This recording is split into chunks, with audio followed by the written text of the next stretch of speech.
sixes, he makes 5 of a kind on the river. Like, it's like every year, but no one ever sees it. So 5 of a kind on the river. So we're Look gonna. at this. Here we go. Look Let's at see if this. it does happen.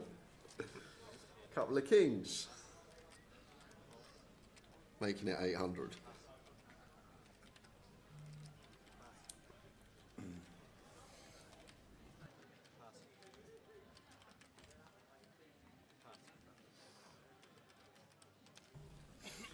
Jack 10 for Ollie who calls.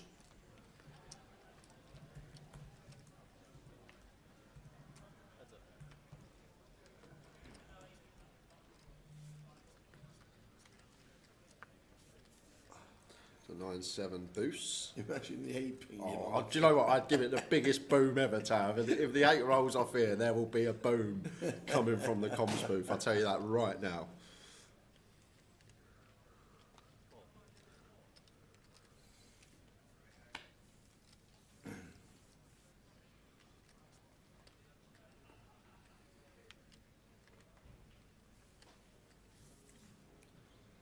Better 1k.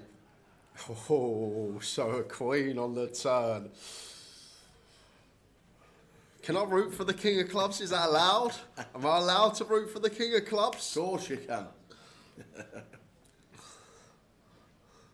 1.9 into 4.3. Around 60%, just north of. Sorry, 40%. Put the king of clubs there, dealer, one time.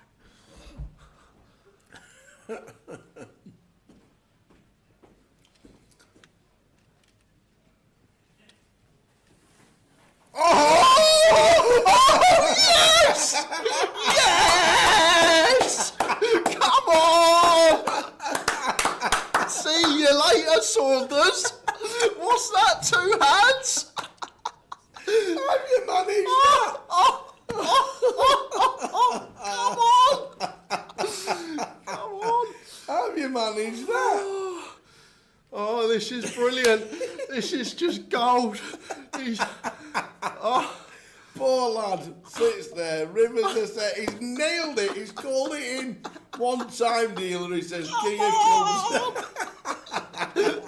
Oh my word. Oh dear. That goes for the raise, the all in. You got Jack 10. Yes, he has. What else has he got? He's free bet the river. Of course he's got Jack 10. You got Jack 10. Oh yes, of course he's got Jack 10.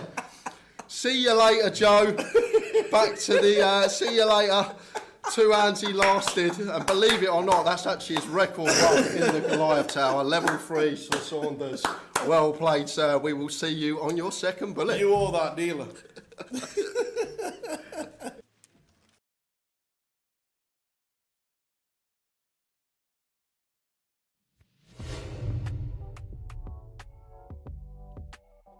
We're having a chat with the Rigster. How we doing? Paul Rigg. Nobody knows his first name, like ever, do they? Not many people know him as Paul Rigg. So Riggy, the Rigster. Predominantly, I think when we first met you, you were really well known for online because you're like 2.1 mil in online earnings, and like 600k in live. But where did it all begin? Probably, well, 5, 10 and 20 rebuys at Blackpool. Really? Station Road for a few months and then they moved to where they are now. Yeah, it's back in the day. Them events, them games on a Tuesday night, like Tuesday night in Bradford, Friday, and there were games to play because everybody turned up. Monday Bradford, Tuesday Blackpool, Wednesday Sheffield, Yeah. Friday, Saturday, Sunday Blackpool. And you were still playing online at the time. Obviously, them days they probably weren't even there, was it? It was there, but like when I first started live, everything was pot limit. All right, yeah, of course. Right. So, Yeah. You first recorded Cash on the Mob back in 2002, believe it or not. Can you believe it's that long? yeah. It feels that long, I know. £60 pot limit hold'em. Like you said, everything was pot limit. I think it'd be at Manchester as well. Salford. Yeah. Well done. Riverside. Nice one. 330 quid. Yeah. Did you use it well? Well, I'm still here. £330 at Salford, I tell you what. But obviously the big one, and your first real big score, 2004 Blackpool, the Northern Lights. Northern Lights. How good was the Northern Lights? Back then, it was just the tournament to play of the year. Yeah. And they had a bit for everybody. Like, I can't remember what main event was, but 300. Yeah. Well, the 300 double chance that was the one. the That was your big. 300 that I won. That was the big wasn't one. main event. No. Yeah. £15,000. Just added to the pile. No, he let me do a bit more Yeah. travelling and stuff like that. Like you it, know, yeah. rather than just local. Yeah. I like it. Can you remember anything about the final? Can you remember who was on it? Were it all locals? I can't remember a lot because I think I went out 9th or 10th, didn't I? In the main, yeah. In the main. Yeah. Obviously, we then moved from the Northern Lights, which was a fabulous, because it was like the first time that anybody had met anybody big. So they all travelled up, didn't they? Yeah. Can you remember the last winners of the Northern Lights? Can you? In fact, I'll give you a bit of a clue. The last heads up, they travelled home in the same car. Would it be?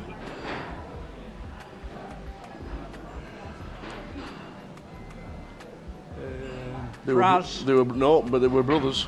Sonny and Correct. Sonny and Chas, first and second, and as they're walking out the door, they just said, "All the money's going home in the same car." Chaz. Yeah, Sonny and Chaz. Obviously, 2007 then becomes the GUKPT. You cashed in Manchester. Yeah, well, that'd be when Colclough beat Barry Neville. Oh, how good was that? And Neville's interview was just different class. It's still the greatest line Yeah. in poker. Yeah. It's still the greatest. If you've never watched it, try and find it on YouTube because honestly, it's just one of the greatest lines in poker. Really good. GUKPT started 2007. Did you notice that everybody from the Northern Lights was like playing the GUKPT that year? Yeah. I'm trying to think. First GUKPT I'd play, I think it'd be at Bolton, would it? Yeah. You were around there. I say you were around in 2007. You actually cashed the first season, I think 3 or 4 times to what I remember. And then I lost my driving licence. Okay. Smoking ban came in. Yeah. Oh yes, of course he did. So I went to Thailand for 6 years Yeah. and played predominantly online. Yeah. Yeah. Well, you'd still got a couple of scores during that time when you kept coming back. Obviously, I came back for a visa once. the old summer sizzler. Yeah, you jumped in the summer sizzler in 2010. And I think I cashed at Coventry, but that might have been a UKIP too. Yeah. And I actually flew straight back from Coventry. With all the money. Yeah, I got a taxi Coventry at Manchester Airport. 2010, the summer sizzler is a little bit poignant because there were 725 runners. You do a big chop. Can you remember who you chopped it with? Well, that was Just remember one person. Andy Wilson. Correct. He's always said, and he still tells everybody to the day, that he was done out of money in that deal. It was his. Come on, tell the story. It was his doing. We went on a break, Yep. and he came over to me. I didn't really know him. No. And he went. I don't think anybody did, to be fair. He Back went- then, 2010. He went. Everybody seems to know you, Riggy.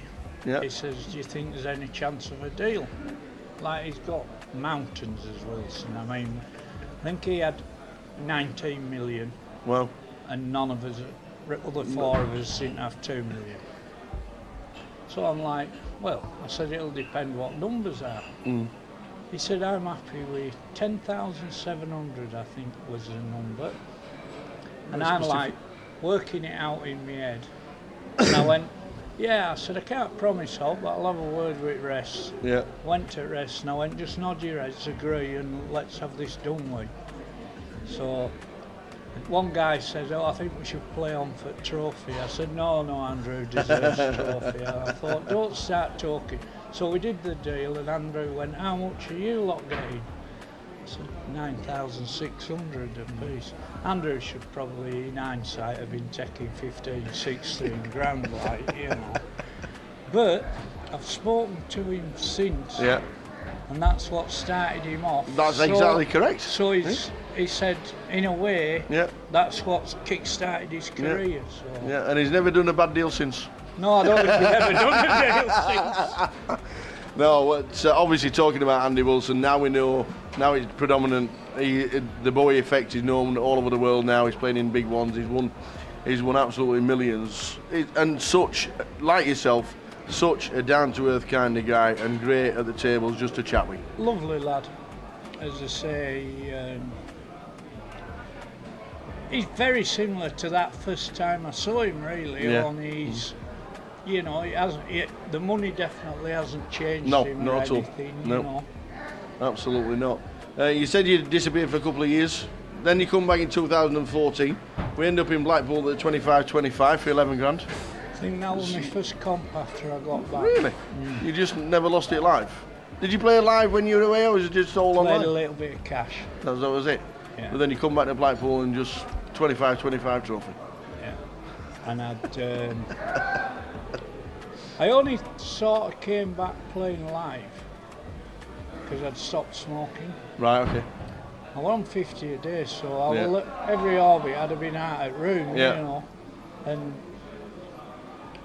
And so, that was why I came back playing live. And then I had a few years mainly playing cash. Yeah.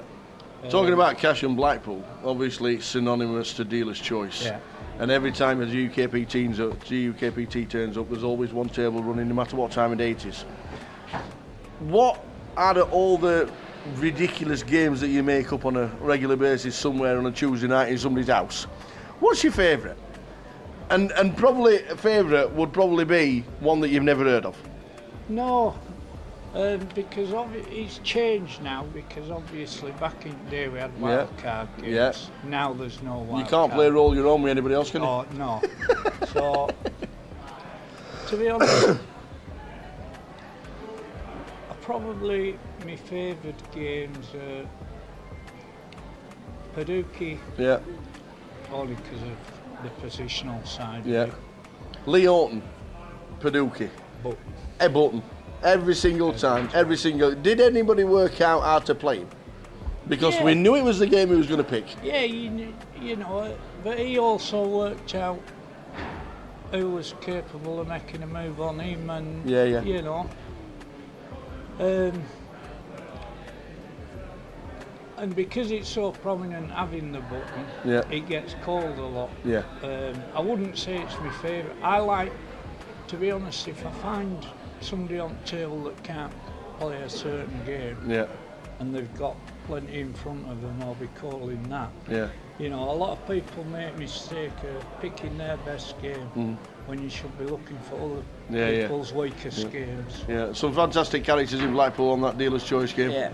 Some real characters, obviously the plan, but like going back to the year like Gerry the Bib and stuff like that, you know, like obviously not with us anymore, but these characters just, and even Boise.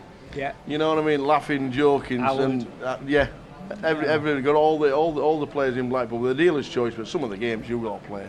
But when I first started, that was the only cash game going. Yeah. And I think it was like £50 sit down minimum. Yeah, yeah. Which was too rich for me when I first started. So I used to go to Alistair's. Yeah, yeah. They had a £20 sit down game, and that's where I sort of learned it. Yeah. 2019, Vegas for the first time. Well, Vegas for the first time, first cash in Vegas. You remember much about it? I chopped Mick Silo heads up at the Golden Nugget. And we've been talking about you in the last few years. Obviously, you've had a few big scores since then, and we've railed you in the final three in the win, and we've railed you on different tables. What's it like now playing tournaments over in Vegas? Now you've cut your cloth, in Blackpool, you've done the Northern Lights, you've gone over to Thailand to play online, you come back, you're now playing live in Vegas. I really enjoy it regardless of results because I get to play mixed games, and also now being at that age I get to play at seniors and stuff like that. Coming back to the UK, the NPL, great promotion, you've done well in it. Good morning and welcome to the final day Goliath 2024.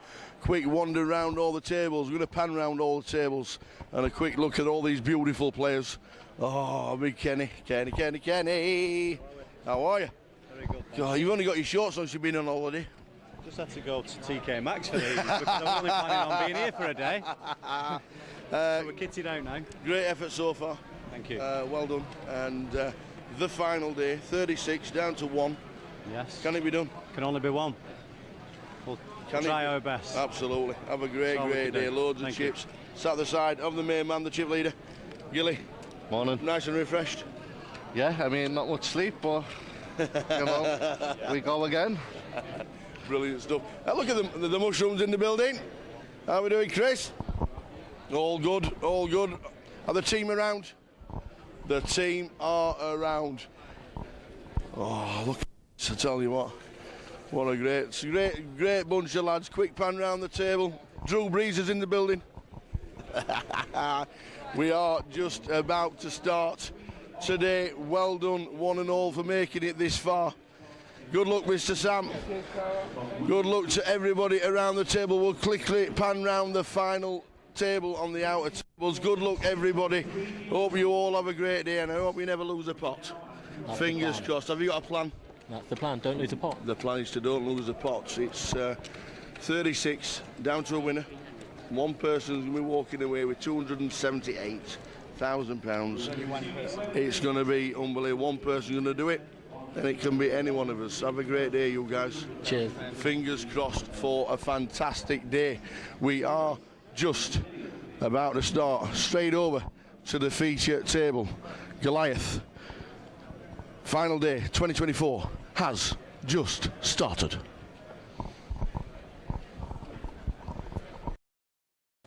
Morning and welcome to Goliath. First stand has literally just started. Welcome, welcome. And there are all the chip stacks. We'll just cut to the table at this moment in time because literally just starting. Had to rush back. Well, time travelling. Yep. Morning, everybody. Welcome to the final day. And Ben, with his with the 5 bigs, is all in at the moment. The first hand. Yeah, finds an ace. No fold equity. Callum's going to have to call. But if I remember last hand of the day yesterday, Tower. Yep. Ben was in the big blind and didn't opt to defend kings for 2 BBs, and then he comes back very first hand, puts it in with a6. And there we go. Just always getting called. Very first hand, Callum. Okay.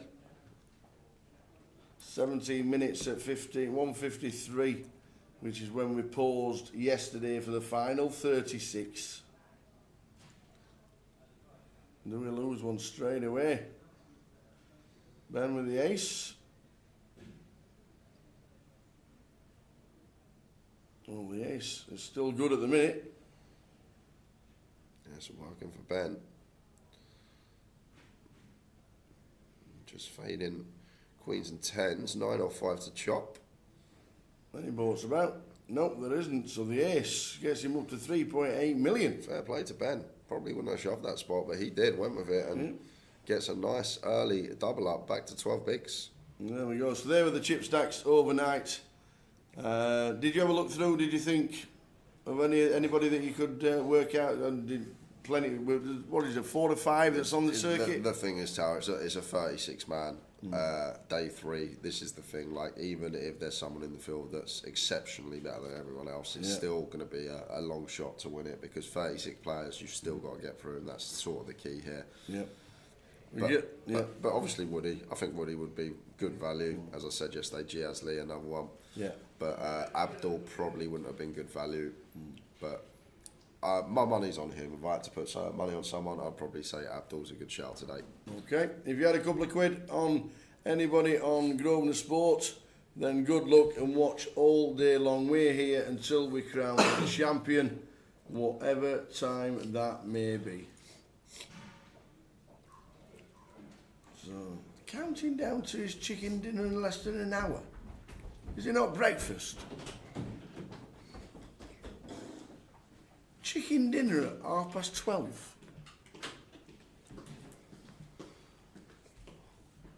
Why? What? What time did you get up prepping it all? Oh dear. Afternoon, Blue, anyway.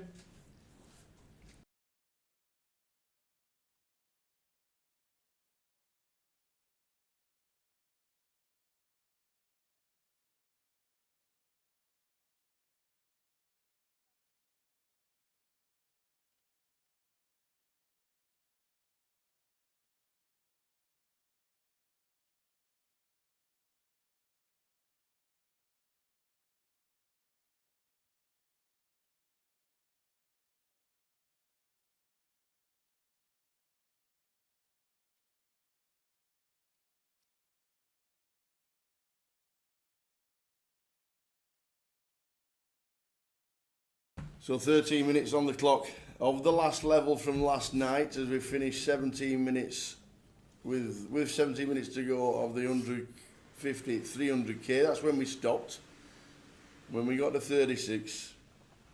Good morning, everybody. Hope everybody is good. The final day of Goliath 2024. Everyone's got their bets on, ready to go for the day. Yeah, Pesky said I got 12 to 1 on Ben Miller. Managed to squeeze a 10 on him. Very nice.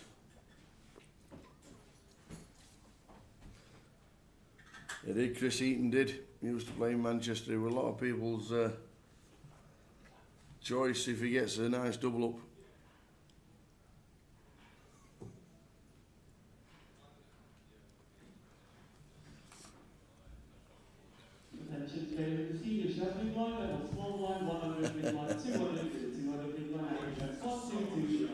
Welcome, Mel. Morning, Mel. My liver's just needs to go for one more day, and you said I'll survive Goliath for another day. Oh, Goliath for another year, Mel. Absolutely. What a party. What a party.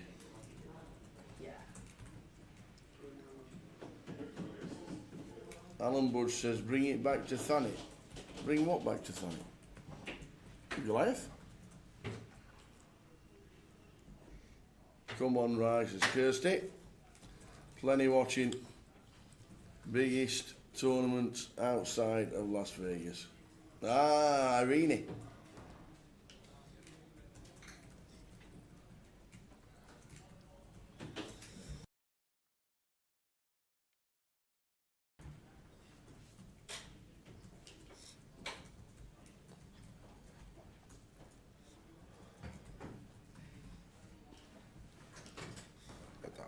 Take ace-3 off. Now they're sitting with 12. Awkward one for Ryan as well. If it's 17, probably folds.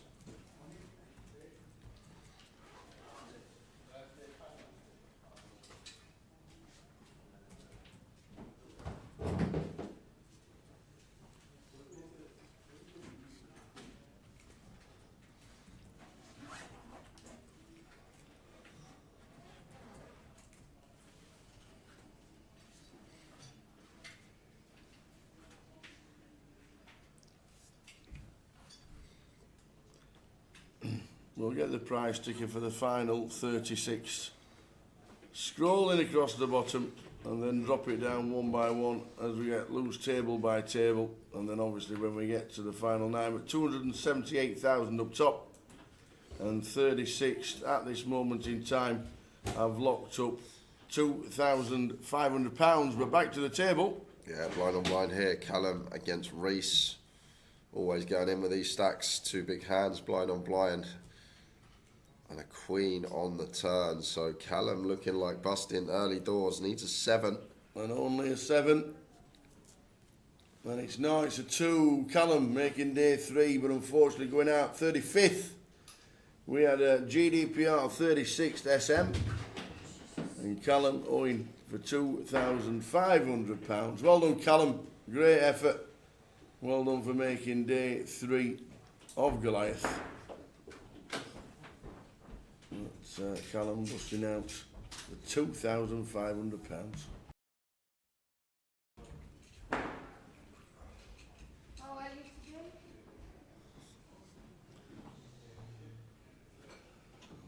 Let's go, Reese. We have lost 2, down to 34.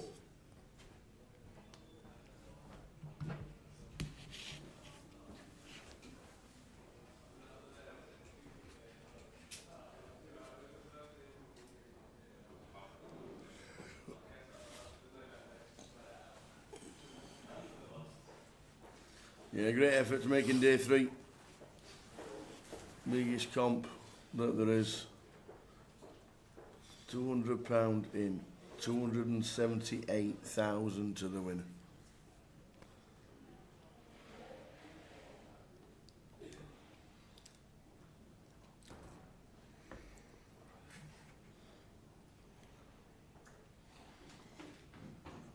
Round to Reese blind on blind.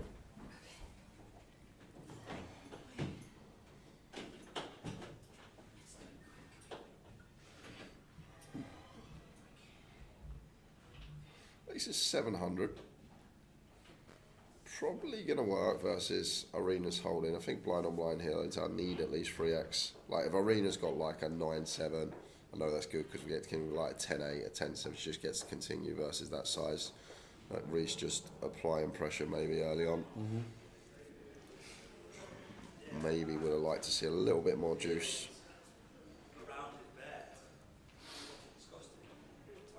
Why is the seniors doing a 15,000 starting stack?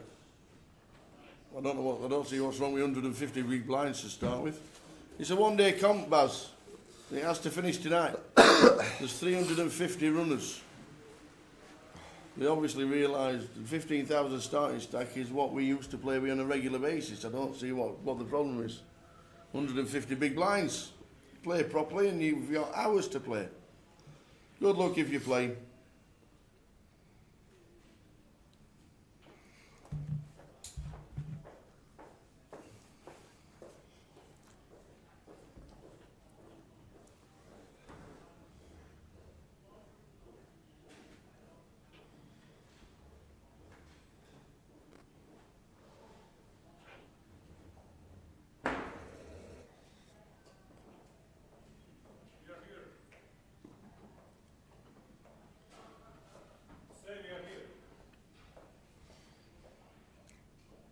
I think just the size of the seniors field, only a 15,000 starting set. We'd all like more chips to be fair, but don't forget it does have to finish today. Good luck if you're playing. How old do I need to be a senior? 50. 50 and above. It's full with alternates. There's the seniors. Yeah. So good luck everybody who's playing. Yeah, Ben with a nice little spot to just jam here. Tower, always say these blind on blinds, with even with deuces, when we're sitting at this stack depth against complete, just so good to jam. And does exactly that. It's a good find. Just look at it from the math standpoint, 17 to 1 to get dealt a pair, 2 hands specifically to get dealt a pair, 17 to 1 squared. It's like 290 to 1, just under. And a heads up situation is pair v pair. So when we are faced with this complete, it just becomes an easy jam with the deuces and going to flush Irina off a hell of a lot of equity.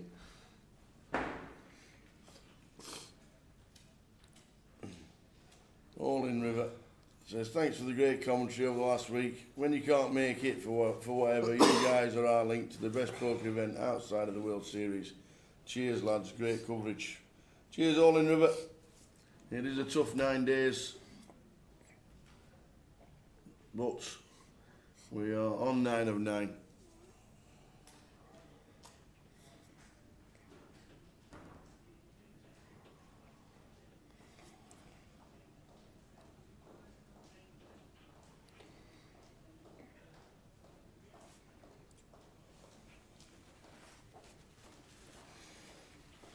Couple of sevens for Woody here from +1. Real awkward one, Tower, at this stage. Like ICM is real, even 4 tables out. Just look at percentage of fill we got left, like 0.3% left. Like 6s I'd definitely fold. 8s probably open, maybe 7s we fold as well. It's kind of close. He is just going to go for it as Woody decides to jam from +1.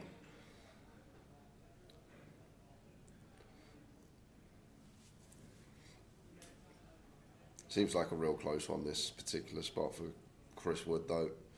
Maybe if he's thinking in this tournament people aren't going to be calling off correctly and we'll get some folds from hands that we should potentially flip against and run it, then maybe it becomes good. But here we go. Irene, ace queen, 13 million chips.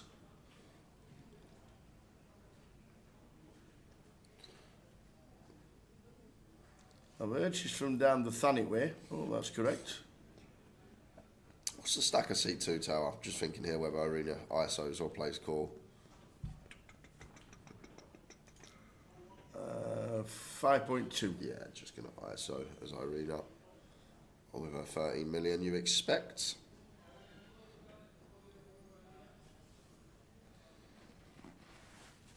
Yes, she is the last lady standing. We're going to be flipping for a lot shortly. Yep. Good thing about this is Irina as well. We probably expect Woody to play open with Ace King. Yeah, very nice from her. Says I'm all in.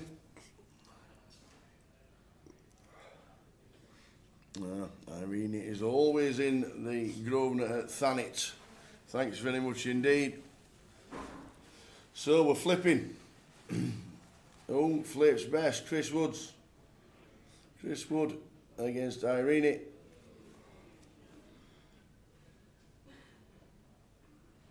Here we go. 34 players left, Goliath. We're off to the races. King 9-3 flop. No real runners, but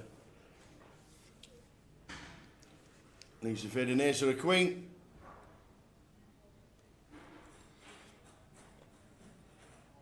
And does. Woody up to 9 mil. Irene back down to 8. Yeah, big old double for Chris Wood. And as he doubles, we head over to an outer table. Is Zakir Hussain going to be doubling here? Here we go. Zakir shots blind on blind into Craig Heaton. A lot of people's favourites for today. Yeah. Craig Eaton. Oh, the triangle's in the middle, so they must be very, very close. They must be close.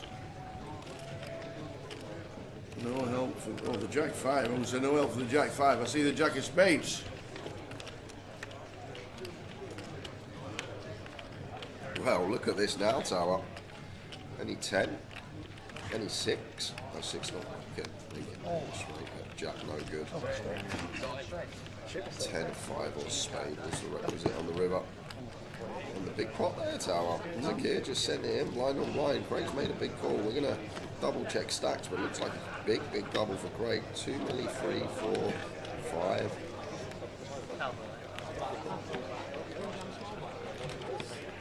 Big, big pot going Craig's way.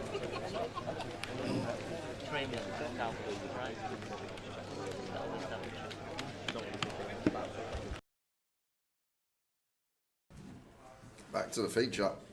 There we go. Adam with the Ace King here. Nibbles. I think we just want to open here off a 16. Adam may go for jam. Latter stage of the tournament. Maybe just not wanting to go post as much off these shallow stacks. Does go for the half stack. Effectively putting himself all in.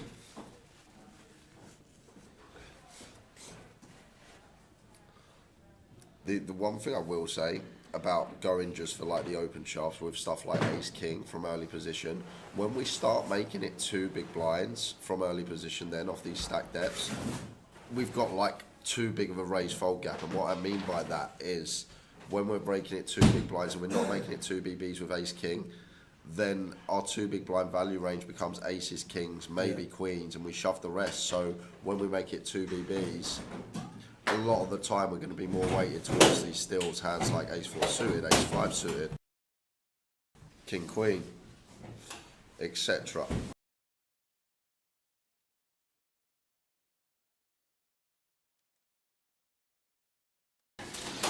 I think it's something important to note, Tower, in these situations. Sorry guys about the noise. Somebody's playing under fiver.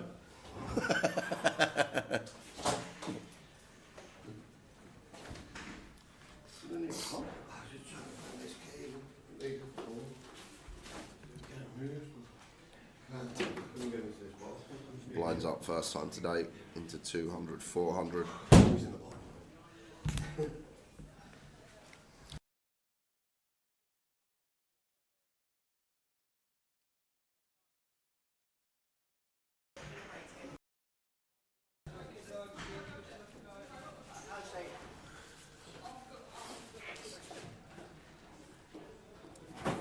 I think Craig's got around 15 million now off that hand. It looked like he had around 8. Stacks were close, so yeah. I would say around 15.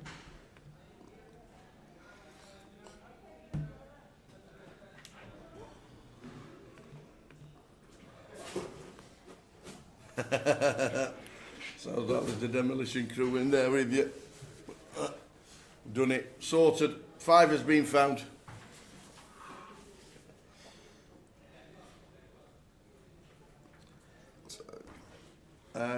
That I don't know.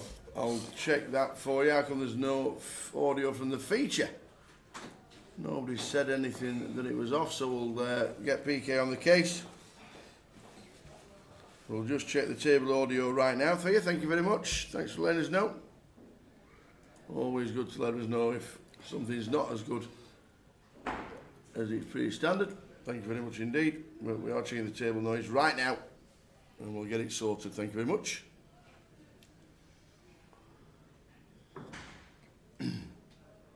Top right, how many remaining? 33 out of 11,749.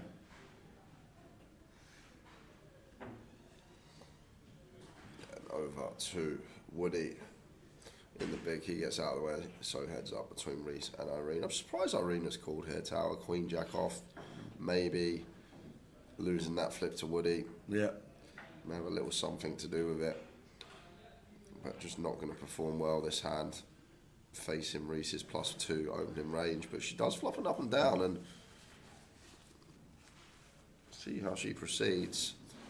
700 from Reese. Irina makes the call. Oh, boom! My word! Bingo card for Irina. Bernie has called it.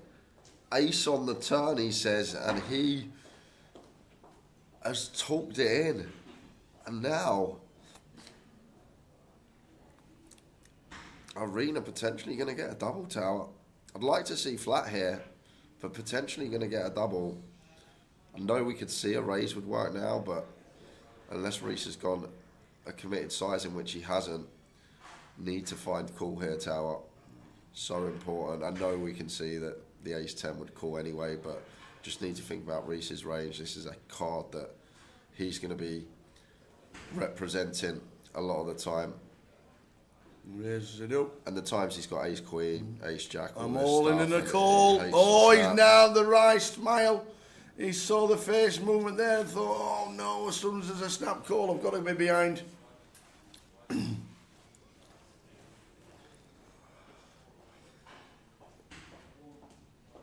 Yeah, what a brutal turn. Yeah. It's cold. Not much you can do. This was always going to get in. Even probably if Irina did play the flat in position. Went for the raise with the nuts, and it's a jack on the river. So maybe worked out well for her. Going for raise straight away. Back up to 18 mil. And we are going over to the outer table for the biggest pot of the tournament so far. We have a 4-way all-in, Tower. This is over a 30 million pot, I believe. Well, that's for fireworks. They've got it. Wow. What on earth is happening here? This there we has go. gone mental. So, It's gone Tim Wright shoves under the gun. Ki Huang has called, but he's left 100k behind. Ken Liddell had called, and Gilly has called. So we got a four-way here, and 2 players all in. Look at the chips in the middle. Qui is all in, bar 100k. Tim Wright is all in, and there's betting on the side between Ken and Gilly. But look at the size of this tower. This is huge. Wow. Look at them. It's like stacking chips away in your local casino when you finished on a night time. What a pot. Here's 10-5. Here's 10-5.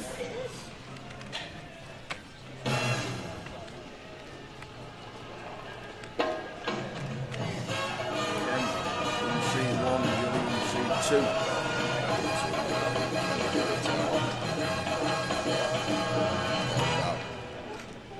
15 milli deep, these two. Whoa, check. I'm all in. The extra 100k's in the middle. And a call. What? Oh, he's flopped a set 10s. What? The ace king has called. Oh my god, we've got a like 30 million side pot here, Tower. Oh my. Ace queen for king. Ace king for Kenny Liddell. Gilly's got it locked. Gilly's got it locked up 4-way. Wow. What's Tim Wright got? Tim's got to be hoping he's got like a queen jack or something. Pocket nines for Tim Wright. So Tim Wright running diamonds are dead. Tim's going to be out unless he can find running nines. We need some sort of running boat for the ace queen or ace king, but Running diamonds for the ace queen. 4-way. This is going to be a huge pot going Gilly's way. Will he have it locked on the turn? Yes, he will. Oh, the old droid dead. Locked it up on the turn, and it's super close, we believe, between Gilly and Ken. So we're going to get the stacks counted. May take some time because we believe these two were like 15 million effective on the side. So what's that going to be, like 45 mil for this man, Gilly? 45 million stack at this stage. Jeez. Wow, wow, wow. That is an absolute monster. Yeah.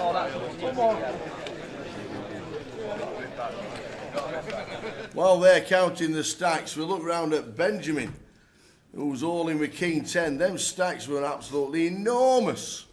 Straight to the feature, James is all in for 3.5 mil. Well, that will basically do it for James. Do well to lose this one after flopping top pair, nut flush draw.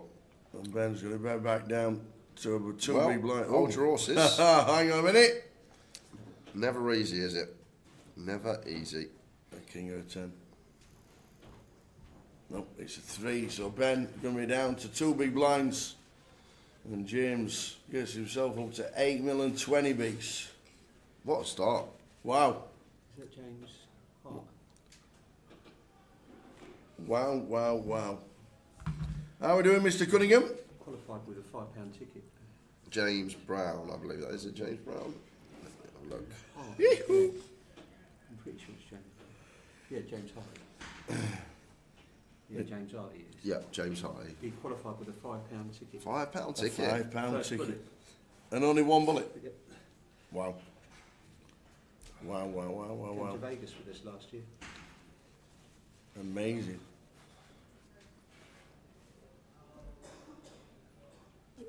Well, those 3 busted out. Tim Wright, Key Hang and Kenny Liddell.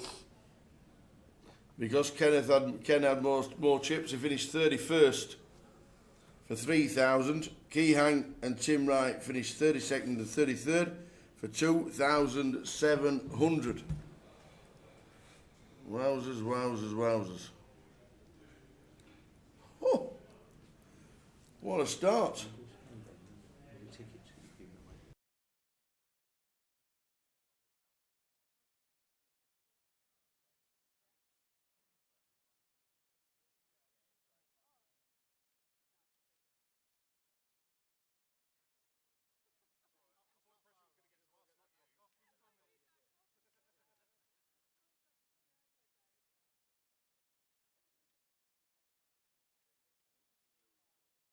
What a pot. What a pot for Gilly. Don't know his exact chip count, but it must be 50 mil.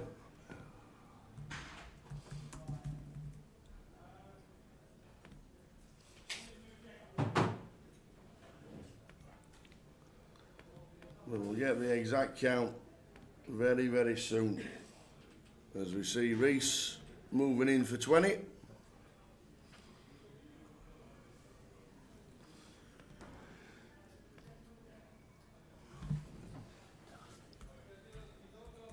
Yeah, would have much preferred to see it open here, Tower. I say it all the time, under the gun.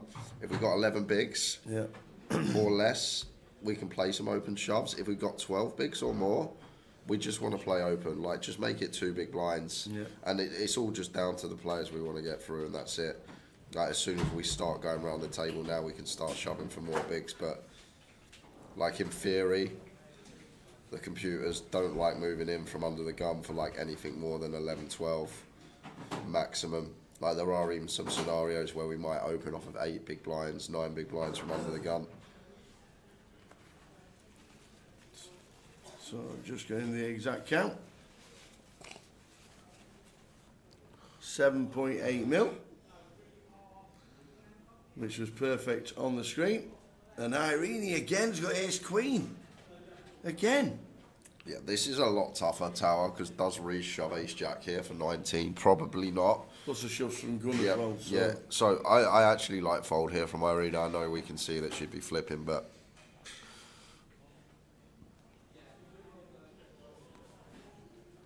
it's a right fold this from early spots. I like fold.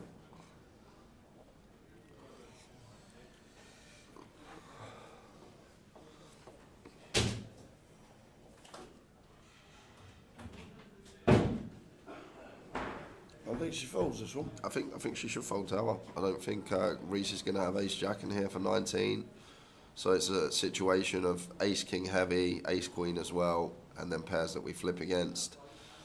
Rarity that we ever have him dominated. Kings and aces just open, right? Yeah, of course they do. Yeah, so it's. But like again, like this isn't a thing. We're in imagination land right now at the poker table. Like Reese shouldn't have any shoves for 19 bigs from under the gun. It should just be an open. So like kind of an imagination land as we call it. But I think that's a very good fold from Arena there. And Ben just decides to go with his 300k here and now.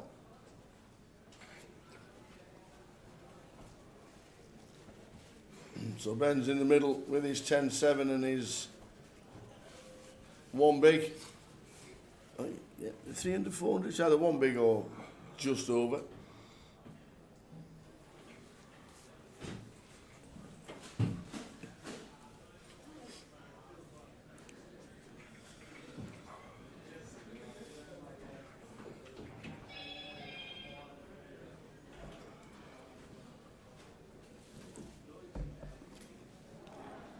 So short stack, king 7, Irene, correct full we thought, even though there's, oh, what's a flop it is as well. We know we can't be results orientated, but that is a flop Irene would have dreamed about. Got some counterfeit for the king 7. Oh! Imagine if she was in. I think I really like the fold, Tower, with the ace queen there. I think it's a good fold from her. As I said, I don't think Reese's shove range ever contains ace jack. And that's the one spot Reese can look back on and think, well, if she calls with the ace queen, I'm out the door. And he would have been out in 29th or 28th. Well done, Ben. Great effort from Ben, sight scene number 1. But unfortunately busting out. Getting his belongings together. Well played, sir. Everybody, well done, Ben.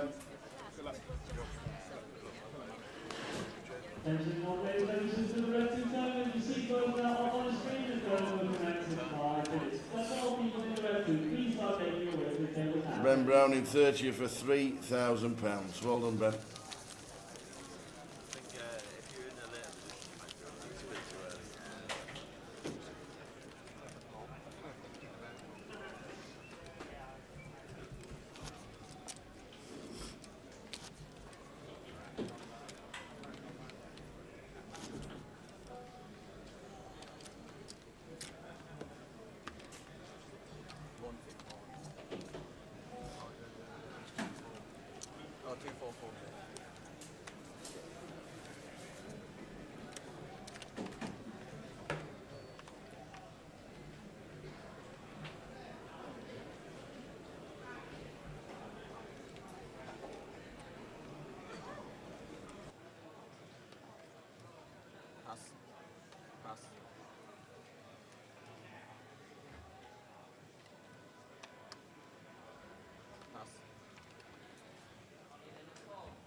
how much was the pot with Gilly? I think it was around 45 million. The sign on its own was over 30 million, we know that.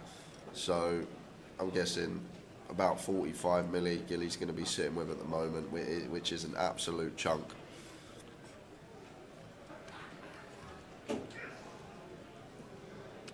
Thanks, Dave Nichols. We had a decent run in Vegas, which was nice. Good little trip. And this table will be on the feature for the first session, then we will switch. Yeah, Abanazar says he shouldn't jam anything better than 9-9 plus for 19 big Bs. Eventually ace queen, maybe ace king. Think I was still over jam ace queen, but I can understand Arena's fold. I just don't think ace jack's in there. I think that's the key element. I don't think Reese ever shoves ace jack. So therefore, we basically want to see jacks, 10s, 9s, and then it's going to be very ace king heavy as well. But like I say, if you are looking to improve your game, play some better poker under the gun, don't be doing any open shoving unless we are very shallow, 11 bigs or less around there. Like even open up at 14, 13, make it 2 BBs with your continue range. It's going to be a much better outlet than just playing open jam.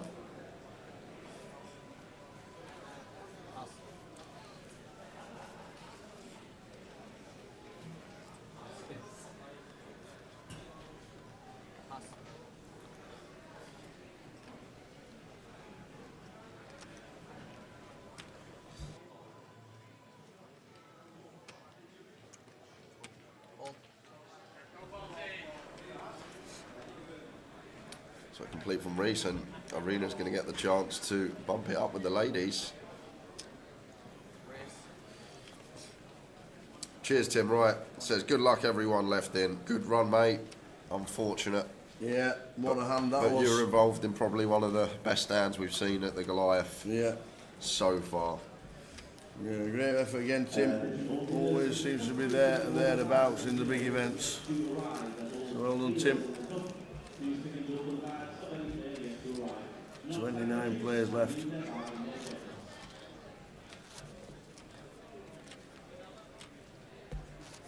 Hoodie's on. First time seen a hoodie in the room this week. They must have, the aircon must be turned up full.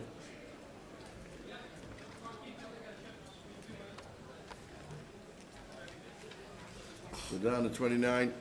Table audio should be sorted now, guys. If not, we'll be on that 20-minute delay, but table audio, we get the thumbs up, so all good.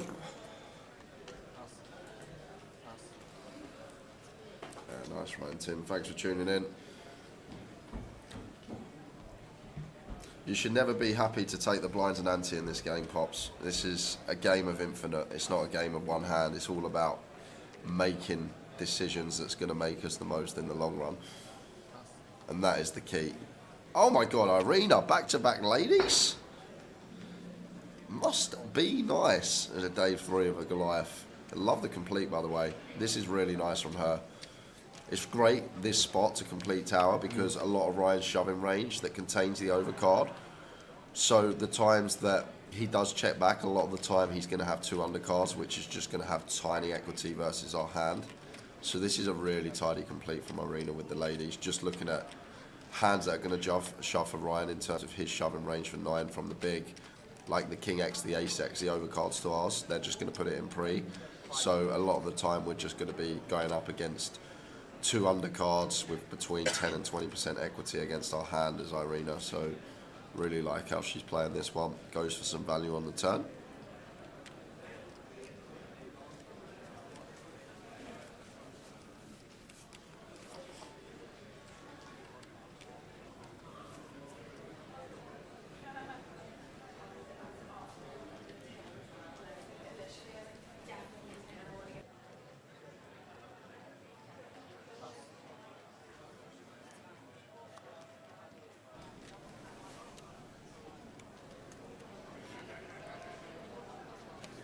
First we've seen of her all week, Tower, on the feature. Yep. Here on day 3, and now chip leader. Yeah, really like how she started. Really like the Ace Queen fold, like the Ace Queen call versus Woody, and I think how she played the queens there was spot on. So maybe a little dark horse one to look out for. How are we doing, Dave? Dave Nichols watching. I'll go for a black flop, thank you very much. Cheers, Dave.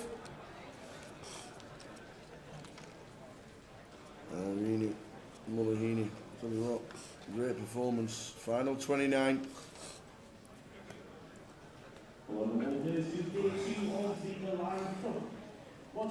750 runners a cup. 750. That's in the cup. got to be a record, right? Or close to. I remember Blackpool one year was absolute rammo, to be fair. I don't know, you could even have day 2 registers and all of that, I didn't check. 752 it was, so it could be even more now. Oh, of course it is. 752 turns into 792. 40 day 2 binds, which has to be a record as well. So nice open from Arena on the bar. King 10. James should defend here. Off of 18, 9-6 suited. Is he going to take the tightest right approach? He is. Surprised to see that. 4.5 to 1 on a call. Letting it go.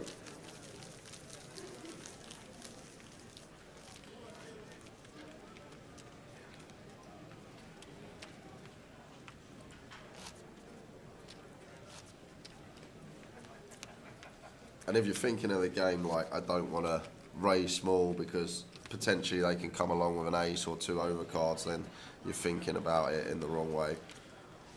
The way to, if I offered you a coin flip, heads or tails, and I said to you, every time it's heads you get £5.50, every time it's tails you give me £4.50, you take it every single time, wouldn't you?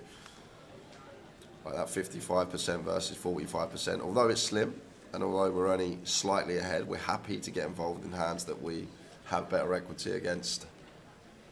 And that is how you want to start looking at things. Assuming you want to try and make money in this game. As Adam, with the 10-9 suited, goes for jam for 11 here. Ryan's going to have an easy fold with King-Queen. Become a bit more dicey in the big here for Ryan, if he was in the big with this hand, but from +1, still the whole table behind should be fairly easy fold.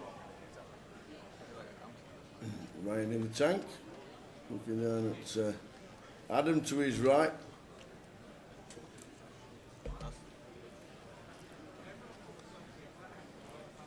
Okay, in the muck, there we go.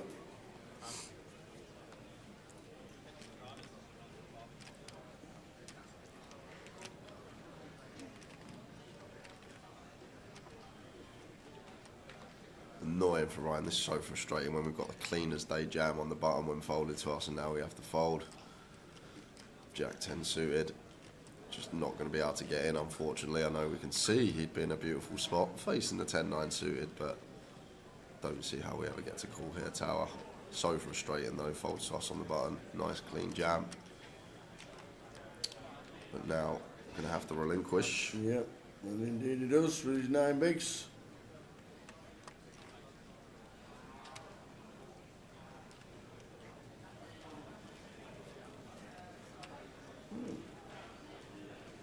James from the small ace 10. Yeah, this is a grim spot for James. Just with Woody behind us. Depends how we perceive Adam, I guess. Like, if we're aware Adam's shoving like 10-9 suited here, obviously we're probably going to get in, but there's no way we can be aware of that this hand's going to be in his shove range. This does go with fold. Seems really close, that one, tower. And Woody's got a fold as well, unfortunately. King 8 suited here. Yes, we have a big invested from the big, but it's going to be difficult to hero this off. And it's going to be a nice pickup for Adam. He will take that for sure. And Simon says, good luck, Arena. Had Leicester, of course, laying on the table yesterday. Very good player. Thank you, David. Glad you're enjoying the coverage this week. We've still got a few more giveaways for today. We've given away over £1,500 on stream so far. We have indeed. out the back pocket into your pockets, and I'm going to give away another 200-300 quid today. I fancy it. Oh, okay. And Peter says, hi Tower, fantastic tournament this week, but what is your thought on unique players being down this year? I didn't realise that was unique players down. I can't remember what it was last year. If it's slightly down, then I don't know. Is it a thing? I don't know. Price pool's up. Number of runners is up. Total entries is up. So, it's... oh. I missed what flop it was as well, Dave. We're still on black. Completely forgot.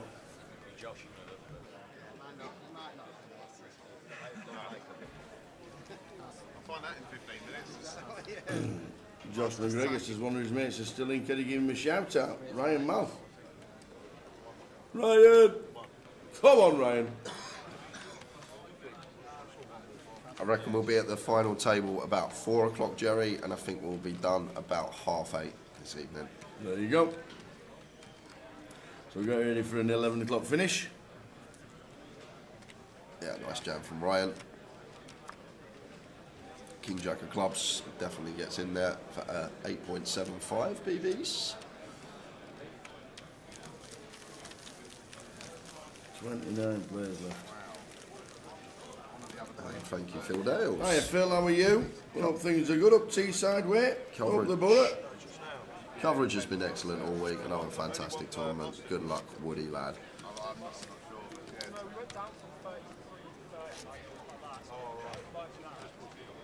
Shout out to Ryan Moore, one of his first major tournaments from his pal Josh McGregor.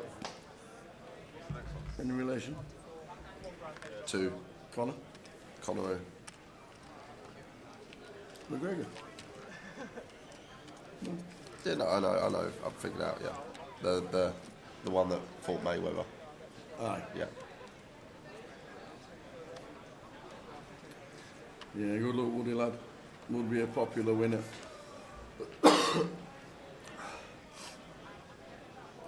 G Popper says, first time this week getting to the stream. Sadly couldn't make it this year already. Loving the stream, gents. Thanks for joining, GC Popper. We will throw some money at you guys later.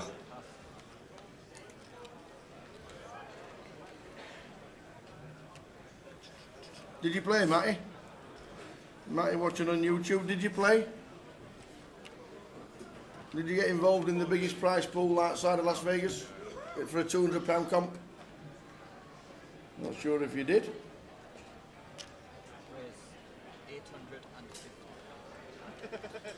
Woody on the button here. Queen 9 suited, goes with open.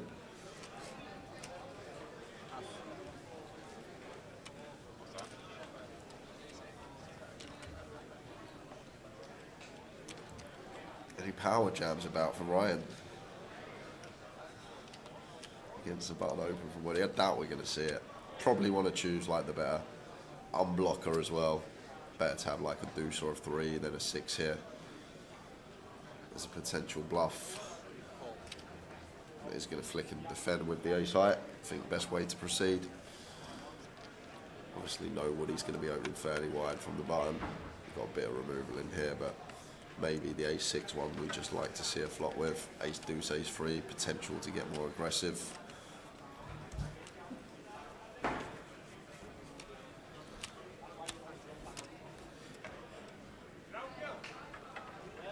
Woody with a nice one to see bet.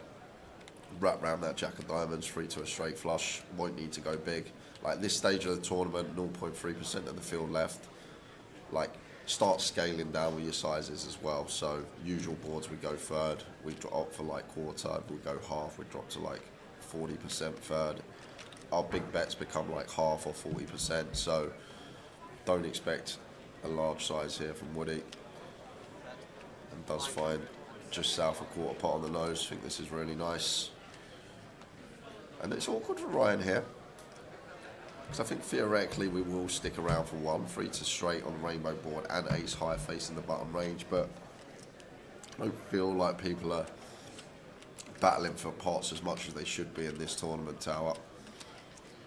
But I think in theory we'd definitely call once here ace 6, facing button specifically. 30 bigs, and he is going to call. Yeah, this is really nice from Ryan. I didn't think he'd find this, and credit to him. This is a very nice call. Getting 5-1. However, this is probably going to be one that Woody sends the barrels in on. Yeah, it could definitely.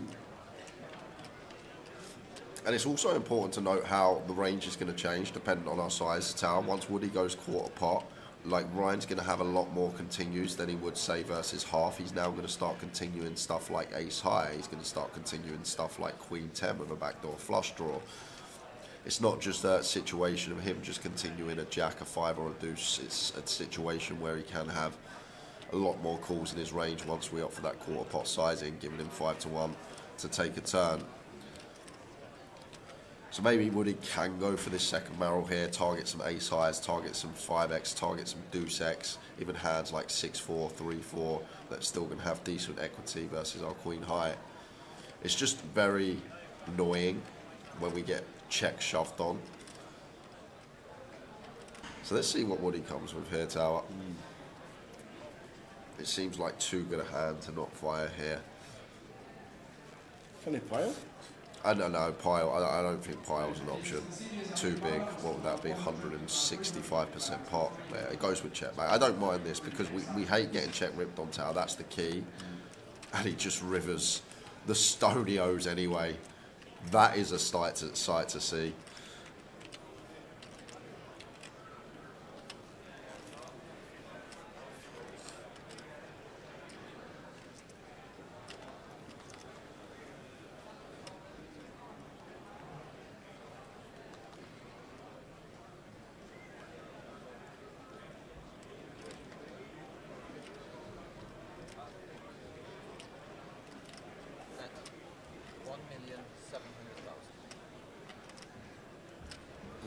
$625.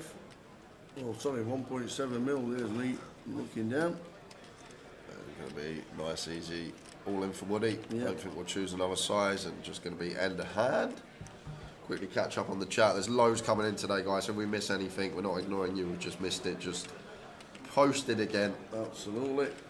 And Darren says, I predict in 20 years from now, this competition will compete with the WSOP for TV coverage on major broadcasters. Such the quality of it.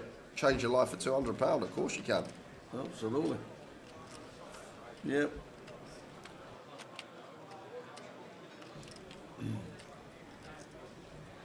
Woody is gonna probably go for it all, and that'll be the end of hand. Yeah, I don't know.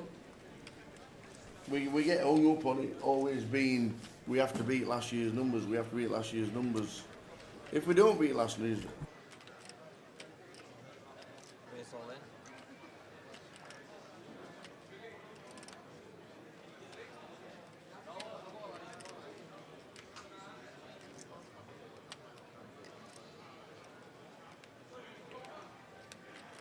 Yeah, we seem to get hung up on the thing where we have to beat last year's numbers all the time. Like the World Series main event didn't be their own numbers for 18 years. Is it a failure? It's not. It's the way the tournament's run, and everybody this year has just said how well it's run. Agreed. Got to cut your short, Tower, because we've got an all-in and a call. Action. Out to table. The mushroom. And it's Chris Bartlett with pocket nines and runs into William Watkins with the He's got the aces. boots. Does the mushroom survive?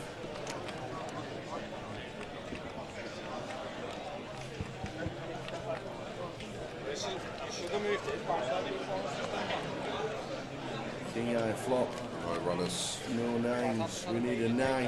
One of the two that's in the deck. Or we lose the mushroom. Upside down.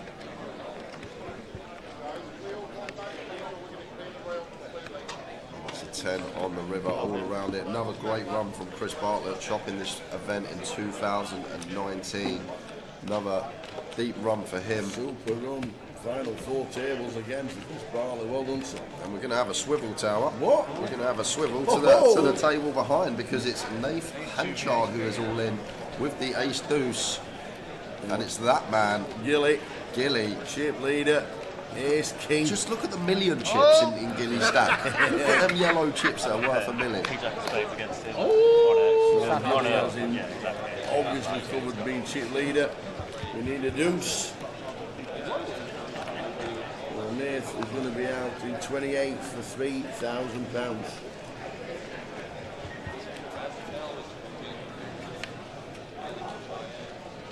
Chop. Any chops about it? Jack or 6? It's a 4. So we lose another one to Gilly. Well done, Nath. Nath Hanchard out in 28th. Look at the million chips tower. He has a lot of milli chips. He's got like 30 million in just milli chips. Great stream, lads, all week. I couldn't make it this year, says Smiter. Special shout out to PK who works his socks off answering all the ridiculous questions on Goliath pages for months and months and months leading up to the festival. My answer to a lot of the questions will be 2 words. Patience of a saying. You're not wrong, Smiter. You're not wrong. Whenever we get in the car or whenever we meet up for events, he just chuckles and tells us what time the most ridiculous question comes in on a daily basis. He never stops. Yeah, Paul Fletcher says, morning gents, Olympic dancing horses has allowed me to access the big telly for now. Excellent week's work, gents, again. Thanks, Paul. Life loving. The problem with putting this in London is expenses. Imagine staying in a hotel for London for 10 days compared to Coventry. It's just going to be extortionate when it comes to expenses. I don't think we'll ever see a 5k or 10k event at the Goliath. It's more caters for the recreational rather than the professional. Yeah, you don't normally get global players coming to the UK. That's the big problem. There's not too many events that would attract overseas players on a regular basis. Most of the overseas players would want expenses and everything else paid for. That's the thing. Nick D says, what's up top? 278,000. Yeah, Tower's expensive. Spot on, Joe Diego. I know. He's got to stay in the Ritz he has when we were in London. Do you think I'm staying anywhere else? His afternoon tea costs 150 quid. I'd have to win a comp. I'd have to do my Mincash Charlie effort just to pay for a cup of tea down there. Yeah, that's like the Premier Inn and stuff. Life, let me say, Premier Inn, same price London as Coventry. But you got a lot of players that get like houses and stuff. Exactly. I know people that have paid like less than £30 a day just sharing a house and stuff like that. You're not going to get that in London. No. How far away would you want to be from the casino? Could you accommodate 10,000 players in London?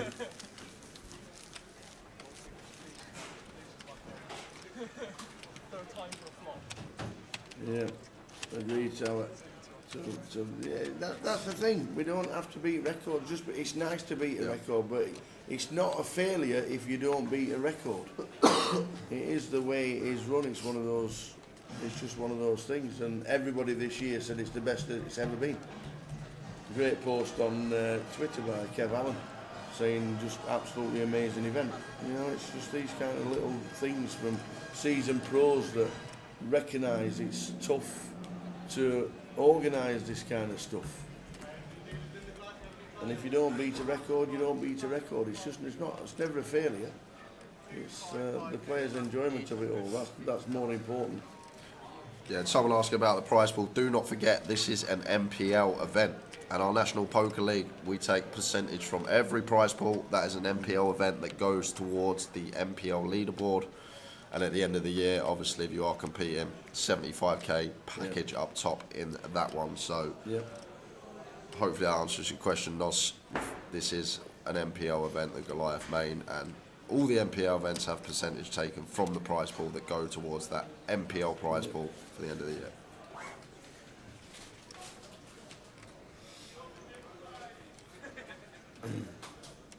Can I save a Goliath ticket for next year? Yes, you can, Hammer, but most of the Goliath tickets that you win normally change to live credit after the event, so you've got choices. And I know what you're going to say, but the people that play the Goliath, they're not going to play all the GUKPTs, the higher rollers, and potentially unfair. But however, if someone wins this, they're going to probably go, top 20 in the MPL Tower? Yep. And then could potentially bout it out for one of the 10k packages. So there we are, and just picking up with the action here, because Arena goes with the Sen with the 7s.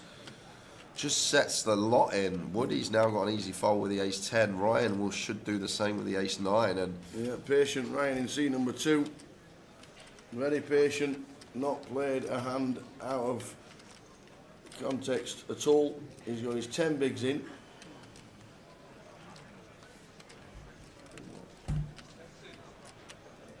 All players do day 2 of the Goliath Cup. Once we get all the way to buy and confirm, you'll get a flash on the screen as So Ryan in 2, sat patient all yesterday and all today. And he's now on 10 bigs. Ryan's up next hand. All in call, teacher.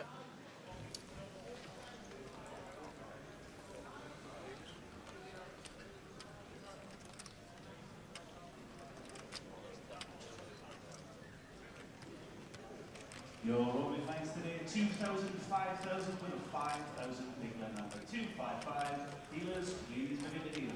Entries for this moment after close. well, it's always sweaty, isn't it? It's never easy. Not ever. Arena picks up some 4s now to go along with the 7.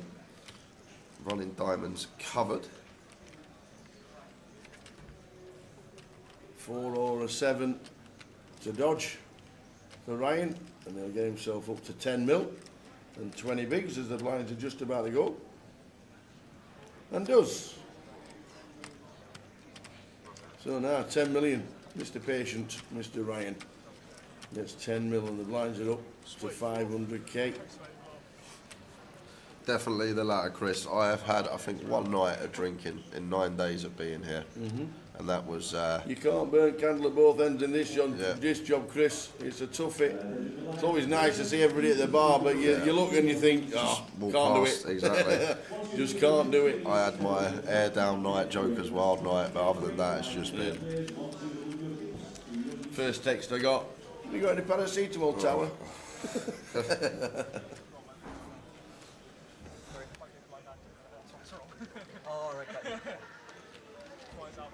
And we're going over more out of table action, Tower. Who have we got this time? What we got this time? And it's Dean Lipscomb that is all in. He shoved his 3s. Gilly again. Is Gilly going to have this done by 4 o'clock? Gilly again. How about the high card queen for a chop? Well, here we go. Ace or a queen for a chop. Or just a 3. Next door. Dean Lipscomb out in at 27. He takes home £4,000. Well played, Dean. Gilly, thumbs up.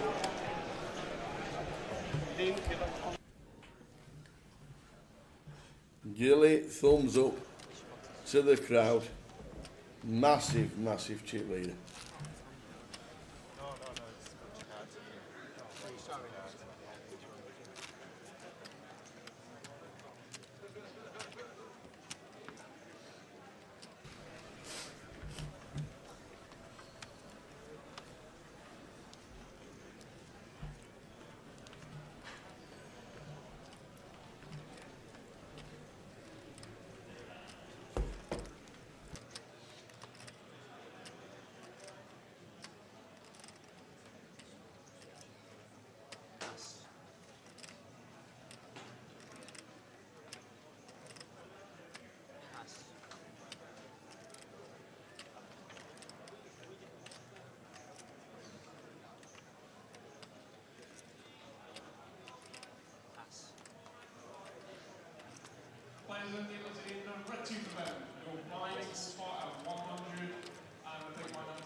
Johnny Scott already looking forward to next year. Definitely be coming down on the Wednesday throughout, play the Jokers rather than the first week of the GUKPT main.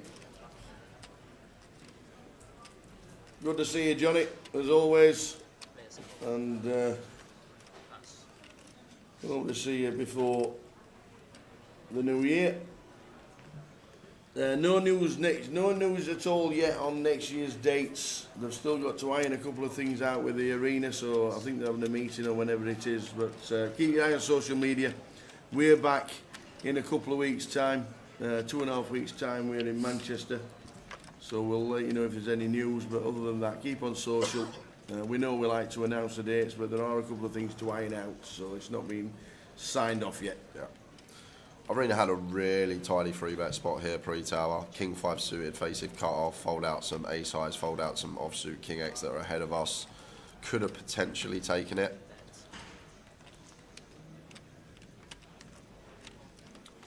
As covering stack of Reese, but now Reese just going to continue on the ace-high board and represent.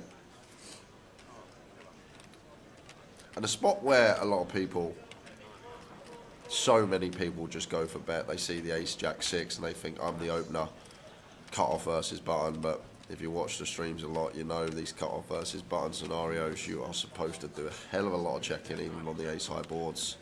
And that is just because the button range actually becomes stronger than our cut off opening range as an overall spectrum. But credit to Reese, does just go for the bet, reps the ace high board, takes it down.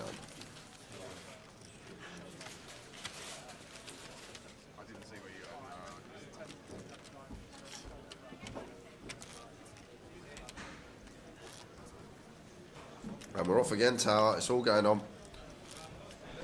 You can let one go. Jack 10 4 deuce board, and there's plenty in the middle.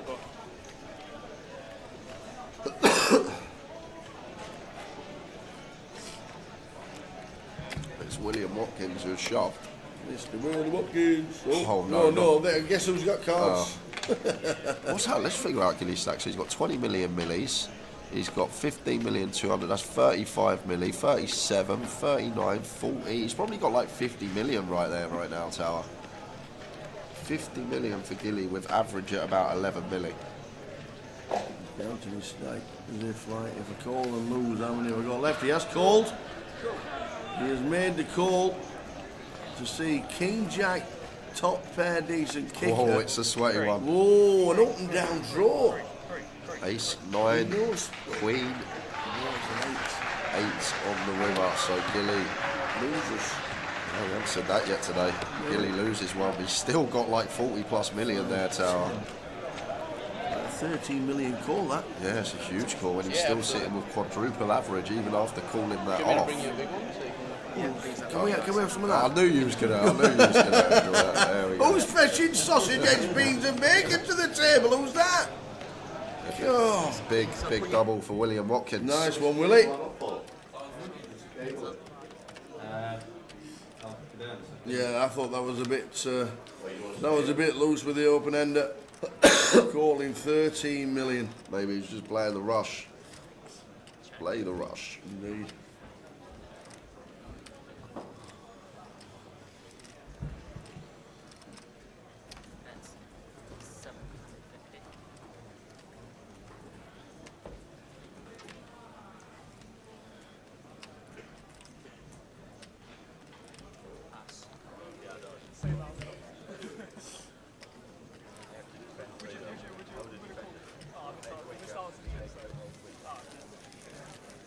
So we're on 26.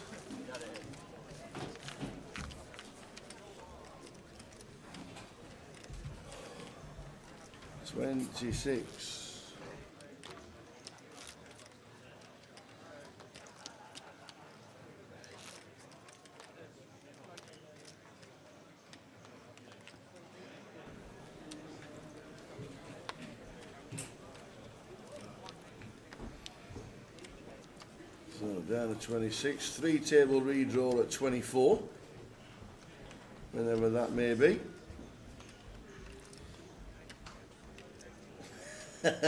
Afternoon guys, I'm sat here on a diet and I get a full English thrown in my face. Could have done with some of that myself.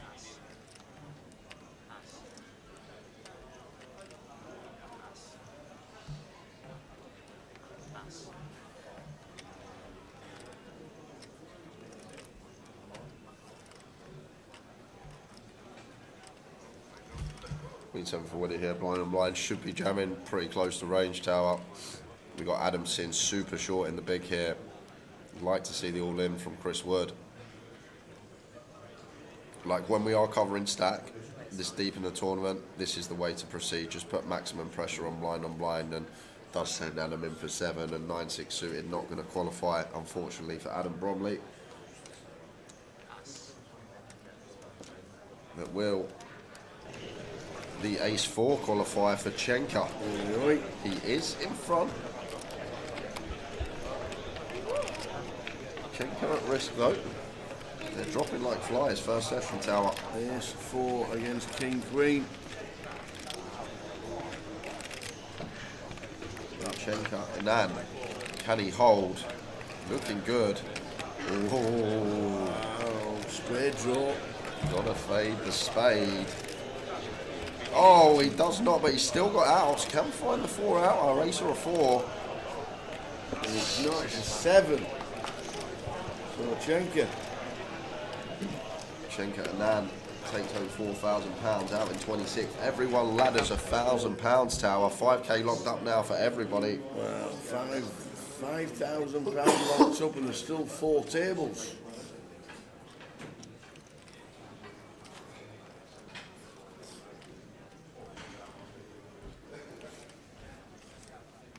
So we're on 25. What's the name of the guy who sat it in for £5? That Richie James Harty, this man right here in the cut-off that could have potentially gone all in for 10. Ace-8 off for 10.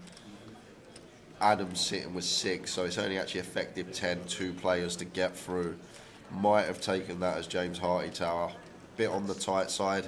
Ace-8 cut-off, 10 BBs, but he must have known because Adam Bromley with the ladies. And can Adam find the complete here, Tower? As I said earlier, these are beautiful spots to complete because the big blind should set us in with any king, any ace. So the times that they check, they're weighted towards 2 undercards, and the 2 undercards versus queens are going to have around 15 to 20% equity. But on this occasion, Adam does just go for jam, and he's not going to get a customer in the 6-2. So I would have loved to have seen the complete though, Tab. You think about it logically, when we've got 7 bigs, the big blind's going to set us in with any ace, they're going to set us in with any king. Yeah. So we don't need to protect from overcards because we're going to be all in pre anyway against these hands. Then the times that they check, we don't care because when they check, they're going to have 2 undercards. And look at the equity here of the 6 deuce, 11%. Like, we love getting involved with a hand that's drawing so slim in terms of equity.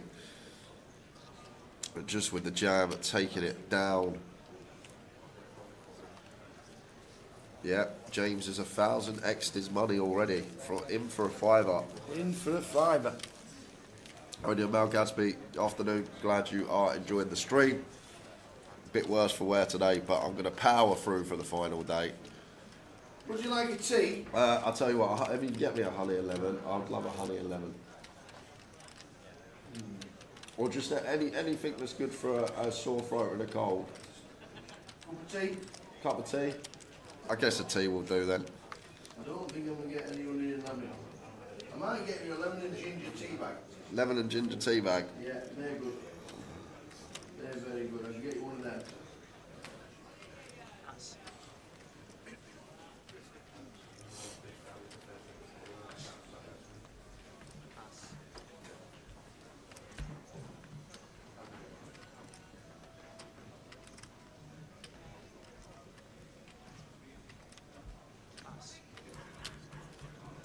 Instant service with the tea though. Instant. Thank you. No.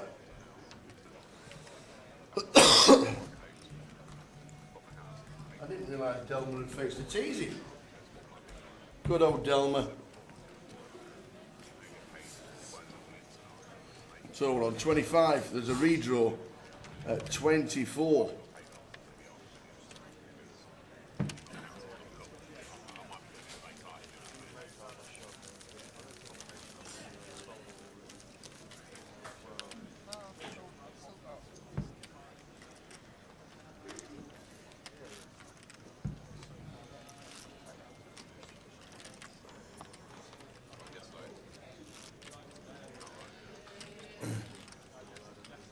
Good to the come down this year. It says Bernie, how's the team? Yeah, we're all good, thank you. Jay's a little bit under it, 9 of 9. But we reckon a 10-hour day today. We'll finish off Goliath. Barry Grimes just doubled up in the cup.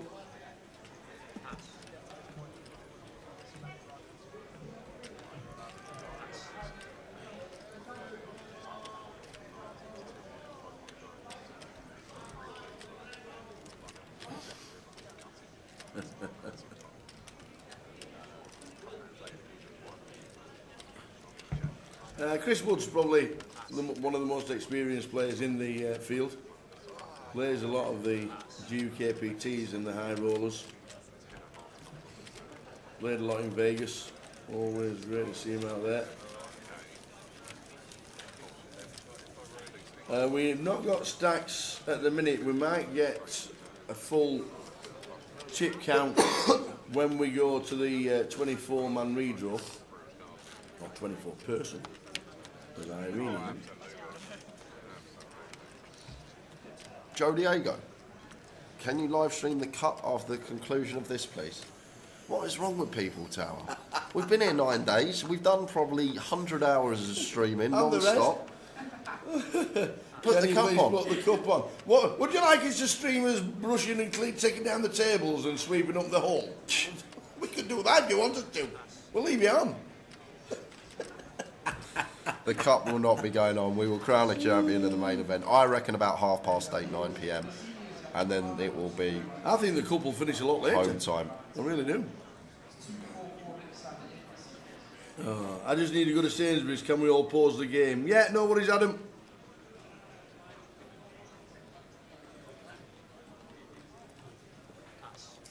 Oh. If you're close by, can you bring me in a beetroot salad, please? Thanks.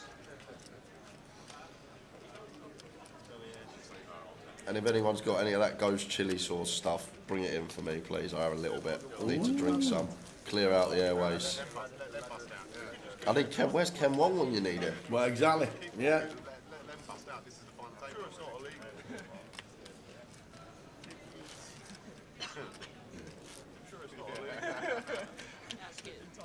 I thought that was PK then. Oh yeah, similar. Is it his brother? No, Adam's in North London. No beetroot salad on its way then. Damn.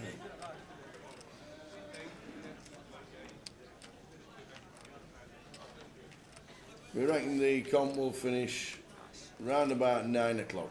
I reckon about 9ish. I'll have the unders on 9. I reckon about 8:30.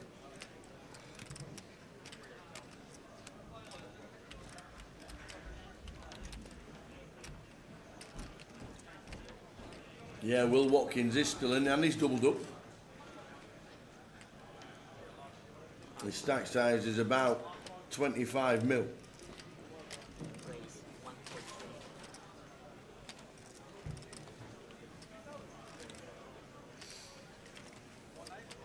Oh, Samantha. Nobody ever found the God cakes. We got Welsh cakes. We got Welsh cakes brought in. We got cakes. Nobody ever brought in the God cakes.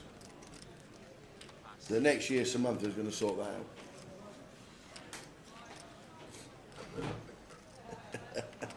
If anybody is interested, I'll live stream me emptying the bins for a ticket to Goliath. Yeah. Really nice. Oh. James, just recognising Reese has been opening a fair amount when folded to him in late position and just takes this A7. Really nice jam from James, recognising the situation and going to be getting it through. Personally, Tower, ace-4 off, cut off, seems too loose at this stage. Maybe if Reese thinks the table's playing too tight, it would probably get in there, but into Woody's, into short stacks, big blind as well. Not going to be cut out to call off ace-4 off now. Went for the still, not working. Lovely shot from James, by the way. Reese punished for the loose open in the cut-off. James Harty with a very nice jam. Going to pick up these 2.5 BBs from Reese. Any news on Chenka? Chenka was our last out in 26th. 4.6. Yeah, I play a little bit, Mark. Mainly cash, but I do dabble in tournaments a little bit. WSOP mainly. Don't really get too much chance these days to go to the EPTs with all the commentating and the clashes, whatnot, but we'll do Vegas every year.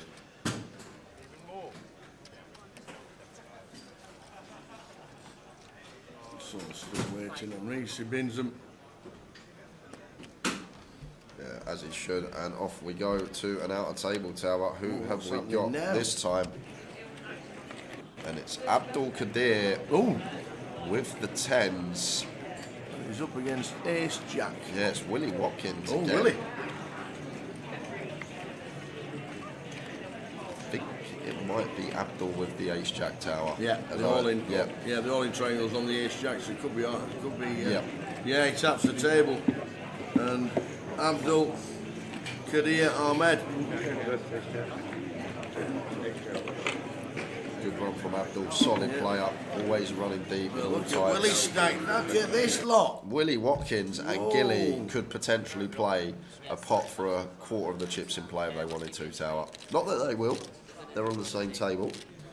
But we have hit the free table redraw, guys, so we are going to take a 20-minute break now, which I think's nice. Oh, so they're taking the break at the same time as the redraw? Yep, so 24 players remain. There's going to be a redraw, so we'll get all the tables mixed up, and we will be back in 20 minutes with hopefully some fresh faces, some familiar faces. See you at 1 o'clock. You might even give a couple of tokens away this session. We might do. See you at 1 p.m. See you at 1 p.m. MPL in 2022.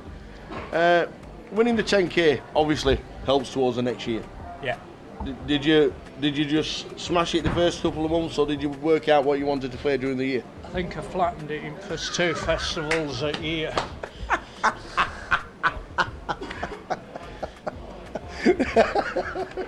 There's me thinking there's a strategy to it. I'll play this event, I'll play that event. Oh no, the first couple of events in the I think I flattened it in first brilliant. 2. Grand final in London, 2021 I think it was. PLO 456. We know you're a 4-card and a dealer's choice specialist. Nice touch, 37,000. Yeah. Fantastic touch. But it got a lot more runners than what we expected for £1,000 buy-in, because there isn't many £1,000 buy-ins in this country at PLO.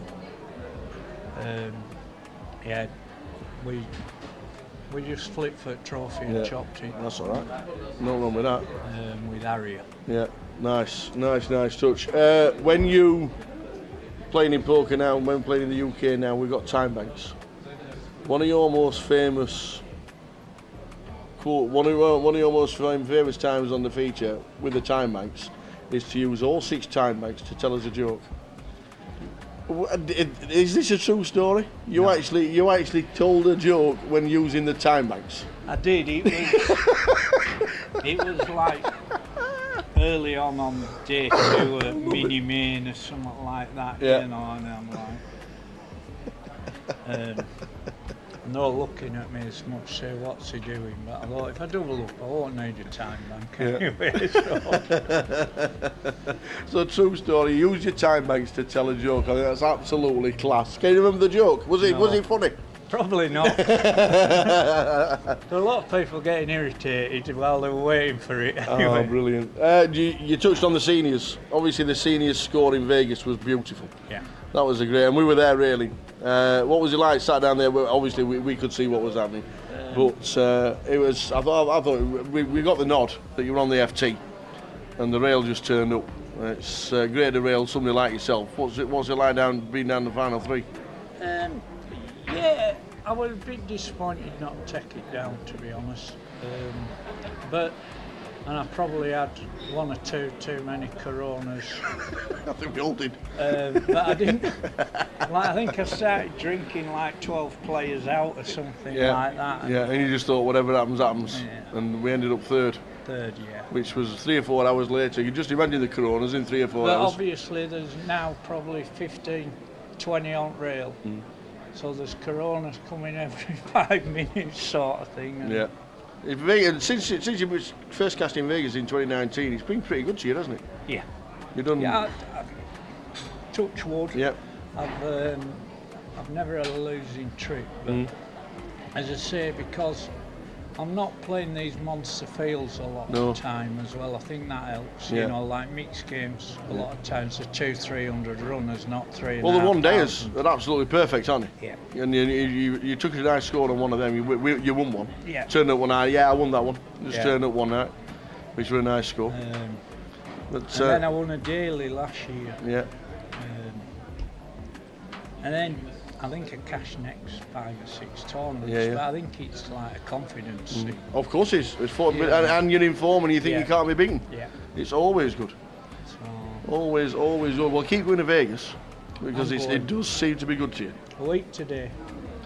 A week today, very nice. Look forward to seeing you out there. You come on You've been, Sunday, don't you? yes, indeed. You've been in the game over 2 decades. We'll mention that. What's the plans for the next 10 years? Slow down. Really? Yeah. Pick and choose whatever you want to play. Yeah, I probably won't travel much in this country. No. You know, it'll all be like Yeah. north. Yeah, and just pretty much slow down, Yeah. really. Well, pick and choose the right ones. Well, hopefully, yeah. As I say, it'll be Blackpool, Leeds, Manchester sort Yeah. of thing. But yeah, Just slow down a little bit, but just keep playing and keep smiling. yeah, as I say, I don't know how long mind will stay sharp. You know, finally, that won't help, like, you know. Good luck in the future. Good luck in Vegas when you go next week. Good luck in the future. It is an absolute pleasure because you have been around 20 odd years and we have seen you in the card rooms and entertaining us on that Dealer's Choice in Blackpool. If you weren't there, you missed an absolute treat. Riggy, thank you very much. Thank you very much. Top man. Cheers.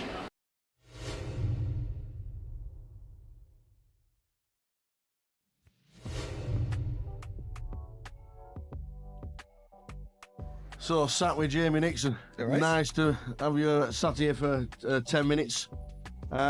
Sponsored pro since 2021. Yeah. Yeah. Yeah. How did you get into poker? It's a weird story, actually. But, I was going on a lad's holiday when I was 18, and 2 days before, I tore cruciate ligaments in my knee playing football. So obviously went on the lad's holiday on crutches, Yeah. which got thrown off the balcony into the pool quite quickly.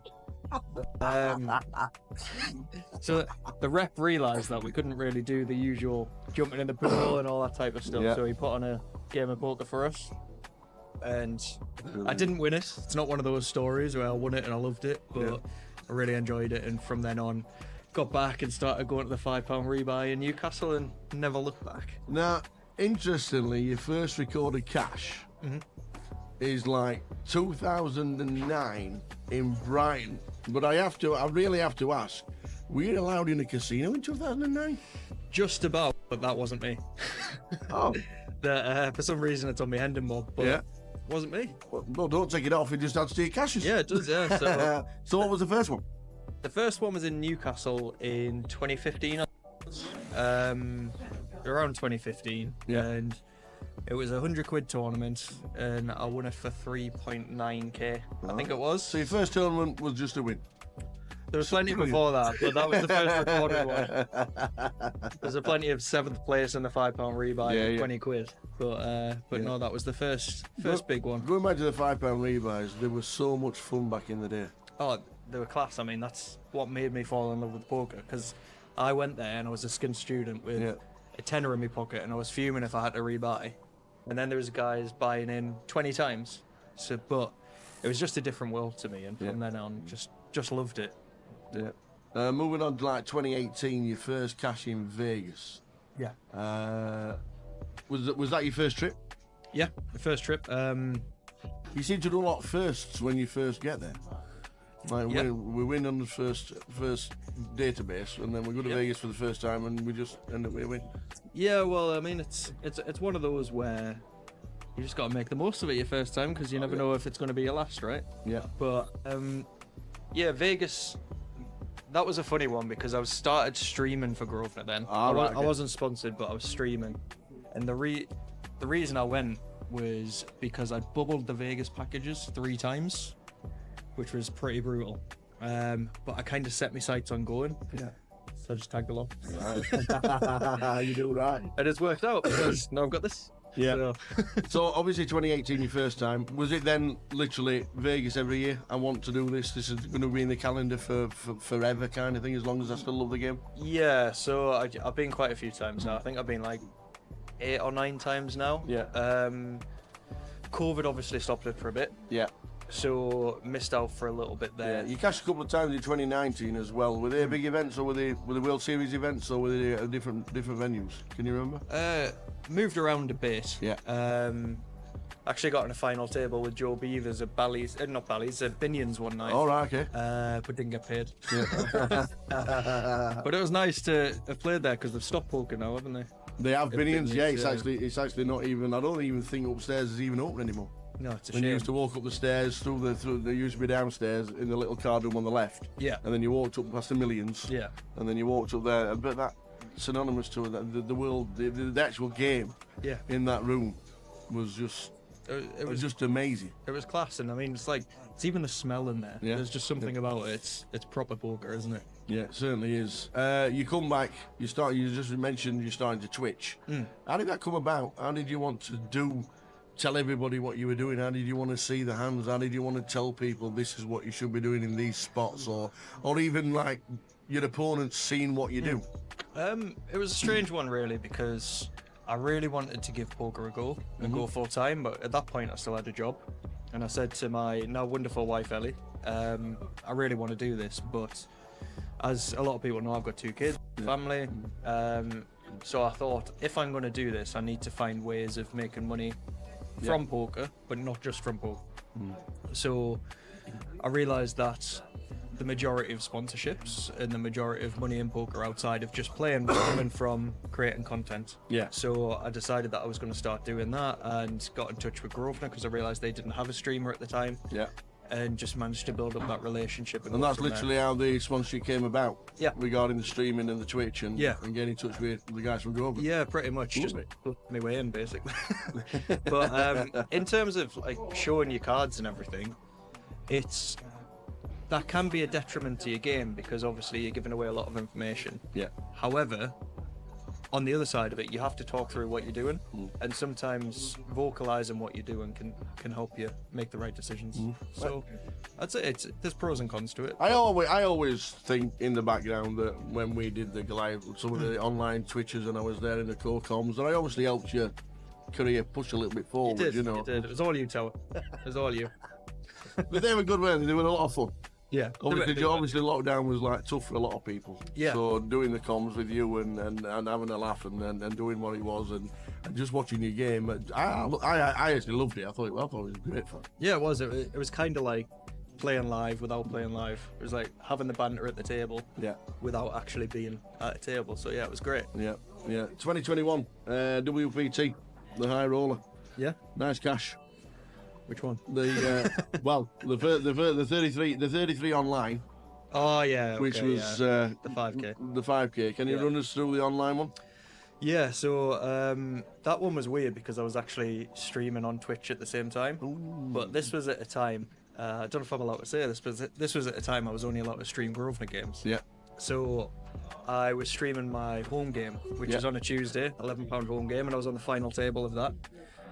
Off screen, I was on final table of the 5k. There's Dom Beachy, Sam Greenwood, and Tim Adams, 400. Wow. So I was getting really excited about the home game on stream at the same time as being 400 and 5k, which was pretty funny. Wow.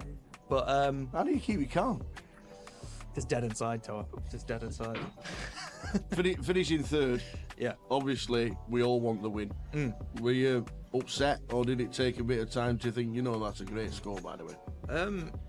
Yeah, I mean, the only reason I played it was because I saw some satellites overlaying to that event, so I ended up getting into that event for $55. Oh wow. So I couldn't be too disappointed. It was $55 into 30 odd K, so yeah, I was pretty happy with that one. Obviously you're gutted for the first couple of hours afterwards, but when the money hits your account, that's a nice little always nice helps when you look at the dollars just adding up. That's true. 2022, big year for you. You cashed a lot. Obviously, we had a GUKPT win as well. Yeah. Which was very nice. Yeah. Obviously, we were there. You were. Brilliant events to play in, but when you get one under your belt, how did that feel? It was great. I mean, I always do have a lot of love I did. Within the Grosvenor fraternity, you do have a lot of love. Yeah, and it's really nice to be able to kind of repay that love. Yeah. I really appreciate all the support that I get from the chat box and everything, and it was nice to show them that I can do it, really. But yeah, it was nice. I felt like the thing at the Vic, I always felt like that was my bogey card room, where I couldn't get a win, and then all of a sudden it just came. And the funny thing was, that's probably the worst I've ever felt playing poker, because Really? I was ill all week. You was ill. I was ill. You was poorly because Yeah. you literally said, "I'm gonna get you a drink, lads, but I'm leaving because I'm not feeling very well." Yeah, And that's exactly what you did. So yeah, some of those kebab places on Edgware Road don't go to. But excuse me. But, there are some good ones, by the way. There are some very good ones at the time. But yeah, I mean, it was one of those things. I should probably take note of that. And I just played ABC poker. Yeah. I didn't pull off any huge bluffs. I didn't make any big hero calls. I just played my hands well. And maybe going into this tournament today, and I'm I think you said at the time, I think because I'm not feeling well, I can't really play my game because I just really want to just sit there and play ABC. Yeah. And that's what I did, really. So maybe there's something in that. I'll try that this week in Leeds. You won the mini. You beat somebody called Carl Heads Up. I did. Do you tell him every time you meet him? I did. And now he's sponsored, obviously. Yeah. Now he's part of the team. Until recently, I was the last person that beat him heads up, and I was like, "Have you ever lost a heads up, Carl?" And he's like, "Yeah, to you, Jamie." But no, I think it was the cup I beat him in, actually. Heads up, and then the next heads up he lost was in the cup to Sinead, I think it was. Oh wow. So becoming a pattern here. So yeah, he's never getting a cup. You do a lot of coaching.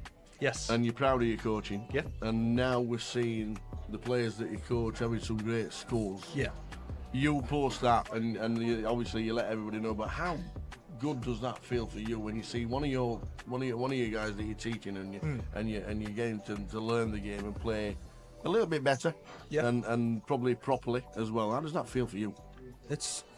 I mean, it sounds like a bit of a cliche, but it's probably feels better than when I win, in terms of how proud I am of it. Obviously, the money feels great when I win, but when one of my students win, it's just like it's just a sense of pride, because a lot of them come to me and they're a bit lost with their game. They normally come to me because they feel like they can't do it anymore, or whatever it is, and it's really nice just to instill that confidence in them. And sometimes that's all it is. It's just going back to basics, making sure the fundamentals are right, and getting them that confidence back. And yeah, it's really good, and seeing them get these big scores is just great. Yeah. If they're still not having coaching and you see the scores, will they send you the message and say, "Look, this is like this is great," and you see the name in lights, and you either send a text message either way just to say, "Look, fantastic, great result." Yeah, definitely. I mean, even if somebody has had coaching with me and then leaves, normally, I mean, we've spent a lot of time together, albeit on Zoom. Spent a lot of time together. We've talked a lot.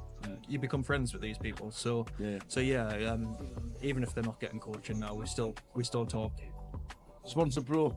Yep. We're heading to Goliath. Yes. What does it mean? It's the pinnacle, right? It's the pinnacle of Grosvenor. Absolutely. I mean, if you can turn 200 quid into 200 grand, that's just the dream, right? Yeah. It really is. It's the Vegas of the UK.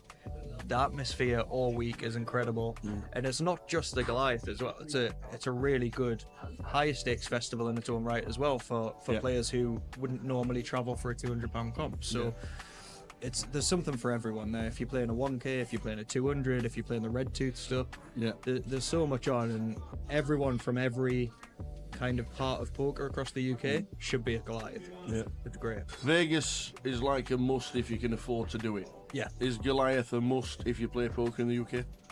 Yeah, I mean, it's one of those things where it's just the festival to be at. I mean, obviously the GUKPTs are great. There's just something special about Goliath. It's the fact that it's in these huge halls. It's not just in the casino. There's even the bit where all the food trucks are. Yeah. Everyone's just in a great mood, at least at the start of the week. And, 10 bullets in, we're like, why am I here? yeah, well. But there's just something really special about those tournaments where, I don't want to say rags to riches, but from 200 quid to 200 grand, it kind of is, absolutely, right? And it's just, you can start with nothing, and it's like it's like winning the lottery. It's a dream, but you can do it with a bit of skill. Yeah. So yeah, it's great. Yeah. While you still love the game, what's the plans? Just to keep doing what I'm doing, really. Traveling around a bit more, playing live. I've done a bit more live this year. It's not worked out in the way that I wanted to just yet this year, but that'll come. Vegas in a couple of weeks, so.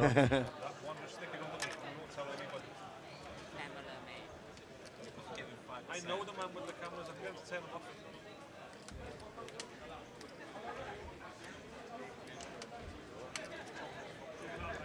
Cheers, mate.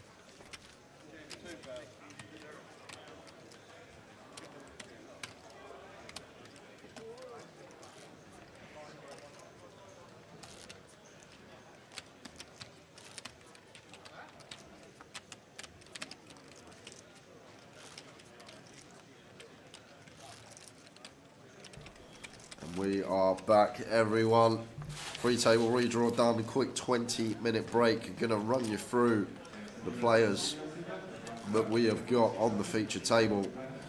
Ben Miller in 1, Ryan Evans in 2, Reece Ling in 3, Adam Bromley in 4, Chris Wood in 5, Artin Bazazi in 6, Sam Acheampong is 7, and in the 8 seat is Carl Bellis.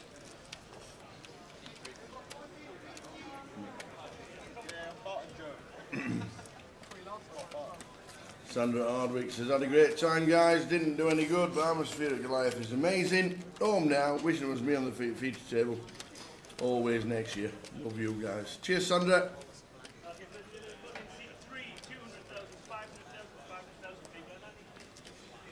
Yeah, God Cake apparently is a delicatessen here in... Oh, hang on a minute. What's happening here? Have they announced a deal? 30 seconds to go to the break. Wow. Yeah, tough little table this tower for the free table redraw. You got Adam, you got Artin, you got Woody, you got Sam, all sat in a little line together. Woody is the winningest player left in. 555,000 in live earnings for him. Artin, 102,000 in live earnings. Sam, 145,000 in live earnings. And then you got Carl here with the Jack 5 suited.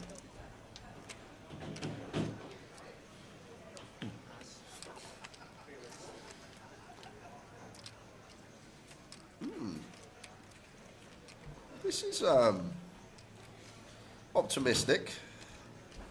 Jack 5 of spades tower for +7. +2. Is this right for Carl?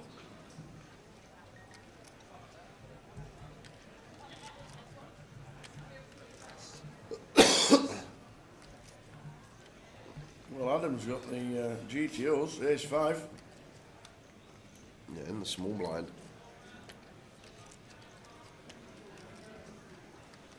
I don't think I like call here as Adam. It's for a significant part of our stack. Yeah, we will be ahead of some King Queen, Queen Jack suited, Jack 10 suited type stuff, but like only slightly ahead, veering towards 60% equity. And then times we are up against the pair or the better ace X, we're drawing to 30% equity. So I like fold here.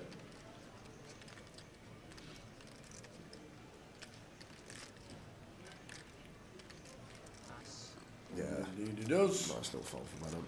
And Woody looks down at 10-8 and says none of that. Thank you. On behalf of Team Mushroom, I want to say thanks to everyone at Coventry for a very well-run festival. We had a blast, 2 final tables and another huge deep run from Barty. See you next year. Cheers, Paul. All the best to Team Mushroom, and we'll see you on the travels. Did we get the chip counts? Yes, we did. Wowzers.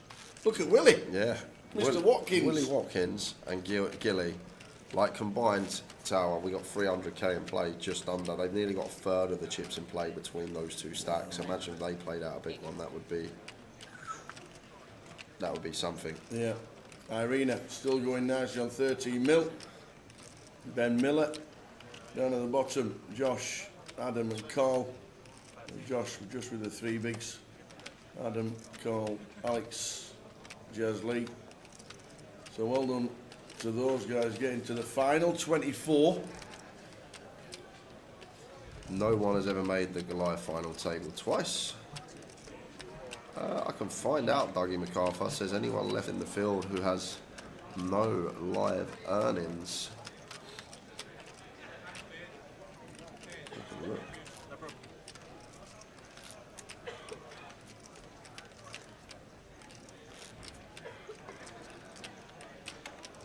We lost Dean Lipscomb earlier today, couldn't find anything on his Hendon mob.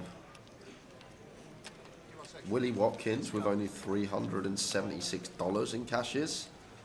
Just $376, that's not 376,000. So Willie Watkins, what a run this is for him. Reese on our table has only got $254 in live earnings. So huge spot for those two.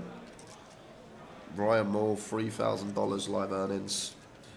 The Big Daddy, Chris Wood, did mention $555,000 in live earnings, but Woody been around for years. And over to Big Sam. Why is he called Pingers? Pingers? Pingers. Oh, no idea. Not sure how that's... Has he been asked to be called? He must have been asked to be called that. Somebody who knows Sam Achipong, please tell us why he's called Pingers.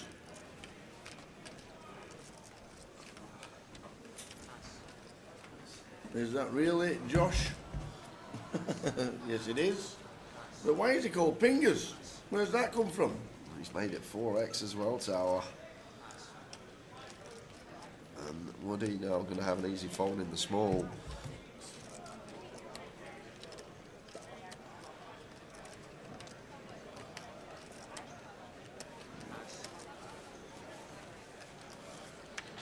Artin, like here for example, Artin probably defends this versus 2BB's Tower, and then we get Artin to put chips in with 11% equity. But I always say, we start going big up, we just isolate that better range of hands. That's going to continue.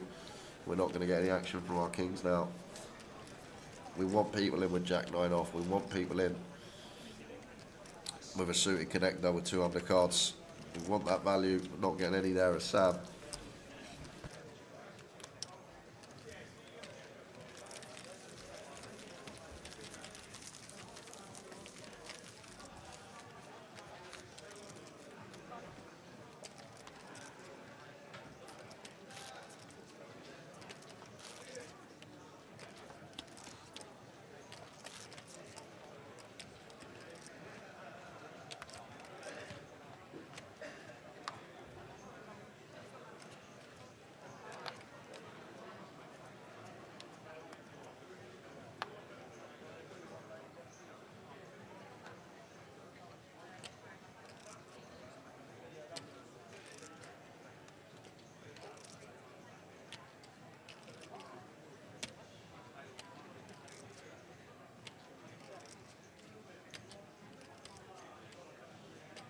So Carl Bellis this time with Jack 8 under the gun.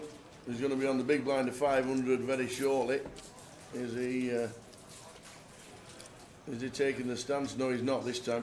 Yeah, as he shouldn't. So Ben Miller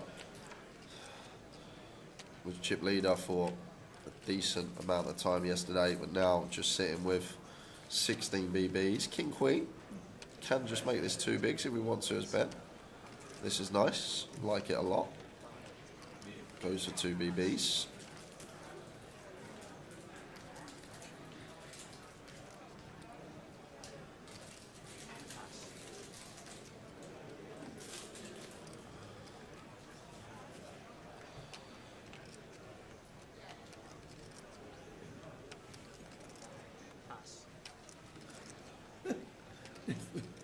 If this is right about Sam, it's brilliant.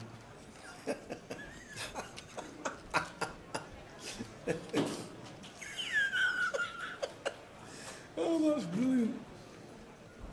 Can't see Art in calling with the Queen 6 in the small. 800 to call. Oh. He must have been asked to be called Pingers because he's just come from outer space. Dave's just not going to randomly put Pingers in for someone, is he? Like King 6 suited, like, and this is why we open 2 bigs, because now we get a defend from a hand we have dominated, and we should get Sam to defend here with a King 6 of diamonds.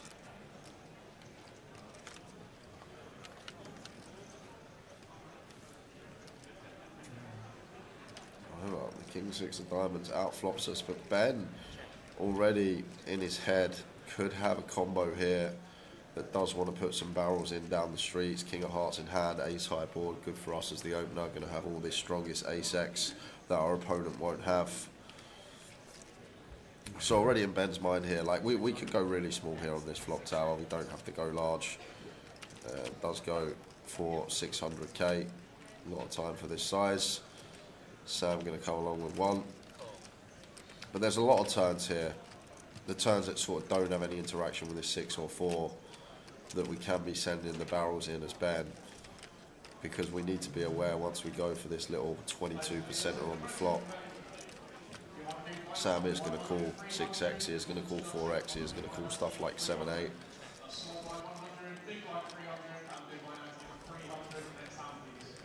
4's a bit more dicey though, like so much better for this to be like a deuce or a 9, a 10 that we want to barrel on, because as I say, once we go this between 5th and quarter size in, Sam is going to continue with all his 4x on the flop.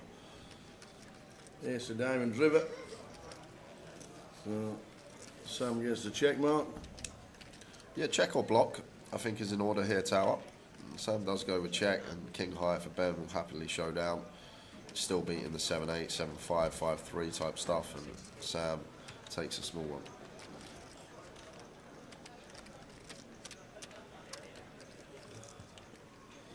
I've just been asked what time does the stream start. Oh, nice. Maybe about 2 hours ago. Happy birthday, Richie P. The VIP, Richie P. How come do we database everybody? Hey, most people, but obviously, like you said, for your best result, the EPT mystery doesn't seem to be on there. If it's not on there, you can contact them and put it on. Not every result goes on. Sometimes they do miss off events. So if you want to add in on, Mark, just get in touch. Show them proof.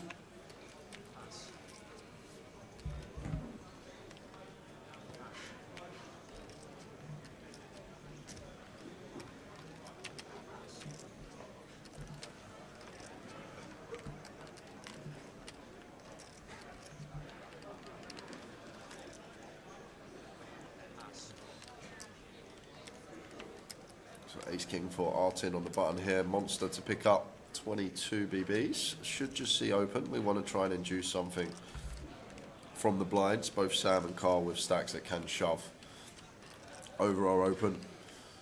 We would like to just see the milli tail up 2 BBs thereabouts. Blinds at 500k. All of it goes in for 11 mil, 21, 22. Far too big. Just open. Yeah, it's too strong a hand. Like we want to construct the range here of hands that just want to open 2 BBs, like 22. I guess we will have some shoves for 22, but these hands aren't going to be as high up as Ace King. Like the smaller pairs, maybe ones that we want to shove for more BBs. Maybe some stuff like Jack 10 suited, Queen Jack suited that can fold out some better holdings. But just putting pressure on Carl, I suppose, because he's a short stack with 4 mil and 8 bigs. And we can't do anything with deuce 3 by the looks of that. The thing is, like, once we open 2 bigs, even an 8 big blind stack and the big can still have fold equity and get it through. And like, if Sam's got like ace 10 off there or something that might jam over our open, like he'll probably just fold to the open rip for 22. Well, it could have been a rip because it could have been a call, it could have been racing because it was 2s for call. Pocket 2s.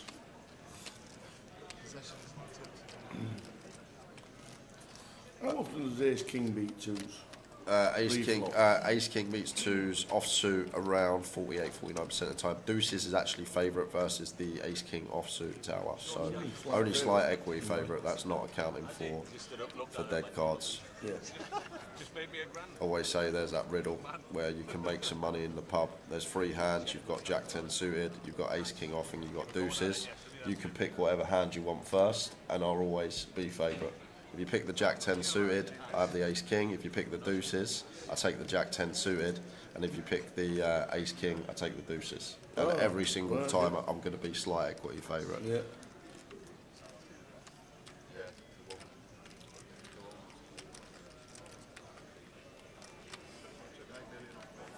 Your smaller weekly tournaments, if you want them on your database, you have to put them in yourself or send off the results, because the £30, £40 games you're never going to get on the mob. Yeah, nice little move from Carl. King 9 suited. Wild open from Sam though, Tower. Jack 6 off on the button. Sam proper getting after it. This is a spicy open. Ben gonna have an easy fold, and Sam gonna regret opening this one and giving away 2 BBs.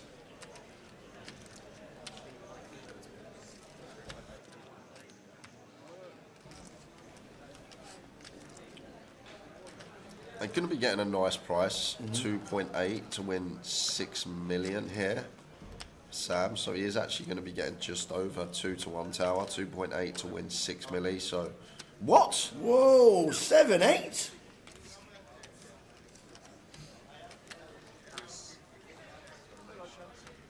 Yeah, this got to be a situation where a card's hit the dead box. Yeah, C2.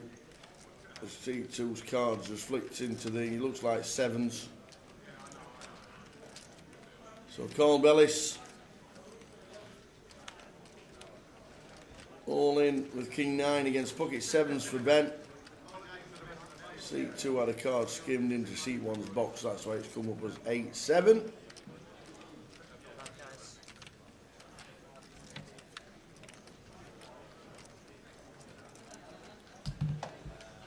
Whoa, nice flop.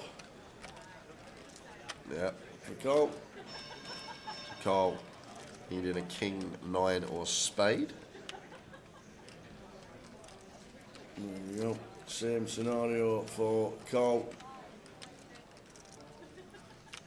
A King, a 9 or a spade, and it's not. It pairs the ace. Carl Bellis out in 23rd by the looks of that. Yeah, and as we lose Carl, we're heading over for some outer table action because we've got a big pot here. Who stood up this time by any chance? It's Arena and Gilly shaking her head from Arena. She stands up, and that is because she is drawing 9 on dead here. Queen would chop it though, Tower.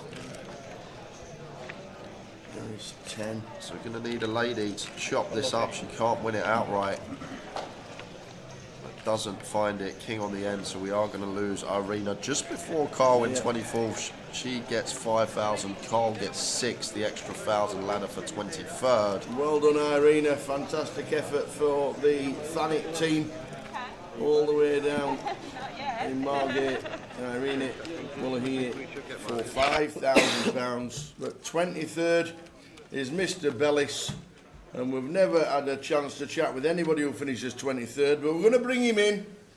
We're going to bring him in. The kids are watching, so we need to get his clock on the telly. Here he is. The dream's over. Good run, though, mate. Do you know what? If you told me that before we started you're going to get to day 3, I'd have took it. Absolutely. But when you get to day 3, yeah, you start. The dream's there, isn't it? You're thinking bigger. Yeah. I'm happy with the hands. I'm happy with the way it went down. Yeah. Results can go the other way. Of course. No, it was great. It was a good watch, and you were on the stream yesterday as well. We had a good run yesterday. You had a couple. The first hour was, like you say, it stopped, but obviously the first hand, the first level, when you get the aces and then the kings and then the aces, and it's just like that kind of run is what you need in this event. I was waiting for it again today. I just I ran out of juice. I needed to get them in. Yeah. And I was happy. As I say, when the sevens come over, I was happy. Yeah. But all in all, good week at Goliath. Yeah. Well, we've got a target to beat next year now, haven't we? Absolutely. Yeah. We still made some beer vouchers. 6,000 for 23rd, by the way. It's you don't very often get 6,000 for 23rd in many comps. You don't. You know, it's just been an unbelievable effort for a tour to get 6,000 returns. For £30. For £30. For £30. Even better. One bullet, £30. In we go. Was that 30 into 200 on the live credits? I actually played 5 of the £30 with the guaranteed seats. Yeah. And won 4. And we very used nice. 1. And you won.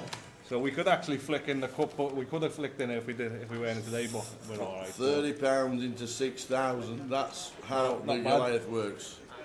Oh, super effort.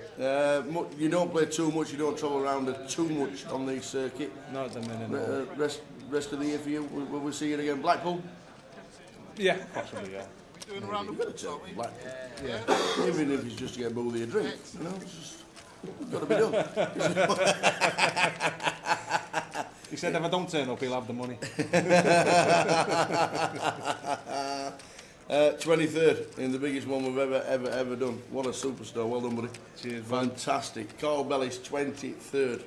Thank you very much. Well done, son. Great effort. Coming in, have a quick chat with us. 23rd, super effort. In the biggest Goliath there's ever been. It has been a super run. Well done, Carl. We're down, as you can see, to 22. Carl busting out. Super effort.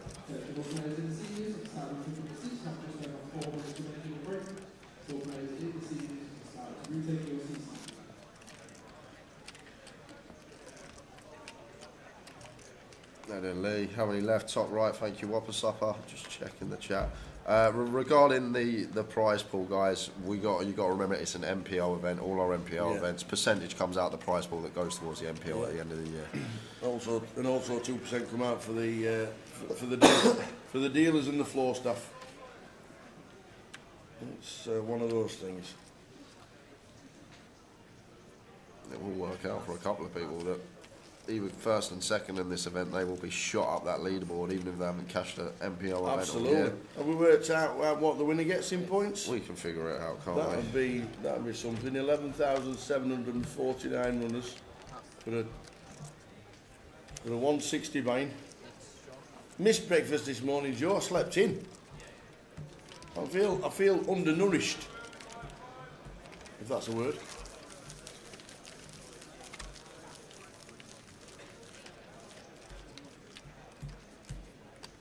£138 points you would get, Tower. 138 points. I'm not sure if we've got the updated MPL on the screen. 138 points will shoot you straight up.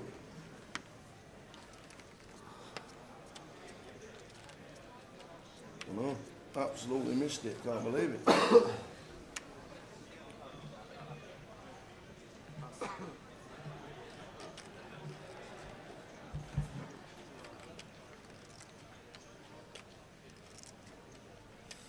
So Pingers, still don't know whether that's true. Malnourished. Thanks, Sky. I didn't think undernourished was a word.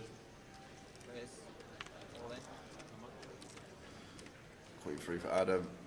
Shoves blind on blind for just 5. Ace for Woody. Gotta find it. We've got an ace. It's 5 big blinds. We have 1 invested. Like, this is a different scenario to when it goes up to like 10, 11 and stuff like that, because there are some plausible 6x will dominate. Adam will shove like 6-7 suited, 6-8 suited, king 6, queen 6. I'd be surprised if Woody let this one go, but fine to just clarify the amount.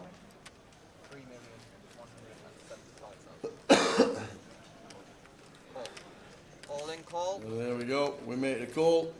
Woody with ace 6. Adam is all in with queen 3. And Joe Diego says I backed these two this morning.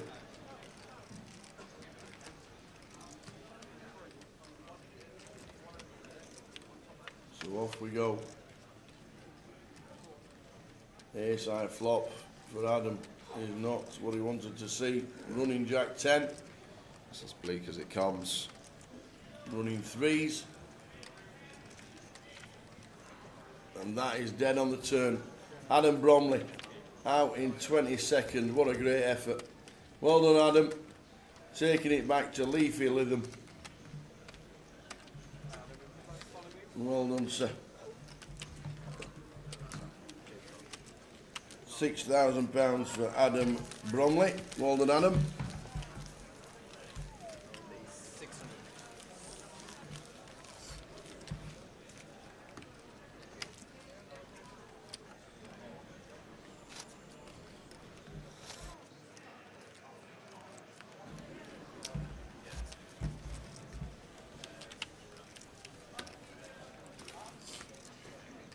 If you want to find the book from this morning, Mr. Jingles, I think you need to go to Grosvenor Facebook, scroll down, it will be there, and there'll be a link. I don't think we've got it on our stream deck. What's that? The betting from this morning. No, not at all. Didn't see it. I actually didn't see the betting this morning, so I must admit I can't tell you anything about the book. But it was on Facebook this morning, so you can rewind on Grosvenor Poker or Grosvenor social media and find the link. I didn't see it. Couldn't even tell you. Obviously, Gilly's got to be favourite, hasn't he? This morning, with a big chip stack. He would have been favourite in the books.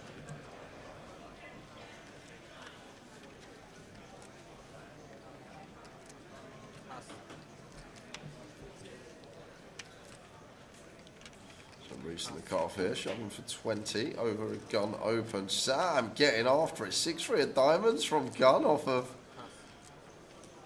15 bigs. King this time, yeah?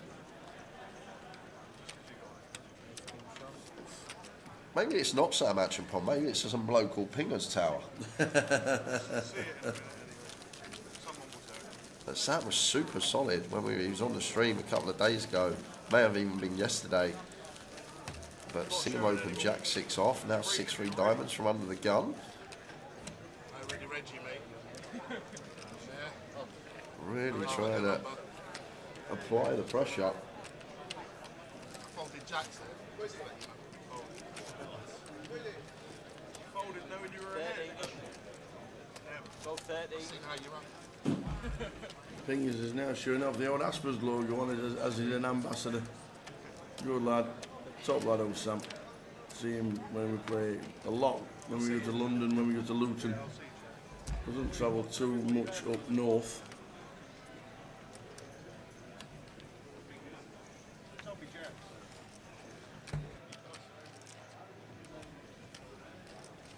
Let him know. Zivkol comes to the table. Pingers, lustfish fingers. That's why it's called Pingers. Okay.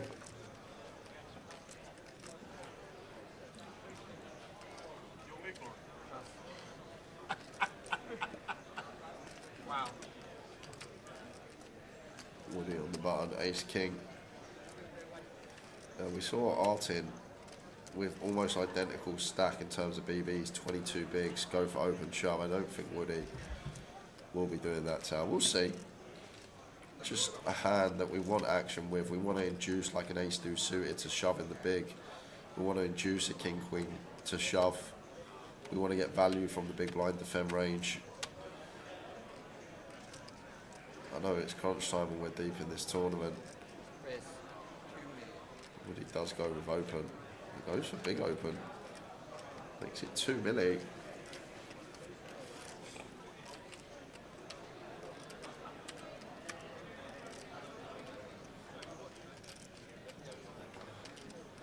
Artin with the Queen Jack. Like, this is the thing, like, if this was suited, Artin might run it against a 2 big blind open, but against a 4 big blind open, he's just going to get out of the way. And now over to Sam with an ace in the big. He just gets out of there, but Woody goes for 4 BBs there. Surprised to see that tower. Sure he'd have his reasons. I guess effective stack there was 18 of Artin, but interesting one.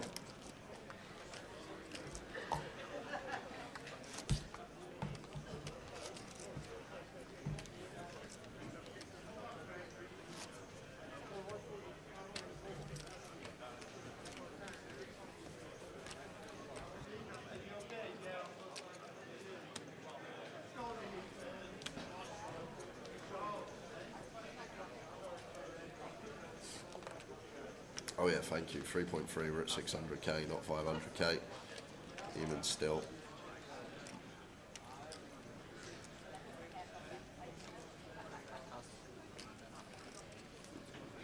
He's 5 off for Woody. Doubt we're going to do much with this one. Letting it go. Martin should be doing the same on the button. It's going to be a blind and blind confrontation, you expect. However, Artin hasn't folded just yet, Tower, and he is going to attempt to steal. And now this is where the problem comes in straight away.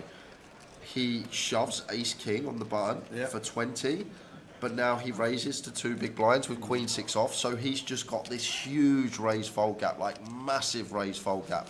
So if his 2 big blind range is just going to be aces, kings, queens, maybe jacks, ace king suited potentially, and then he just shoves all of this ace king off, ace queen, ace jack, stuff like this, his raise fold gap is massive. So any time that he opens button to 2 bigs, Sam or the big blind can just free bet shove any king or any ace, because Artin's raise fold gap is just massive, because he's shoving ace king for this amount of big blinds rather than opening, and then he's opening 2 BBs with all his stills, and then I'm assuming just with his nutted range. But if people are aware of that, super exploitable. We can just take any good removal card and just get after it.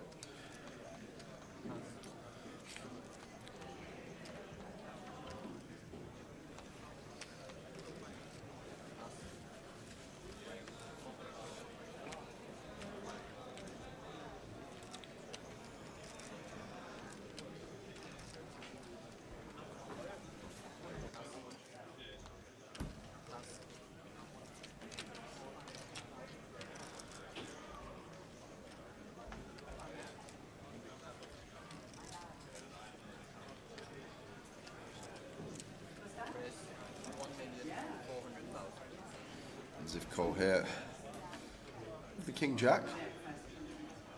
These two starting the hand 17 effective. And less than 2.5x here, suited Queen, blind on blind. Ben will want to tangle, you expect. And does call with position.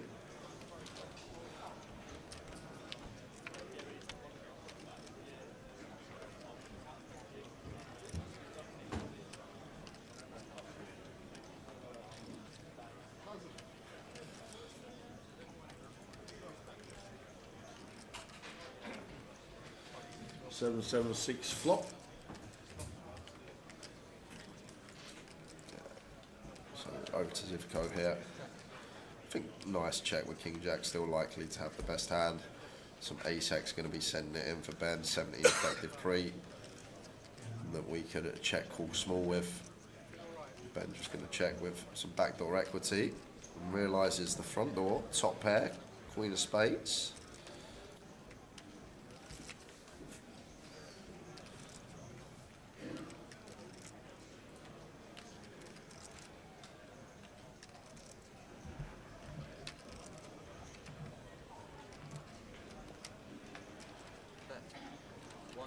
Now, Zivko, gonna go for a bet here, Tower. It's kind of an interesting one. I always say when we're betting, important to think about what better hands we fold out. And do we really fold out anything better here after flop goes check, check? Can't see ace high folding, and definitely 6x, 7x, queen x isn't folding. So maybe one that might play better as a check theoretically. It does go for the small stab, maybe just trying to flush out 2 random cards that's still going to have like 20% equity within the pot. But he must have known. He must have known the river was going to be a king of clubs. Yeah, so now just going to get to go for value now. What check? Checks it. Wow, Checks no it. value. What? No value, man. Wow. No value. And we're heading over to an outer table because it Saturday. is James Harty with Ace Jack and Josh Gaunt with Ace 10 at risk. So Josh needing some help. Ace Jack 2. Clubs, no. That'll do. Lost another one. Well played, Josh. Yeah, Josh Gaunt out in 21st for £7,000. Well played, sir. 20 players remaining. It's getting real. It is. Anybody know how to see all the pictures that the wonderful Mickey Mate has been taking all week? Yeah, there's the link. It's on Flickr. Get yourself to Flickr. Get yourself on. Follow Mickey K Mate on Flickr. Give it a follow and get yourself looking at all them pictures. There's about 38,210. Wow. It might take you about 4 weeks to scroll through every picture that Mickey's put on Flickr. But they are amazing pictures, and if they're all in albums for different days. So you've got Goliath Cup, you've got the Joker's Wild, you've got the A1F. Unbelievable pictures from Goliath this year. They're all on Flickr. There's the link. And give her a little follow. And Mickey has all the albums there from Goliath this week.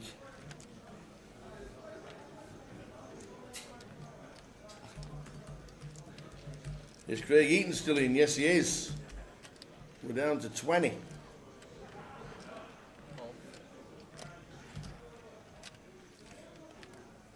As Josh Gaunt went out in 21st for £7,000.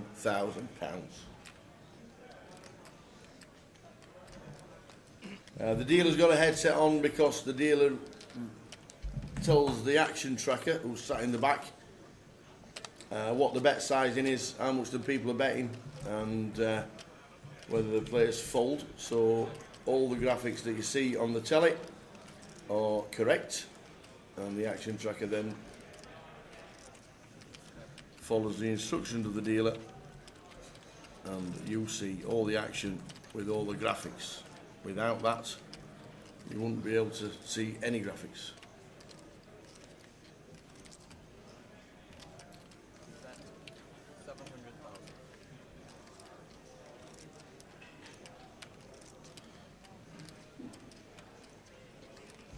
Evening, afternoon, Richard. Rich Whitmore, man as a wasp. How are you doing? Are you still in tennis? When are you back? Flop fush for Ben.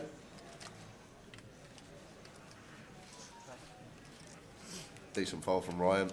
Does have middle pair, dummy and gutter, but lets it go correctly when he was drawing dead in that situation.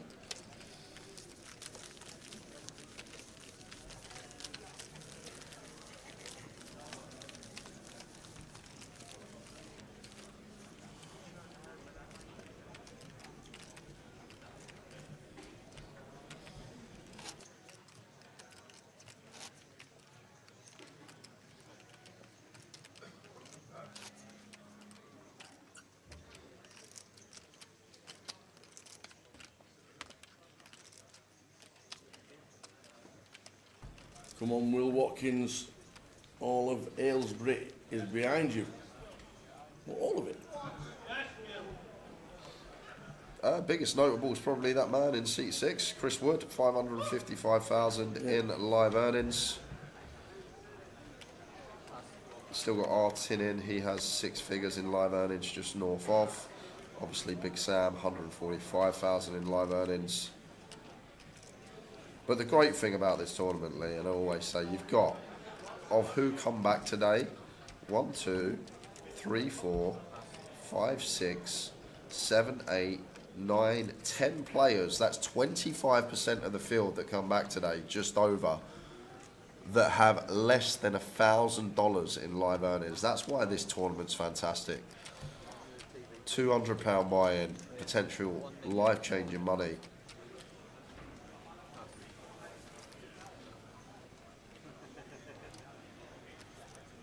Ben opens on the button with an ace, makes it 1.4. doubt Reese is going to defend Queen 6 off.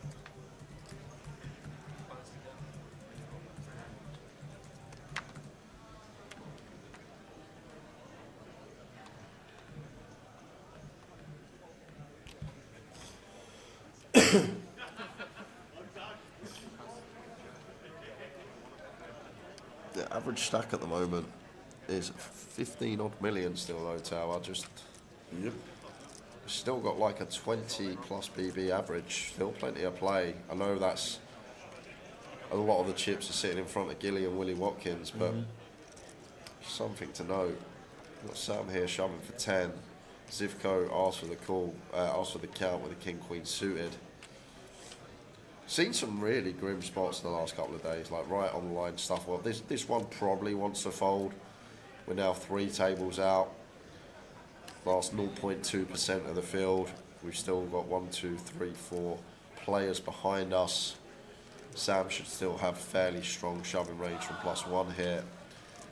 If we're in the big, slightly different for Zivko. We'd probably get in there and off we go to the races, but still with 4 players behind, I think fold is probably what we're going to see here from Zivko. Such a better hand to like jam over and open rather than to be the hand calling off.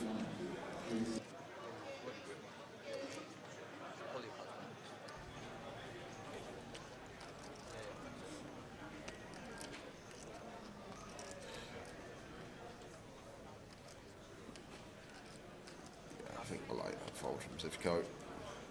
Pretty looking prospect, but hits the mark.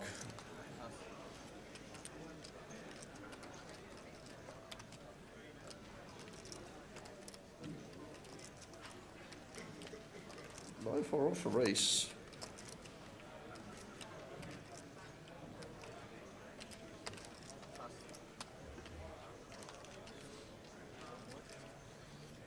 Then ace-5 off for Woody.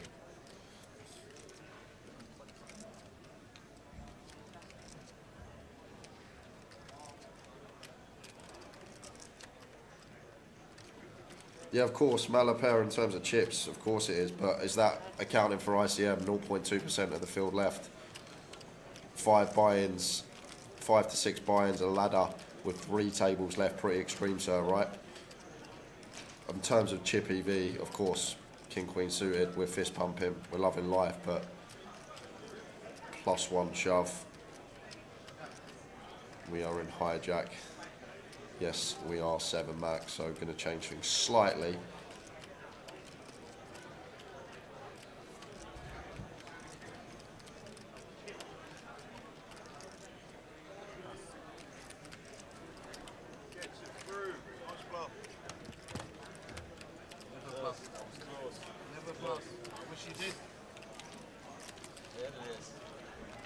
Must be nice. I had a nice one. It's a true story. Wasn't that nice? I bet it is.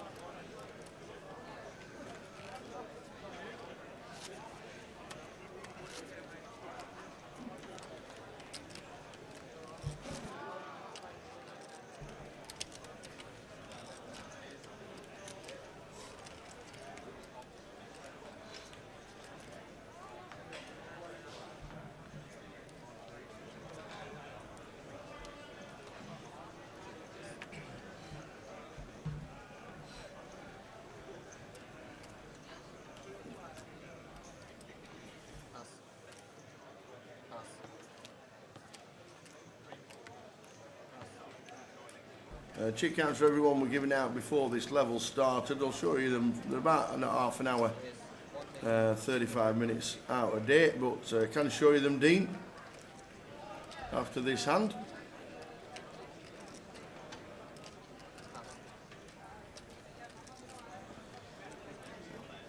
Nice little spot for Ryan here, making it 1.3 with aces. Really out the way in the small, over to Artin in the big blind. 6-3 off at this stage, not going to be getting in there, so should be a raise and take. Should be. What's occurring on table 21? Everybody's standing around. It's Richard Herbert who gets the last of his chips in with the ace deuce. He's been called by the ace 8. Ace deuce. We need to get a bit lucky. We need a 2. Or 6 or 7. It's a 3, no chops, no win outright. So we are going to lose Richard Herbert out in 20th, down to 19. There we go. 19 players left. Is the sports lounge going to be open for 1-2 cash? There's 6 cash tables open already, Barry. There are 6 cash tables open already.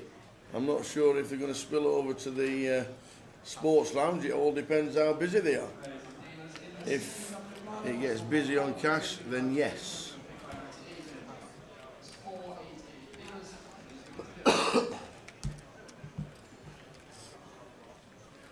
Dino, tell Boo that I said hello. We'll have a Guinness again when we're out next. Nice one, Dean. What's wrong with wearing shorts on the final day? Absolutely, everybody. Did you see the final table of the World Series? I wore shorts at my WSOP FT. You Fin did? brag, fin brag. Get the fin brag in. You did indeed. I don't think I wore trousers once in Vegas Town. I think I had shorts on every day out there. Yep. It's on. It's on, mate. It's on. It's on. Sorry. Yeah, there's 6 cash tables open at this moment in time, Barry.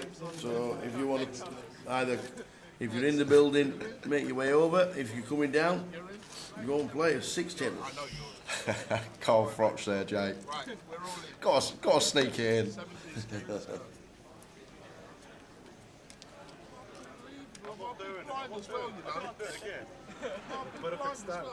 Yeah, I understand it's not 40 degrees, but it's not 40 degrees inside.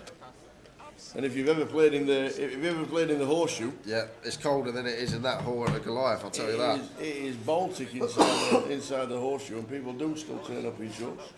The wind's the worst, I think. The wind's even colder, Really? I find, yeah. The wind can get cold. Always bring a hoodie if you go into the wind. Right.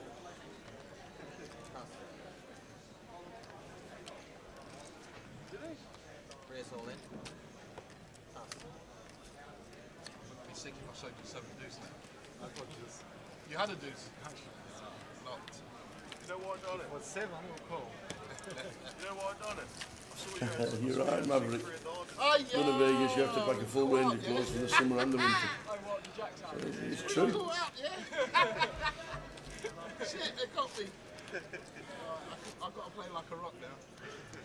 I didn't want him to make the blinds, is it? But you don't wake up with the sound I get it through. Shit. Hey, I thought the stream was an hour. I had an hour's grace. It was 6-3 suited, though. What's the next payout? Asked Joe Habs. £9,000. Wow. After losing Ryan Herbert, everyone laddered 2K. Wow.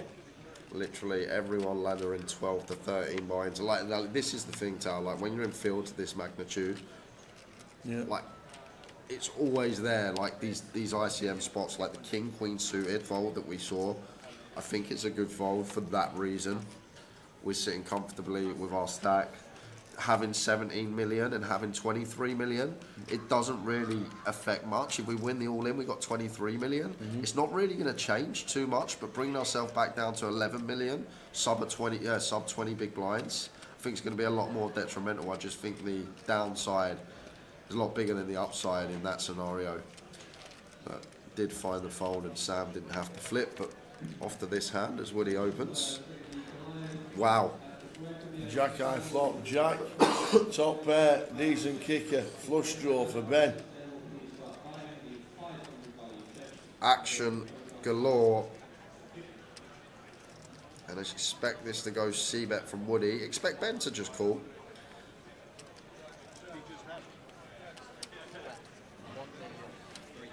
Woody comes with 40%. 1.3.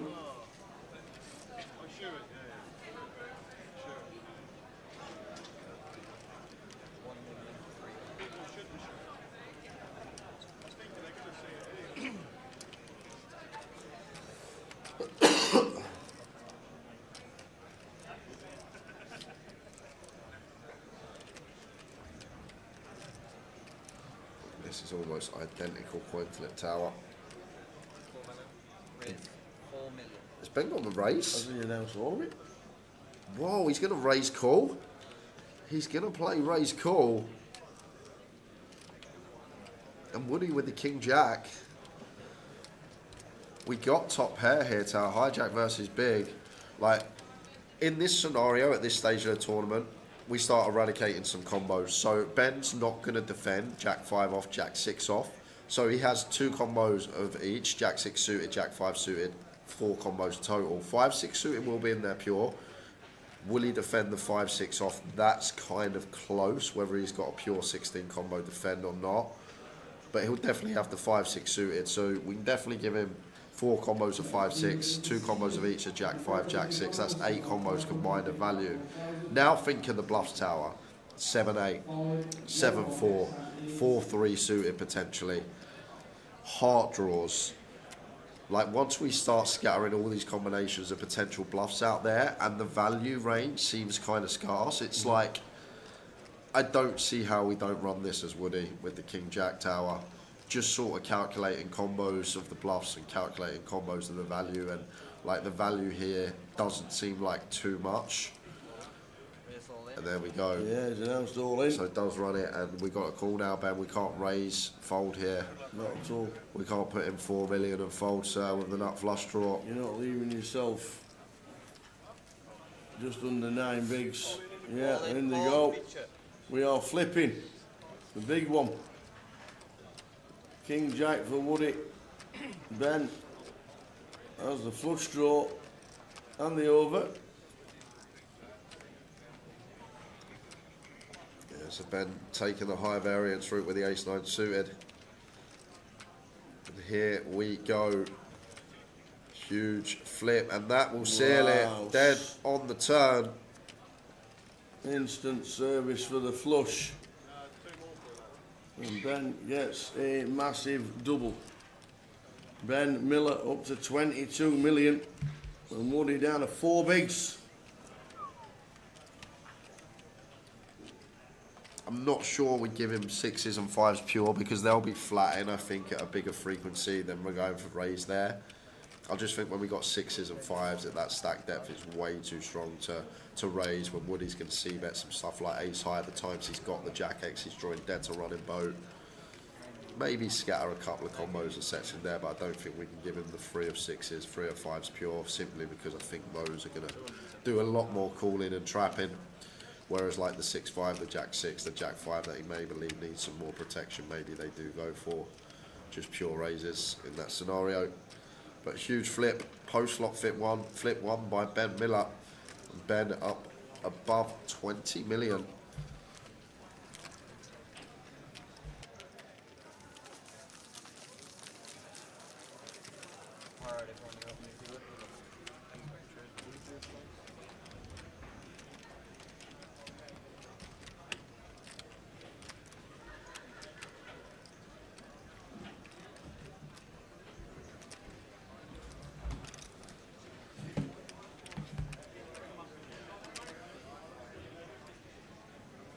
So we're on 19.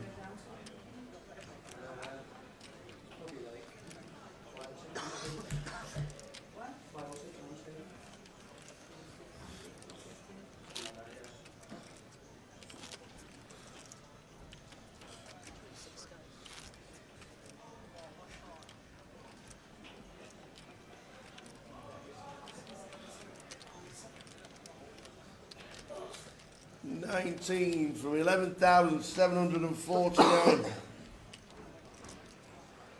Is anybody bringing in some cauliflower cheese today? I'm going to go and get I could right eat some cauliflower cheese. Could you drink some water? Yes. I'm going to go and get some waters. Okay. If you see anybody selling cauliflower cheese, can you just order me a portion? This is a casino, not a Toby Tower. I think we're at Toby Carvery.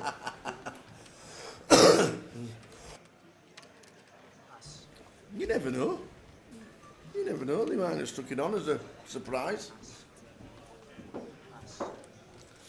Reese with the ace queen raised to 1.5 milli.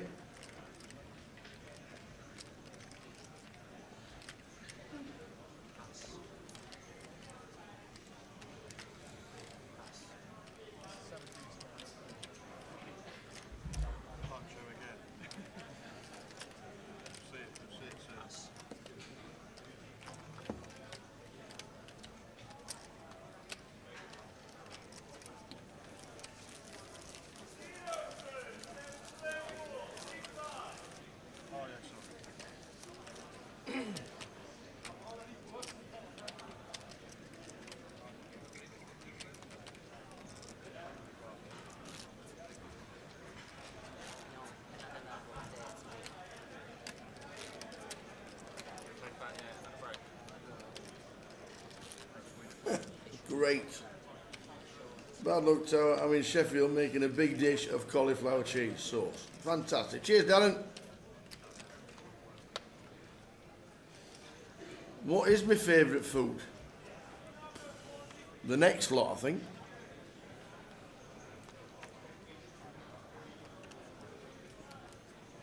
I actually do like a lot of vegetables, I must admit.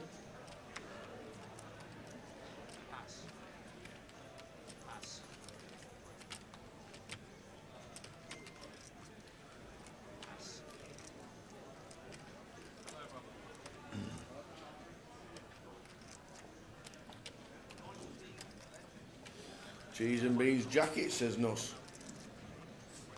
That's what he's been on. Yeah, the food's been very well received this year. The pizzas have flown out. The burgers, the nachos, the hot dogs and the jacket taters have gone really well. We'll have the buffet breakfast as you walk down. It's been quite, it has been well received, I must admit.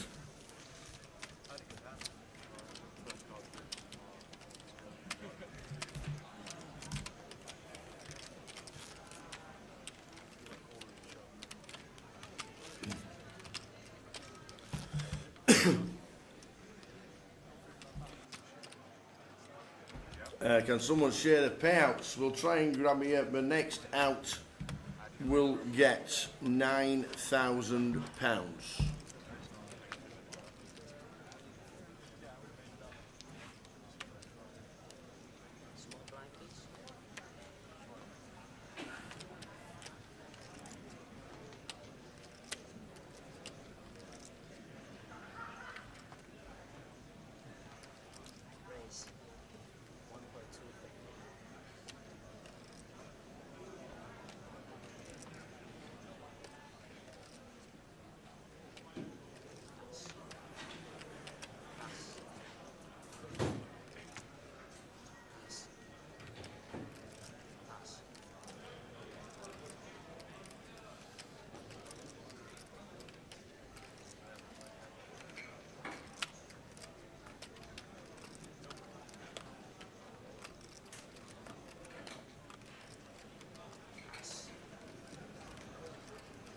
Aran and Carl.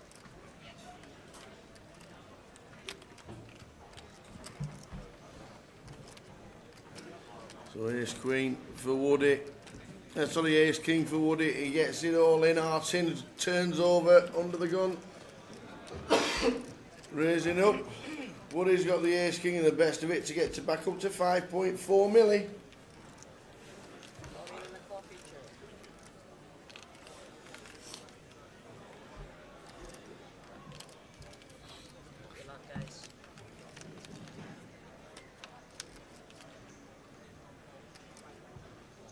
Ten high flops, good for Woody for the full double.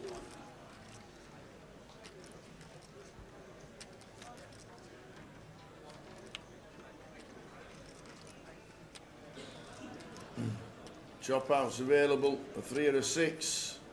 Queen to knock him out. It's not, it's a 9. Woody gets a full double.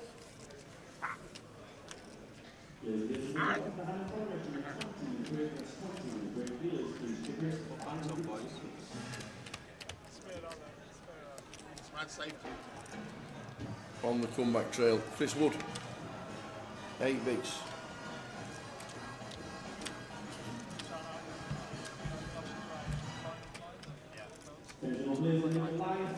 Please move your chips to your new seat. There will be a 20-minute break. That's 20-minute break. Dealers, please race off in 25 first by your chips.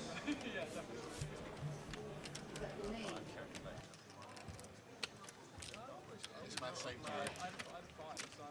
And they snipe once he's open. Then he shot.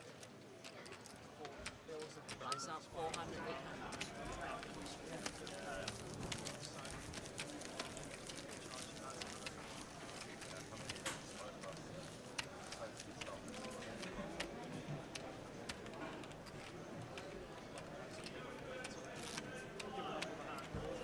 I'm doing Johnny Kelly. Yep. JK. Gia's still in. Woody's still in. Sam's still in. Your bets are looking good, sir.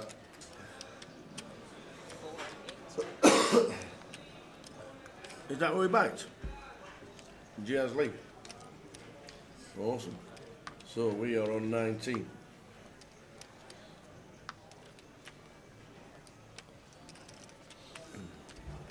There's a number 242, 201, 300, 600, 601, 366.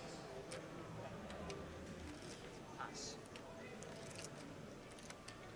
Pass. Pass.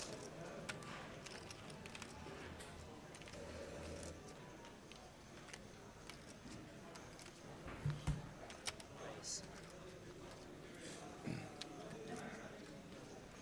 1+7. Would have played jam here as Reese Tower. Effective Okay, stack. it's 9. Yeah, Yeah. effective stack, less than 10 bigs. Just going to play so well as a profitable jam. Is going to elect to open. And may actually work well on this occasion because we do get Artin to put in chips in a dominated spot. So working nicely this time round.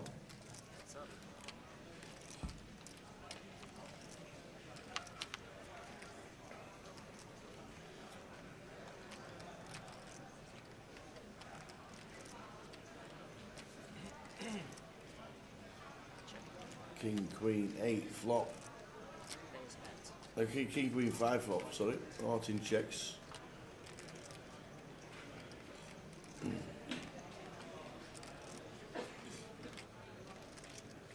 we're just going to be in the hand. Reaches C-bet.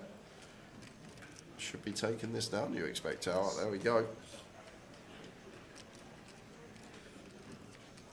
Just a quick one in the chat boxes. Keep it friendly, keep it clean, please. I don't want to start banning people on the final day. Please, please, please. Everyone's got an opinion. Watch the poker, enjoy the Goliath. Exactly.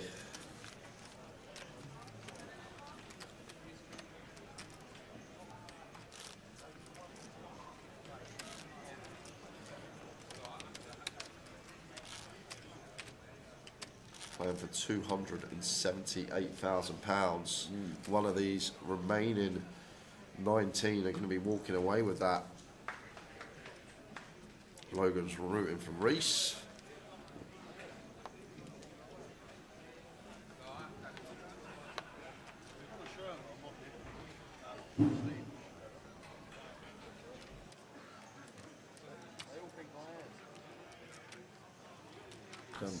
Just gone to 8. So blinds 400, 800, 400, 800 with a big blind ante.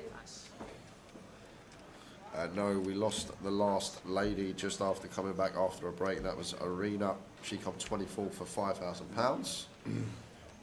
Afternoon, Eddie. Eddie Johnson. Afternoon, Jay in the tower. Great comms as always. See you at golf on Wednesday, Jay. Suggest you get 12 balls. That should see you through the front 9. I've messaged Saunders trying. They might not see me, mate. I think I'm going to be Might be giving it a miss, bit under the weather today, and it's got worse than yesterday, so if it carries on, you might not see me at golf Wednesday, I'll be honest with you. Might need to sleep for a few days.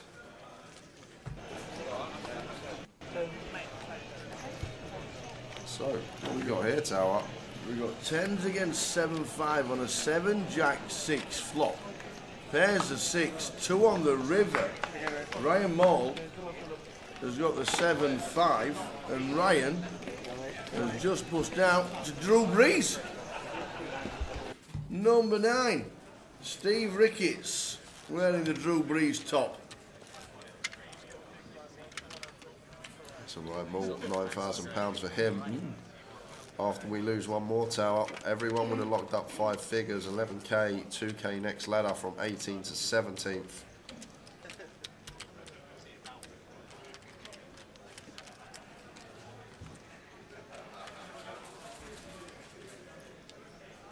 Tower, are you any good at playing snooker, says Segan?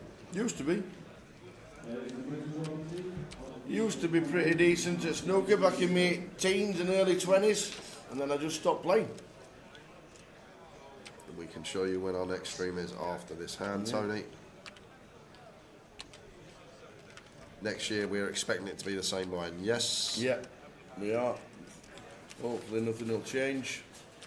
Everything will be confirmed in the coming weeks. And yet, final 2 tables are 8-handed. As soon as we get to 24, we go 8-handed, and then 8-handed until we hit the final of 9. Yep. And here we go, Tower. This is a snap for Ben, no questions. He's asked for a count, which is within his right, but once he realises that this is less than 8 big blinds and we have a pair blind on blind, should be snapping it off. Yep. Sam will shove deuces through 5. Sam will shove ace deuce through ace 6. Sam will shove suited king deuce through king 6. He may even wiggle in some suited queens that we dominate as well. And the good thing is as well, Sam shouldn't shove aces, kings, queens. Should complete these hands. 6s needs to be making this call. And does. So Sam stands up, is all in for 6.1 mil. Sam Achipong, Pingers.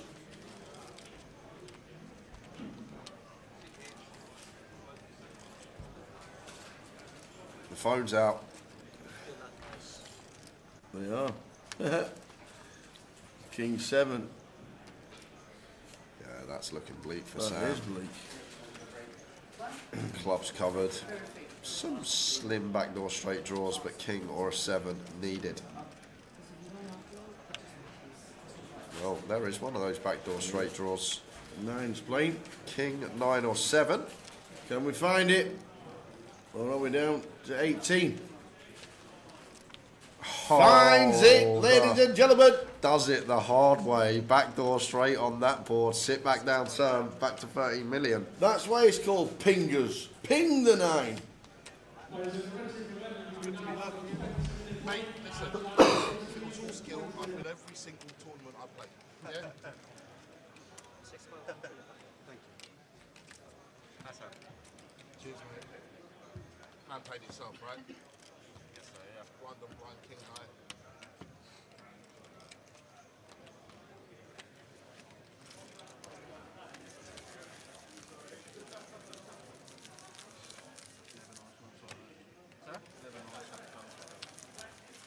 So Pingers pings the 9. 9 ball corner pocket. Free roll password will be released at 4 o'clock.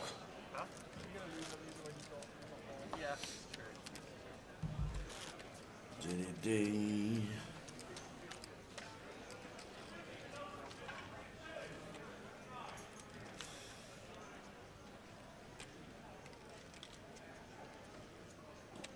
Jay has a Ben Miller poster above his bed. Not today, but I might do if he wins it. It might be there if he's champion.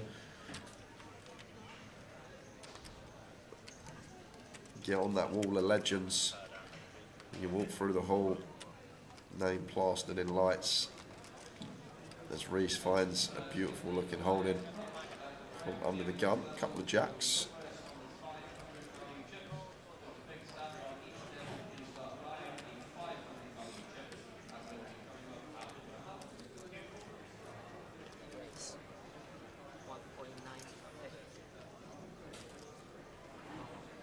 looks chunky, Tower. It looks north of 2.5x.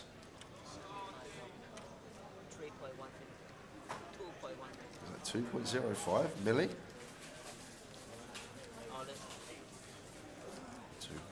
milli.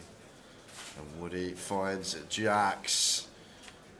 Woody finds 8, sorry. 5 million all in here. Chris Wood just with 6 big blinds left finds a middling pair, and Reese cannot wait for this to get back to him to snap it off. There we go. Here we go, here we go, here we go. You're gonna like what he sees. He is indeed, Woody. Needs to hit on its 18th for the Hartlepool man. How many did the seniors get? 450.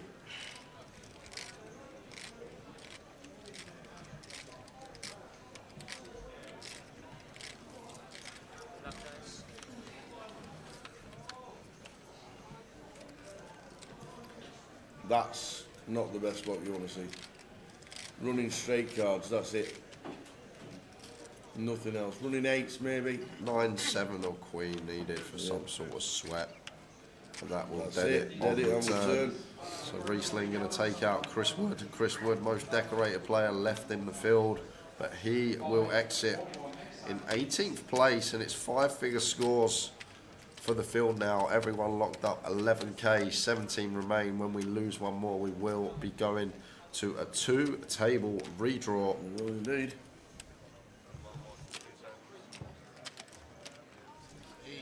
$9,000 for Woody. Well done. Great effort. Flop the best hand, throw the winner. Kill him all. Turn the best hand. I mean, do you want it any better? I like it. Actually, you turn the second best hand. Wait for a deuce up. Kills him, doesn't it? Put a 9 down there. Fold in it, yeah. Yeah. The guy's drawing 2 outs and calling the deuces. Average stack around 17 million on the screen. Yep, seen it, Craigie. Perfect, got the screen to your left. You can see all the details.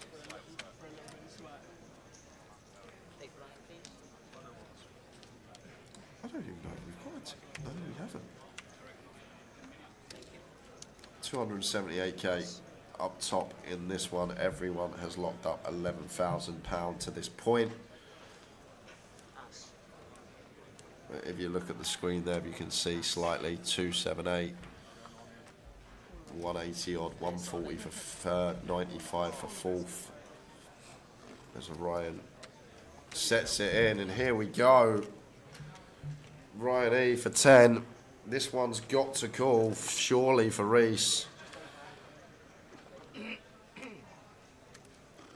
Have to call, sir. How can we ever fold here, Tower? You think about the range that shoves blind on blind for 10 bigs. All these hands that we dominate, he shoves suited queens. He shoves like most of the king X, if not all. And even against the ace jack through ace deuce, this hand's still going to have a healthy 40-45%.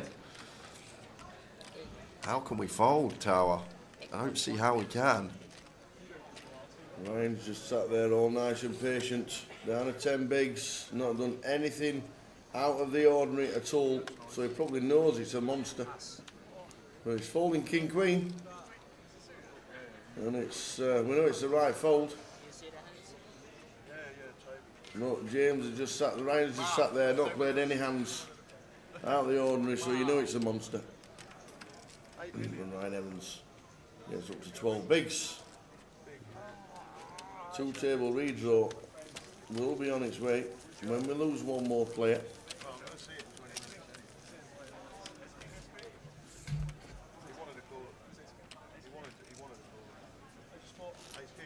That is the most mental fold I've seen this week, I think, Tower. That is...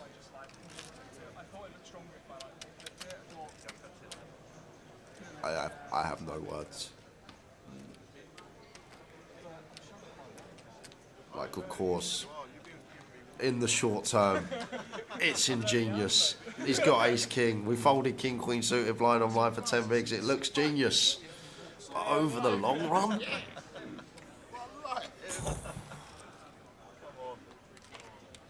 always try and take the whole cards out of account if you've not seen the stream before. Try and give you guys an idea of how we're supposed to play over the long term. It's going to make us money. But crazy fold there to let King Queen suited go for 10.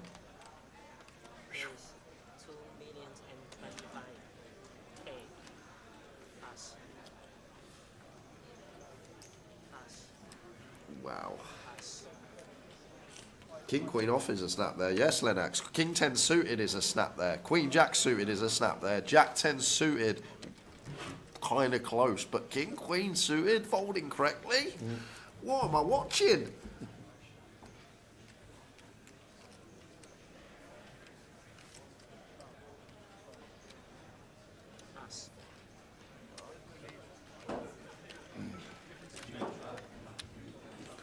So Sam up to 15 mil.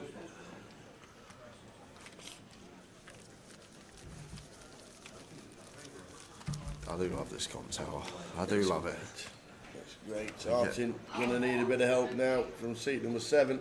We get to see stuff we don't usually get to see. Get to cover a £200 tournament. There's numbers remaining in the live event. Please rekeep your seats. You have 4 minutes remaining in the break. That's 4 minutes remaining on the race.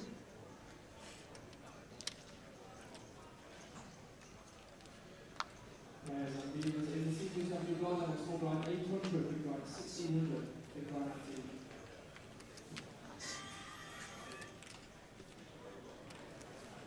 18. Even if he's got a read, people saying he's got a live read, if I shove King Jack suited there, or King 10 suited, or Queen Jack suited, I'd be sitting there so comfortable. Once my opponent tanks, I'd be sitting there comfortable because I know I've got the best hand. Because I know King Queen's going to snap and King Jack's going to snap, and this is the thing, you say that he had a live read, but that kind of means nothing because King Jack suited and King 10 suited would be sitting there comfortable. Queen Jack suited would be sitting there comfortable, and here we go. Here we go, Artin, King 9, he's all in for his 6 mil and his 8 bigs. As he should be. King 9 suited, 8 bigs, clear jam, and pingers, aka Sam Acheampong, with the Ace King. Is this the hand that's going to take us to the 2-table redraw? So here we go, Ace King for Sam. Artin with King 9 and 8 bigs. He needs help, or we're on a 2-table redraw. Good luck, guys. 9 in the window. That is a filthy one. So Artin just fading aces. Yep. And it's a nice clean turn, so looking like doubling through Sam. Needs to fade the Barry. Oh, what, that Barry? That Oh, one. no, not like that.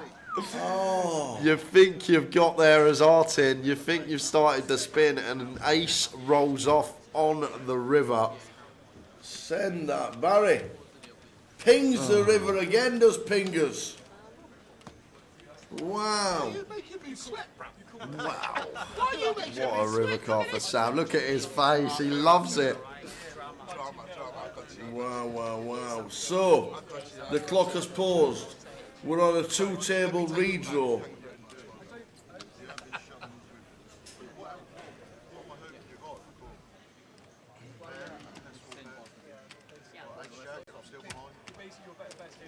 So, just as last time, we are now on a 20-minute break because to putting the breaks in with the redraws, great idea.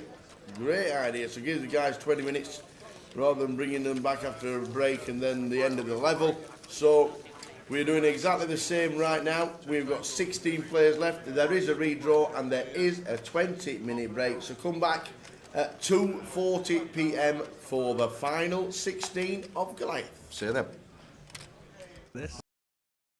But yeah, I'm going to play a lot more live. Going to keep doing coaching. Yeah. We've got Goliath obviously coming up, and then there's going to be some online series coming on Grosvenor, which I'm very excited about as well. Excellent. So are we going back twitching, streaming? Yeah, so this series that's going to be coming up, I don't know if I'm allowed to mention what it's going to be, but it's not something I'm going to be doing all the time, but I'll be doing it for one-off festivals and some one-off events as well. Just with me travelling more to live events, it's not really possible to stream all the time. But yeah, there'll be some here and there. Well, always a pleasure to see you in the card rooms. Keep up the good work, keep the coaching going, keep the results coming. Thank you. And keep that smile on your face. Cheers, mate. You're a top man. Appreciate it. Jamie, thank you very much. Thank you very much. Cheers.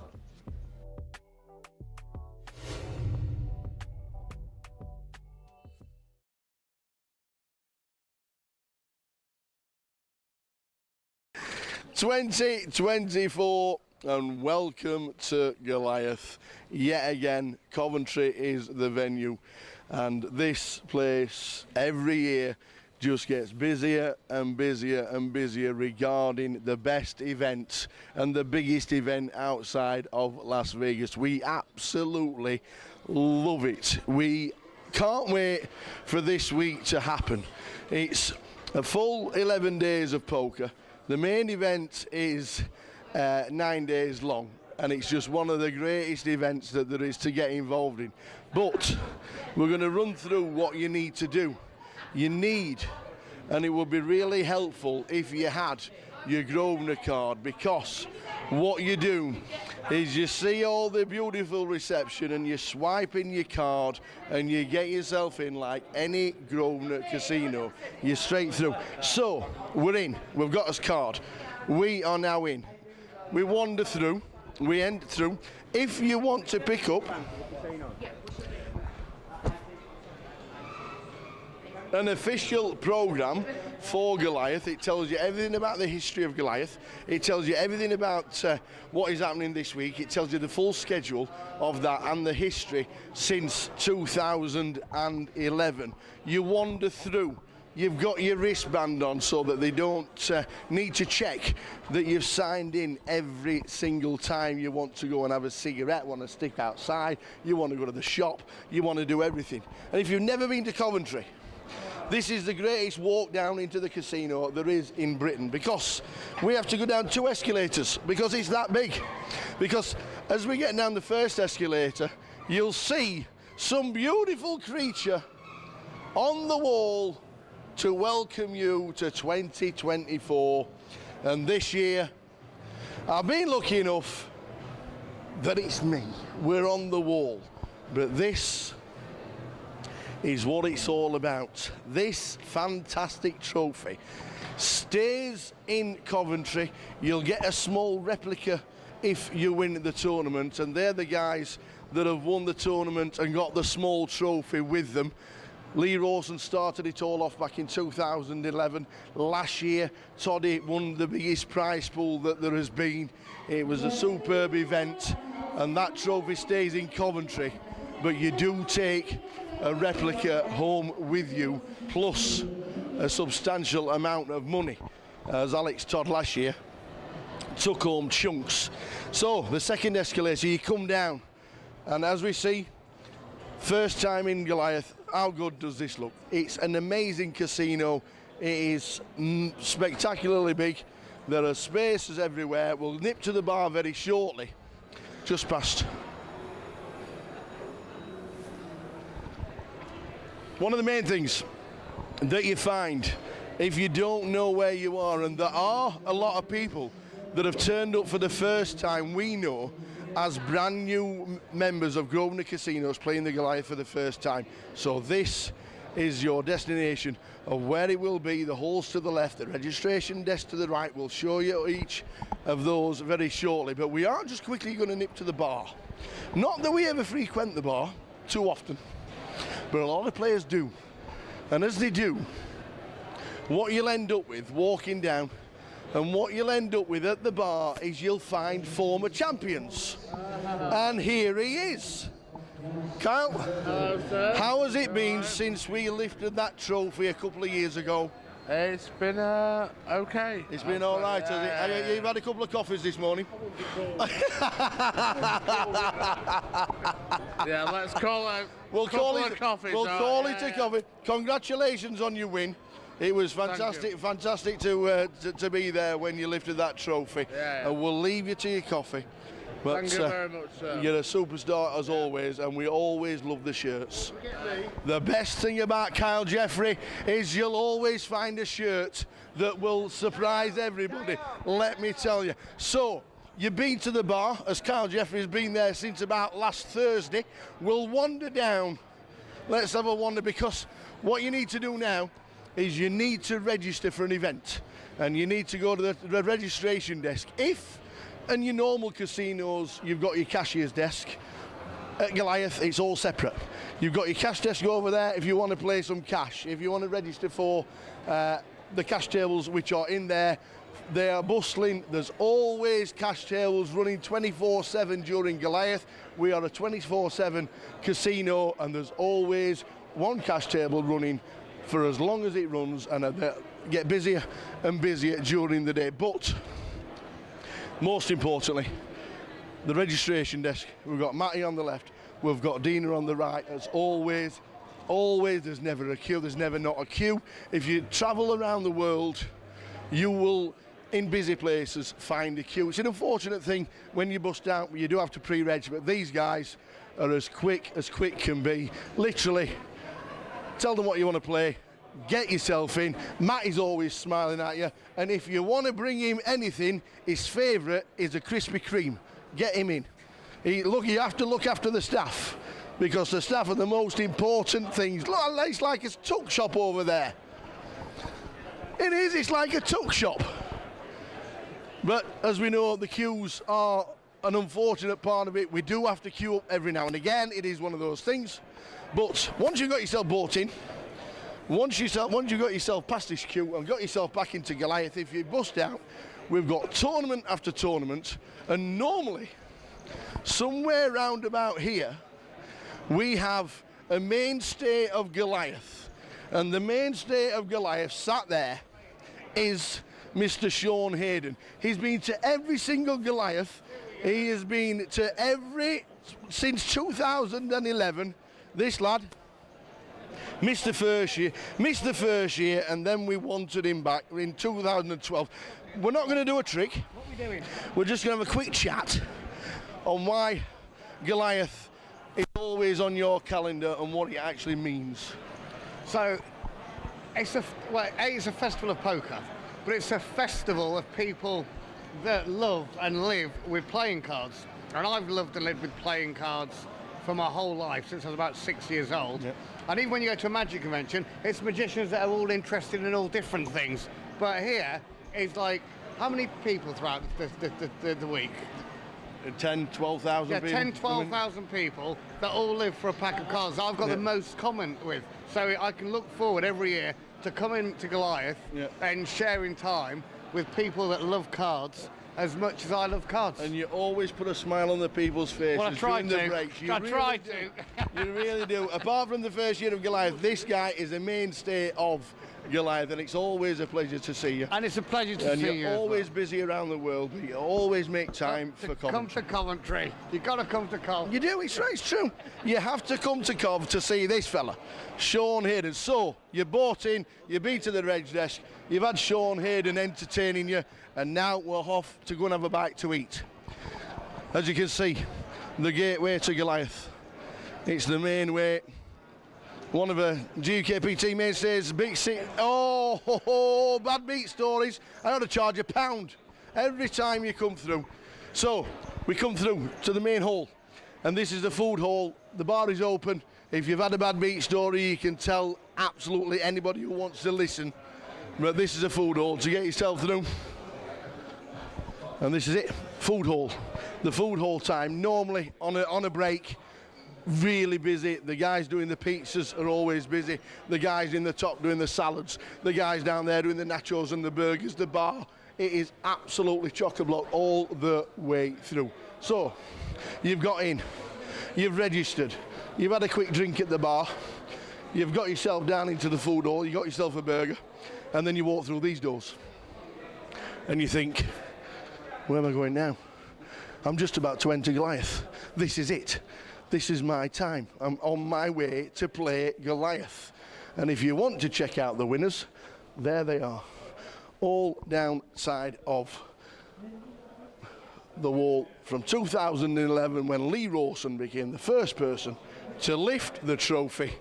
We then enter and wander through the hall. This is it.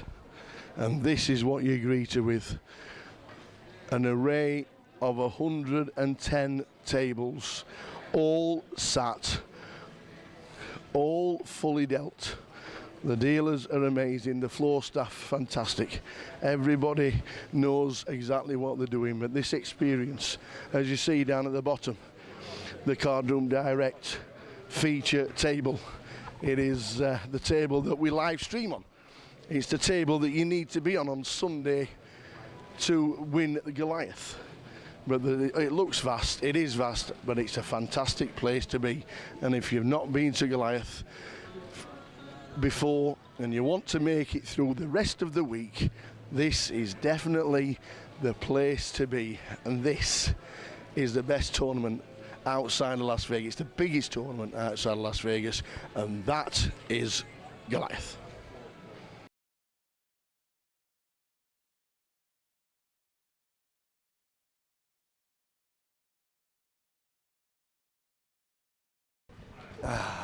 Tell the world who you are. Hello, Jamie Hutchinson, comedian, podcaster and terrible poker player. Because we've just started level number 2. I know. And do you know what, right? I watch this every year, watch the stream every year. Yeah. I thought, I always say, next year I'll do it, next year I'll do it, next year I'll do it. This year I'm here, I'm taking pictures, I was walking down the tunnel at the Bernabeu, got here, finally got comfy, kings into aces straight away. No So way, what, first there you level? go, second level. Second Come on, I'm a bit tight. You got to play tight first. We're obviously having a re-entry because obviously this event, you're here, you made the effort. Oh, I'm going to re-enter, yeah. So, how did you get into poker to start with? I used to watch it on Challenge TV when I was 13, Joe, just before, after Supermarket Sweep and that. so me and my mate used to watch it all the time. I was like, we'll get into this. I played like, my granddad taught me crib when I was 5, so I've just been born around cards, really. And then we just used to fake our age, go on Poker Stars. I was like 16 playing free rolls. And then, we just started going live at Berry New Road. Bit of cribbage, bit of 15-2, 15-4, pair 6. One for the hat. One for the hat. Oh, and now you're podding? You doing a bit of podcasting? Podcasting, stand-up comedian. I've just finished my tour. So all right, okay. Finished my tour. Tell us about that. How on earth are you going to stay? It's one of the toughest professions there is. Well, the only people who know more than poker players are comedians, so I'm just surrounded by misery and people saying it's not gone right for them. So I just, to be honest, Tower, I just wanted a not job. I just wanted a lie-in. Do you know what I mean? So I'll just do comedy or poker, anything that gives me a line. Brilliant. And obviously everyday life you can just have so much fun regarding every day. So many comedians out there just relive the youth, don't they? Yeah, that's what I mean. So it's we're 18 forever. I mean. Yeah, you've got to keep smiling and keep always. Have we ever died on stage? Oh, I die all the time. It keeps you humble. Have you ever made a hero call that's wrong? Yeah, of course. Have you ever folded the nuts? Of course, that's what I mean. That's all it is, isn't it? You don't die, you learn. Yeah. How often do we do the podcast? 3 times a week. It's grueling, man. 3 hours a week work. Really? It's absolute 3 hours a week? Yeah, we have a weekly live show every Friday as well. So tickets are a tenner and we just have a party. I like it. 3 hours a week podcasting, 20 minutes playing poker. You've got to sort this out. You've got to sort it. Surely. I'm going back to the call centre. At least they can sit down for more than 40 minutes. Give us a link on where we can watch you. Who's with you? Who do you podcast with? Jamie H Comedy on Instagram, and it's Hot Water's Green Room podcast, wherever you get your audio or YouTube. Fantastic. Get yourself back into Goliath. And hopefully I'll see you at the end of the day. If we have an update a little bit later, if you've got a chip count at the end of the night, we'll do it again. Yeah, and fingers crossed. If it's We'll another see. bad beat, we don't care. No, it's not a bad beat. It's bad. I knew he's been a silent assassin, and he 4-bet. I've not 3-bet all day. He 4-bet straight away. I know it's aces, but I have to do it. Do you know what I mean? Yeah. On the off chance it's ace queen, but here we go. You live and learn, don't you? Get yourself back in. I'm going to go and re-enter Tower. Thanks. Nice to meet you, mate. Top man. Cheers, Jimmy. Cheers.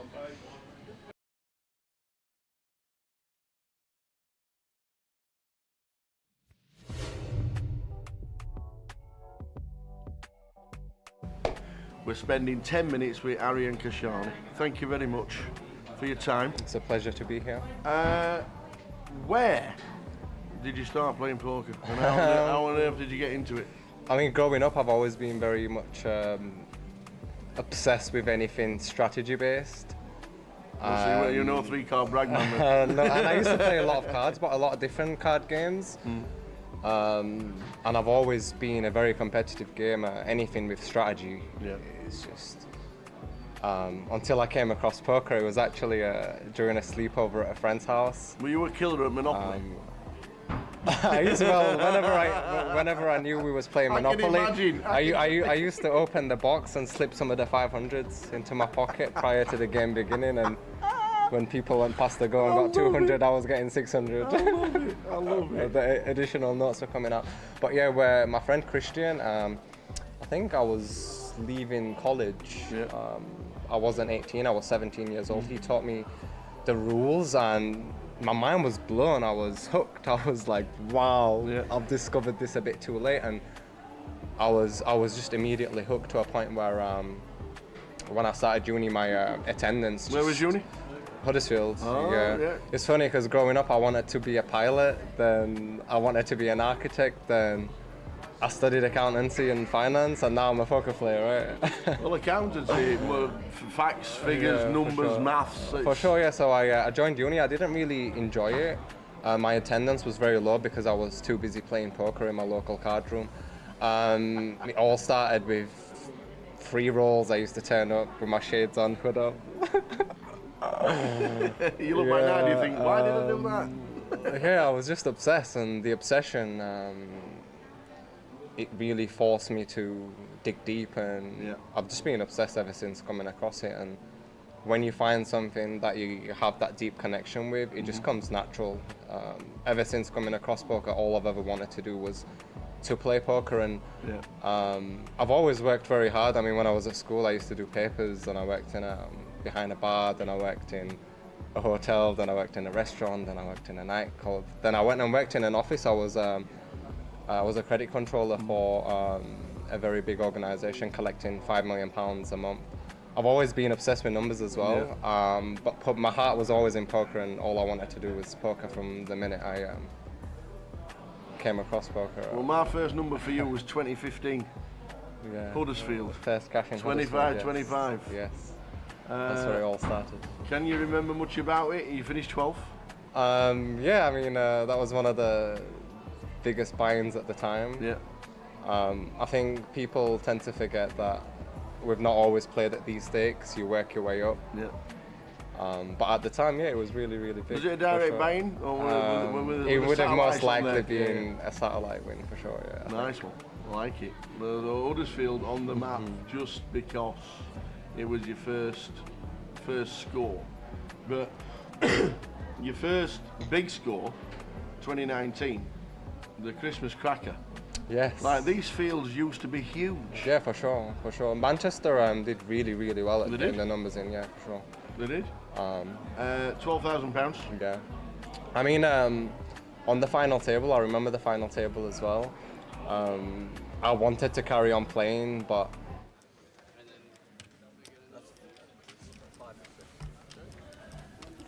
And we're back.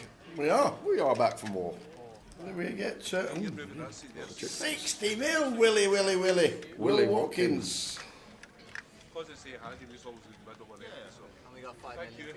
Will Watkins, chip leader, 60 million. Gilly Black, 42.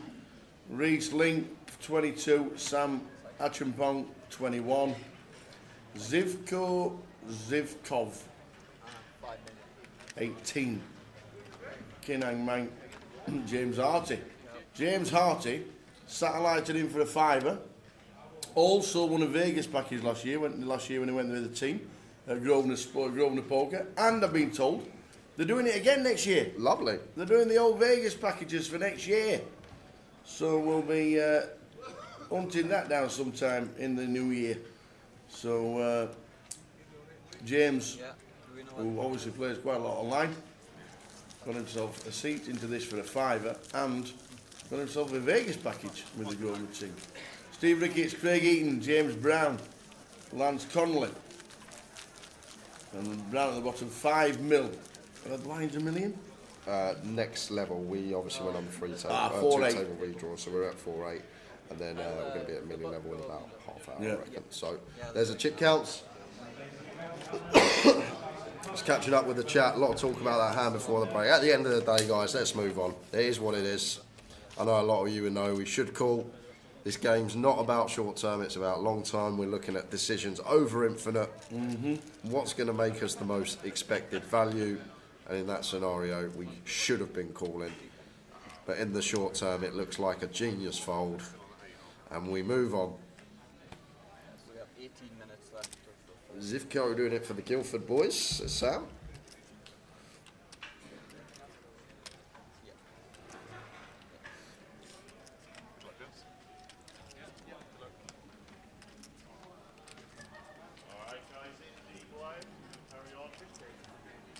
Kyle Davis says, well, Team Mushroom have officially left the building thanks to the whole Grosvenor team for a great Goliath festival back next year. Good stuff. Well done, Team Mushers. Been great to have you on the rails. Well done to Rob for a big FT in the Mystery Bounty. So 2 tables of 8. When we lose 7 players, it will be final table time of the Goliath main event. 278,000 up top in this one. Third would also get you a 6-figure score. Even fourth, 95k. Yeah.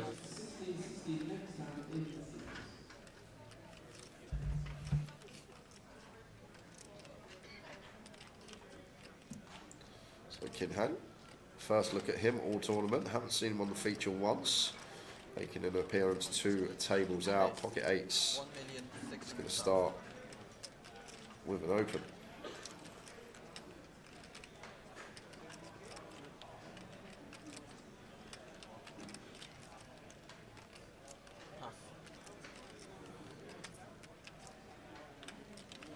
Whoa, and Steve off of 15 with the ace queen off.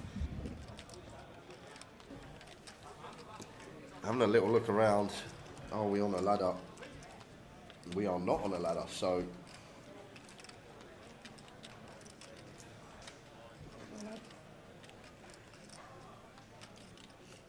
sorry, we are on a ladder. Well, So we're on 16. Yeah, that's why he's having a little look around. 16, 17 for 11k. Little 2k for outlasting the next opponent. So Stephen just checking if there's any outer table action occurring. And then assuming he will be saying the words I'm all in for 15 big blinds. 8 max here. Plus 2 open. We're in the cut-off.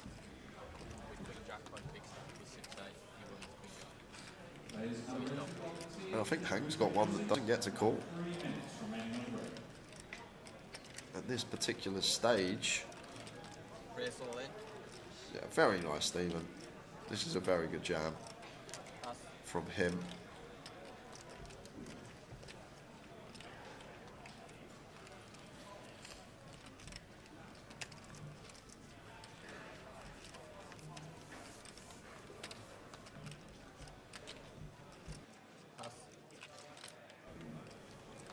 Like I said, Tower, this is tough for King Hand. Don't think Stephen ever shoves 6s through deuces. 7s may be in there, but even that may be a bit of a stretch.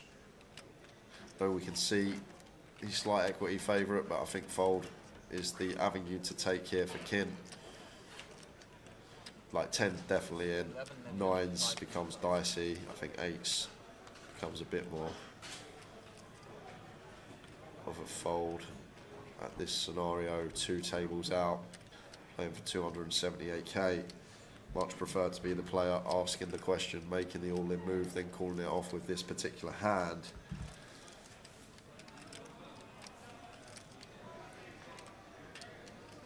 Eights, a king. King hang. Do we call with 8s, yeah or nay? I don't think so, Tower. EP open, cut-off jam for 15.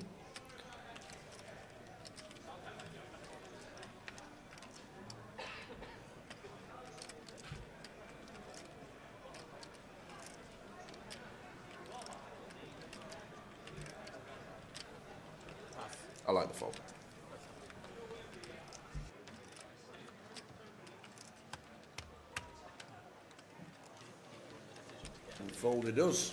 18 minutes at 400, 800. And then we got a 500, 1 million. Keith Tuckley just gone out of the seniors. Big round of applause to the dealers, organisers. What a great week. It's been fantastic. Nice one, Keith. Everyone's put in their shift across the board and just come together to create an unbelievable event. Had such good feedback.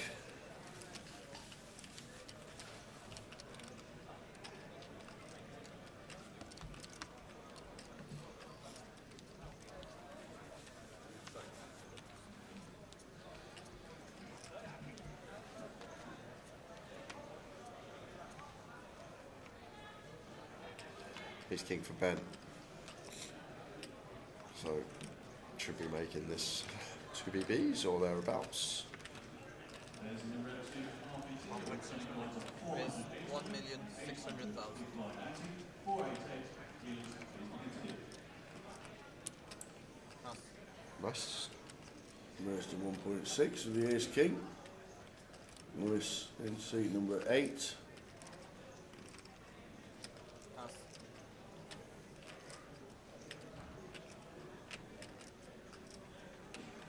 Dates for next year have not been confirmed yet. As Nope. soon as they are, they'll be on socials. Make sure you give it a follow. Grosvenor Poker on Facebook.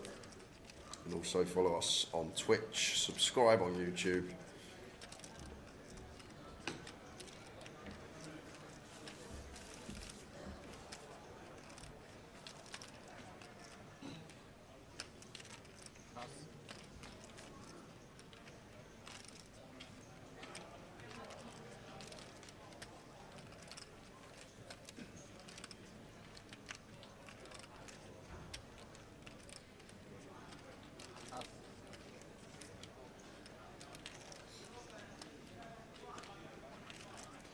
Awkward one for James Harty here. Couple of things to think about here for James. Is the big blind ever going to be doing any squeezing light versus this under the gun? I mean, if we don't think so, if we think they're just going to squeeze top of range, then I think we can do a lot more just call here and see a flop. If the big blind has been getting after it, which we haven't seen it from Zivko, that's a very good fold from Zivko there, Tower. I thought he was going to defend getting that prize, but recognise it's likely to be in a dominated spot facing gun, and so much better to call heads up when we're splitting equity heads up rather than splitting equity three-way. And we're open-ended with the 9-10 of hearts.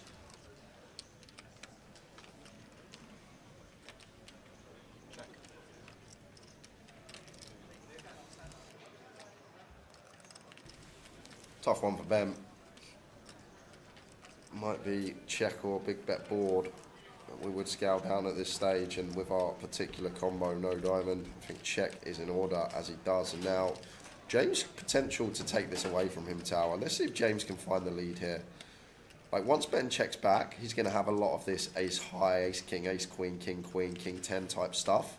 And like the other check backs that are hands that can call turns, 10s and 9s, we block with the 10-9. So we've got a really good opportunity here as James to potentially get Ben off an ace high, king high hand, but doesn't want to send the barrel into the pot. And the 9 rivers for James.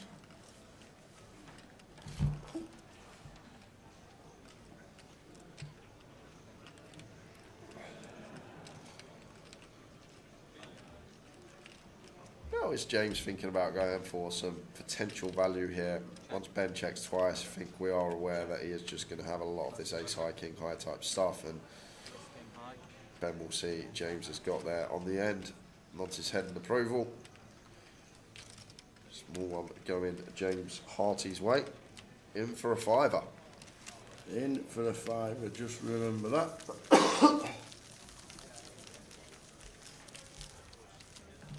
Alright everyone, you're having a good look. In for a fiver. James Harty.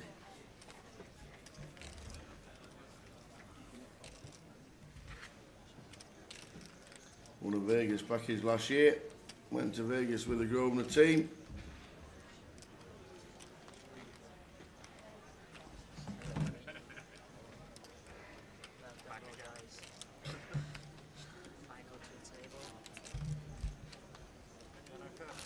Yep, Sam's still in on the outer table. Fell asleep for 2 hours. James at 10 BB at the stage, expected him to be gone. Well, he's still here, man, a straw.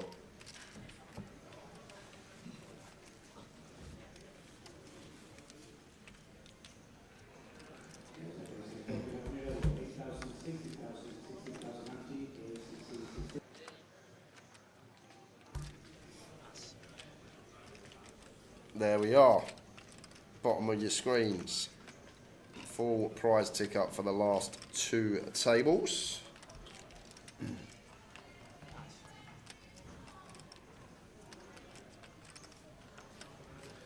£16 players left. £11,000 next out. Yeah, 2K ladder.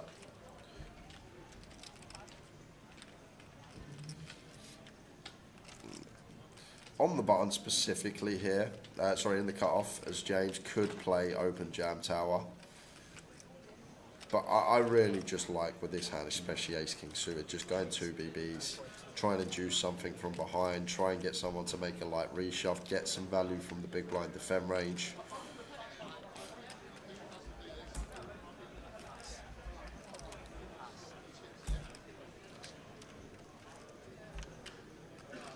He's gone fairly big though, 2.2x, 2.7x, sorry. 2.7. Probably going to deter Ben from calling, but if James opened here tower and went 2 BBs, Ben had a hand that might have set him in.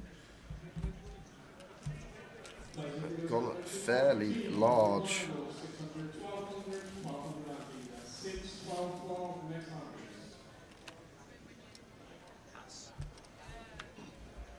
Does fold, and it's out of table action time, and it's ace queen for Ryan Evans. There's Ryan. Never going to be a small hand. He's not played too many hands. 10-8 suited? Day 8-10. Who's got that? It's got to be Gilly. Are you sure? It's definitely Gilly. Well, they regret putting it in with the 10 high after seeing that flop. Well, no way. Any backdoor clubs about? No, don't do it. Any backdoor clubs about? Oh, backdoor flush. Oh, Ryan's not put a foot wrong. He's not played many hands. He's played premium all week. Oh. Ryan Evans out in 16th for £11,000. Gilly. Oh, it is Gilly. Is on a tear. What are the pink chips? The pinks are 2.5 million, I believe. Wow. Pink chips, 2.5 million. Oh, that was grim. Great effort. Great effort. Oh, that was unlucky. Wow. 473 played the seniors. 473. Amazing. 792 played the cup.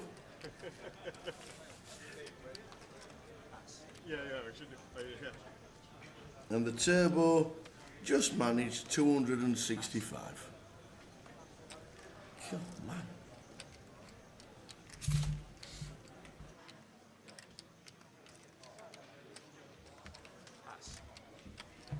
How we doing, Mikey? Yep. Heard good things about the pizza place and the coffee stand all week. All week. They've been the 2 notable places that everyone's enjoyed. Pizzas have been great, I've heard.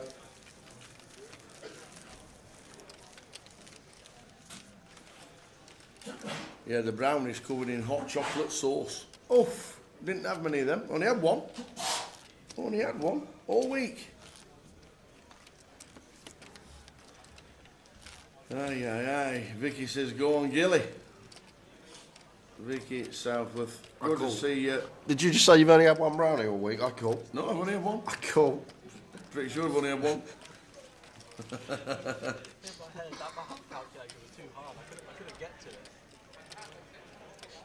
Reese is still in.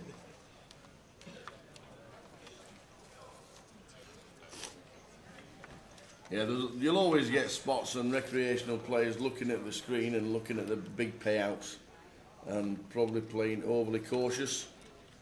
But that's just the nature of the beast. how many events at £200 do you get 278,000 up top of? Exactly. And that is where ICM will come in a lot now, with the final 15 players. Have you noticed improvement in skill as the tournament has progressed, or is there a lot of overlay cautious play because it's the biggest spot of their lives? To be honest, the day ones, I've seen a lot better things going on today and latter in day two, like some of the day ones, some of the antics people are getting up to, like literally just picking up chips, not thinking why they're putting the chips in the pot and just throwing them in there for no reason. Like we saw a lot of that on day one. Don't get me wrong, there's still like a few scattered around the field even at this stage, like you get in any poker tournament. It's variance, anyone can run on top of the sun when it's their day. Like still going to be a few scattered in the field even with 15 left, but potentially it's just going to tighten up for the life-changing money. A big factor is we have 9 players left in this field that have never cashed for more than $1,000, which I think is a big thing as well. So all of them locking up a 5-figure score, £13,000, and 9 out of this remaining 15 have never had a $1,000 or better score. So maybe we are going to see it get very tight very soon. But then you've got the other end of the stick. If you see it's getting very tight very soon and you've potentially got the chips to get after it, why wouldn't you? Give yourself the best chance for taking down that £278,000.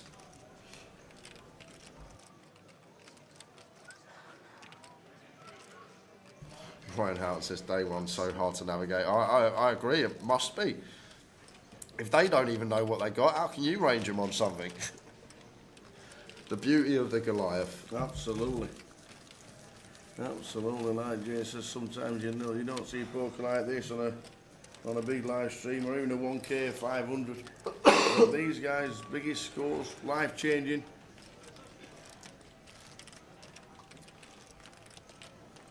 I said around 8:30, 9 this morning for finish. Yeah. I still take the overs on 9. 9 o'clock, we should be in the 6 milli level. So that means there would be 50 bigs in play. Yeah. I think it's over 9. Does the top right include the entries? Yes, that's total entries, 11,749. So yes, it does.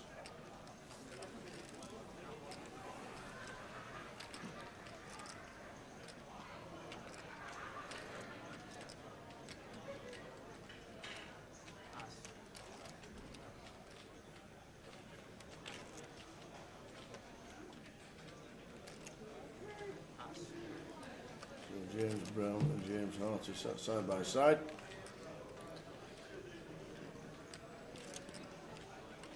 Zivkov with the King Queen suited makes it 2.1, is that right? Yeah, 2.1 mil. Yeah, Zivkov. Big size in here. Goes for north of 2.5x. Going to deter Ben from doing anything with A6 of diamonds, you'd guess. This is the thing. Guy on my table re-jam Jack 8 off for 20 bigs versus under the gun open. Snapped by Queen with 400 left. This is the thing. Like people will just do wild things randomly in this tournament. 9 bullets for Nosh. Nosh, you should have been listening in the stream in the week. I was giving people tips and ideas how to make day 2. We had a very high success rate. Yep. Of the strat to adhere by on day 1 at Goliath. Everyone that come up to me and asked how to potentially get through this day 1 gave out the advice, and I'd say probably more than 90% of them cashed and made day 2. Yep. And there we go. I said I didn't really say much. All I said was one main thing, and that is what Jackie Chan put in the chat. Just don't really need to bluff. People don't like folding a pair these early day ones. Just got to make your hands, bet your hands, be patient. I think that's the best way to get through these fields.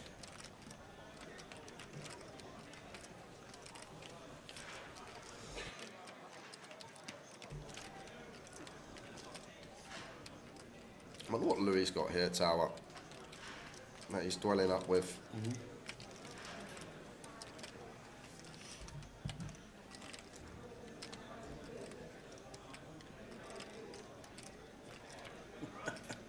Wish I had the advice before losing 2 big pots, bluffing when they had the bottom pair. It's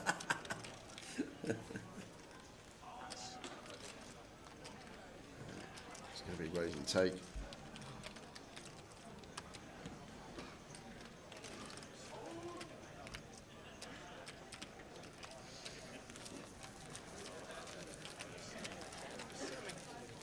Buy-in for this was £160 plus the juice.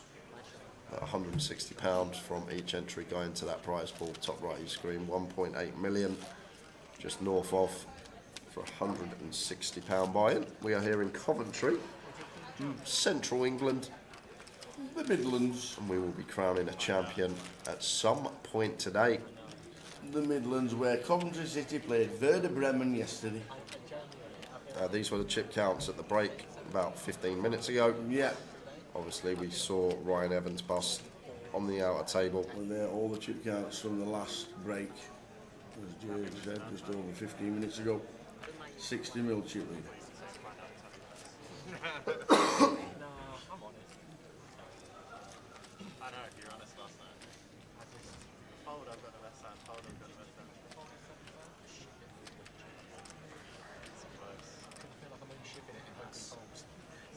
No schedule as of yet for next year, no dates for next year we should say, but when we have them confirmed they will be instantly put on social media, so keep your eyes peeled for those, as Zivko gonna be opening.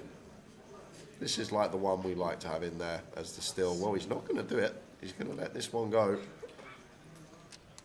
Important to just have some sort of worse down hands that aren't just the nutted part of our range to open and attempt to still with. Ace 5 suited, I think, could have definitely got amongst it. And Stephen here, nice easy shove for 16. May even be less, unaware of the big blind stack, but King Queen, blind on blind. Be surprised if we saw anything other than jam here.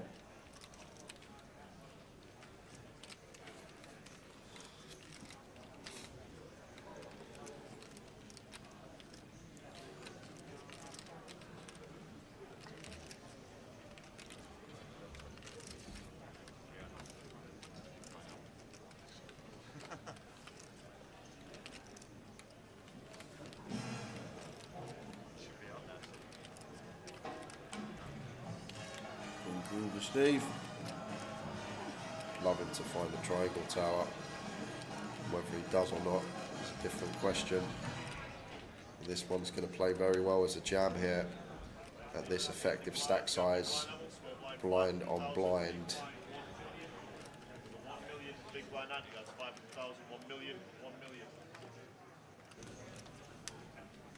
Yeah, very well played, Stephen. He's taken 2 really nice shove spots since he's been on the feature table. And Alexandru just going to have to fold here with the 8 deuce suited, almost identical, these two in stack actually. But Stephen seems clued up, Tower. First look at him, this main event on the feature. It seems to know his way around the poker table, taking 2 very nice shove spots in the first 20 minutes of this session as the blinds increase to 1 million. 1 million, unbelievable. Oh my God, look at the stack distribution at this table. That means all the chips on the outer table. 18 bigs, big stack on our table. All within 5 big blinds of each other. That's why the ICM at this minute and premium hands only seem to be the way forward for our feature.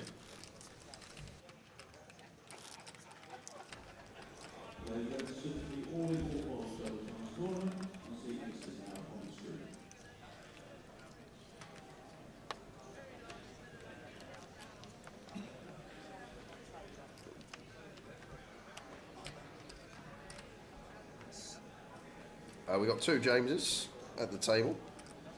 Got James Harty, I believe it is James Brown. It is. James Brown, live cashes of $11,000.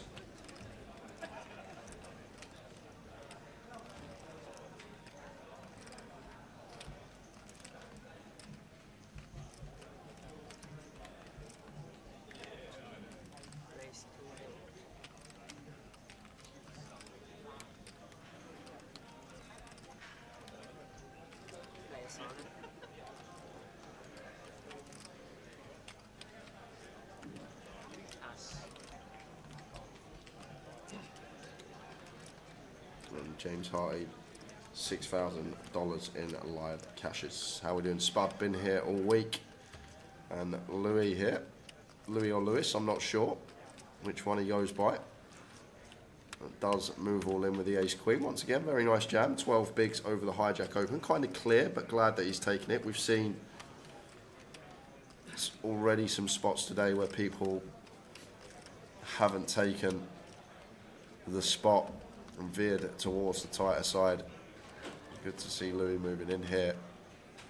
And Kin Hang not going to be able to call off with the king queen when back on him.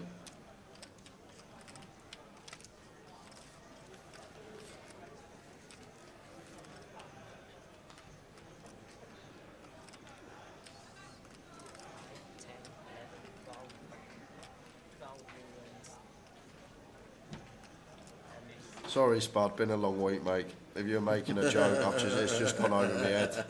It's day 9 and 9 for us. Bit under the weather today, long old week. Sorry I missed the gag.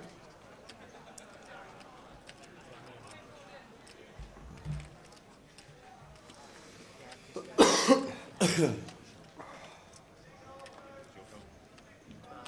have no idea what the hell's going on here, Tower. Unless it's just some tanking going on. Yeah. Because it should just be fold on to the next hand, but maybe players just starting to realise if they slow things down, potential to ladder a few extra £1,000. Correct. When you've only bought in for 160 plus the juice.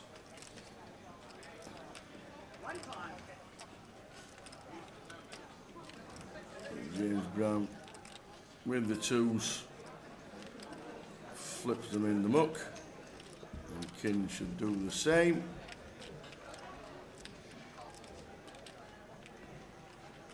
And does.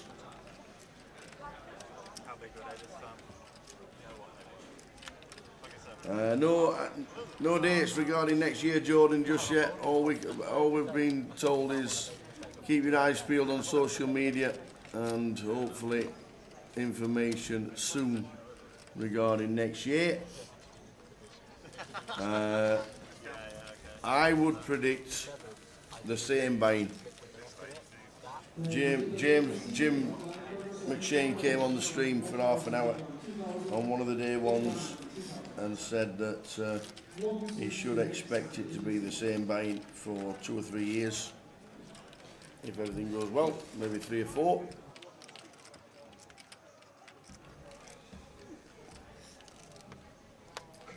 Gilly can get in the mix on the outer tables if he wants to. We don't mind that. Mr. Gilly Black from Liverpool.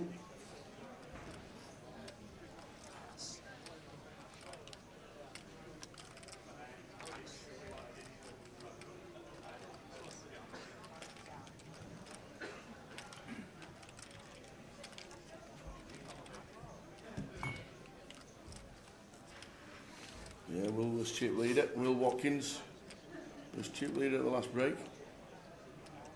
I'd love to see open here from King Hang.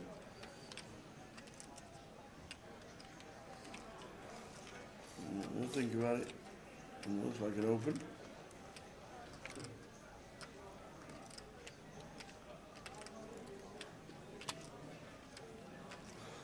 This is how complex this game is, Tower, because like he's got ace jack of hearts here, but if he was in 2 seats to the left, he's probably more inclined to play open jam. But because he's EP, he's more inclined to play 2 BBs. And this is why it just gets so complex hold'em, especially at these extreme scenarios that we're in today. But he does go with the push, sending it in.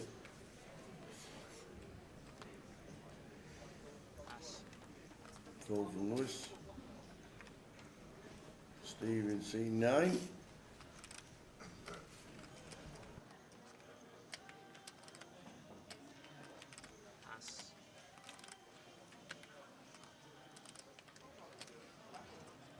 Hi Samantha, they are scrolling across the bottom right now. And Alex, with 14 bigs, has a decision on the button. Pocket 6s. Probably fold. Excuse me. Probably fold. Agreed. King hang shouldn't shove deuces through fives. No. We like to have hands that we dominate in there.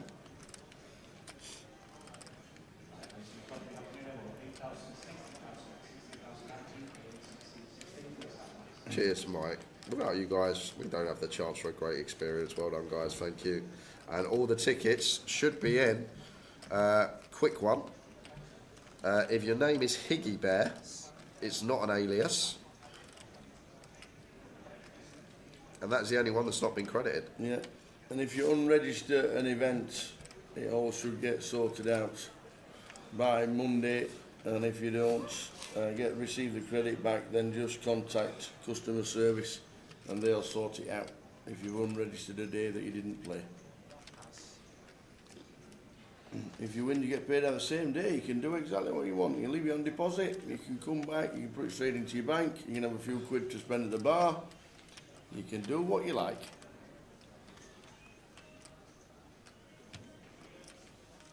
It's that fault for James.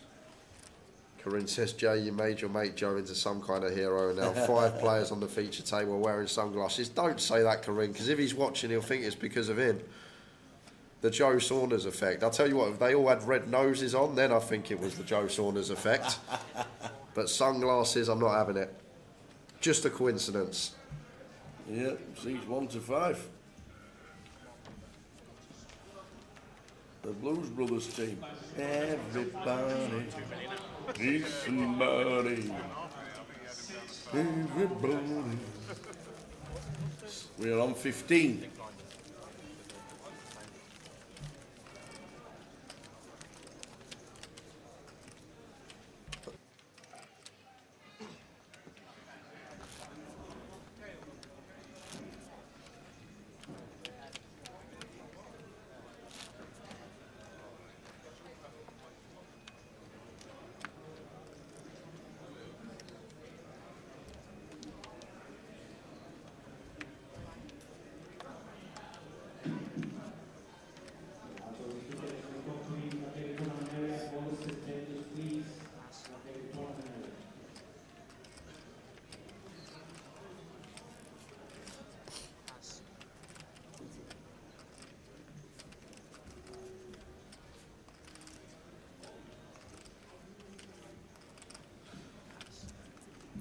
Catalin Zaharescu, I owe you a beer. I'd just like to read this out, Tower.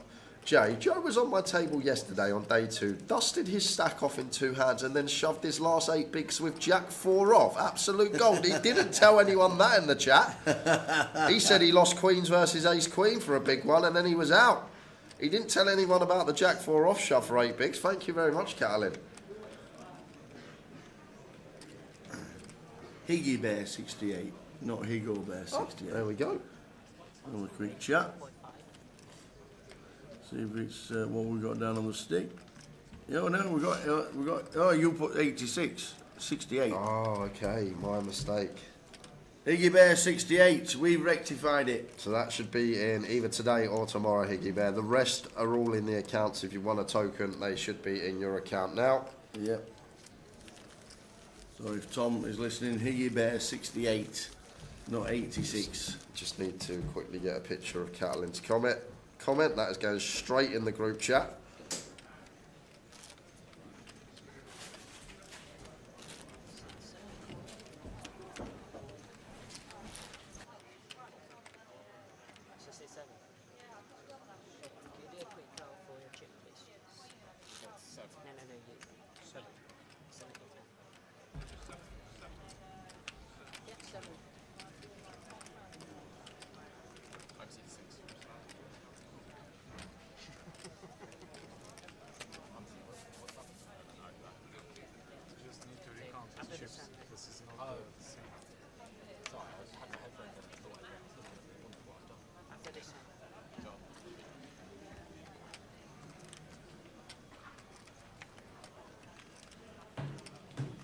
Yep, password's coming out at 4 PM for the free roll.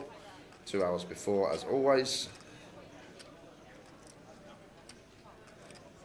And no, we are not streaming the cup later, Joe Diego. It will not be happening.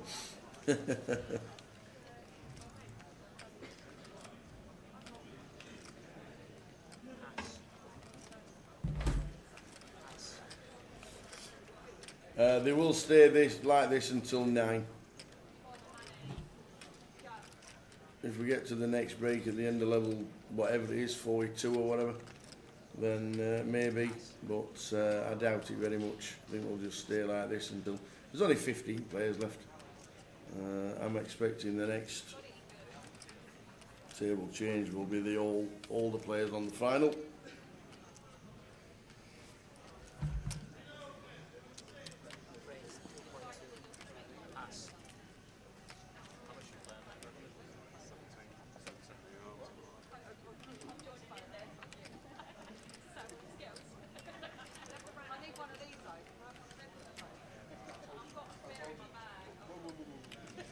£13,000 next to outs, as you can see scrolling across the bottom.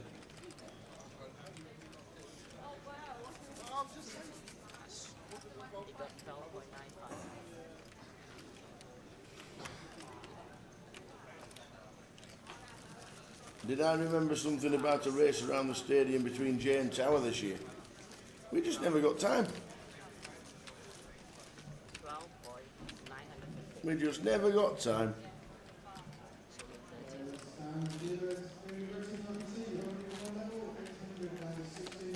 The free roll is a live stream free roll at 6 p.m. Make sure all your filters are open and it'll be on at 6 p.m. Just go into the main lobby of Grosvenor Poker and it will be there.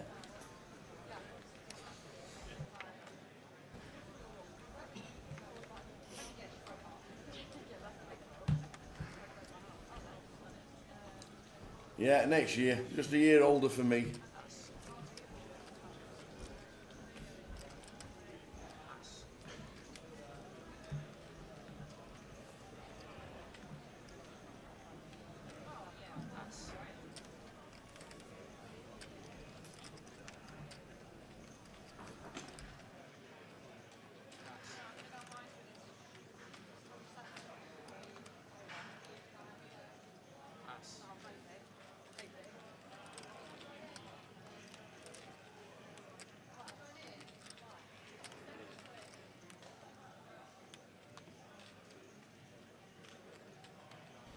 This queen suited for Zivko.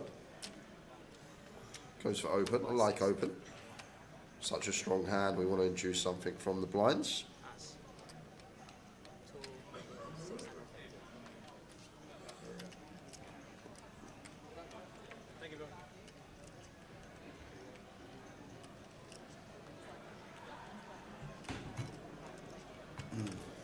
There we go. M&M says, click events, then free rolls. Under that tab, it's quicker. Thank you very much. Raise to 2.7 with the ace queen. King hang, we'll have a think about it. 11 bigs. Won't be calling, I don't think the queen 8 off. Is it ever a defend? No, not in this scenario. Once it goes 2.7 X tower. Just got to get out of there, as it does.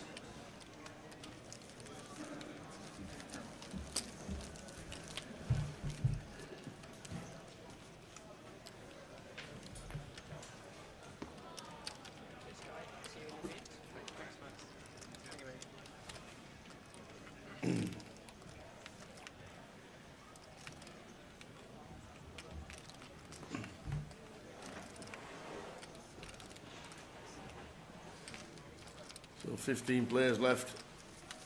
Only one elimination in nearly 2 hours. That's why the average has gone down a little.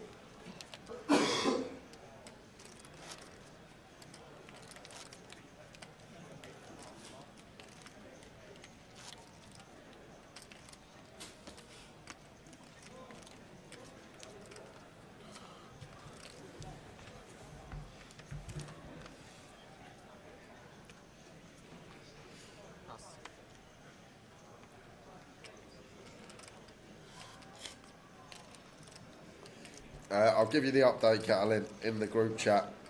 Joe said it was only 3 big blinds, was looking to steal 1.5 big blinds from the button and run into ace king.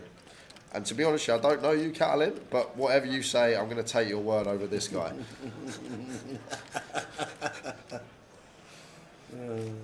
Kevin the Carrot here, not long over from Goliath, will be attending next year for sure. Nice one, Kevin. Kevin Aird, Kevin the Carrot. Glad you enjoyed Goliath.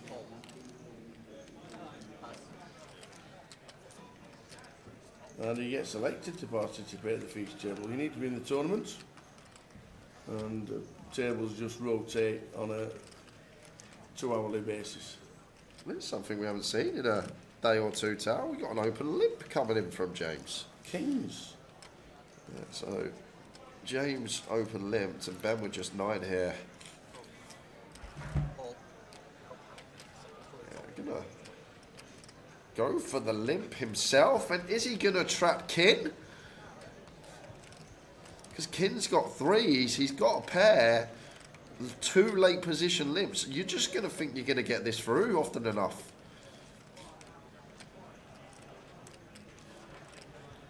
Because I just don't expect anyone to be playing any traps, especially Ben's over limping range. This could be the end of Kin. Has to continue in the form of a complete at least, but will he take a shove spot, Tower? He has 10 big blinds, 2 weak ranges here. You're going to perceive. We've not seen any limping yet, so if I was in Kin's shoes, I'd just make the assumption that both these hands can't call off a 10 big blind jam. And there it is. There it is, Tower. So Kin Hang does actually have been covered slightly, so still will be alive.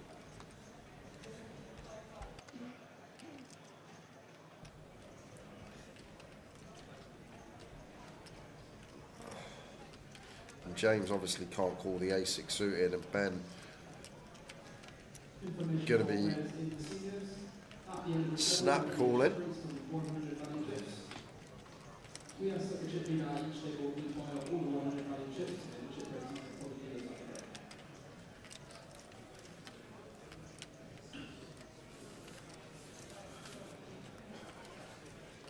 up there. So the call from Ben. All in call, feature. Ben Miller, Kings. Kin Hang, pocket 3s. Activated my trap card. So Kin Hang, been a great run for him, but 1 in 5 times he will still be here. The rest of the time he's heading out the door looking for 3s. Yeah, I think I'm at risk. I think according to that, it's either King's or yeah, I think so. Yeah, you've got about 11. Yeah.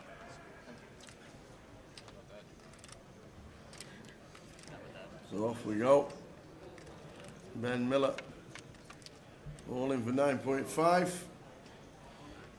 That will seal the deal, Tower. Yeah.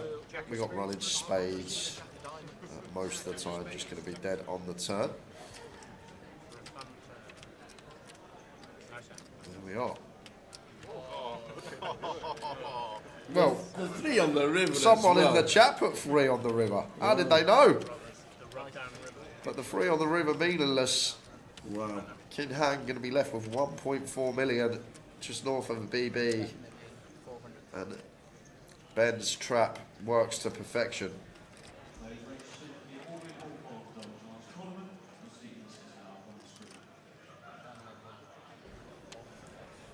Still on 15.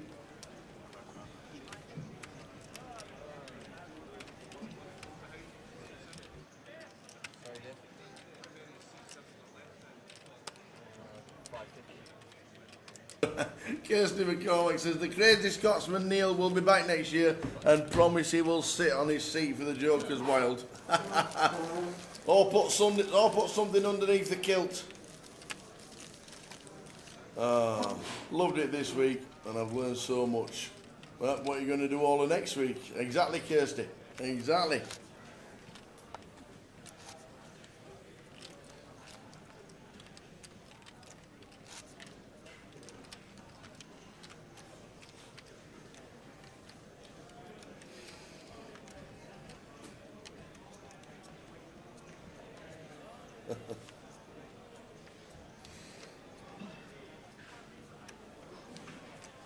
There's the white ball going. John Virgo in commentary box. Yeah, the other one as well. Who's the darts announcer called? What's his name? Oh, righty. And the two you always get, Virgo and the bloke off the darts.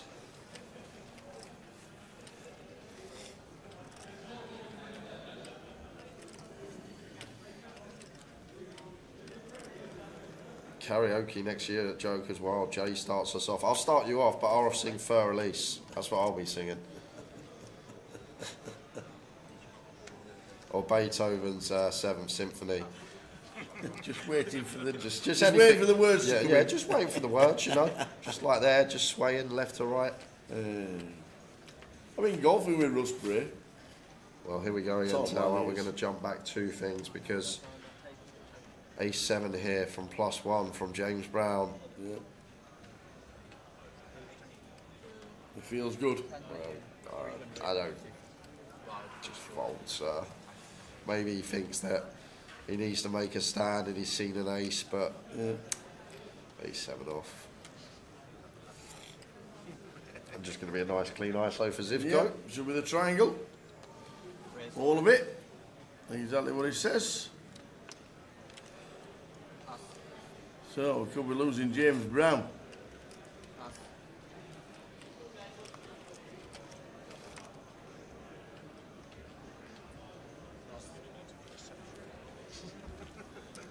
Steve gets out of the way with the 9-5.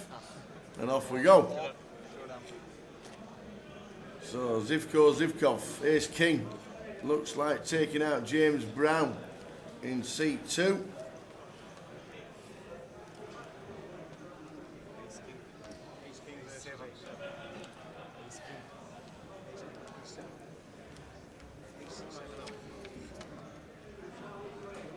Oh! Oh! It's all about timing.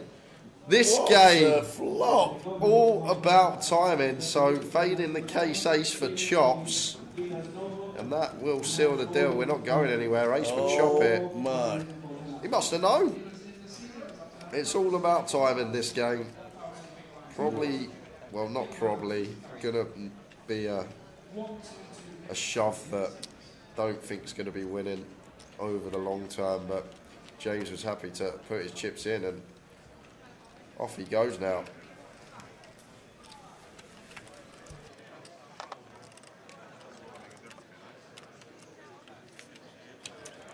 Brown, James Brown, he feels good. Turn in it, turn in it.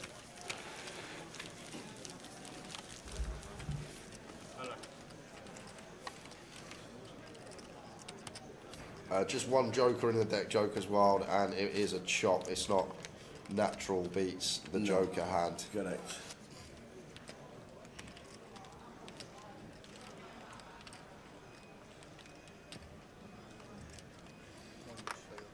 Top bounty in Joker's Wild was 550. 550. Credit for Grosvenor.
Someone called Reese Ling still in. Yep, Reese is on the outer table.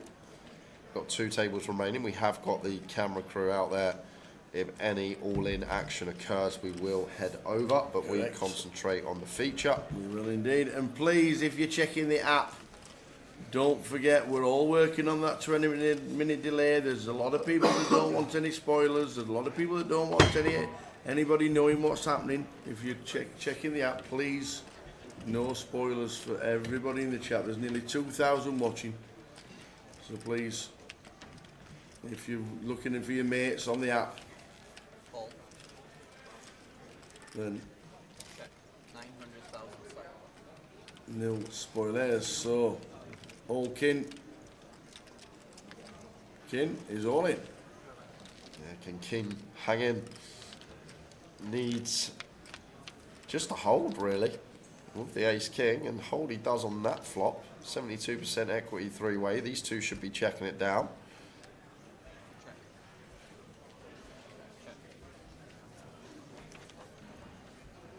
Seven on the turn. Does bring in gut shot for the 10-5, but somehow ace king and king still in front and will treble septuple tower with blinds and ante. That is a septuple up to 3.6 million. King is going to be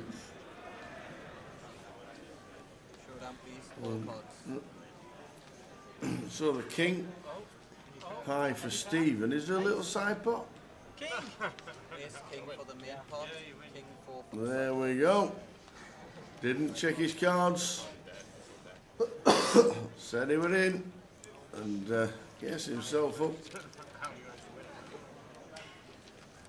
2.7 mil. Oh, okay. They didn't have the full big.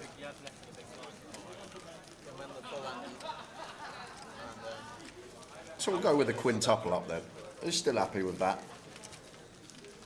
Still gets to win the full ante. Didn't get to win the full big. Would have got to win the full small. So slightly less than we thought. Still nice increase for Kin.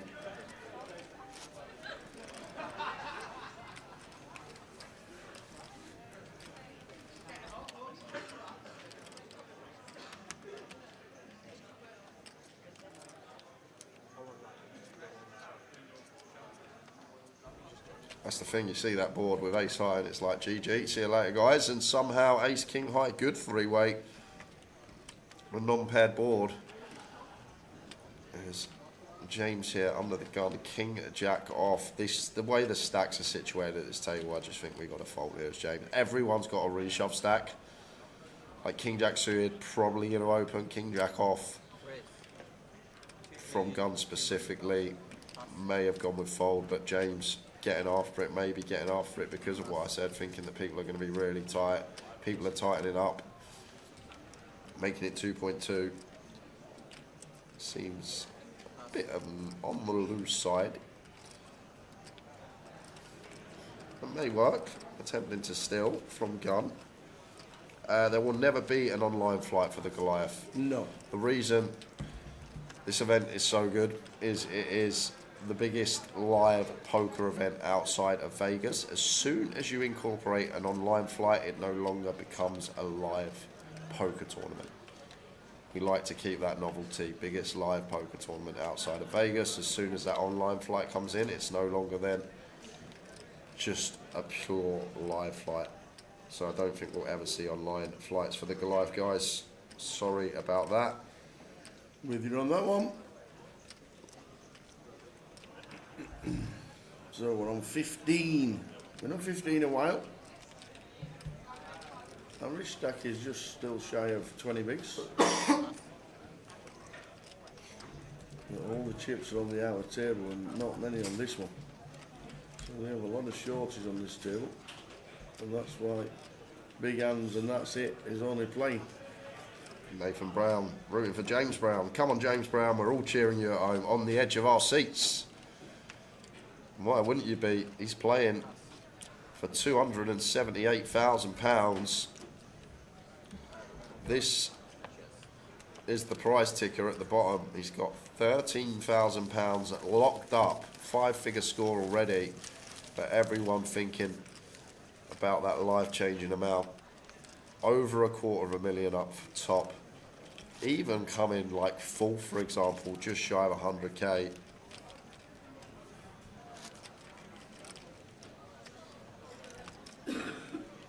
Oh.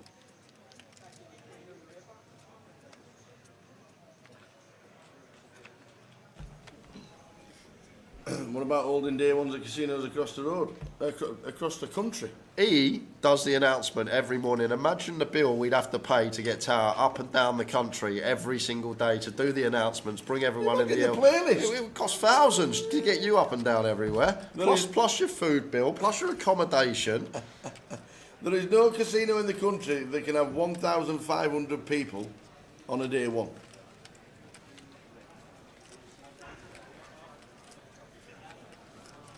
It's impossible to hold anywhere but here.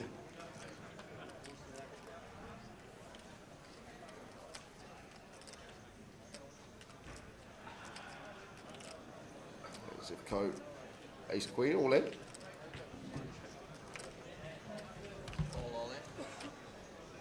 What?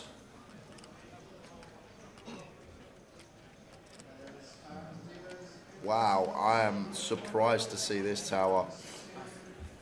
We've got what we call we choose? We've got 2.5 bigs. I guess we've got a pair, but it's a situation that we're basically saying to ourselves we need to win a flip, and then sometimes Zivkov will show up with some better pairs.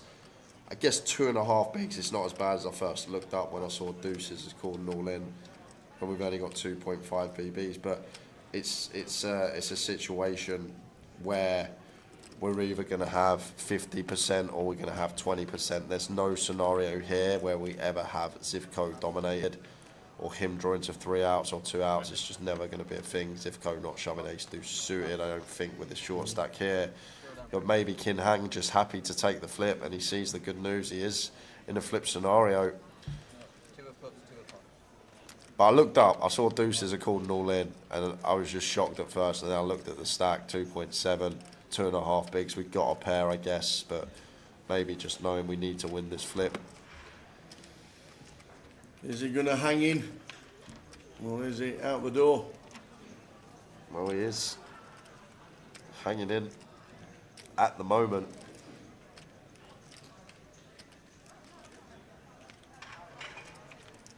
Deuces still winning. Needs to fade an ace or a queen to double again. Does it? Up to 7.8 mil. Here we go again. Kin Hang gets himself another double. Deuces never loses. I'm not sure about that one, Tower.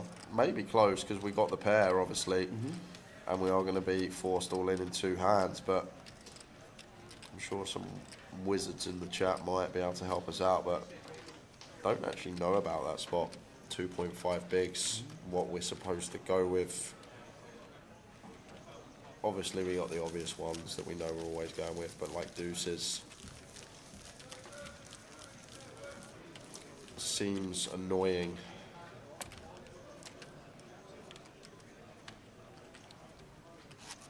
From +2.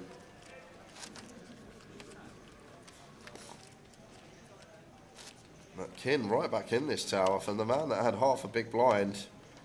He's spinning it up. Fair play to the lad.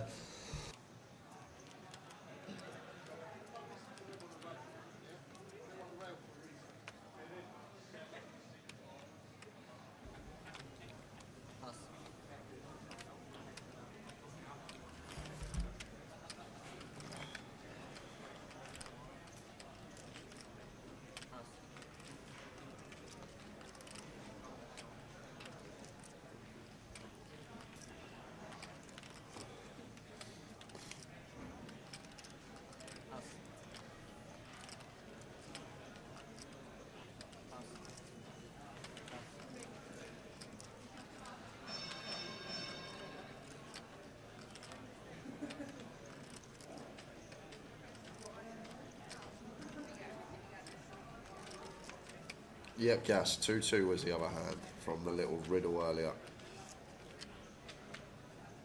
I think, guys, like everyone's saying cool, but just thinking about it, like it may be a call, but I don't think it's like a clear, like clear as day one. I could be wrong.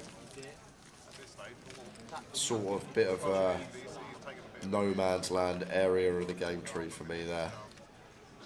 I'm not too sure, but you lot all may be right, and we are maybe just supposed to run it with the force. Spud says if he has 4 VBs, think it's a definite fold. I think the logic is he's got really unlucky twice, losing 2 flips, so he's due one. So even if he had the worst hand, he'd get down. There you go.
Players all in.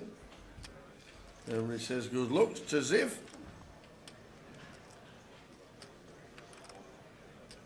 Yeah, just going to get this through. Ooh, someone just plugged it for us. I can confirm. I don't know.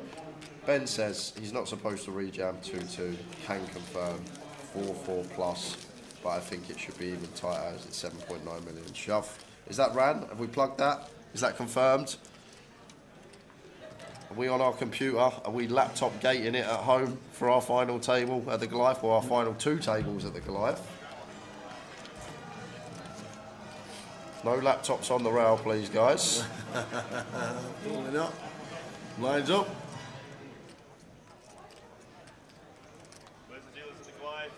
Two tables left. Final 15 players. We've lost 3 players in nearly 3 hours. It is just showing how the ICM of this is making the game very tight.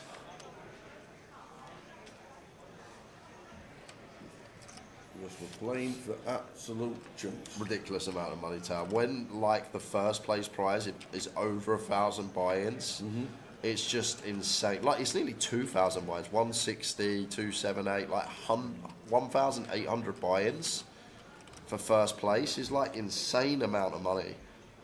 And it just means at this stage, 2 tables out, so much pressure on all of these players. Like, just outlasting 6 players right now, we can go from 15th to 9th. It's going to make us like more than 30 buy-ins, 25, 30 buy-ins. It's crazy stuff.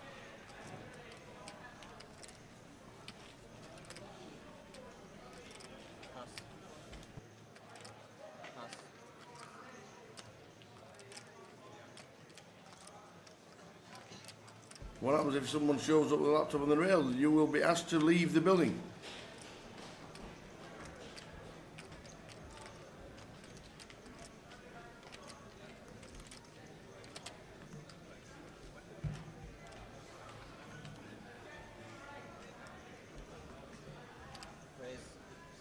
Yeah, there is a lot of ICM right now, Lennox. That's why, obviously, in terms of chips, we probably run it, but that's why. I think someone ran it for us on GTO Wiz, actually, and said, I'm assuming they did the way they wrote it out. It said 4s plus we go with, but this is the great thing about this game. When you're sat there in the moment and you've not got a laptop in front of you, you've got to make what you think is the right decision. You've got to use your logic.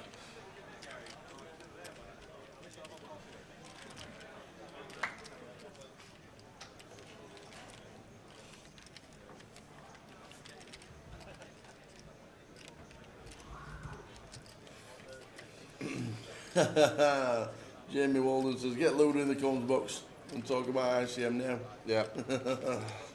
That was definitely top 10 commentary stint, I think, where Ludo was in on the Madries talking his, giving his opinion on how it's all a hoax, and it was a great watch. But this is a great watch. We're playing for a ridiculous amount of money. 2 tables out. Things have slowed down massively. We lost Ryan Evans at 2:30 in 15th. In 16th, sorry, at 2:30. So an hour since our last casualty.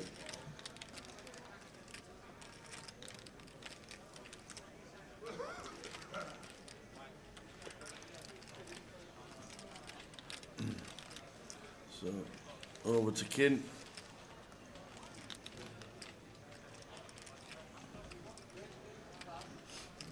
That looks like a race from James Brown. 2.5 mil, 2.2 mil. Like it a lot. All in. 2 mil. Oh. Or slightly more.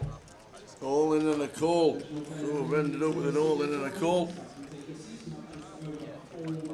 Don't know what's happened to the board, anything like that. Sorry, guys. All in and a call. You sure, Tower? Yep. Where? Well, no, sorry. It was Louis. Louis that said all in a call, and then he apologised. But we've froze on the action tracker. Don't know why. No idea why. Dave's looking into it. You can see him there staring at the screen. Apologies for this hand, guys. Yeah, it was the dealer that said all in a call by mistake. So here we go. Now catching up. Don't know what happened there. So a king queen for James Brown and a queen for Kin Hang.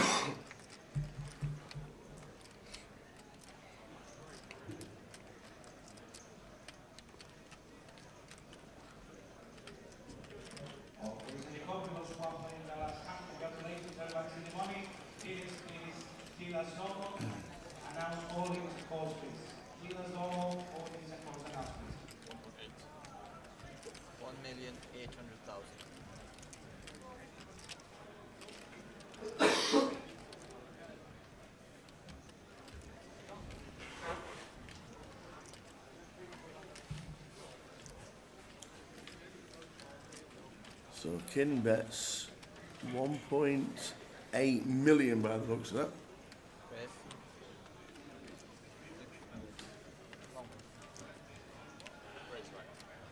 Yes.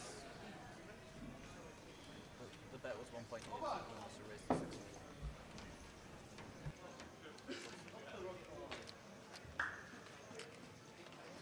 So Kin Hang bet 1.8 million. James said raise, which literally puts him in, and Kin Hang is dead.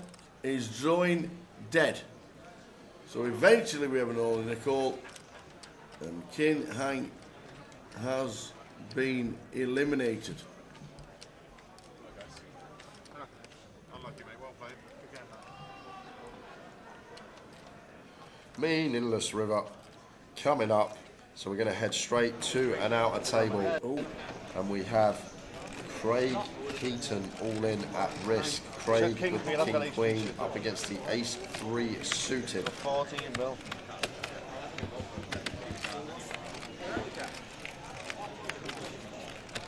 Off we go. No paint there. All there. All there. Needs it. Any paint around, dealer? No, it isn't any paint. And Craig gets an high five and a fist bump from the rail for a super effort. Craig Heaton taking home £13,000 in 15th place. Kin Man in 14th place for the same score of £13,000. So down to 13 players, losing 2 almost identical times on feature and outer.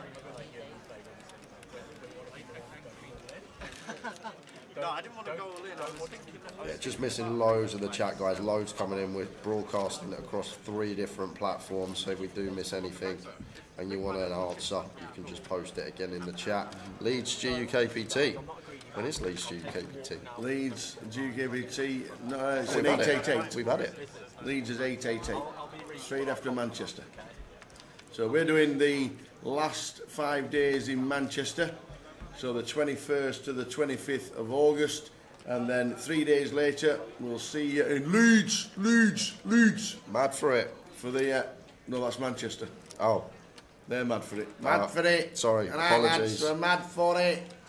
So Same. Manchester straight to Leeds for 2 888s on the trot. Cardroom Direct will be there.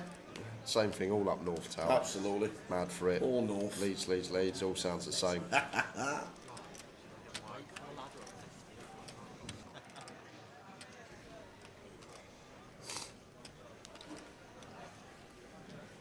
Well, this is fruity from Alexandru. It's 9 bigs, yes. Fine jack 9 of clubs. But the way the stacks are around the field, like it's not like we're outright 9 bigs by ourselves. We're not even going to be 14 or 14. There's a lot of shorties scattered across the 2 tables. And like from cut-off, definitely in with this hand. But I think from +1, when we've got all the table bar 1 to get through, potentially could just go with fold. However, it's looking like working. Yeah, I said half 8-9 Mick for finish. I said half 4-5 for the FT. Reckon about a 4-hour FT, so half 8-9. I reckon we'll be finishing up today. Ben, it's a £200 tournament. This is the recreationals tournament. They have paid their £200. They may play their pub leagues weekly. They may not play much poker. They may never have played poker before entering this tournament. But they're here, and that's what matters. They're playing for £278,000 for a £200 buy-in. And we know we're not going to see perfect poker that we see at like 100k or a 50k, everyone making on-point decisions, everyone's jamming the correct range, everyone reshoving the right hands, people choosing correct 3-bet bluffs. I doubt we're even going to see a 3-bet bluff today.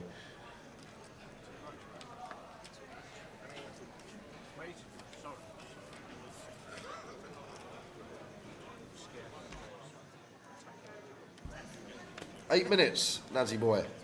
8 minutes, and then we will be giving out the password.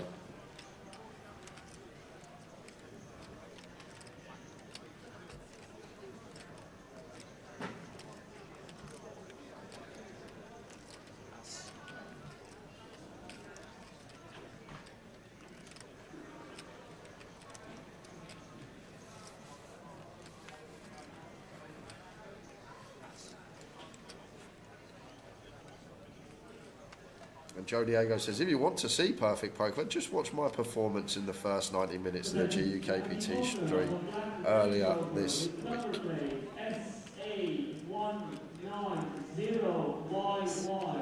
Please go to the reception immediately. We're blocking some money. Is that Trig?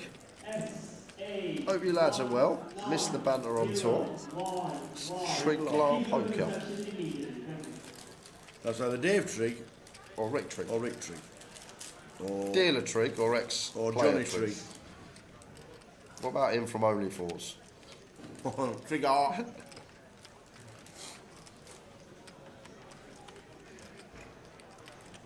Louis taking the 4s versus EP. It is well timed because James got a hand that's never going to be calling off.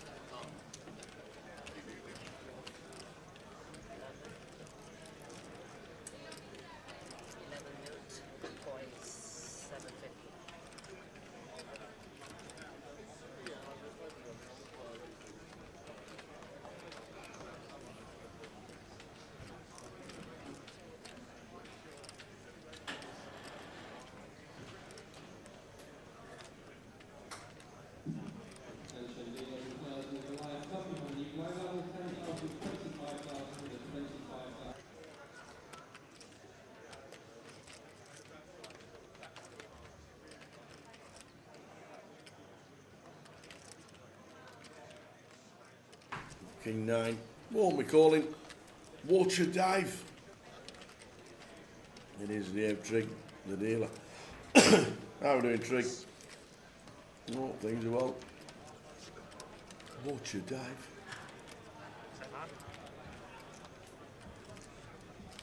going to be going on break in just under half hour's time, guys. Aye.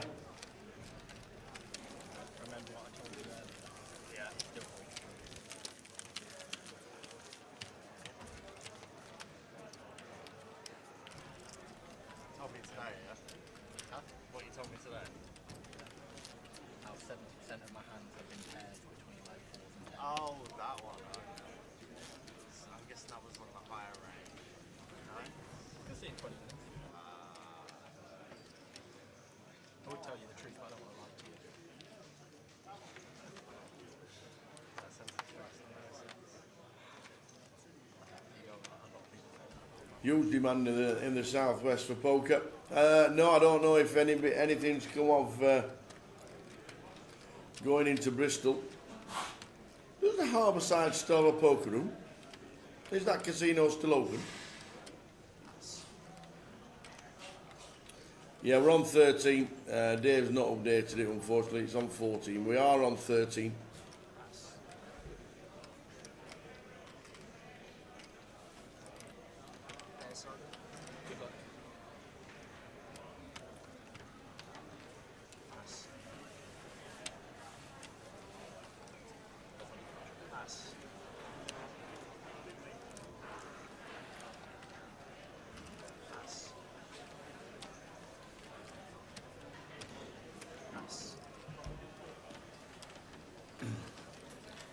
So 13 players left.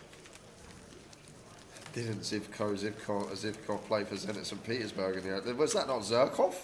Not Zivkov? Played for Chelsea as well, right? Did he? Yeah, Zirkov, I'm pretty sure. Could be wrong, there might be a Zivkov that was a footballer.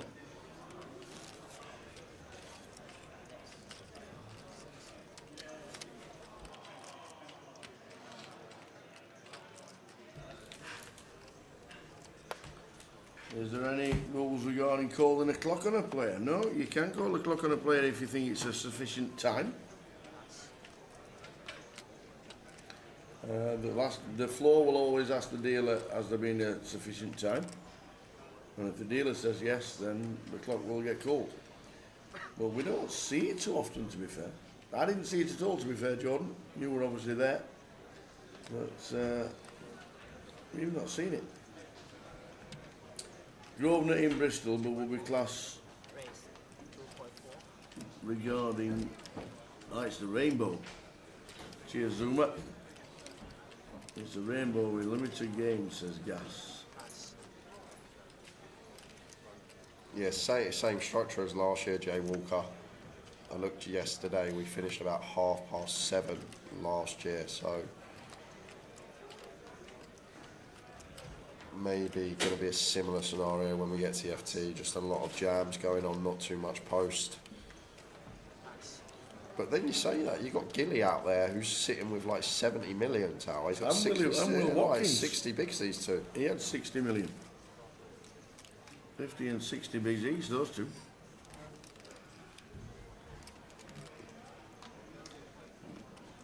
I think at this stage we should be down to 9, which is why it's slowed down. We've really slowed down on our table.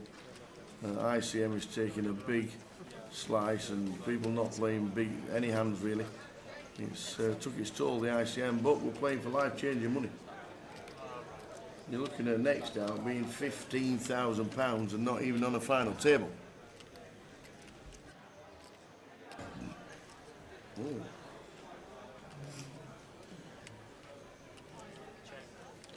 A nice flop for Ben after opening.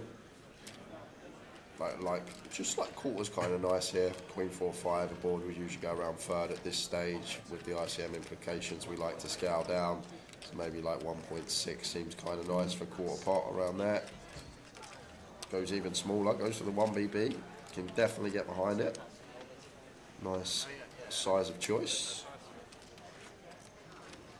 So we're on 13.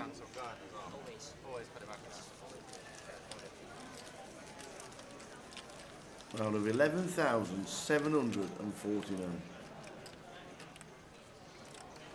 Just amazing. Colin says Goliath was brilliant. Good dealers, good food, but never saw Jay sad. You don't really see me much, to be fair, these days. I'm not like Tower. Tower loves the limelight. I sneak through the back exit, go through all the back halls. You might catch me when I pop up the escalator on a break or something. That's the only time.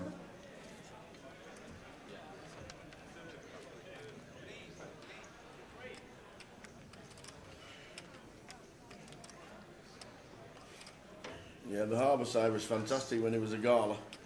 It was so good, run some fantastic tournaments in there. I remember doing a £2,500 one in 2007? Must have been 2007. And Jamie, because I interviewed Jamie Gold, because he did even 2006. Jamie Yeah, Gold? I think 2006 was Jamie Gold won 2006 and he played in Bristol in 2007.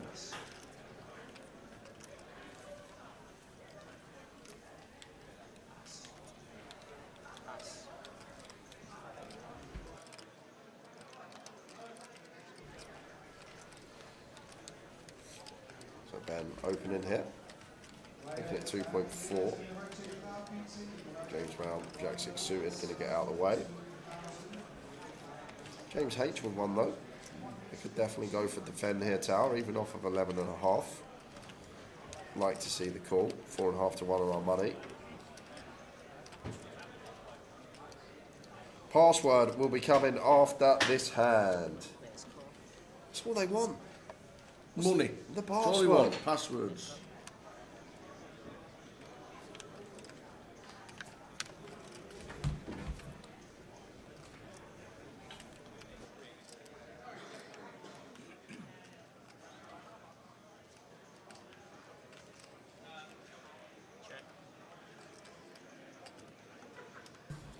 So ace king for Ben as he raises 2.4. James calls with Jack 8. Flops top, flops best. James hearts it, flopping best. Yeah, maybe one we go for a check back as Ben. Check or big bet maybe, but big bet at this stage would probably be like 40%. It's just going to stick with the small sizing. Goes for just shy of quarter. We expect James just to call here. We've got a lovely hand. Jack 8 with the backdoor flush draw, 3 to straight as well.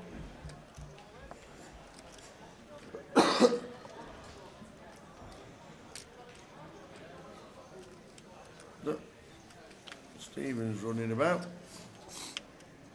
3 of spades turn.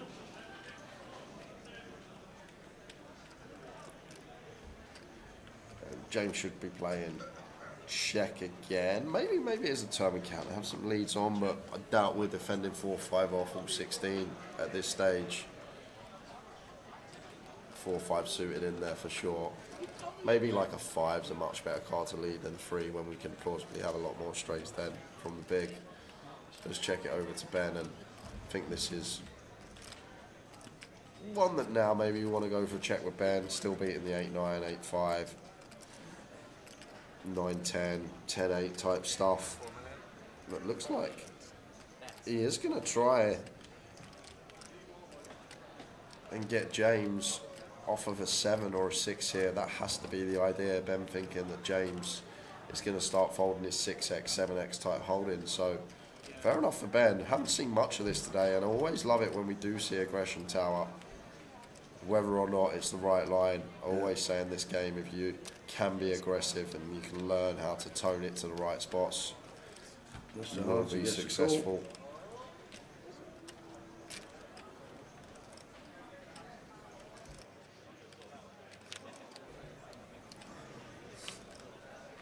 And the 10 of diamonds gives the check mark to James.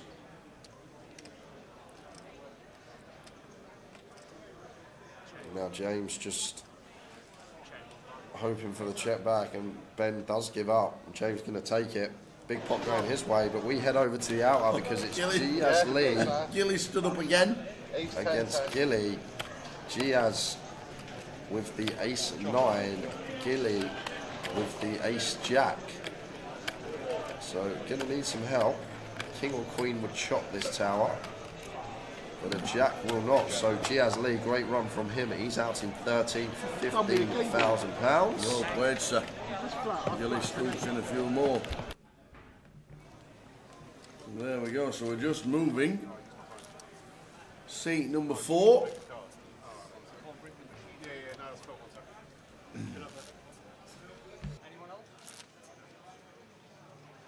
Balancing the tables. 2 tables of 6. Down to 12.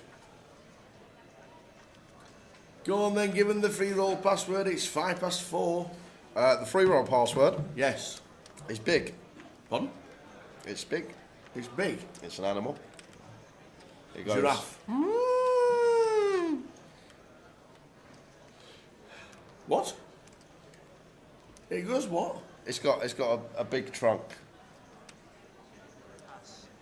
I don't know. What kind of noise was that then? It was meant to be an elephant, but apparently I'm not very good at elephant. I should probably have practiced it before I'd done my debut elephant impression, shouldn't I? But the Debut password elephant and up for the last? is elephant. Elephant? I don't know why it's the password, but elephant is the password. Anybody wants to Google why elephant is relevant to Coventry? Yeah, No. you can if you want, but it's all lowercase. Elephant is the password. Good Was luck it a to fire those. alarm? The password is fire alarm.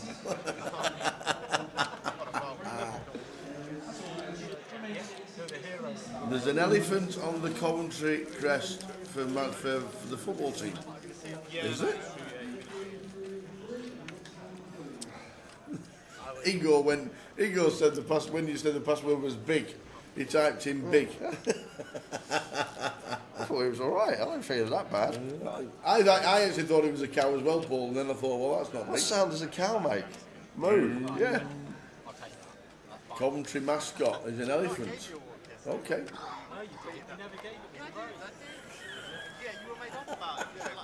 Jay Walker said, doesn't count as the password. Elephant is the password. Genuinely, I'm giving it. No, your game, there's no more. Oh no. You remember the end of that. I'm not with it. Alexandru sends his 9 bigs in with the 9s.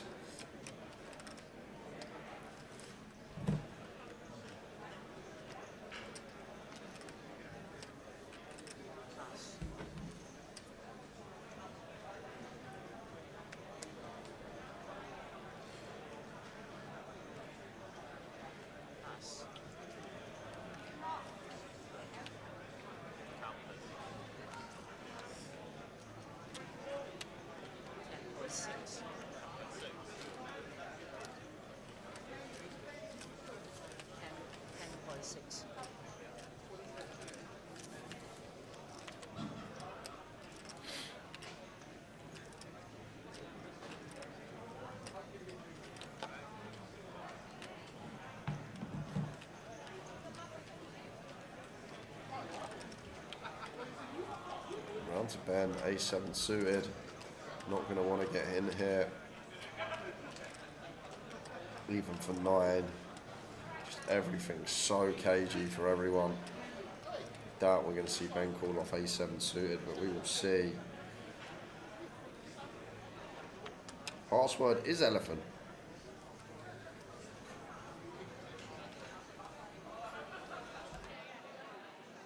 You'll find the free roll on Grosvenor Poker. You'll need to download the client. It will be in the either free roll tab. It might even be in the live event tab. Yeah, definitely be in the main lobby. Your tickets from the wheel will be credited Monday or Tuesday.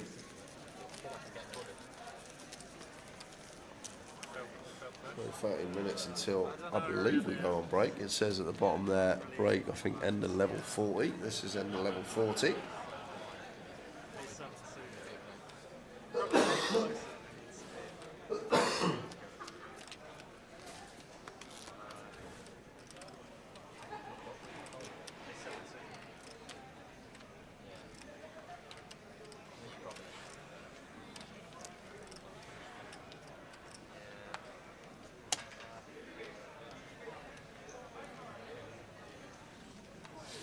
Yeah, it's on Grosvenor Poker.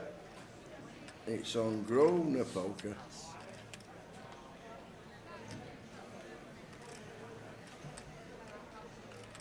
That will be starting around 6 p.m. Cheers, Jam. I watched the stream all week, guys. Been mega. Thanks. Glad you've enjoyed the coverage. It's been great bringing it to you. We are nearly at the final table. 12 remain. Everyone locked up £15,000. You can play a £200 comp, win it outright, and not get paid £15,000.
No, that's not the payout for 12 left, 11,749. That is the amount of runners, John.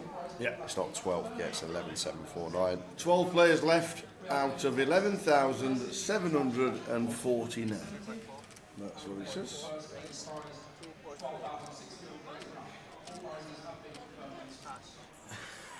three attempts at spelling elephants. Here we go. These are the nice spots, Tower. Like these hands, these selective ones with good removal, facing late position opens from an opponent, which is important, that has been more active than most. Mm-hmm. And Stephen's taken 2 very good reshove spots already. I'd love to see him find this one with the King Queen here.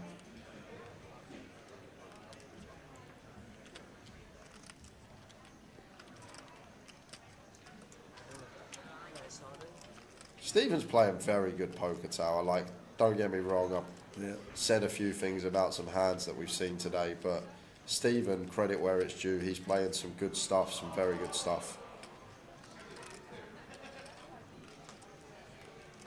No, Alexander is just going to fold. Yeah, and ace 9 off for Ben. Good luck figuring out what we're supposed to do here. He's in a spot. Yeah, real primo. Because if Stephen is finding jams like this, he will possibly find jams that will do dominate as well, which is important.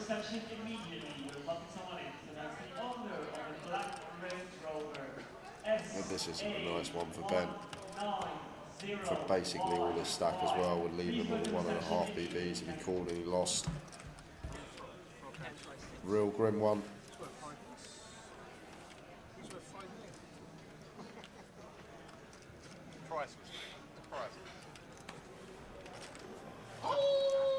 But I'm guessing he's going to go with fold, just because where we are situated in the tournament, 12 left. At least tank to find out what happened though, really. Oh. Yeah, tank to see what happens. So now they're waiting because it looks like there's action on the outer table. I don't think I'm allowed to. Have a look. So we'll have a look. See what they're all looking at. See what they're all looking at. Big Sam. Jacks against Ace 6. This pinger's going to ping it again. Yes, he is. Whoa, set of jacks. Easy done. Fading, running diamonds. Guess the King 10 gets there as well. Oh, no, not like this. Oh, no. Will Watkins with the Ace 6 chip leader. Keep it clean, dealer.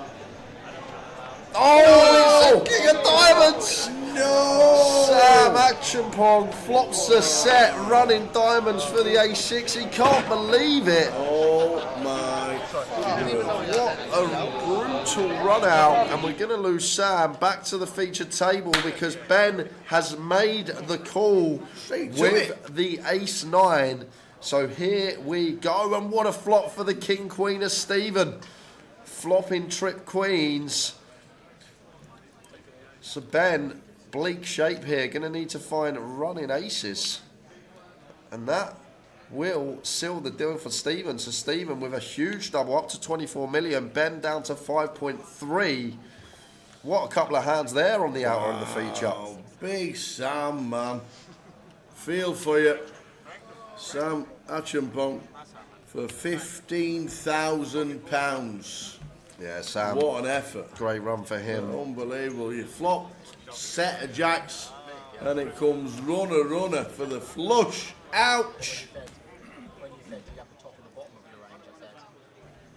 We're on 11. And I was too ashamed to take the bottom. Apparently it was a good fold on my part, given what else was folding.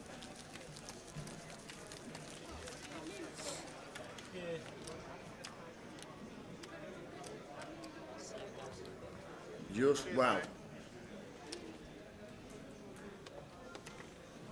Poor old Sam. Poor Sam. You see that flop, you're just fading the runners. Sweat on the turn always there, but it doesn't have to get there. Running diamonds. Sick beat for Sam Acheampong, but he'll be happy with the 15,000 score, I'm sure, come tomorrow. But everyone ladded another 2K, 11 remaining, £17,000 locked up for all.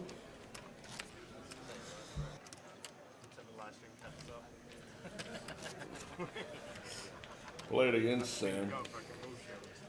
So you want to be the best. You want to be the best. You can hit him, you can see him, you can do him. Is that different? Yeah. Up the mill, dog. Ben Miller.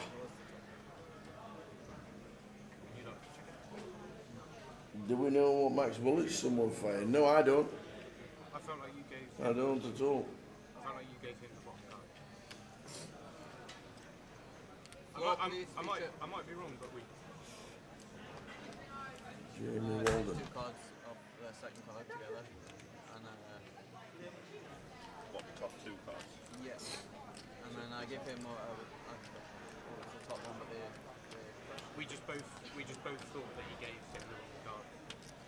well, I don't know if you can check for sure. because the But when top you one, said it, it's because the top one dropped down here, and then the second one went closer to the Tower, can you repost the link for the photos that have been taken? Yep. We both just immediately said. Can. Couldn't have been a misdeal. I'm sitting here going. Sorry, I thought we were going on break after this session. I've just looked at the screen. It says end 11:41, so you got us for another 40 minutes, guys. Woohoo! I'm sure you're right. So, I'm so tempted to not even just another count.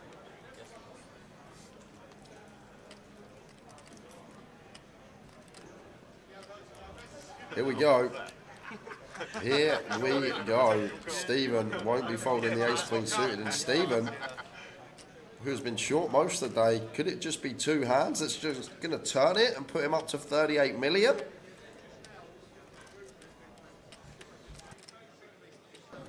Yeah, no questions asked about this one. This is just clear as day.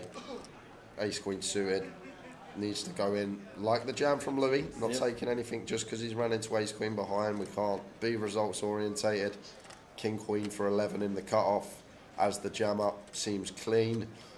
But Stephen, good at ISO now. You expect with the ace-queen suited. We will see what he comes with. raise all in. Good luck. Got to call. There we go. The triangle. He says it eventually. Well done, Stephen. It's the right thing to do. You can't blind away to the title. Now, Stephen's played very well. Yes. I've loved every single one of Stephen's plays so far today that I've seen. I think he's playing some really good stuff, Tower. I like to dish it out, but I always try and give credit when people are doing things that seem really good in the long run. And right now, he's just got to find the hold. Ace queen suited against king queen off.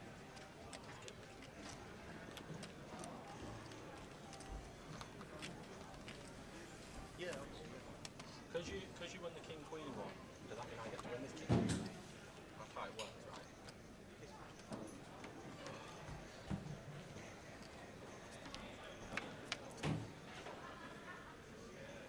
And that is basically that. If he gets out of this one tower, give him the trophy. He needs runner, perfect offsuit king, or perfect jack 10 offsuit, and dead on the turn with the 5. So we are going to lose Louis in 11th. Well, Lewis takes home £17,000. Everyone now locked 20k. 20k lock for all. We are on the final table bubble of the biggest Goliath main event that we have seen to date. Yep. £20,000 locked up for all. Amazing. 278,000. 9 players separate each of these 10 from that life-changing score. Oh yeah. But I mean, like, I have 9 big lines anyway. And there's the flicker link for Mickey, mate. Make sure, if you're a member of Flickr or you're into Flickr, give it a follow.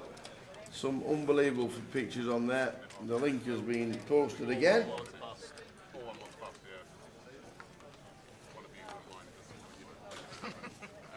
try not to, but if it happens, you are. Yep, £5 ticket, playing Goliath, straight through, and at least £20,000 for 10th. 20 grand for not making it, and not even on the final for one of these. If you win a ticket from a free roll, can that be used online or just live events? No, it can be used online as well.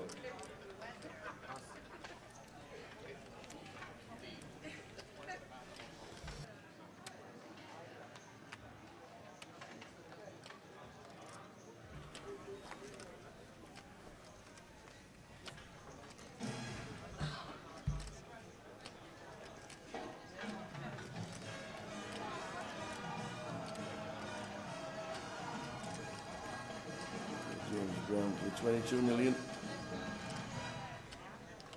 Just 19 bigs. Dealers in the Goliath have the handy you blind level. Small blind 800,000, big blind 1.6 million, with a big blind anti of 1.6 million.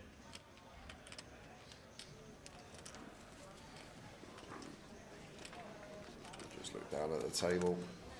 And you got a monster in the big for James H, and gonna go for the free bet. Not all in here. Makes it 6 million.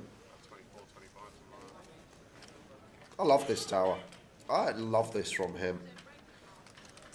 A lot of people would just jam this spot, but as I say, we need some hands in here that want a free bet. We want a polar range, but we don't just want aces and kings and queens. We need to dabble in some other stuff, so using some like ace-king combos is nice as well. Like, we don't just want aces, kings, queens and bluffs in this spot. We need to sort of dabble in some other combos, and having the ace-king off that we can comfortably free bet call off is nice. So, big fan of this from James. And choosing a size at 18 effective that still gives us room to fold if jammed on. We'd never be folding if we get jammed on, but just from a theory perspective, we want to choose that size because the times we do have the bluffs, we don't price ourselves in with a call. So it's important when we do have the value that we still stick to that same size, that we go with the bluffs, make it look like that our opponent still has fold equity, which they do. But back over to Stephen here, who seems pained by the decision.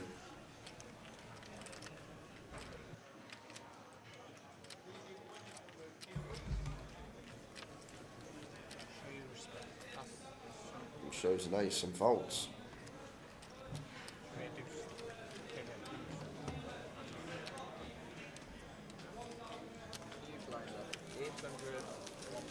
It depends what. I should have said it depends what the tickets were for. If the tickets are specifically for G Coupe, then you can only use them at G Coupe. If the tickets are for £110 closer ticket, they can only be used for the closer. Most of the time, it's just for the most of the time. Online give away tickets to the online team.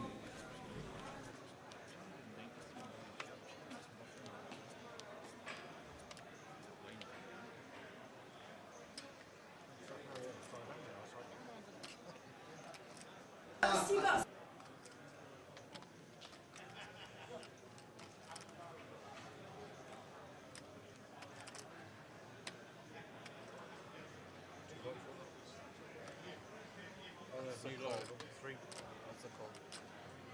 Exactly halfway is it called?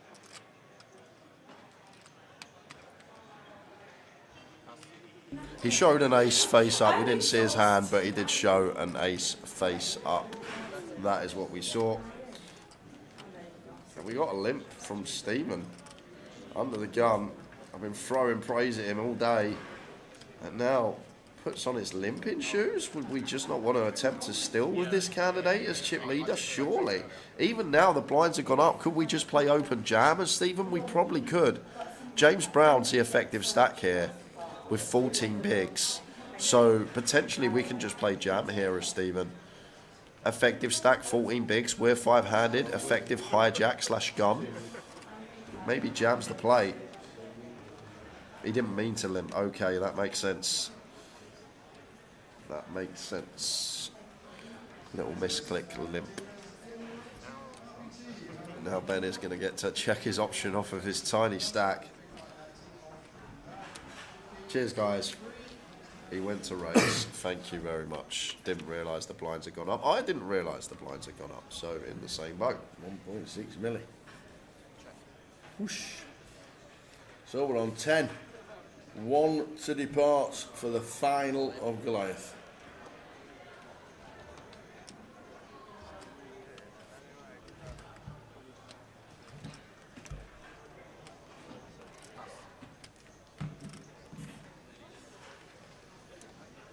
Just wins it with the bet on the flop anyway.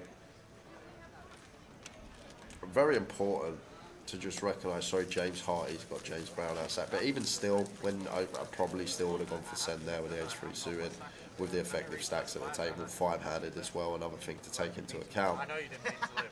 That's why I can't exactly raise my 5-8 offsuit, can I? But yeah, like, yeah, if anyone raises, I have to put my chips there. 1.6. Going to be last level before break unless we hit the final table, guys. Will we get there? Will we not? Just one to lose now.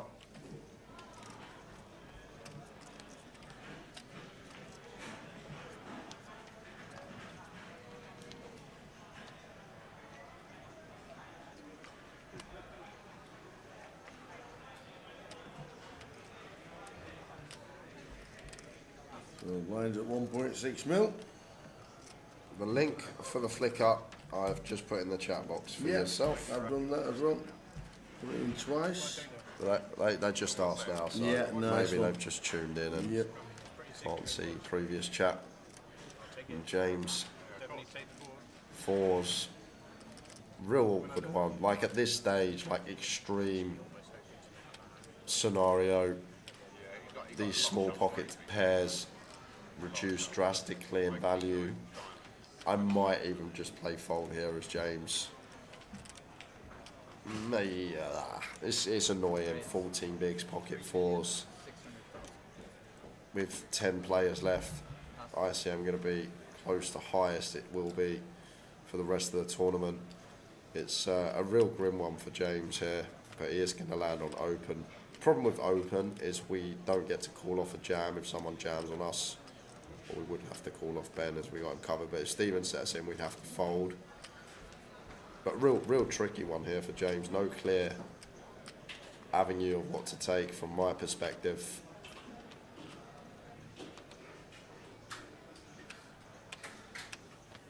Is Ben gonna try and run it?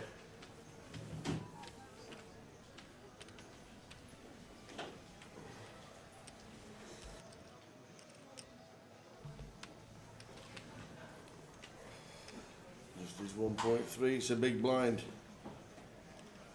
Do you think a case tower final table picture in his head as well, perhaps, trying to make 100%. the final table of Goliath. 100%, that's exactly what's going through his mind.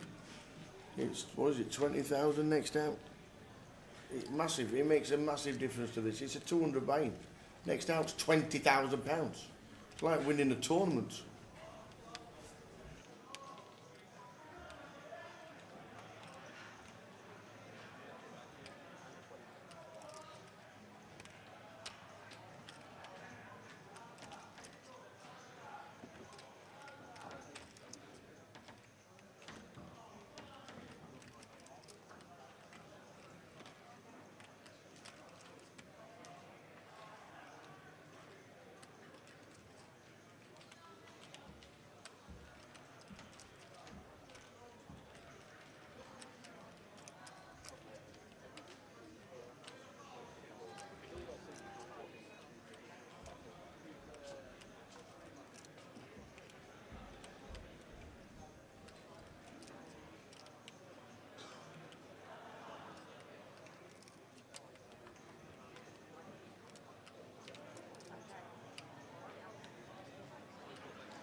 Sorry guys, a couple in the comms booth, just had to mute the mic, people coming in saying hello.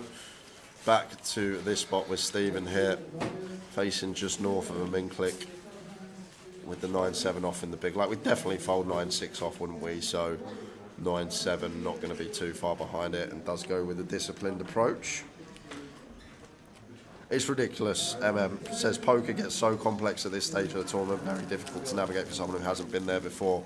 This is why I have the utmost respect for people that play MTTs for a living and that's it, and they just grind multi-table tournaments, because if you're a cash game grinder, you go in with the same strat day in, day out, you know the players, you're playing 200, 300 big blinds deep every day and you're adhering to that strategy. Whereas in an MTT, everything's constantly changing. The free bet range off of 30 bigs is completely different to the free bet range off of like 80 bigs, like the bluffs, for example.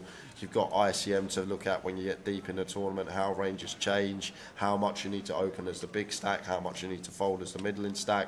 It's just a tree of never-ending branches, multi-table tournament poker, and that's why I always think this is the hardest variant. Absolutely.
All in. Stephen's playing it well, Tower. You like it, don't you? He is playing well. Like, not many people, I don't think enough people find this jam here. But it's a good jam. And Alexandru quickly calls off with the Queen 10. The 9 mil and the 6 bigs. Here we go. Is this the FT? Is this the FT? The final table bubble is £20,000. Never said that before. Oh, looking good for Alexandru here. Yeah. Does need to fade a gut shot.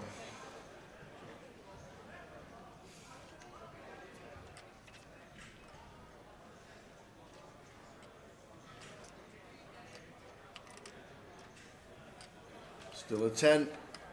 10 to fade, and it's a 6, so we get a double to 20 million. Stephen drops to 30 million. Still like the play, Tower. Yeah. Yeah. Have you ever seen that meme with it's like a white background and it's like people just drawn at a party and there's a guy in the corner, it's like they don't know something. Yeah. That's what I'm thinking right now. Like, all these people are at the party, Stephen's in the corner, he's just got a speech bubble going, these guys don't know I play 5Ks online or something like that, like they've got no idea, but Yeah. I could be wrong, but the man's playing some good stuff. The man is playing some good stuff. I've got to find it now, because you probably have no idea what I'm going on about. I know what you mean with the with the bubble. There it is. This one, I can show the comms cam, that's fine. Everyone knows the one, surely. And he's just sitting in the corner going, they don't know I play 5K MTTs.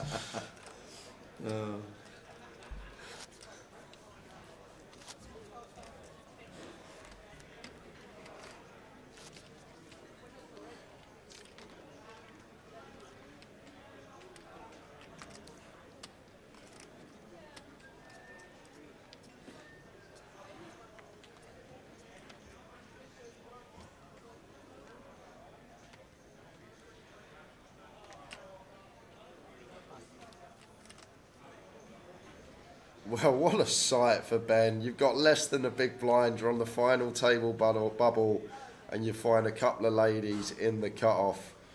Well, we know this is going to have to be ran one way or another, but he is just seeing what is going to occur on the outer table.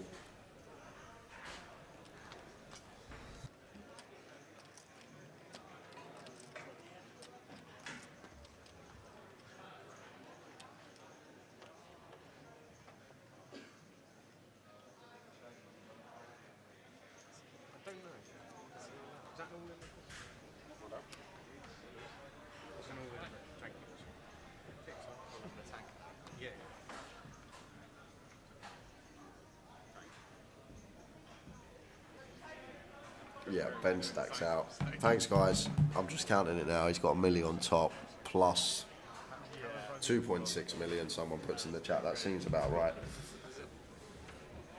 So, a big and a half. Yeah. So it is in. It's more than 1.3. Looks like 3 million, actually. That's definitely out. So that's 3 million for Ben, by the looks of that. I would have just completed here as Alexandru Tower. If it's folded round to us, much more inclined to just jam into the big, but might have completed, try and get old James Brown in, check it down with him, try and lad up an extra 3K. But here we go. Ben needing to fade the king at the moment. And if he does, he will start the spin. Yeah, definitely. There's a 1 million chip on top of the other. It's about 3 million all in. Yeah, and that will. And what a flop for Ben. Almost do it. Lots of running straights. Any card through an 8 or an ace would give the king 10 some outs, but the 7 will seal the deal. Yeah, there we go. We get a full chip count. There we go. Certainly get the.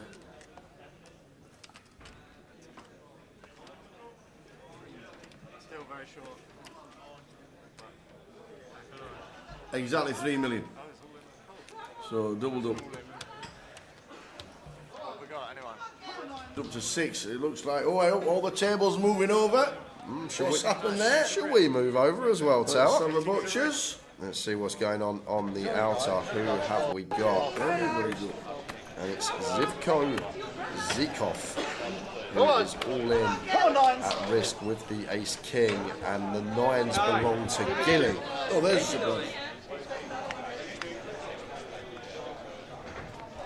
No ace, no king, running spades.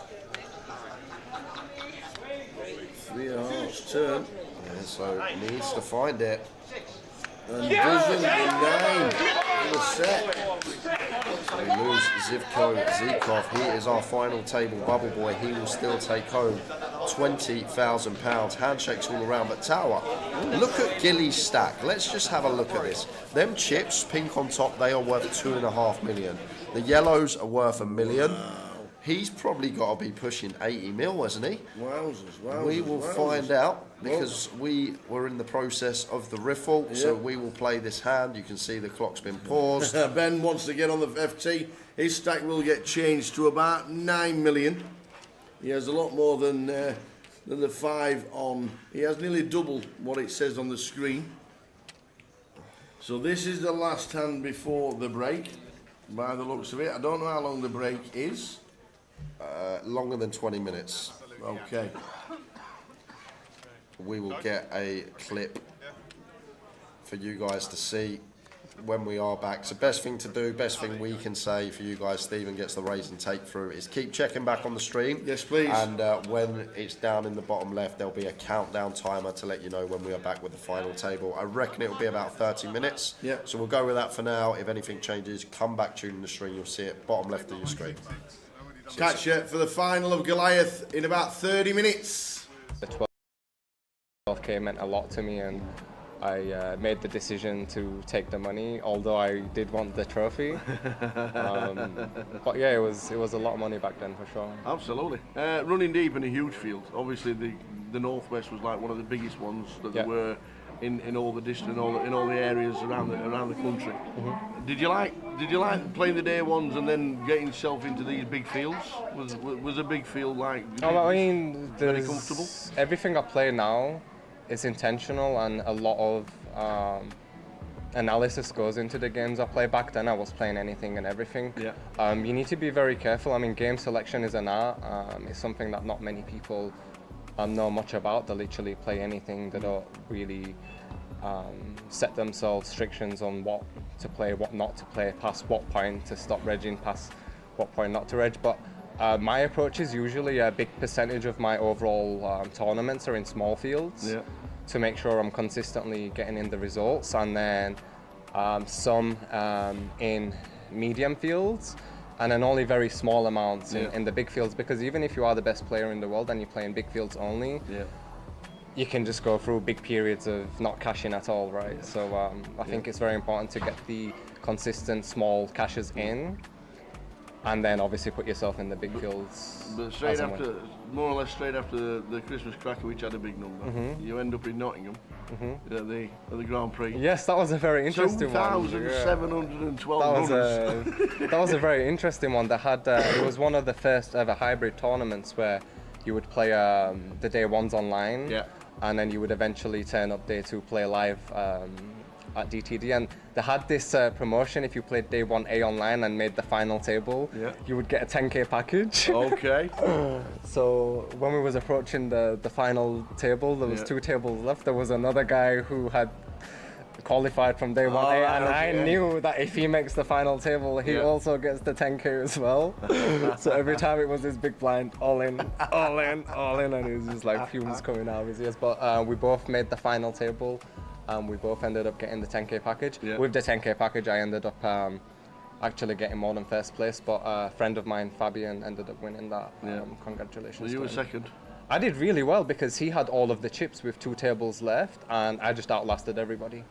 Got myself the second, and the stack distribution heads up was ridiculous. Then, unfortunately, we ended up in lockdown.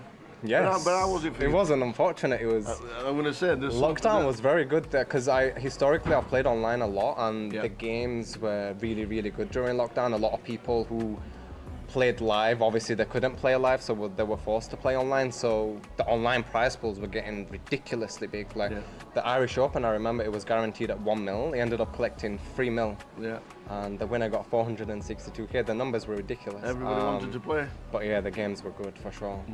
Really, really good. But lockdown was a very tough period for a lot of people also. Of course, but you certainly did well during it, which is really nice. We're obviously coming out of it and coming into the live poker back again. Last year, big year for you. For sure, nearly $300,000 as it says on the database. For sure, it was the first year where I started competing for the leaderboard, and I wasn't really going for it till I think March time. I got a few results in a row, and I thought it makes sense, and I made the decision to give it a go. It was very competitive towards the end. The best I mean, thing start about of the start of the year, everyone was like, "Oh, yeah, it's over. Carl's won it." And the deeper into the year we got, the closer we got. It was very, but the very best thing interesting. for us watching it from the outside in was you and Brandon battling away. Robbie as well. Robbie was up there as well. It was very, very competitive year. I really enjoyed it. You ended up with the 15k package, which was Well, really, I managed to get that in the last event. I needed to finish a certain place to get that, and I did just start to be able to scrape the points needed to finish 5th and go over Brandon, I think it was. Did it help with the 15k package, or did it just go on top of the pile and then we just still have the plan to play what we need to play? Oh, it just goes towards buy-ins in the future. That's all it is. Experience. When you play locally, then you play nationally, then you go and play an EPT. Yeah. What's that like? It's obviously different games. They attract different player types, and I think one of the biggest keys to succeeding in poker is knowing how to adapt to different player types. And different players, they play very differently. I mean, it's one game, poker's one game, but everyone has a different understanding of the game and everyone plays very differently. So it's very important for you to try to gauge how someone thinks about the game and try to come up with a strategy to counter that, basically.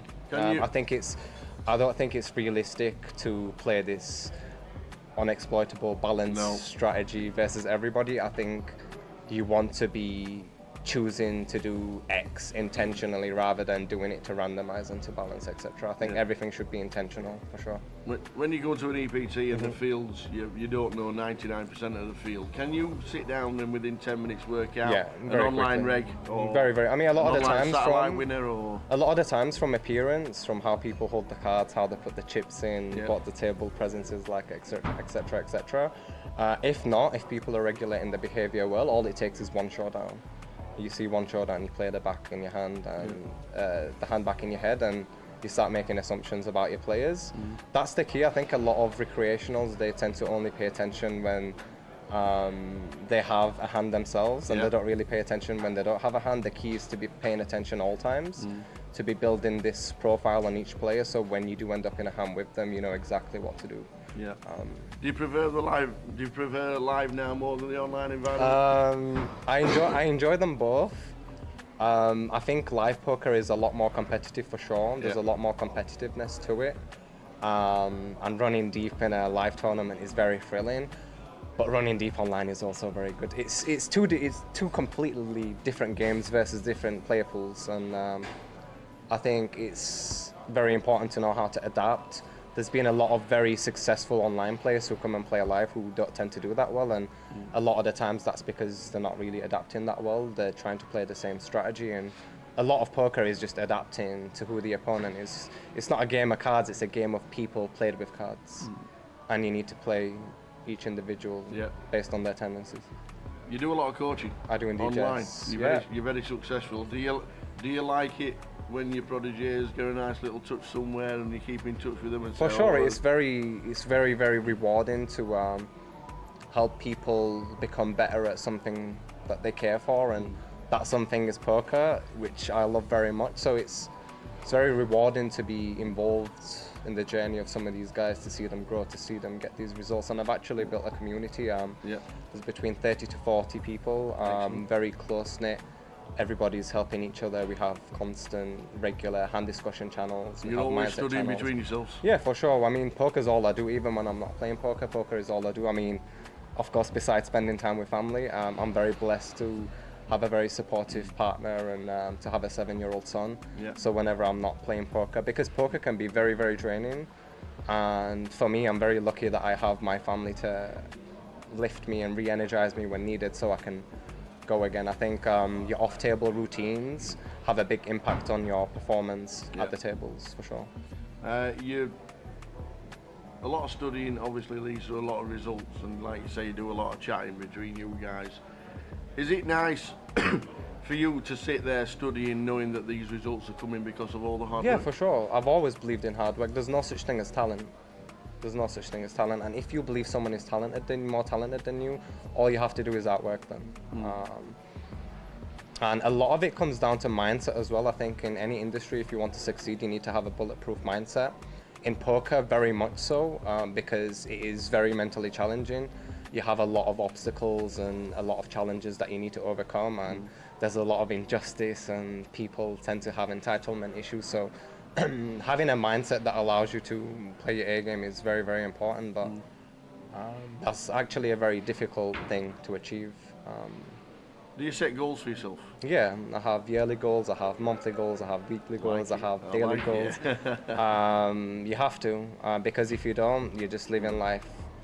Life just passes you by, time goes by very quickly. But when you have a plan and you're taking baby steps every day, it accumulates, law of compounding over time.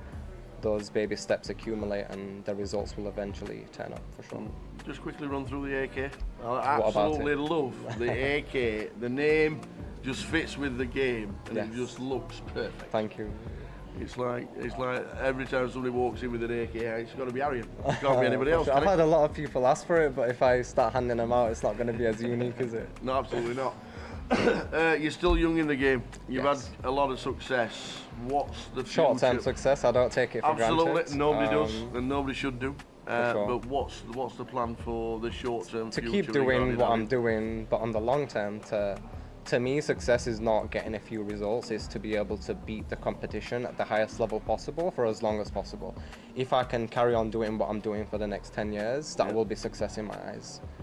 Right now, obviously I understand the game on a deeper level and I have had this success, but when you look at it, it's only like 300 live games and that can be very much dictated by variance, good variance, right? But if I do what I'm doing for a decade, then it can't be all variance, right? Absolutely not. Absolutely not. And, so that's the aim. It's great to walk into a card room and Aran walks in and people look round and they spot who you are and they know who you are and they're now getting to see the name sitting down at the tables and thinking, you know, it's just a little bit tougher. It's very overwhelming. I mean, even when I went to the EPT, I mean, some of these guys I used to watch on the TV and to turn up and to share a table with them is one thing, but to be able to compete, that's another thing. It's very rewarding for sure. I've made a lot of sacrifices. I was doubted a lot. I was laughed at a lot. I remember before I started playing full time, when I was still working in the office, someone said to me, "Oh, what you got? I've heard you're leaving. What are you going to do?" And I said, "I'm going to play poker." And they just started laughing in my face. They thought I was some form of deluded. Well, I hope they're watching the streams, realising how good you've got. Yeah, degenerate gambler who is lost, but you can't expect other people to share your views. Everyone has very unique views in life, I think. Yeah. Only you know truly what you should do, and you should do it. I love what I do, and I think that's the main reason why I've had the results. Is I truly love what I do, and if you look at any field, the people that do really well are usually those who love what they do, because when you love what you do, you never have to work. What you're doing is not work, you're doing something you enjoy, and because of that you give it more. Because of that you have more resilience. When things go wrong, you've got more of a reason to push forward, and doing this for a living, I mean, all of the money and the trophies, it's very attractive, but the things that you have to actually go through to make that possible it's not easy. It's not made for the average individual, but if you work hard enough and you develop certain skill sets, then it's possible, for sure. Well, long may it continue. Hopefully. Keep that smile on your face. Fingers crossed. Always walk around with that smile, because it's a little bit infectious. Aran Kashani. Thank you very much. It's been a pleasure, and thank you for having me. Cheers, Aran. Cool. Thank you.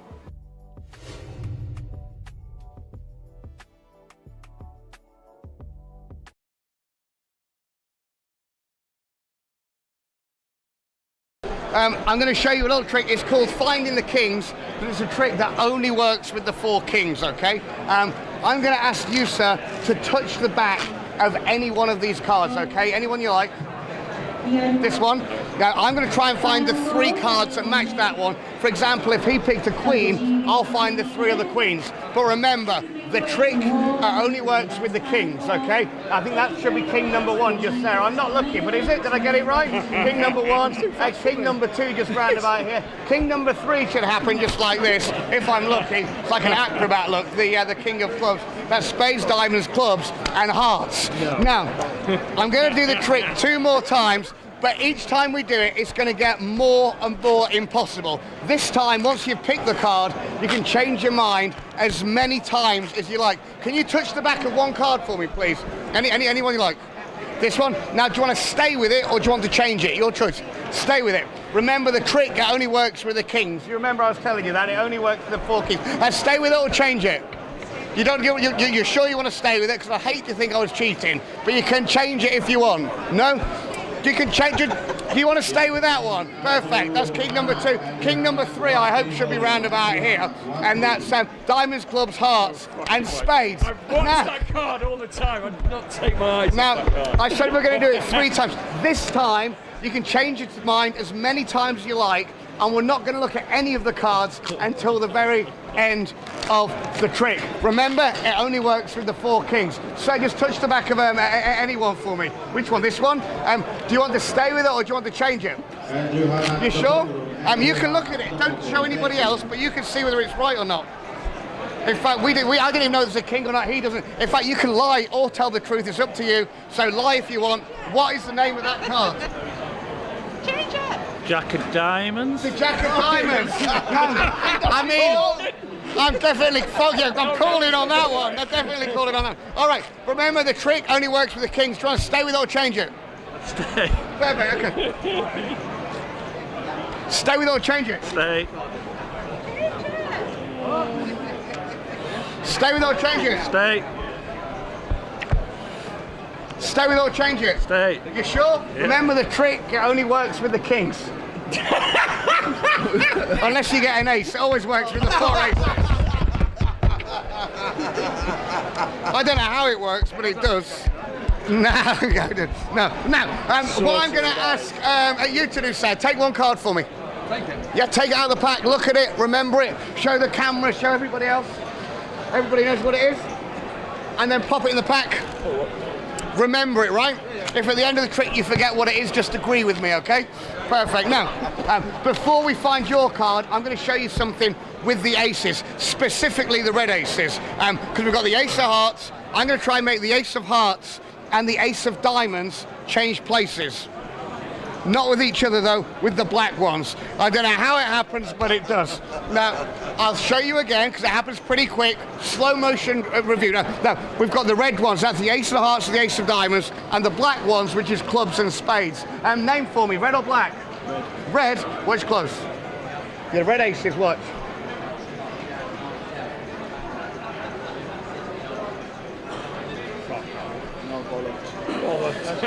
So what card did you pick? The 10 of diamonds. What a legend. I don't even know how it happens now. So you can check out, it really is the only 10 of diamonds here in the pack. Say stop for me anywhere. The 10 of diamonds goes in here, but watch, it really does go right in there. But if I snap, the 10 of diamonds changes to the ace of hearts. I don't know what you're thinking. Where is the 10 of diamonds?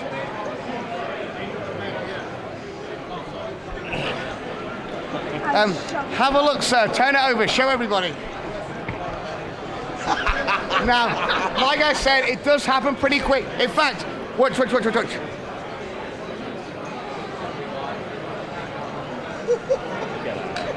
I know you're thinking, where did the 10 of diamonds go?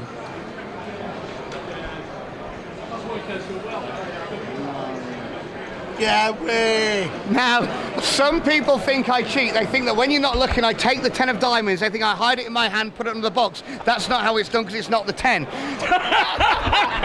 To change the ace back to the 10, you shake it like this, that's when it happens. Some people think maybe there's more than one 10 of diamonds. If it was true, it would look hopefully something just like this. Obviously, that's just a lie, because you see, all I've got is the 4 aces. And if you want to know where the 10 is, have a look just here underneath the box. Now, are you not watching any of this? Pay attention. Now, I'll show you again. The 10 of diamonds, so you can see, it really does go down here into the pack. So I don't cheat, sir. Please push it in the deck. And then have a look up here. In my mouth. You know, I don't even know how it gets up there. Now watch again the 10. It really does go in the middle. Now if I snap, instead of the 10 disappearing, look, the whole pack disappears. I know you're thinking, where did the deck go?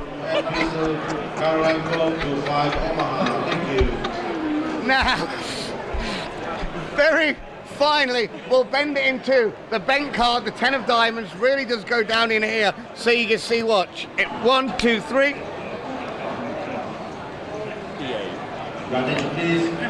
And I've got absolutely no idea how it's done. Sean Hayden, ladies and gentlemen. Better lie down now.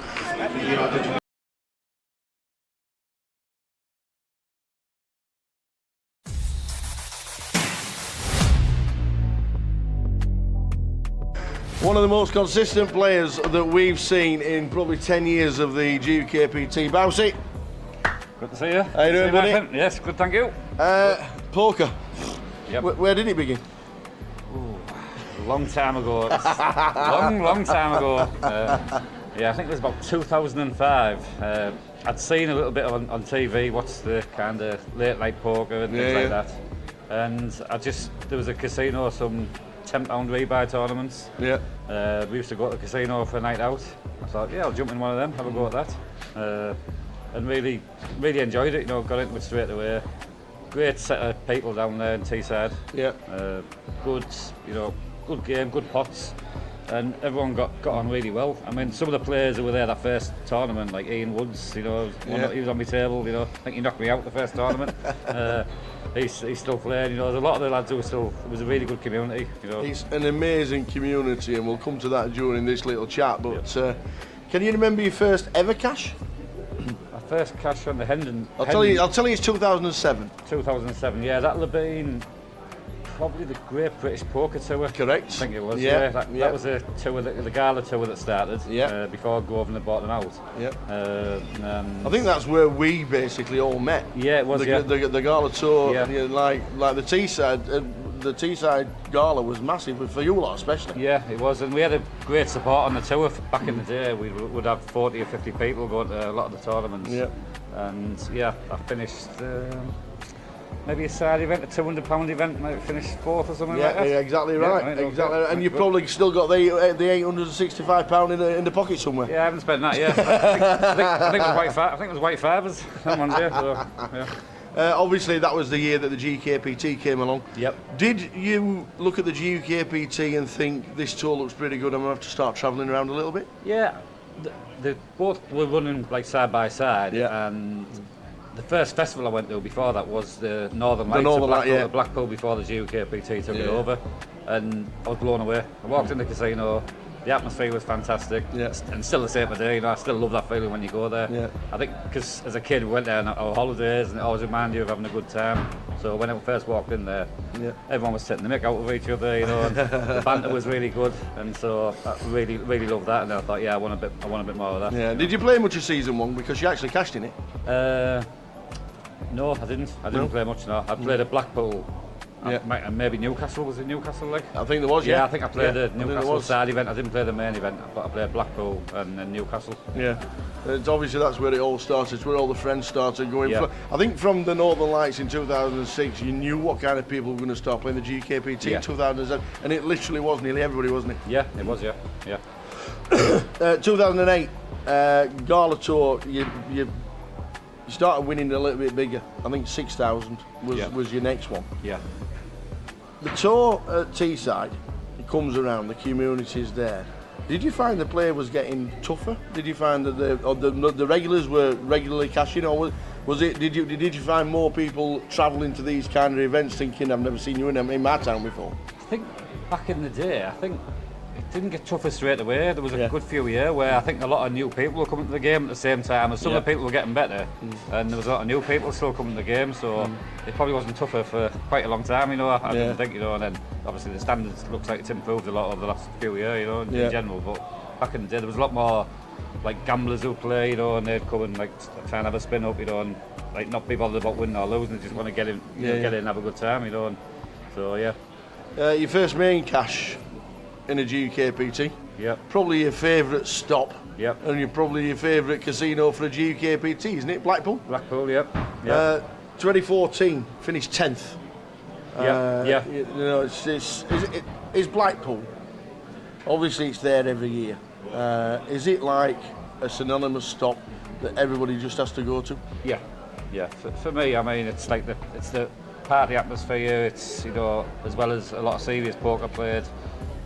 But there's something for everyone. You know, there's cash games at all levels. There's small buying tournaments, bigger buying tournaments, and a lot of the lads. I mean, last year, back from Teesside, a lot of them come and played one tournament and had a few. And they come for the holidays. You know what I mean? Absolutely. Nights out, you know, so they really enjoyed that. And it's still great to this day. You know. Same season, the grand final. 10th. Yep. Gutted not to hit the final table, I'm guessing, especially with the first prize. Lost. I remember. I mean, I was short stack, believe it or not. When we played that, I played my short stack very well. So nothing much has changed in 15 years. Played short stack really well, and then doubled up right at the end of day one, and kind of got in the game. And there wasn't many of us come back to day three. Sorry. There wasn't many of us came back, and I got in a big flip, nines against Ace Jack with Charlie Carroll, who ended up, I think it was his first live tournament. I know, He ended up going on to win it and winning about 84 million, and that was about 200 pound cash since, Brilliant. Obviously the grand final and the Vic, it's got that thing. A lot of people say it's one of the toughest fields assembled in Britain. Would you agree with that? Yeah, but I think there's a good mix of like kind of local like businessmen who play, you know, as well as like the tour regs, and occasionally get people coming in from all over playing, you know. So that was. I mean, the other thing was, well, I was working quite a lot then, and that time of year I got a lot of time off in November, December, so I would play Blackpool in the grand final. But I would say. There was a really good mix of standards. You know, there were some really good players. You know, and you look at the fields. If you look back through the time, you know the ones who've won it. You know, absolutely. And keep on coming time after time. There is some class players go there. We move on to Vegas, 2016. Yep. Was that the first time you ever went? Because that was your first cash. Yes, it was. Was it? I only went for a week. Everybody goes to Vegas for the first time at cashes. Yeah. To be honest, I only went for 4 days. Really? I was going for a week, and my daughter had a show in London, so. But it was organised after I'd booked the trip, so I had 4 or 5 days there and then came home, so played one tournament, cashed it, and this is easy. Left me all the dollars. Vegas is easy, I'll come here again. It hasn't quite worked since, but Brilliant. We introduced the National Poker League. Yep. And I'm just going to quickly run through what you've done in it. Yep. 2019, second. Yep. 2020, you won it. Yep. 2021, seventh. Yep. 2022, fourth. Yep. 2023 must have been a shock to finish ninth. You know what? I tell you. I want the stewards' inquiry for that. What is it about the NPL that just like brings out the best in John Basfield? I just like league tables and league points, and like so. I've always been the same. I mean, the Gala Tour actually had the leaderboard back in 2007, and I won that. That's funny enough. So I kind of always like when that, I've got something to aim at throughout the season. Yeah. And when the NPL was first discussed, I've kind of heard a few rumours behind the scenes, and I just knew I was going to give it a good go, you know. It's obviously a big commitment it's been the last 5 years, but I've loved it, and of course each year you get new players, new faces turning up, and kind of giving it a go, and then some of them drop by the wayside when they realise how tough it is to the stamina you need for the full season, you know. Yeah, absolutely. So. If you put a list together of the NPL over since 2019, you're top. Yeah. But you're not just top. Yep. You're top by an absolute margin this wide. Testament to yourself. Yeah. But it just shows with the NPL as well. It just shows how the players take to it. Yeah. And obviously you do see the same faces in the top 10 for a few of the years. But it just means you're still going to be playing and getting results. Yeah, you have, especially the way they changed. I mean, I know I've got quite a big lead in the NPL, like overall leaderboard, if you like. But it was. A couple of the years you got points for cashing, so it's a little bit of a cheat. I got a few extra points there when you were just getting points for playing rather than cashing. They've changed it to cashes, which was a lot better, a lot fairer, you know. And obviously a lot of people have stuck to that as well and give it a good go. This year they've added more stops, which has been tougher again for a lot of people. But we'll kind of see how that goes, you know. Next season, see what it's like then. 2022, your biggest cash. 31k, the mini main. Was it disappointing not to get the win, or is it all about the trophies at the minute? Yeah. Obviously 31k. I like money. Yeah, I like trophies. I like the fame, the press. But no, it was. I was well down heads up, so it was a little bit disappointing because he had a part of one ship lead, and I managed to get just in front, and then lost hands straight away. So I was like, I took about 3 hours grinding back the level, got in front, and then I bluffed it all off. Yeah, which I don't do very often. So, Favourite stop? I know we've touched on it a little bit earlier, but where is your favourite stop in the UK? Yeah, Blackpool. Yeah. Blackpool without a doubt. Blackpool and London have always been my two for the grand final. The Vic's like a great card room, you know, and Blackpool is definitely up there. Yeah. Leeds, but I love Leeds as well. We're getting out today, Leeds. It's my most local one, so it's very, very friendly. You know, you get a lot of the same faces turning up for that. I really enjoy coming down here, and we still get a lot of the Teesside lads who don't travel as a group. We still get a few come down here. Look, it's closer. A few weeks ago, we posted like 20 faces on who would be the picks for the GUKPT Hall of Fame. Would you have any inclination of who would you, if you had three, if they came to Bousey and said, Bousey, give me 3 names? Yeah, I would have to say, I wouldn't put me in it, so I did get a couple of mentions, but I wouldn't put me in it with the main event. I haven't done well enough in that, I don't think, but I would say, looking back over time, Kimber for his record, Jeff Kimber for the record he had for so many years. Ben Windsor for them. For, the grand final wins and the 3, And I'd probably put, I mean, the third one's close because you could put any of 10 of them, but Matt Davenport has kind of been around for a long time. Like, last few years been brilliant, and he just keeps he's really consistent. It's amazing with Matt as well, because he stopped for a few years. Yeah, he did, yeah. He wanted the hiatus, he wanted to leave it for a few years, come back, and has absolutely smashed it. Yeah, I think again, but that's like the NPL has kind of helps people kind of, you think, well, I'm going to give it a go, and so you do get that commitment, and when you're playing more, you get to know players, your confidence builds up, so there's a lot about it that you kind of, once you're playing week in, week out, so I mean, Matt's having a great one again today, like the Leeds, and he's well up there. There's a few like Carl is probably going to be in it, and if you ask me in 10 years' time the way he's going, but obviously he's done really well the last few years.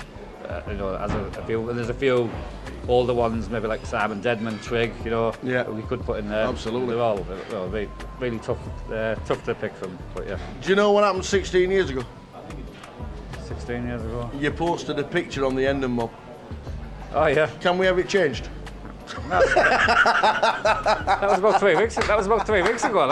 That's 3 weeks ago. That one. We say it to loads and loads of people. That once the picture's on, nobody ever changes it. It's I mean, I didn't put the picture on, but yeah, somebody put it on. But yeah, there was a bit fresher face that one. Yeah. There's a lot of people like that. Let me tell you, there are a lot of people. I mean, like I do that. have a bit of resemblance. I've seen some of them. You can't even recognise who they are. I'm thinking,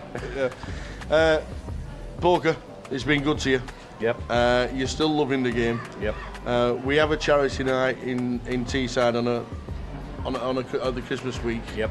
What does that mean to you, and especially with your charities as well that you do? Because you do a lot for charity. Yeah, I'm a trustee of a local charity at Teesside. We help kids with neurological conditions. Yeah. The charity is called Remembering Rebecca, and we provide equipment, respite breaks.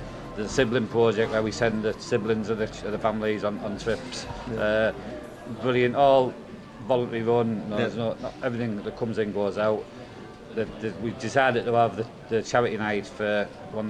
John Law was really great lad up, really great lad up there, and we just carried it on. And then probably 5 or 6 years ago. Seat number 7 with 14 million. It's Reece Rigg.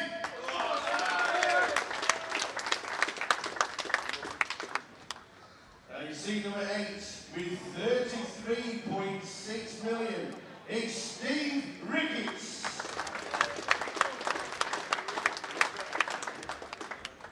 And in seat number 9, it's Chip Leader. He has 86,800,000 from Liverpool. Gerry Rigg.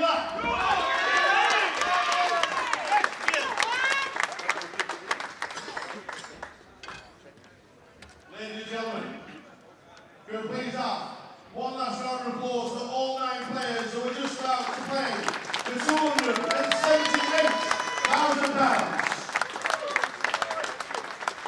Good luck all players, and we will be playing down to a champion of Goliath 2024.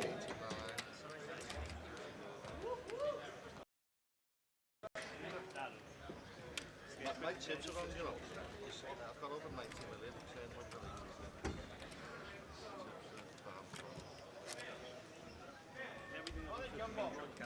No, I've got more chips than what you just said. Oh, right, okay, that's fine. So I have a problem. Okay, guys, few rules for the final table. You all have an all-in triangle now. That is binding for the all-in triangle forward. You are all in, so please be careful. Doing ourselves? Yes, yes. So you can move that forward instead of your chips. Okay. When they reduce to 500, the clock will drop for 30 minutes. There is no extended break plan during the tournament. If you all agree, any upcoming break can be extended if you do wish for an extension.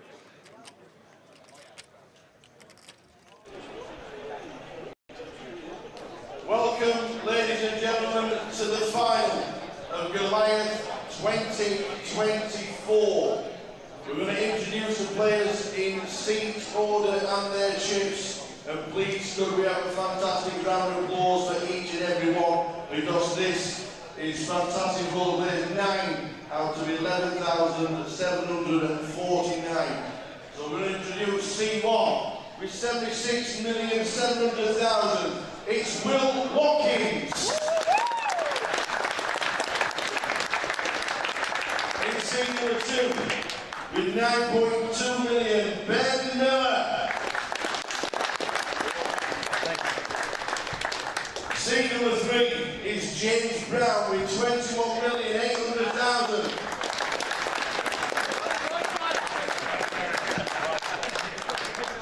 Lance Connolly in seat number 4, 12,100,000. In seat number 5, Alex Savlesi, 16.7 million. In seat number 6, with 23,200,000, it's James Harty.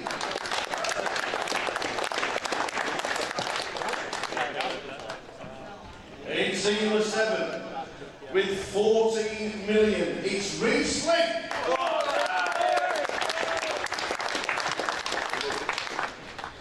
In seat number 8, with 33.6 million, it's Steve Ricketts.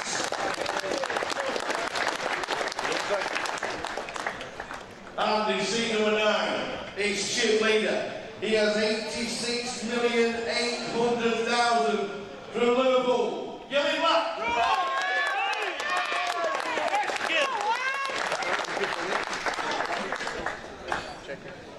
Ladies and gentlemen, could we please have one last round of applause for all 9 players, so we just start to play for £268,000. Good luck all players, and we will be playing down to a champion of Goliath 2024.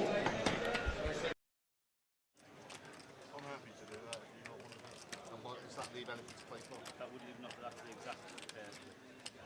Playing for the cup, isn't it? Playing for the trophy. Yeah, you're playing for the trophy. How much is my one again? To do just I'm to 55,000. 175. That's fine.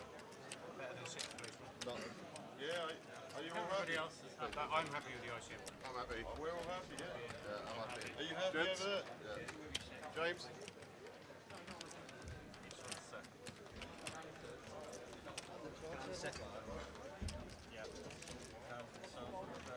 Just sharp over the plate.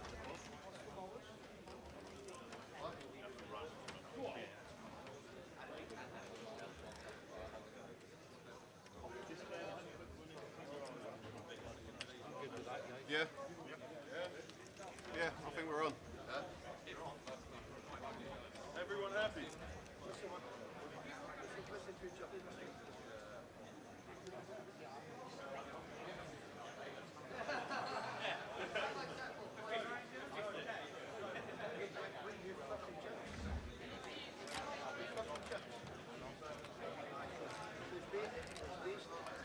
How many do you get?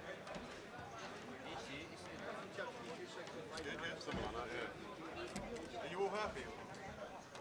We're gonna get a Right, okay. So because it does have to be unanimous and it has to be a secret vote as well. Just to make sure again.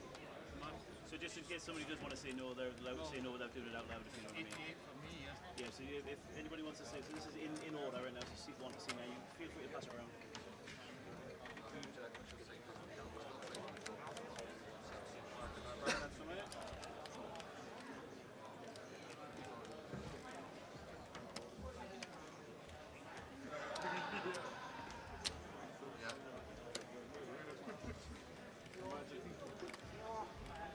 Can we take off like 5k off everyone to play for Sunday?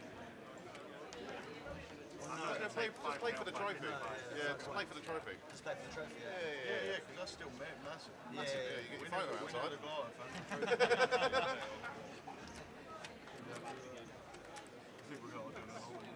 We do have to do it anonymously. I mean, if no one's, I always prefer it. Everyone's happy on that. If someone's going to say, no, Pretty good. I'll double check the numbers. Might be quick, that joke. Many goals did you have? So travelling, Not that much work. It's not a bad return. Yeah. I think you'd have to get pretty lucky for it. Deposit on a house.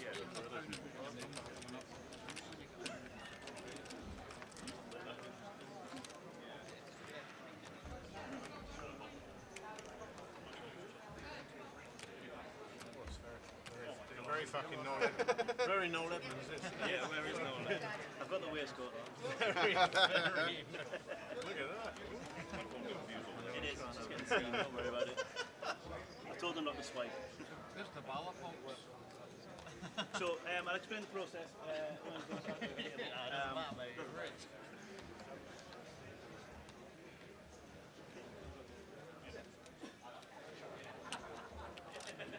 Essentially how it's going to work is you're going to turn the cards over, you're going to pass one forward in secret to the dealer which you want. If you want to do the deal, you give the dealer the deal card. Make sure you pick the right fucking one. Yeah, I'm on it. We've got some, don't worry. Make sure you pick the right one. So again, if you want to do the deal, you're going to give the deal card to the dealer. If you do not, you're going to give the no deal card to the dealer. We're then going to go around the table and take away from the table the ones you aren't picking, and then we will shuffle them up and reveal. It will have to be unanimous. So again, just for you, you can look at these cards in secret. So as you can see, obviously, they've looked at numbers. They're now on to the red deal or no deal cards. Sorry, no Edmonds. I know, I feel like no. Deal or no deal. So all the cards go into the middle. It's a deal or no deal regarding the ICM chop. They've Password for the free roll is elephant. Elephant. So they've got ICM numbers. They've seen them. On the screen, if you do vote now on this, we will not allow another vote until at least one more elimination has happened. Okay? So there we go. All the cards are going in the middle. Is it a deal or a no deal? They've all seen the numbers. If one card is no deal, there cannot be another discussion until we lose one player.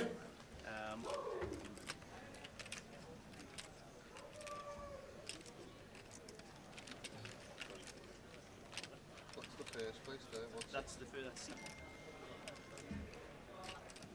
Table order. So they're all looking at the numbers. Gilly, chip leader, stood up there.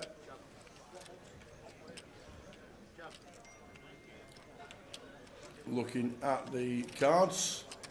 Which one does he pass through? Everybody else seems to have passed all the cards through.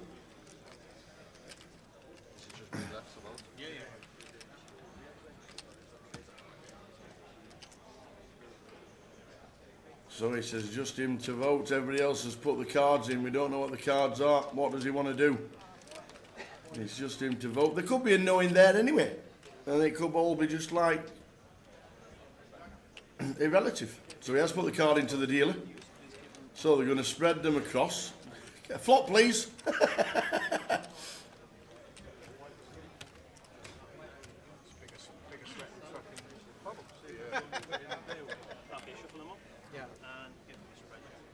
So here we go. We go to the flop cam? I wish we could. If he puts them in the flop, it might change. No, it hasn't changed. Oh, that means everybody's dealt. There are the numbers. So, guys, they just done ICM on the nose. Everyone got their ICM number, and there is nothing left to play for other than the trophy. So we still will be playing this out. We still got to crown our Goliath main event champion. But 3 players locking up 6-figure scores. Yeah, kudos to James Harty. In for a £5. In for £5 in a satellite online on Grosvenor Poker. And he's ended up locking up £91,650 profit. There we go. So there we go. They're the numbers. We'll keep them in the results. So we'll flick through to those. Obviously, our and the top 9 will not change, but the numbers have changed. Well done. Give us the seat order for the final, please, Mr. J. Yeah, deal has been done, but we still will play this out. In 1's going to be Will Watkins, in 2 Ben Miller, in 3 James Brown, in 4 Lance Connolly, 5 Alexandru, 6 James Harty, 7 Riesling, 8 Stephen Ricketts, and Gilly Black.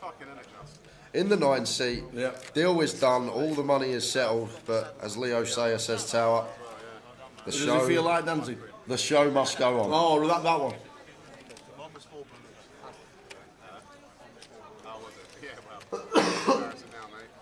So there we go. Congratulations, Mr. Big Stack. 5 and a bit back.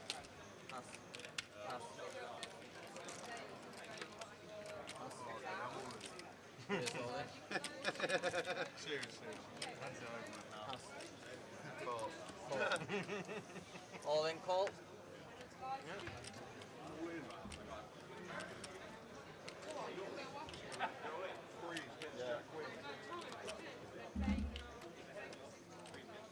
Should be firing in the middle, Reese with the 3s, 14 mil, all in. At the end of the day, guys, it's their money that they bought in with. Here we go, 3s holding at the moment for Reese. Fading Queens and Jacks. And 10s.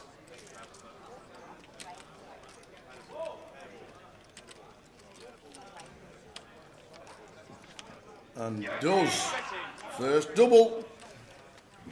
First down, first double. Reese up to 30 million. Just a quick note. Obviously, the chat box. Differing opinions of a deal, whether it should done or whether it should not be. This tournament is targeted mainly at the recreational poker player. Yes, we have some pros that play it, but most of the field are recreationals. This is probably their biggest buy-in of the year, £200. So making this final table with such a substantial amount of money up top is just massive for them. And like the difference between 24k and potentially locking up for Ben, for example, an extra 30k, it could be life-changing. We don't know that, and they pulled in with their £200. They can deal whatever they want to deal, and now we're here, set, just playing for the trophy, but we're still going to be covering the action, playing down to a winner. I know it's for the quality of the stream, guys, and obviously you want to see someone win 278k, but we're still going to be crowning a champion.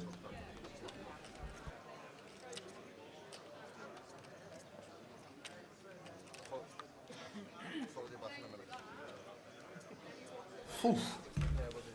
Oof. You know when you drink water too fast? I think that's what I just did. So here we go. How does this plan out? What's your expectations now, Jake? No one really. Well, you're just playing for the trophies. You're just playing chip EV. There's no money to play for, so we're just playing for chips. And like here, for example, Alexandru's got what would have been a fold if no deal was done, but he's in with the suited ace because in terms of chips for sum 11, it's going to be fine.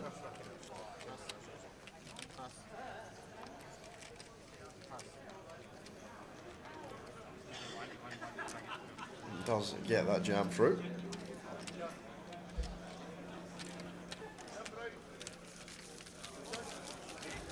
So who's going to lift the trophy? Who is it going to be? Yes, a deal has been agreed. Indeed, indeed.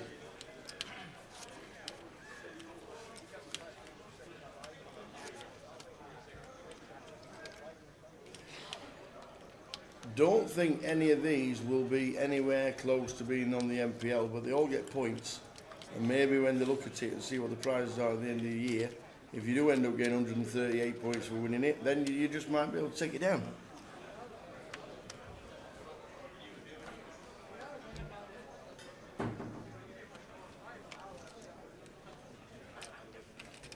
Uh, 24 it was, I believe, for ninth, so Ben has made an extra 31. He might not go out first. And that's the thing, Tal. Like Ben with 5 bigs coming into this FT, would have probably been the first one all in, and he's literally just made potentially an extra 30k from doing this deal. Yeah. A Dundee chop, says Dennis. A Dundee chop.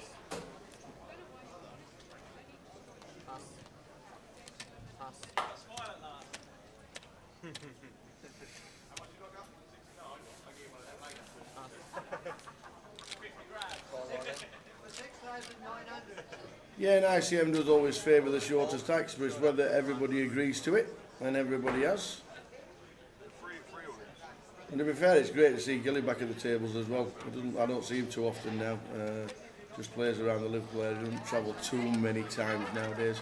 Maybe comes for the Open that's here in February. It's always good to see him, old Gilly. So well done to him. 175,000 for Gilly. Well done to Will as well. Great effort. And obviously James with the £5 buying.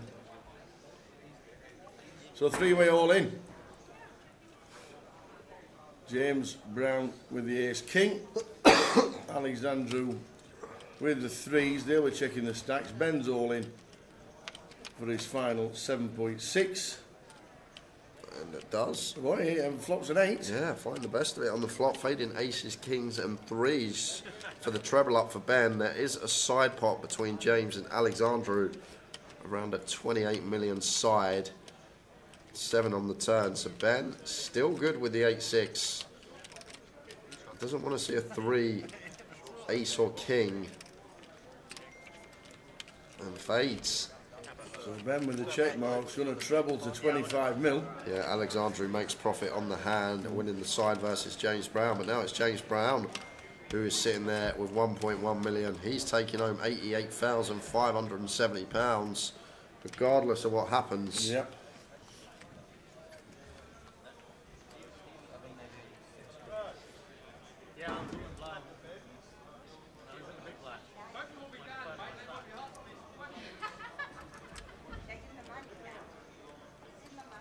The free roll password is elephant, Lewis.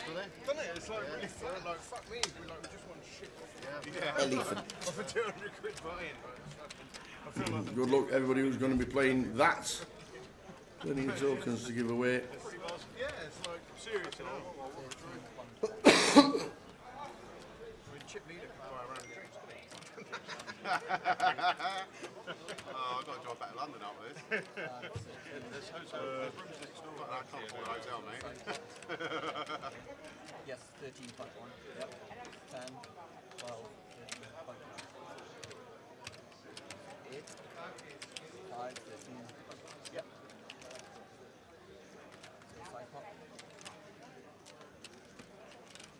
The bets will be settled on the person that lifts the trophy.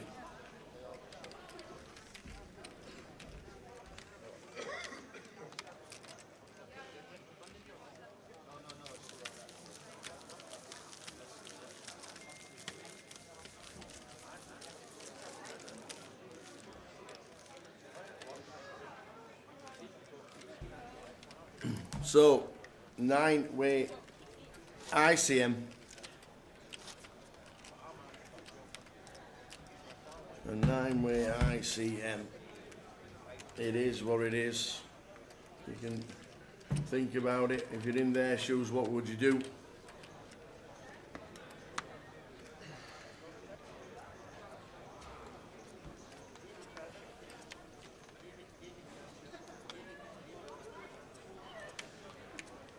Indeed, yeah.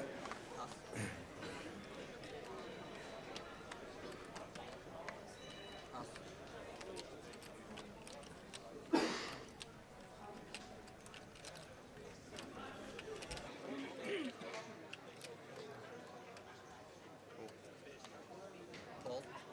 Pass. So James all in for his final 1.1 milli. Sorry.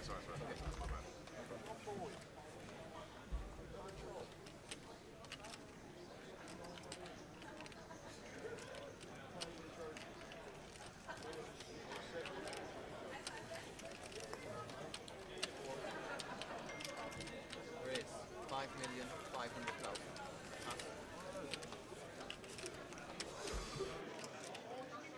What are yours?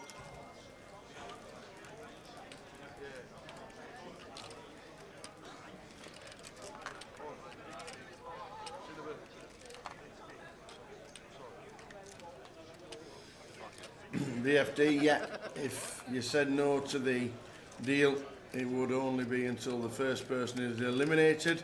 Then if somebody wanted to ask the question, they can. Everyone's phone is blowing up.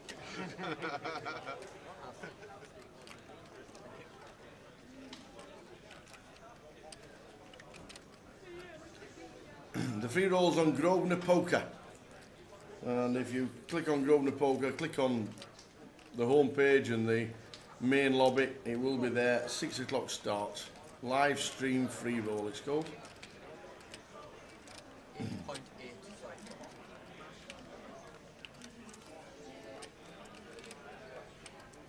Good luck, mate.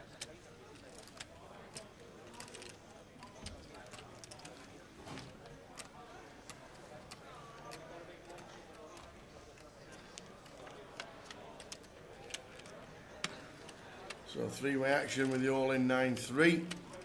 Yeah, that's probably going to be it for James. He can only get 3 now, Tower. Robbed of this 9 out. Oh, sorry, and Stephen's got a 10. So literally, James going to need to find running 3s. Likely to lose one.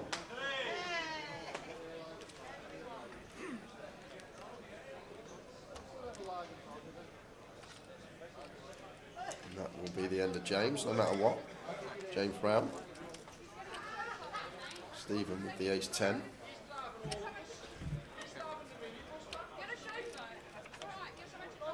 check down, so we are going to lose James. We knew that on the turn. Unlucky James, we're well done at the same time. Cheers, you and Zahar. Thanks for tuning in. Glad you've enjoyed the coverage over the 9 days. It's been a fantastic event. Cheers, Ewan.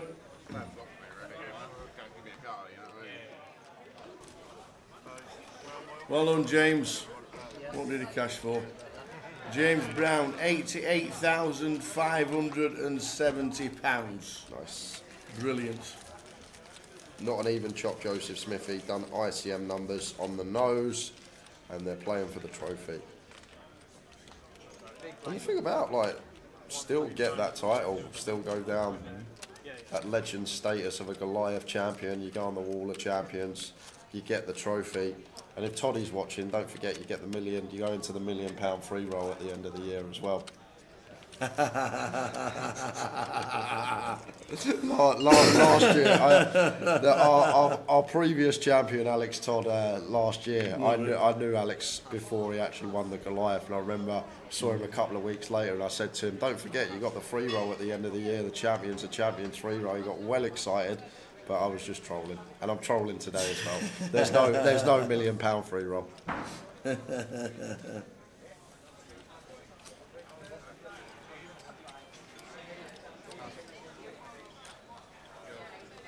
The thing is, you say Ben would be gutted if he wins it now. Ben wouldn't have called 8-6 off in the big blind for 6, and then it would have been a completely different story. Like the way the game plays out is going to be completely different. As Lance just sends in the Jack Deuce suited here, he's happy with his payday.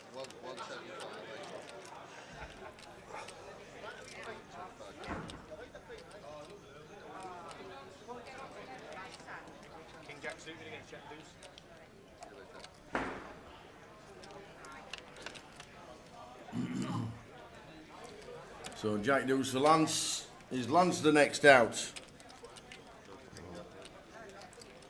Not much going on here. Down to the Ducks. Needs to find one. But Jack on the turn. We'll bring in some chops. But looking for a deuce to win it outright. Does not find it. 2 pair for the King Jack of Stephen. That's 2 and 2. Lots out of here after James Brown. So 2 gone in 2 hands. Down to 7. Yeah. Guinness 2702 says, Tower, tell everybody it's on the desktop and app and not only on, and not on the mobile. It took me ages to figure that one out yesterday. Live stream through roll. Through roll? Goliath, live stream, free roll is on my phone. It's there. What I did is where it says buy-ins, I took them all down to nothing. And it was there. There it is. Live stream, free roll. We'll keep bringing these numbers up. There's a lot of asking that are tuning back in for the start of the final table. To be fair, we had the same last year. There you go. If you want to click on tournaments on your mobile and you set your money to naught, and it comes up. Live stream free roll. There you go. Can't do fairer than that. The password is elephant.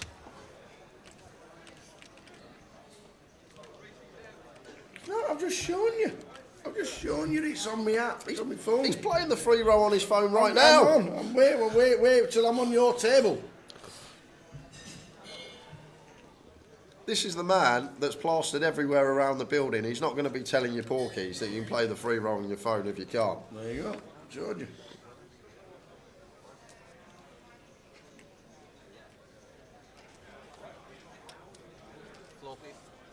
Unless it shows you on the mobile. I didn't see what I didn't do is log in. So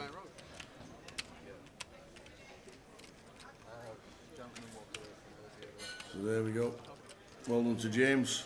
James Harty, 11 bigs, but locking up chunks. So you're going to be moving into C4, please. I'll leave the button here. Samsung 21S. Oh, you got rid of your Nokia that you had last leg. I just realised. While you were playing free rolls on your phone, I was playing Snake. Tower's got a new phone. He's down with the kids. Excuse me.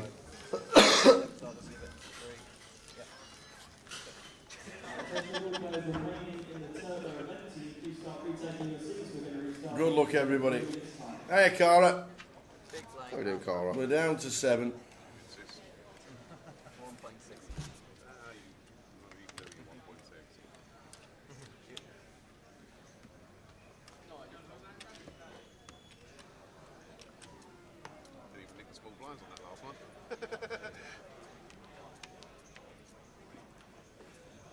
Anyone else just really start to enjoy themselves? So we're down to 7. Well, I just saw it this side. It's very good. Blinds are going to be, in 6 minutes, 1 million, 2 million. Of course. Honestly, it can't, yeah.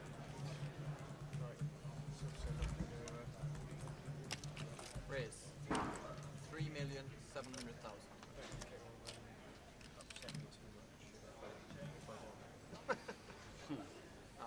No. I don't want my face plastered everywhere, to be honest. Well, I mean, yeah, where's my... Who are you trying to hide from? Yeah. Now the deal's been done. We're going to call Queen 10 off. Facing the gun open. 3,700,000.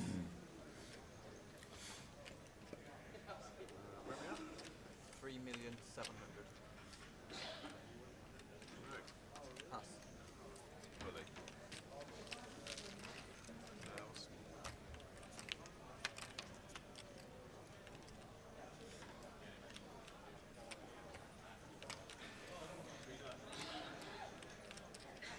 Bet 3,500,000. So reach with the ace king on an 8-eye flop, 8-4-6.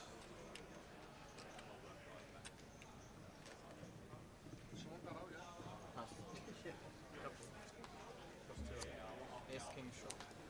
Reese. Lewis stack up to 23 bigs. Gilly, still chip leader to win the trophy. All money is settled. If you've just tuned in for the final, they've done a 9. They've done a 9-way chop of the money, and that's the money. 175.5 to Gilly. Will Watkins, 166. Oh, spoke to Will. I says, "Are you William, Willie, Will? What would you like?" Bill. He went. "Well, I'm not Willie Watkins Wonka." I says, "Who said that?" He went, "That's what you've been calling me on stream." I says, "Your mates are winding you up." Willie Watkins Wonka? Yeah, I said, "Your mates are winding you up." Close your eyes.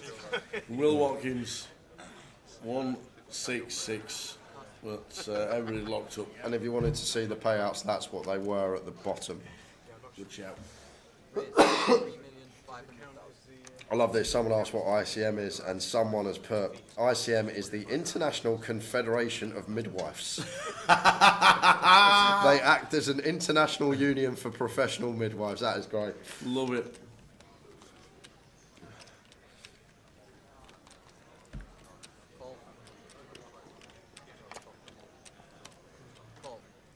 Yeah, I think mine was the 3210 going back to the Nokia, I'm pretty sure. Pretty sure it was the 3210. It was gold. I know that. Gold and a black back. It's all about the Sony Ericsson Walkman in my day. Sony Ericsson Walkman? Yeah, it used to Wasn't the slide. Walkman just a... No, it was called the Sony Ericsson Walkman because it was a phone and it used to twist it. Oh. It was orange. Orange. You used to twist it and you'd have the top at that end and then you'd close it.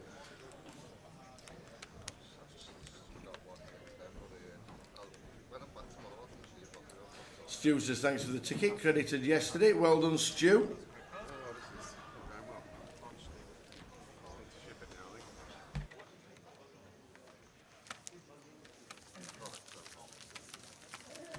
Now, I'm not playing the free roll. I went hunting for it. Just went hunting for it on the app, see if I could actually find it, and I did. So I'm not actually playing it. He was playing it. I know it hasn't started yet, but Tower's found a way to bust it before it's even started.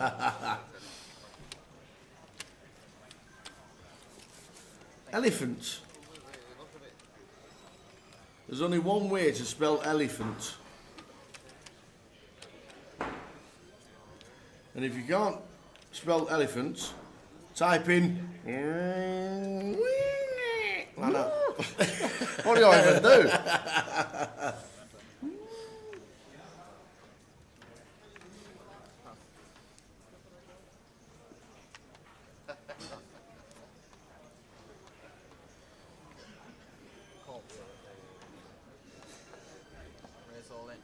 There you go. There's all kinds of filters that need to be turned off. And it's all lowercase. Elephant. All lowercase. Why is the geezer on his phone? Probably because he's getting congratulations for just winning £175,000.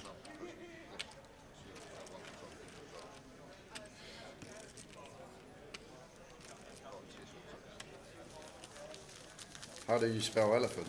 How you've wrote it there, I believe.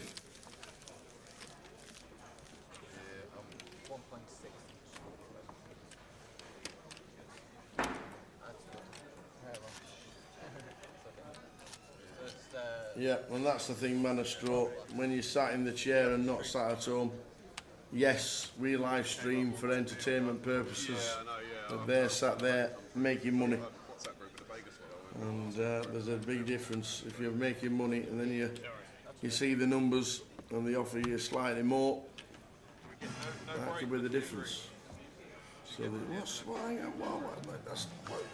waiter Kyle, can you bring some teas? Hybrid. God, man.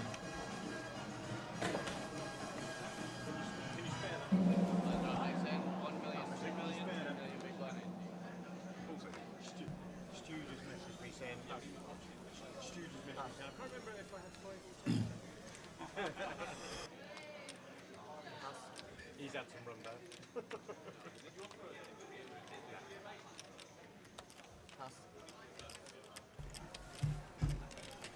So well done, one and all. It has been a brilliant tournament, and we know the money's split, so it might have just spoiled the final table viewing. But what a tournament! 11,749 runners, and we're down to the final 7. Can you imagine?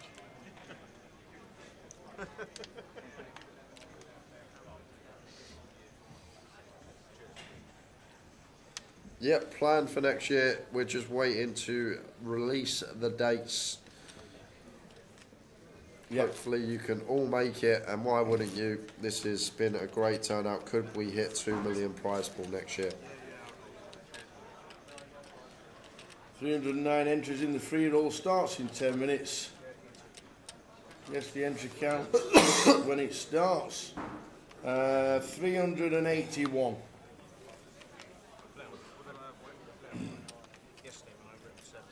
Well done, everybody. Goliath should be announced soon. I don't remember my own name at the moment. Jim said that they've just got to have a word with the CBS. Nothing's signed off just yet, and as soon as it is, social media will be the place to be. Who wants a £30 token? What? I just looked on the spread. We got a couple more to give away. I might as well, as a deal has been done. All the money's locked up. Like it? Fastest finger first. Well, you see, if you're on YouTube, you're 5 seconds behind Twitch. What? And there's 1,100 people on YouTube. You can't hold it to Twitch. It's a hard one though. Is it? They always get it though. They always get it.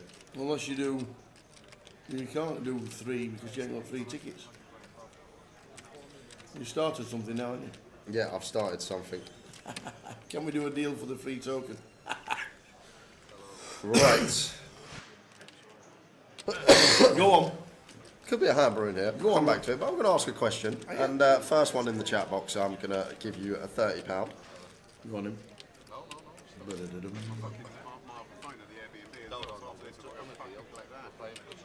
he come about 5? 9 on the turn. Bringing in straight flush draw for Steve.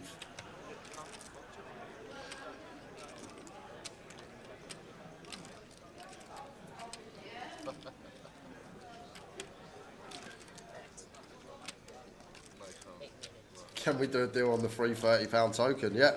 If you all want, you can do the maths now. 1,500 divided by 30. 50. 2p each, right? 2p each. They can all have 2p, is that right? Can we give everyone 2p watching, or is it 0.2p? Am I missing a 0?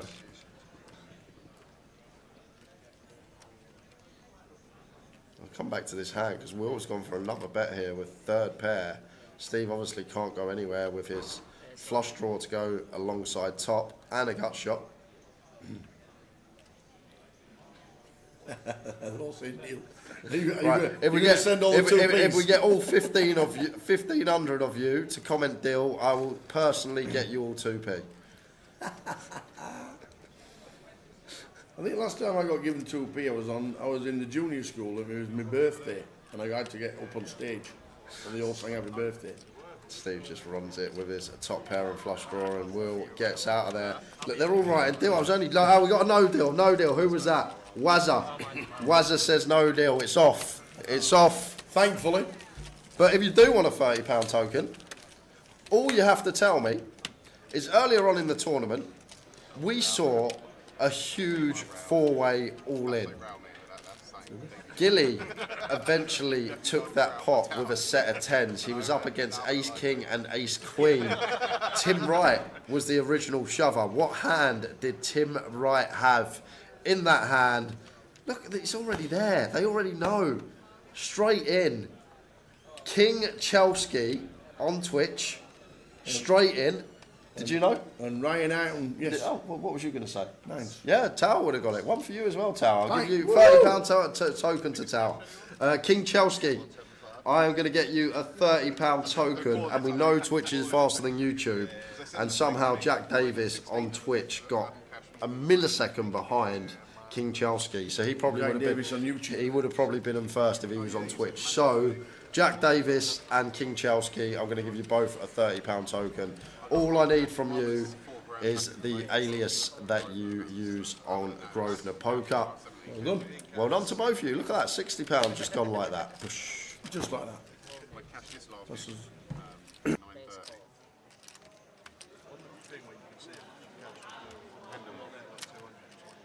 Yeah, I'm on there for like £6 or something. Yeah, just a smidge. Just a smidge.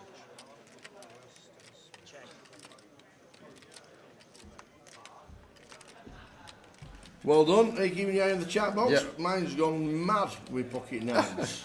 I thought it was a tough one. Pocket nines. Got both those aliases. Thank you guys. They will be in your account maybe today, if not definitely tomorrow. I've seen aces once this tournament. That's, I think, my second. And everyone folded. Oh no, sorry. It's amazing how many people watch. That was the first half hour of the day, Tower. That was the first 30 minutes of the day, that hand, when we had the four-way all in, when Gilly took the lot.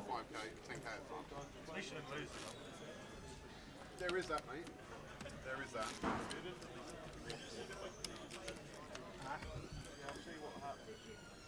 Oh, you're right. To be fair, I've got a Chimera top, but I'm too fucking fat for it.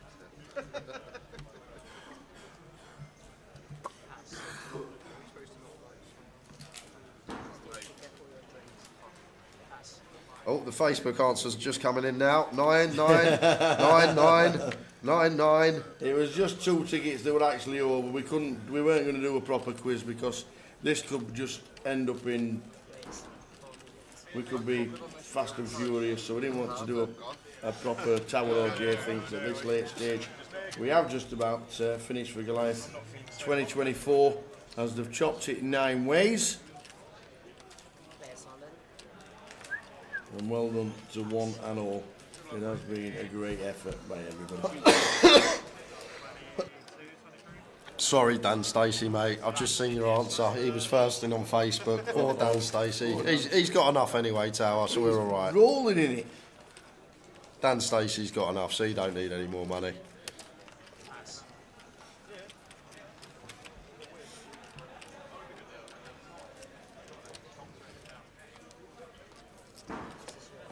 What was the deal? The deal was all of it. All 9 places. They went to ICM. They said, would you like to deal? They says, can we have the deal cards? Any deal is a deal. One no deal card is no deal, and carry on. Everybody chucked in a deal ticket. And they ended up with all that between them.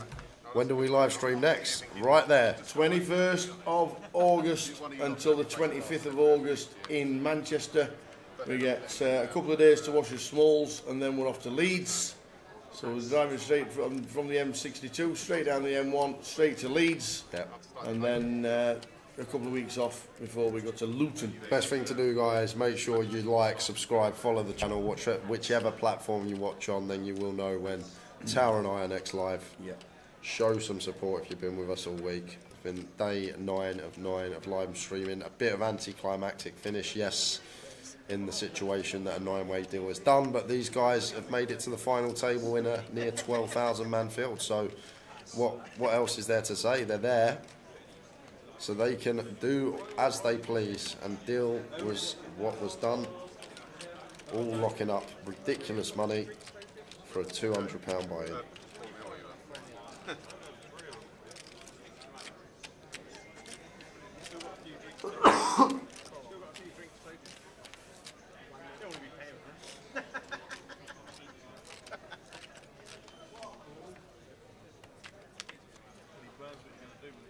We do have the Leeds 888. We can show you that after. Manchester is going to be slightly different because it's a bigger event. Yeah, it's a 10-day festival, but it's all on the app. Everything for Manchester is all on the Poker Live app. So if you've got the app, just go to Berrymill Road in Manchester and it's on.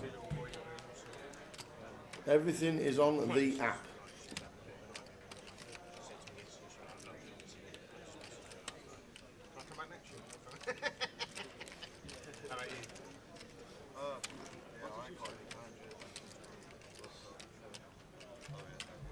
People in Facebook bring next year's dates up. What dates have brought up, Amanda?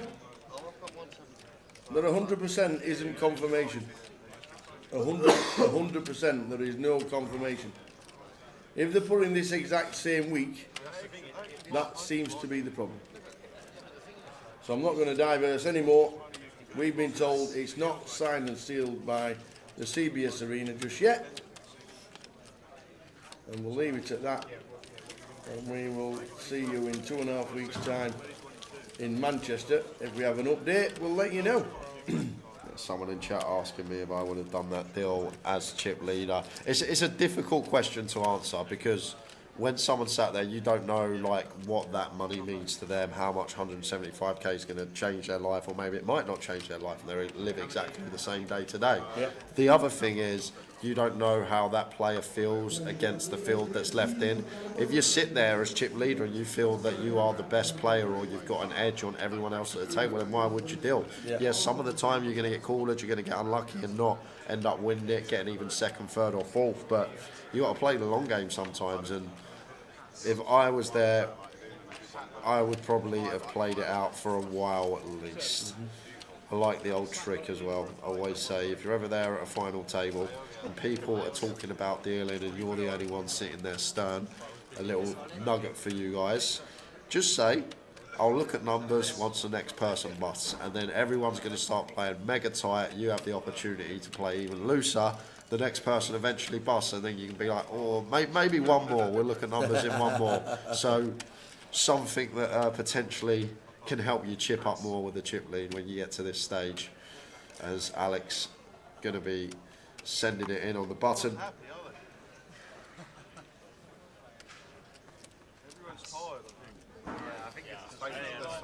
On the other end, would you have done the deal with the? He had 5 bigs. Did he come into the final table? Yes, I think I would have in the situation of Ben, because even if you're a decent player, you still need a hell of a lot of luck to spin up 5 big blinds. It's as simple as that. It's not a situation where you've got a stack where you've got more navigation. You could go post flop more, realise that edge more. It's a situation where you need to get lucky to be able to spin it up. So I think Ben, obviously, with ICM, the short stack's always going to get the best deal. 450 entries into the seniors. Had to finish today's surprise for only a 1-day comp, as you know. 450 turned out for it. Well done, everybody. Nice one, Amanda. Good to see you at the beginning of the week as well. Well done, everyone, for it. Well done, Grosvenor, for a much better organised comp this year.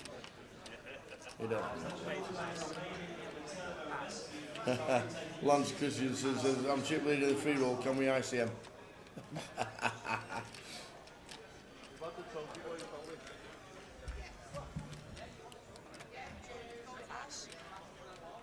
Lucky you've done the deal, you know, I have not that pass.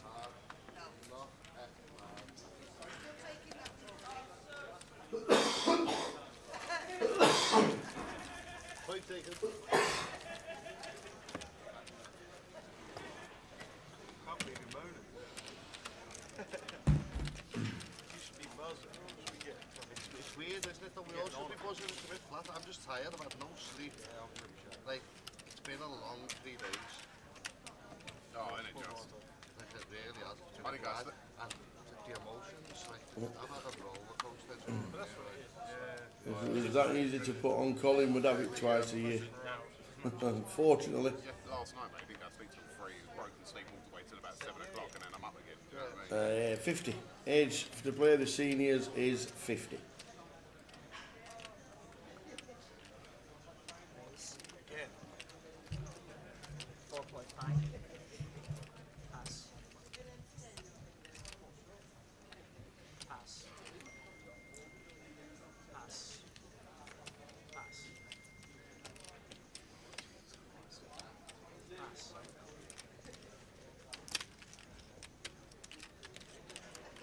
Pass call 4.5.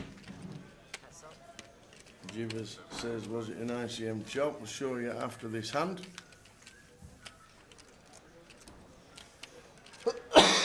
Check, 6 to 9. That's 5 minutes. Let's go.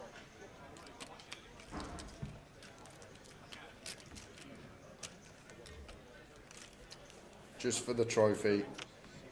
ICM on the nose and left the trophy to play for, as well as the MPL points. Don't forget about that. 138 of them. I'll shoot you up the league. Yeah, someone figured it out earlier. I said if you won the Goliath, it would put you just inside the top 30. Wow. So, obviously, maybe then you'll start looking at a couple of events around the country. I think a little bit like what Toddy did, didn't he? Yep. Toddy won Goliath and then started travelling around and got himself into the playoff for the tickets. No, nothing to play for cash-wise. Password is elephant, yes. It is, Kyle. Make sure it's the Goliath live stream free roll.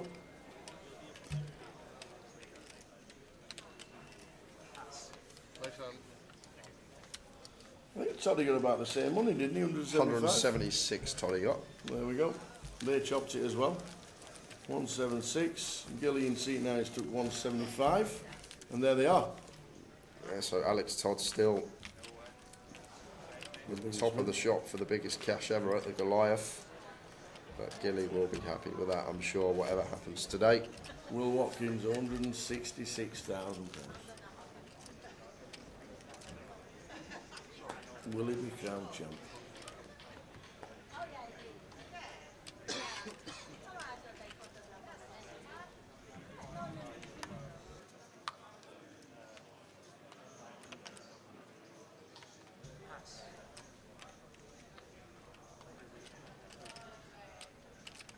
No, the lad that won the year before.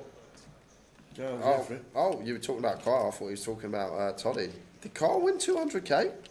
There was no deal Carl's year, was there? No. I think you're right. Yeah, I think you're spot on, Lance, if memory serves correct. Because there was no deal the year Carl Jeffrey took it down.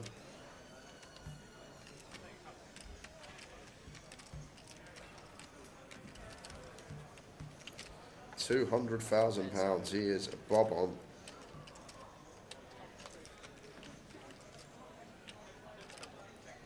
Yes, I did. Carl's watching. Good evening, Carl. Nice one, Carl. Good to see you this week, sir. Jumping back after deal has been done.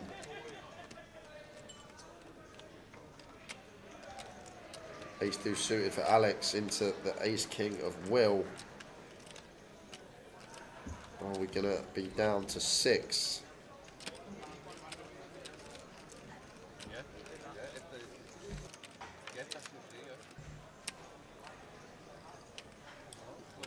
Well, 2 of clubs. Picks up a catalogue. Any club, any deuce. Ain't not working.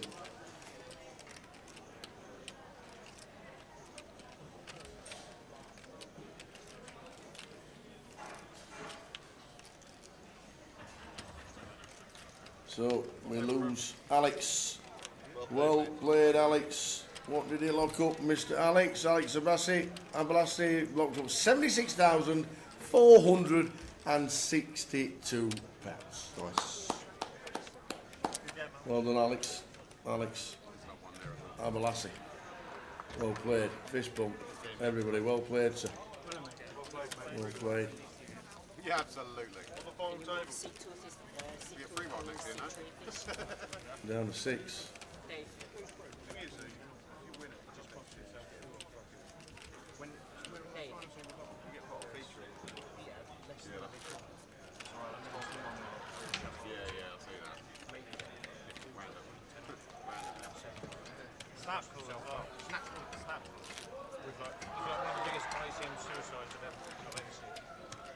Did they do a 9-way deal, says Jake for yesterday? 9-way chop.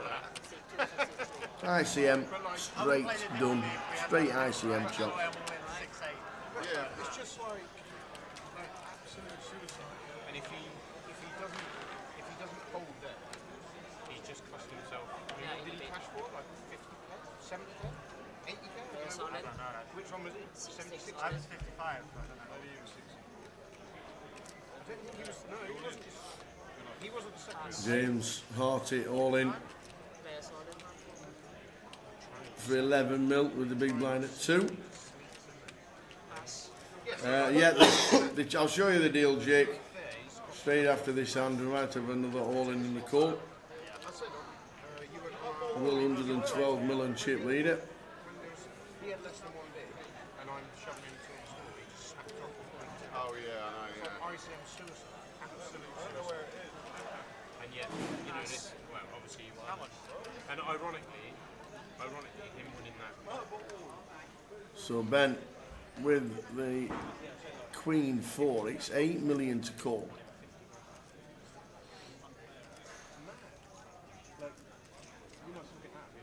No, this is another scenario. Ben might call here, but if this was final table being played out with no deal done, I doubt he'd be calling off the Queen 4. I'm pretty sure it'd be snap folding.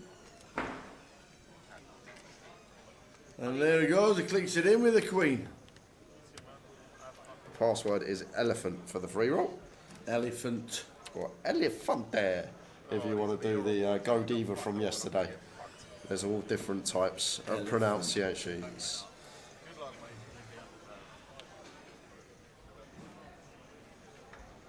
James H.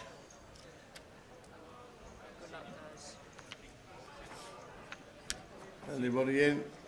The free roll. Well, there's a Queen. Elephant. And a 4 alongside it, so looking bleak here for James Harty.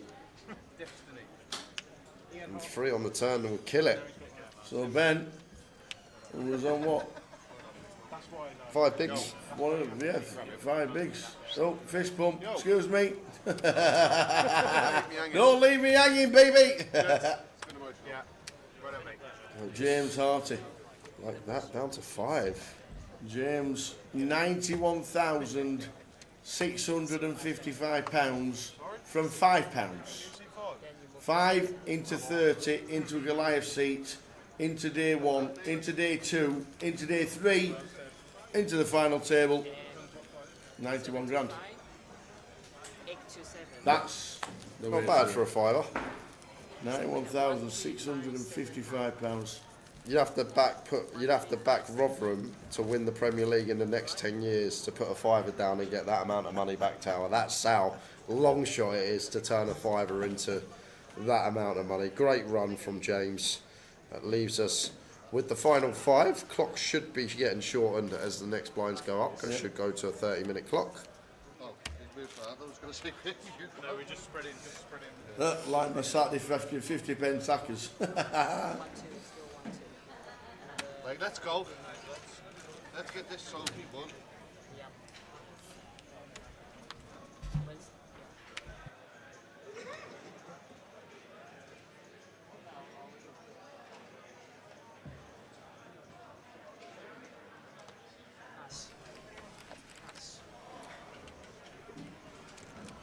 King Jack suited for Will. Over a third of the chips in play sit in front of that man. King Jack of Hearts opens.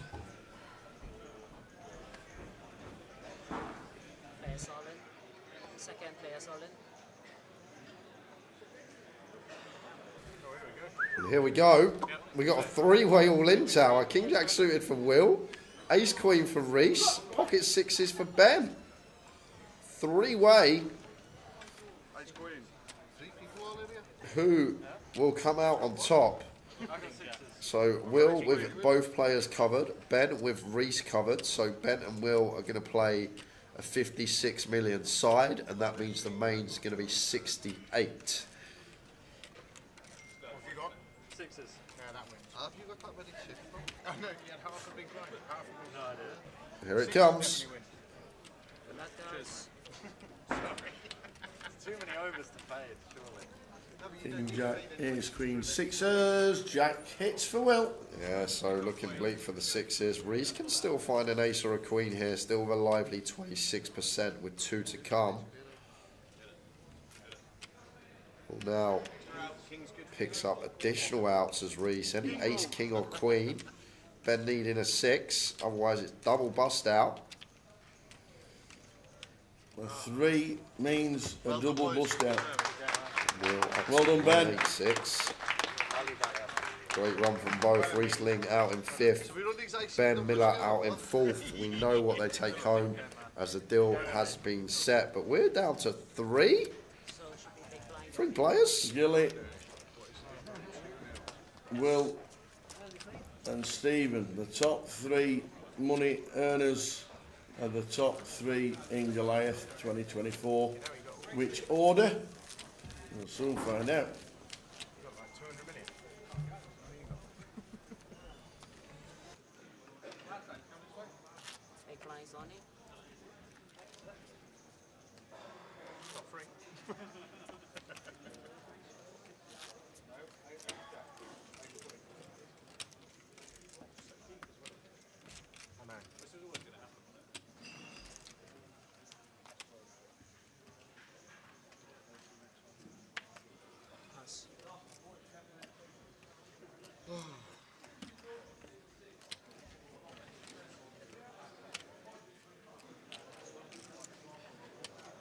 Raise 4 millions.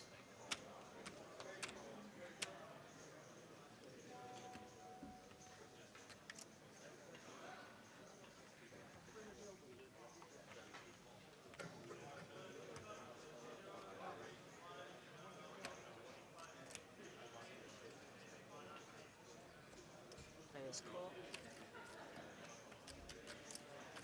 Heads up.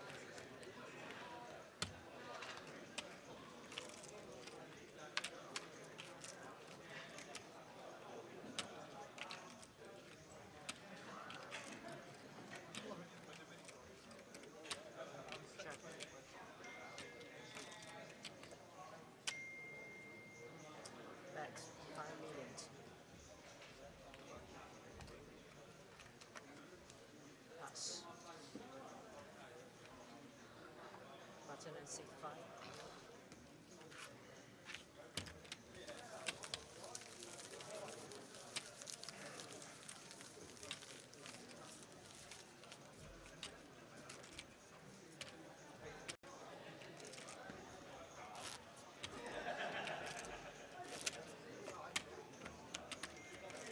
Maybe Pioneer. Yes. 2-2. Thank you.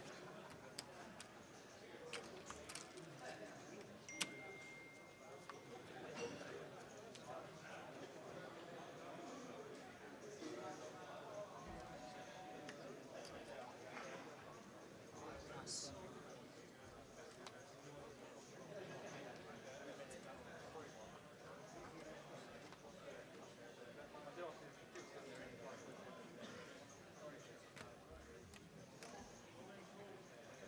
Players call.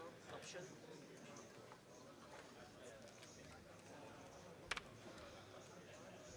Check. Heads up.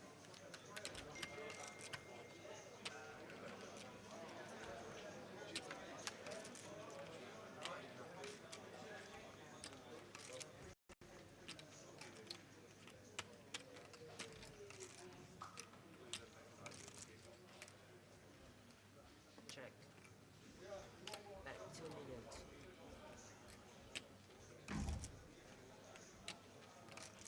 Take a seat, after this management work. All players into the senior tournament, please start 2 minutes for season. Feels weird, Tower. Feels like I was on break, I was Yeah. having food, getting ready to come back for the final table, and like Yeah. an hour later we're down to 3, and it's like, yeah, just happened all And so you're walking quickly. round and you can actually see the floor. Yep. And you can, you're not hustling and bustling everybody. Yep. No dates yesterday found man for next year's dates. Keep your eyes on social media in the coming weeks. But it's not cemented, done deal just yet regarding the arena. Fingers crossed it will be very, very soon.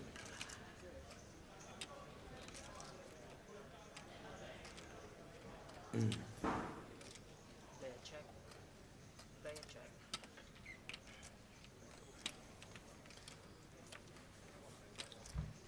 Dun. If you type in live stream free roll, you should find it. I won't be anywhere near that bar, Kev. I will be. Yeah, we've just got a 4-hour set down by the time when we finish this. You know that, Kev, by now?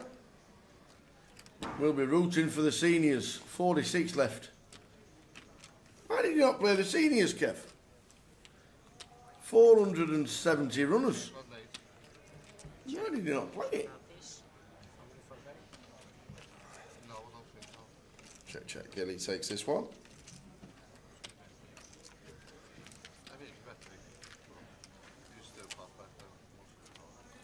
The cook's well in the money.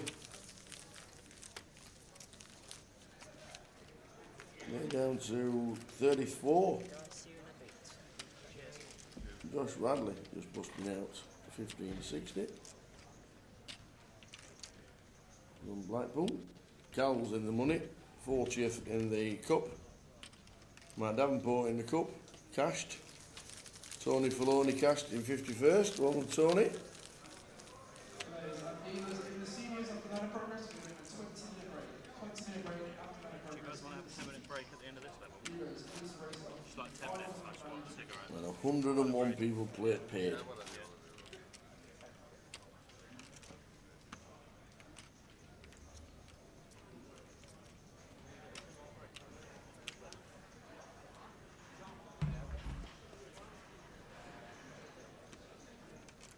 Gary Whitehead is running well in the seniors. He hit a royal flush earlier, and now he's just had quad queens. I can play them hands. You can. Even I don't fold them hands, let me tell you. Password for the free roll, the live stream free roll is elephant.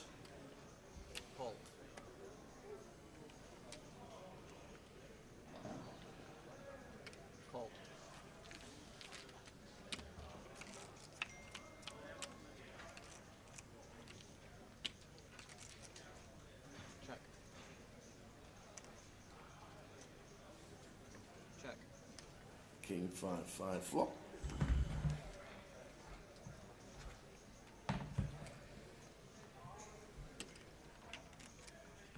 Bet 3,500,000. Right, we'll stick the cup on then, Tower. Yeah. Why not? Yeah, that's another 6 hours. Can't see why not. Down to 34 in that. That'll be finished at 4 in the morning. Might as well carry on. 7 minutes to go until the break.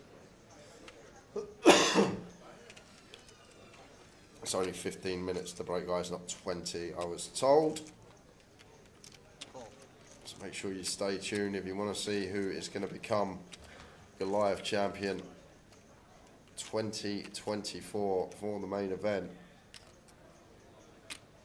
I did Steve Martin Jones. Thanks everyone. Came 36th, shortest stack to start the final day. See you next year. Great run, Stephen. Well, Stephen. Hey, Tracy. Watching back at the apartment. Elephant is the password for the live stream free roll because an elephant is on the emblem for the Coventry City football badge. That's what I've been told.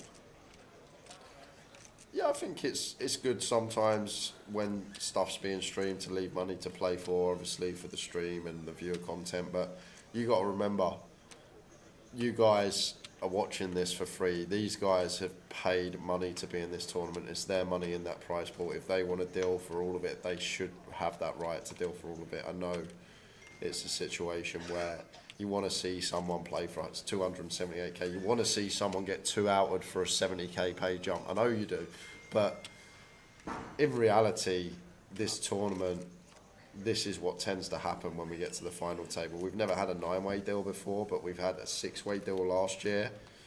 Didn't have one when Carl Jeffrey won it, but you're going to see deals on a regular basis in this particular tournament. I personally wouldn't have done the deal, but it's a different situation. I said this earlier when someone asked it, if I was sat as chip leader. You don't know how you feel when you're sat there either. It's all good to make or have an opinion now when you're sat away from the table, you're not emotionally attached and you can't physically see the money there. But when you're sat there, you look at that screen, sometimes your feelings have changed. You know the turbo? They got 284 runners that started like at 1 o'clock. It's down to 12 because it's a turbo. Kelly Sachs was still in. Do her bosses know that she's playing poker and not working? No. I think we should tell her. I reckon we should go and have a word. I think we should go and have a word. Kelly Sachs was down to the final 12. I think we need to have a word. I think we do. Who cashed in that one? Raise all in. Josh Bell. Oh, Westlife Berry cashed. In the turbo. No, he didn't. You did? But he had joy and fun. He had a very nice deep run. Sinead Priestley cashed. Sinead the Grenade. Rob Boone cashed again. Boone. Boone. And they're down to 12. 9 grand up top. For a 1 day turbo. Maybe level 2. 170 in.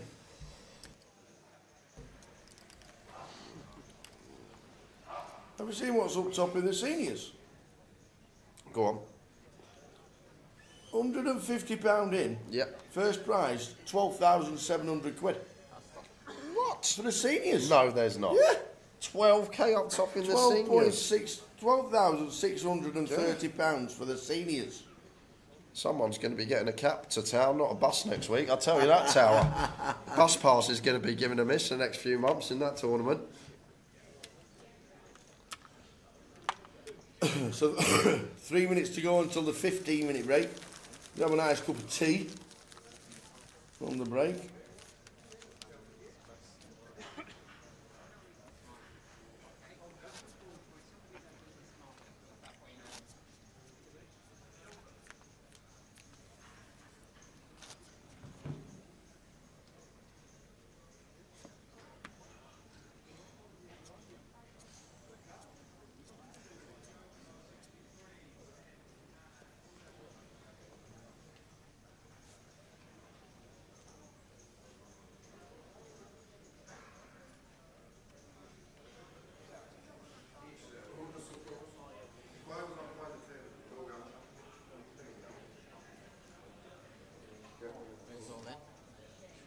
So 3 left out of 11,749. Stunning. Expect this one to do the trick for Steve. Just sends on button for 21. Go on, Will, best pub poker player in Buckinghamshire. Best of luck, says Lee Broomhead. Well, this is what is locked up. There you see them, look at them figures. Hope he buys you all in next week. £166,070 is just locked up.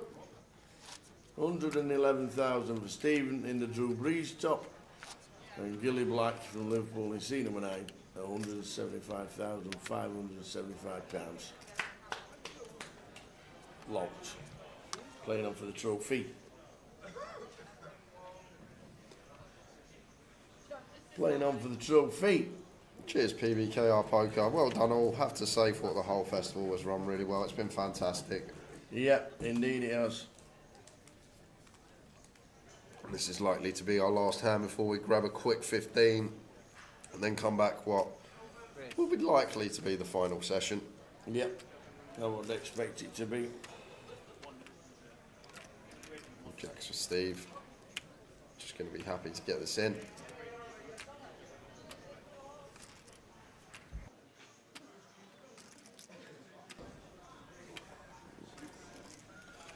I think Chower shouted for Chisori last week was his highlight. Got it spot on though. 4-1 he was. Could have been Towers Banker of the Week. You're not wrong, Phil. It does seem ages ago, that is for sure. We are going to squeeze one more in then before we grab 15. They could have took 10 seconds. They could have taken. Well, you don't know how to work out these breaks, do you? Gosh.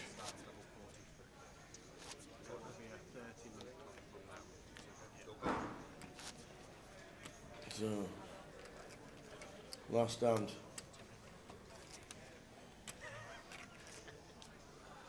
Oh. Thought there was a break. There is a break, but it was unscheduled. They asked to grab 10. They asked to grab 10:15. I see. We will go and break after this I hand. see. So King Queen for Steve.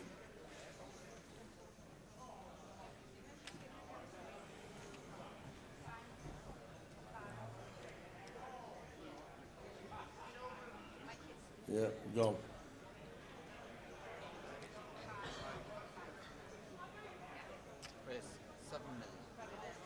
See it flop.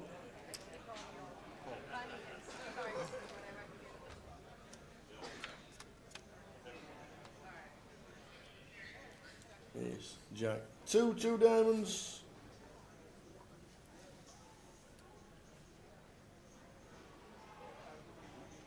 Bet 2,000,005. Pass. That is that, guys. We are taking a quick 10 minutes. That's it. We'll be back in 10. See you soon.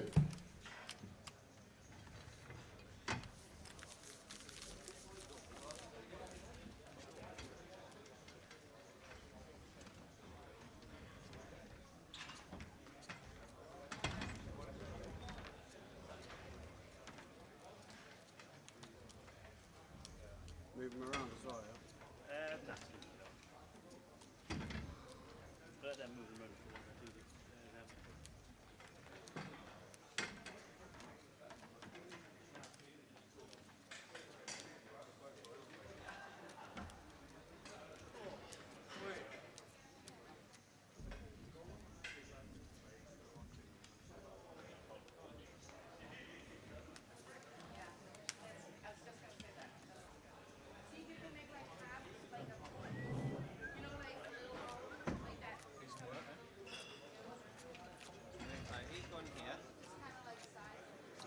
Drinking on the job, Bob. I've done drink, do you, Bob? Yeah. We're moving them now. I'm going to move him here. Him to where? 2 or 3. You're going to call them up anyway, aren't you?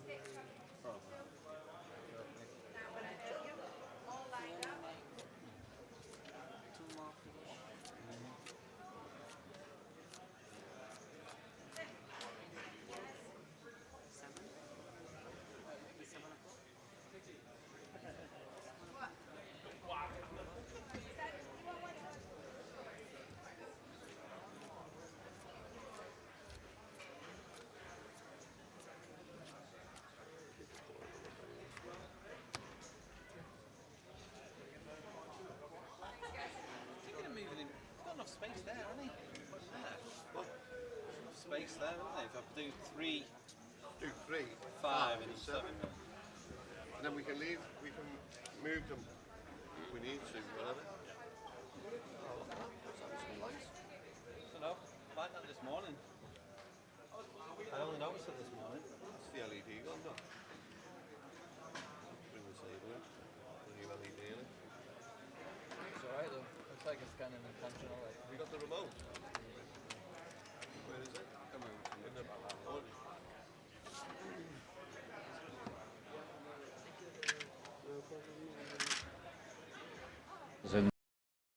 We've had a great night, a fantastic night, you know. Absolutely. Singing, dancing, playing poker. What more can you ask for? Oh, yeah. Singing, dancing, raising a few quid. Raising money for charity. But that's exactly. how I got into charity.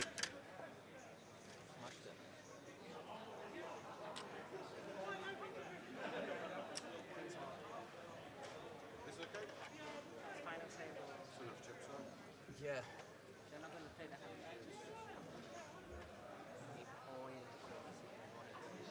Yeah, you could have like 30. You could have like 10 each. No, we don't need all of them. We're still need some. I'm just thinking of like photos and stuff after we probably want places. Take whatever you want. Yeah, we'll leave it to you. We'll leave it to you. Don't want to move it too small. That's fine. Lace on chips and leave it, don't Yeah, that's it. No, again, right. That's fine. Oh, you need chip hands. 46.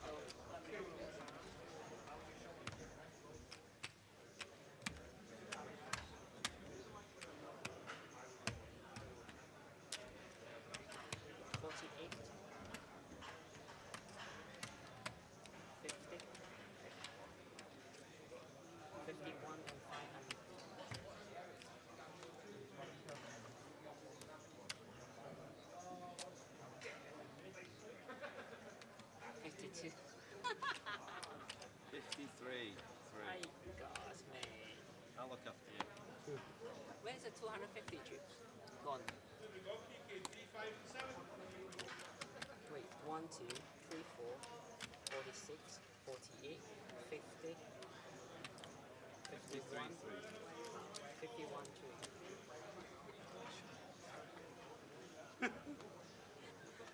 10, 20, 40, 25, 46, 50, 52, 53, 53, 3. 38, 50. No. 38, 5. 10, 20, 5, 30, 42, 5, 40. 42, 7. So that's 10, 20, 30.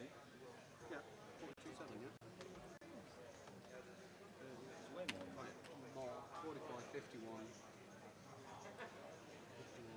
58, 5. 62, 5, 62, 7. Am I plus 53, 3? Yeah. Go.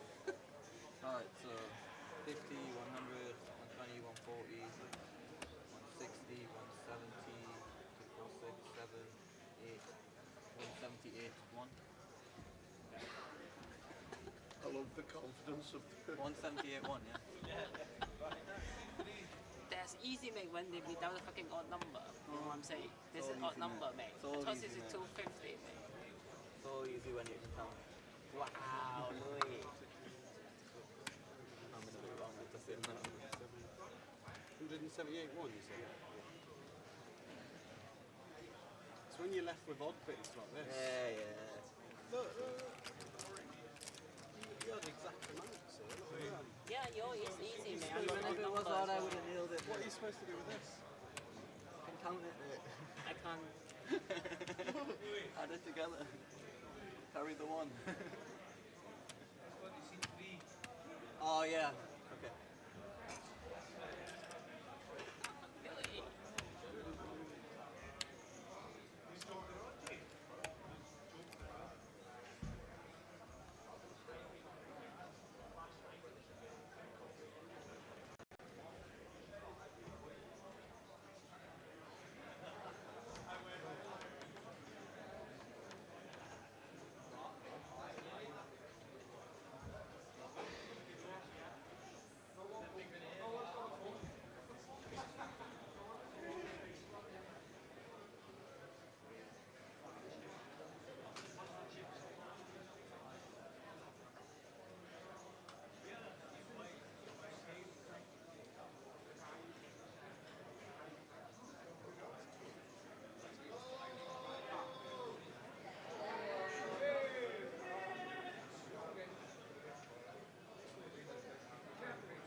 this meet. Yeah.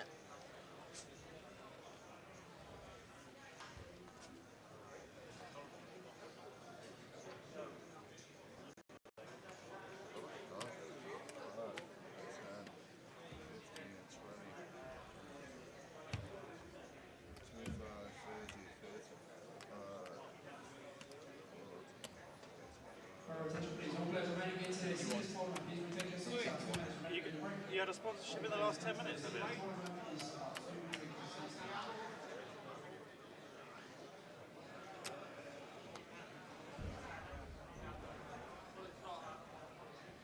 What's the wage bit? What we got it now? 1.2, 2.5? Yes. Yeah, 30 minutes. 30 minutes.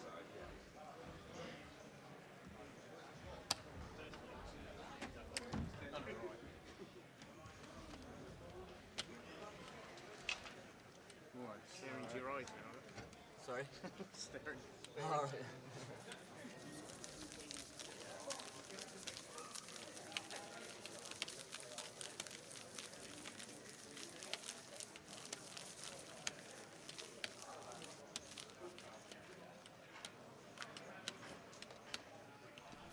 Here we go.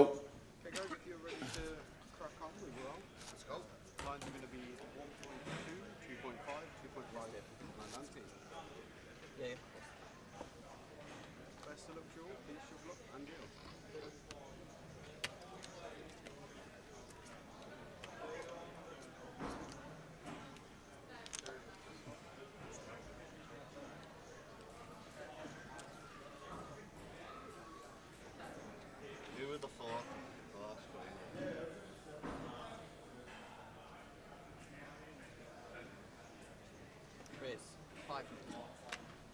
So, Steve, in the Drew Brees top in seat number 5. Has there been any deals? Yes, there has. There we go. Jay's on his way back with the tees.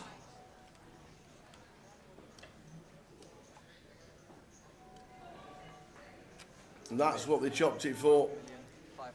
Gilly Black 175.5, Will Watkins 166, and Steve Rickett's 111. They're the final 3, and everybody else all locked up that money one by one. They disappeared, and appearing is Jay Harwood. So, should be the final session, we reckon. Home stretch. Home stretch. Oh.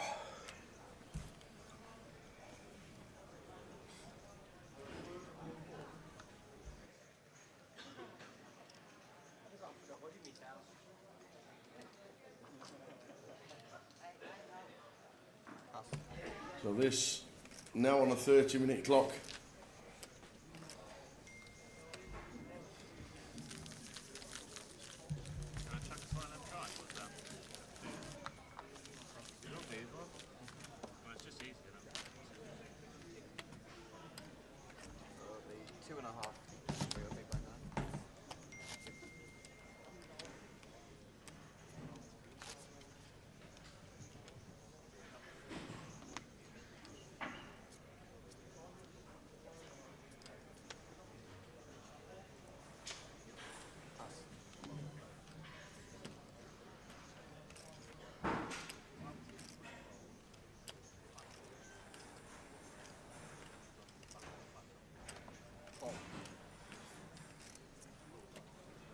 Playing for the trophy indeed.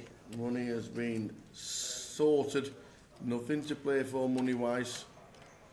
And on the screens, the money is now being sorted on the screen as well.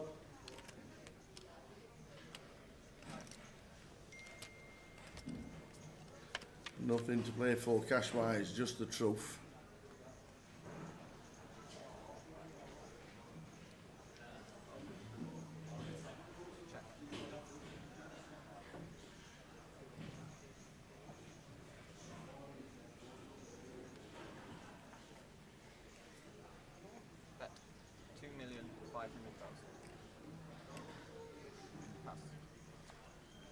Will not continuing with the dummy and guy there facing 1BB blind on blind, just lets it go.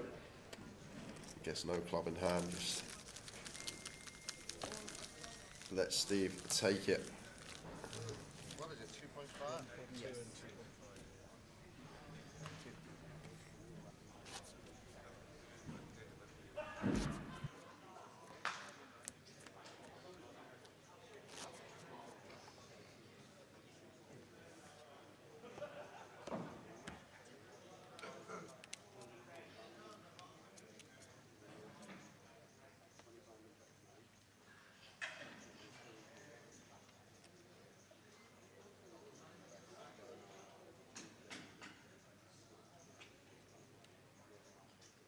Tens is a big hand, free-handed.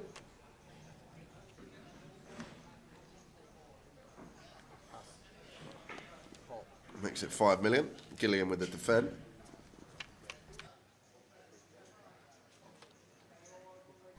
And that's a fair flop. Fair hand, fair flop with top set.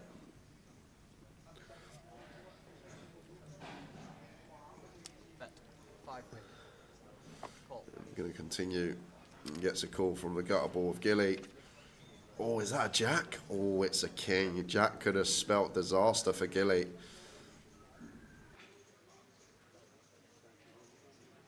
The king on the turn means that just going to get to go bet. There's nothing in the rules that states there has to be a percentage of the prize pool to play for. It's the players can decide they pulled up the £200 to enter. So once they get there, whatever's left in the prize pool for the final table, if they want to deal, they can deal for all of it if they please. Some people leave some to play for, some don't. But we're still battling it out for the trophy here, guys. So still plenty to watch.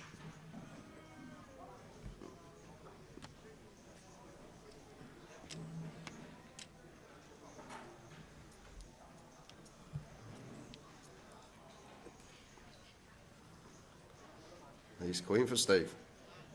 Another big hand. Three-handed.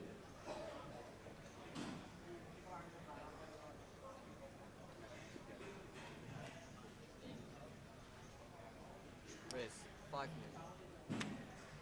Pass. Oh dear, are you sure? What a setup. Even if a deal hadn't been done, this would be going in three-handed.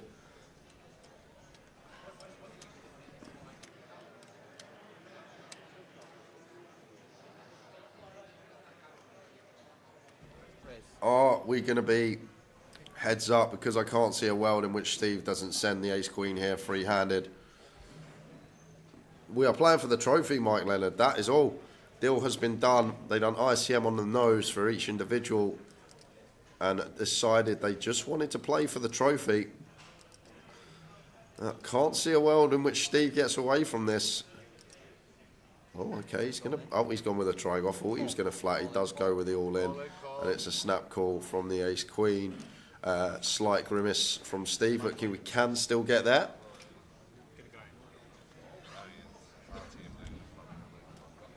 Not me. Ace king v ace queen. Ace king v ace queen. Ace king, ace queen. Ace king stands up, I'm heads up. So Steve, on the hunt, needs a lady. Well, now, needing a lady turning into needing a jack. Broadway needs to be found. Otherwise, we will be going heads up. The frog's in shot. Absolutely not. Come on, jack. Still a jack. Well, here we go. Is he going to find the jack? Or is it going to be a third place finish for Steve Ricketts? And it is third place for Steve. He takes home £111,900 as part of the deal. But look at this for Will Watkins. How can this go wrong? Uphill struggle, let me tell you. 7-1 chip lead for Will. Gilly going to need to be spinning. I mean, the order really said it to me. No, button was C3. Yeah, he was big one last time, so it's going to be small.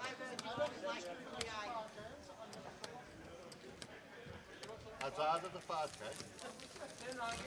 You know what's on the last one? Come on! What a rook on.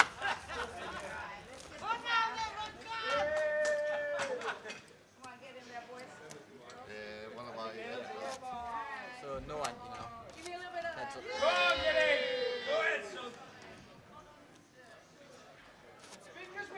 up. Fourth paid. Here are the prizes. These were the original payouts. Shake of the hands between the two. Good luck to them both. What a run either way to make it to heads up at the Goliath main event. We have Will Watkins. We have Gilbert Black. The final two bouting it out for the trophy. Deal has been done. Payouts at the bottom of your screen. That's what was the original prize pool. I tell you what, Tower and I will show you the deal after this hand, so you can get a visual of what everyone is taking home. But these two just bouting out for the trophy now.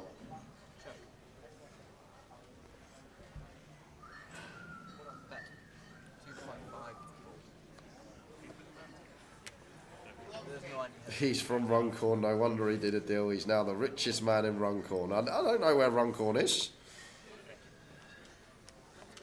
What am I now, 15? 1.2. But gonna have to do some work as Gilly if we want to somehow turn around this 7-1 chip deficit.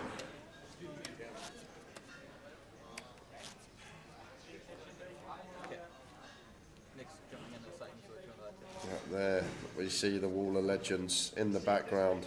Ramsey 2016, Elliot 2017, Florian 2018, Lee 2019, Carl Jeffries in 2022 after the COVID, and then Toddy 2023. Who's it going to be this year? It's Ace Jack for Gilly.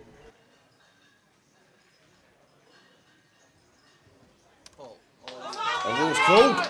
Will has called. Is this going to be it?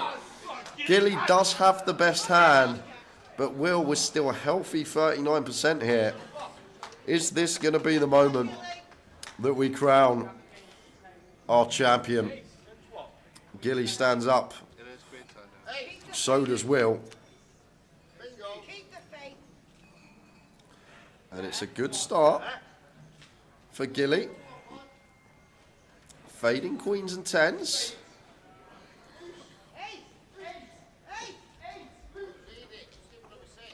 Nice clean turn, although it does bring in some chop out. So forward now, chop this up.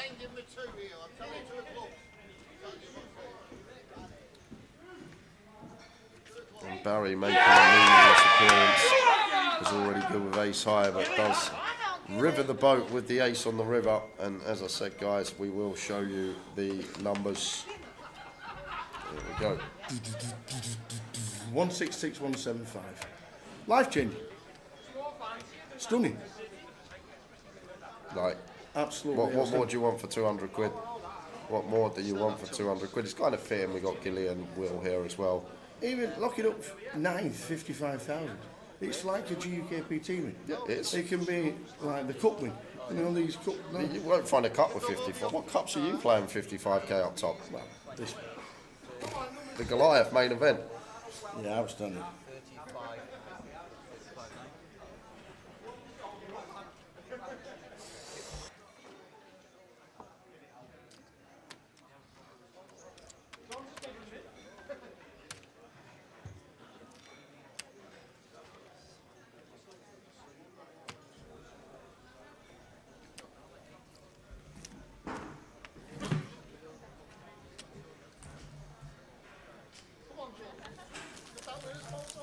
One more double up.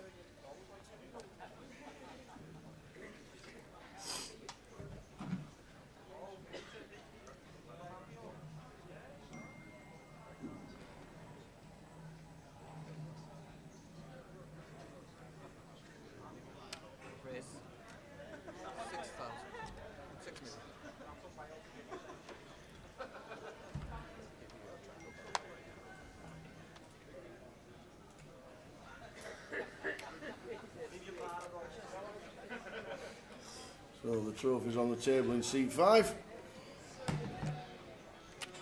Cracking trophy now. Cracking. Like even the replica. Yeah. The small replica, it's still massive. Yeah. So Gilly 3 bets 23 million with ace king.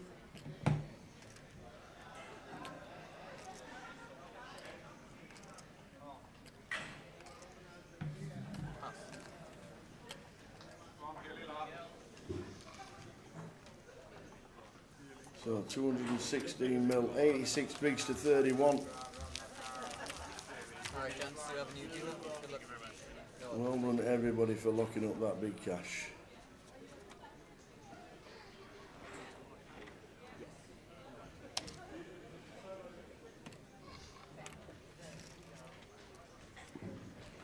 I think I was sat next to Will last Sunday when he shoved on me with kings and I had ace in the small blind.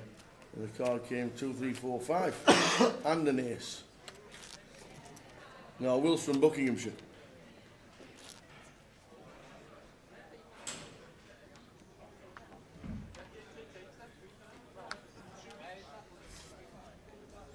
So heads up for the title.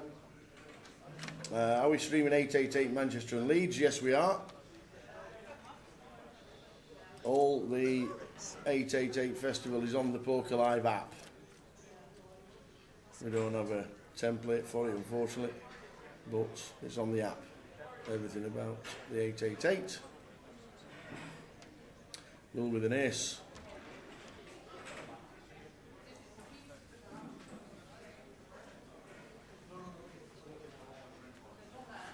So, is he going to get aggro? He is going to go for the aggro approach. And Gilly out the way with the king 7. He's already folded. Yep.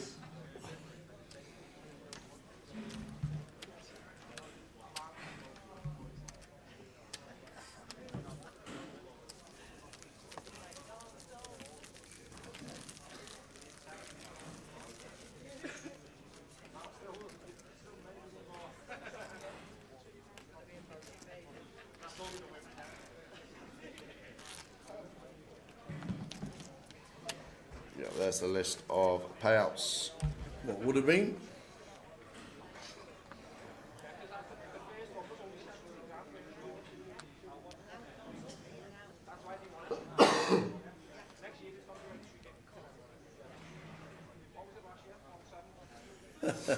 By the way, another great event and fantastic commentary from the two Ronnies. Cheers, John. Two Ronnies? Two Ronnies. No, they were funny.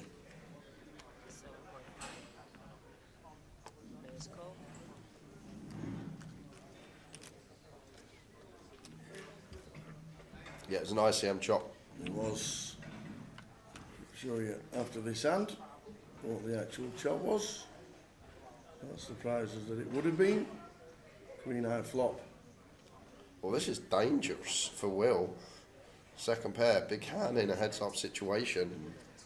And Gilly, with top pair flush draw, just chucks the triangle into the middle. Says, have some of that. If you want to play, you got to play for it all. Yeah. And it's a call from Will.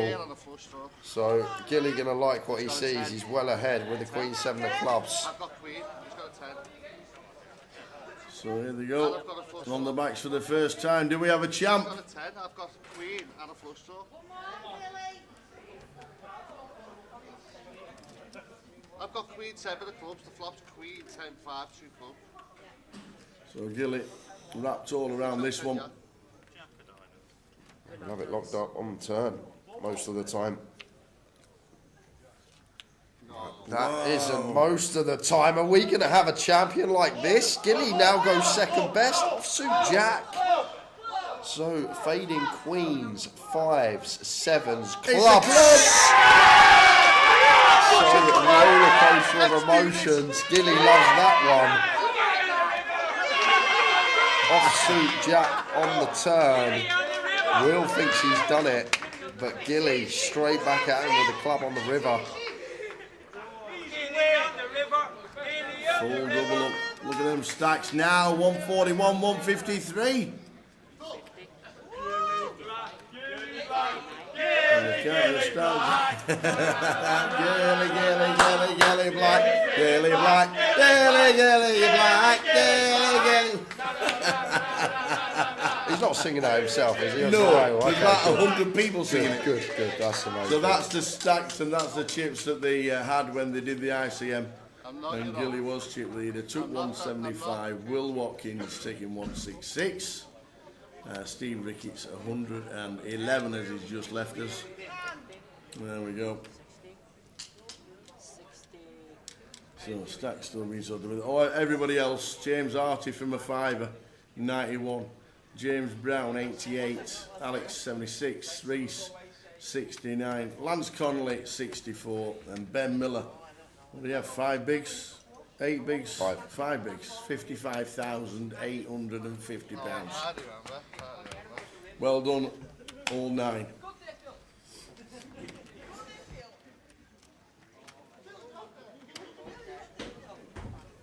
Amazing.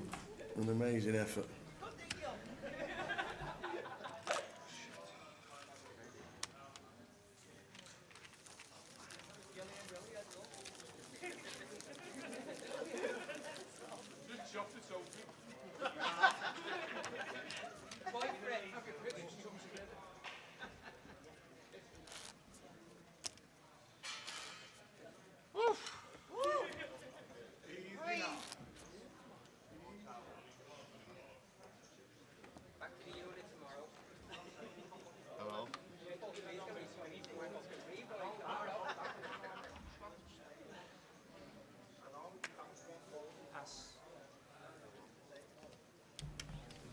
So the Gilly fans went wild.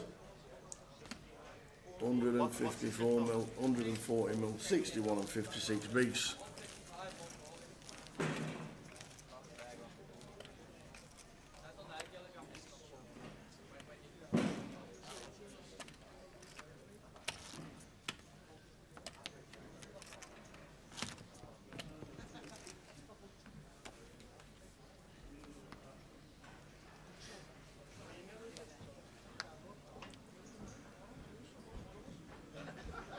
Yep, he still wants a trophy mark. And Gilly, with all the fans on the rail, he was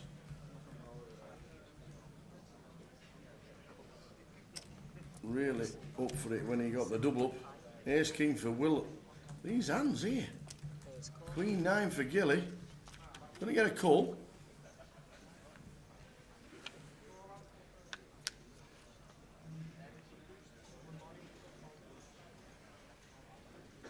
Jack 9 Queen 2 pair Gilly.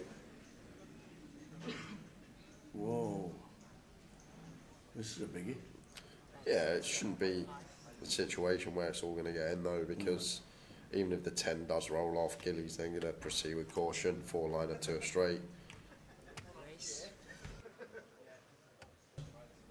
That is a big raise from Gilly.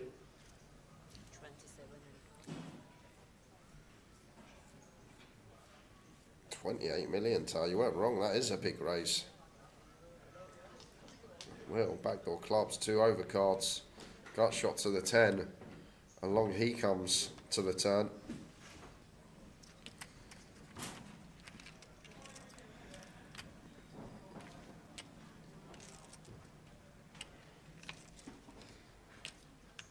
Well. Wowzers. Wow. Is there any way they don't get a call? Gilly says I'm all in. It's a real toughie, Tower. It's heads up when ranges are supposed to be super wide, but well, there we go. Will does call, but I was going to say, what This hands is do we massive. beat? This is basically for the win, whoever wins it. Even if Gilly holds, Will's going to be left with, what, 6 big blinds? I think looking at that stacks, I think they're definitely going to check him anyway. Only 14 million difference. They'll definitely check it if Will wins. But Gilly, big favourite. The river is a jack. Counterfeit. Oh no, the counterfeit. Counterfeit central. Oh no, Queen 9 ace and jacks. We're not going to get ahead of ourselves because we need to double check these stacks. Wow. But we think that we have a champion, and that champion is William Watkins. William taking 166,000 and change after the deal. We don't know if he's won it yet. Gilly 175,550. But the handshake is being done. We're going to quickly count these chips. Tournament director Mike Stevenson on the right, dealer Nixon on the left.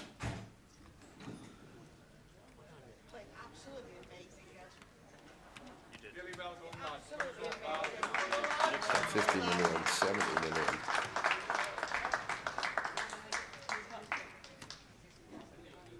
We're counting all the stacks. Fade fast. That's all. It's 105 million dead over here. So you can stop at that. 205. Yep. 205. He has him. He has has him. him. He has There we him. go. He Off has you him. go. Will wins the Goliath. Woohoo! Well played to Gilly. Shall we go and do some? I think you better tell. Shall we? I think you better. The big one? Yeah, the Shall big we? one. Go on then. Do you want me to do it? Shall we toss a coin? Shall we toss a coin? Oh, I've lost again. Off he goes. But that is it from us, guys. Lost for words, really. Not much else to say. 9 days of streaming. And we have finally made it to crowning a champion of the main event. Biggest field we have ever seen in the Goliath. Ridiculous amount of entries. 11,749 entries for this one. Creating a prize pool of over 1.8 million. 278k was originally up top, but then we went to a deal and the guys decided on a 9-way deal when we got to the final table. But there we are. Everyone will take home that. But importantly, William Watkins is going to be taking home the trophy. And Tower should be heading down to the floor. We will come back to the booth.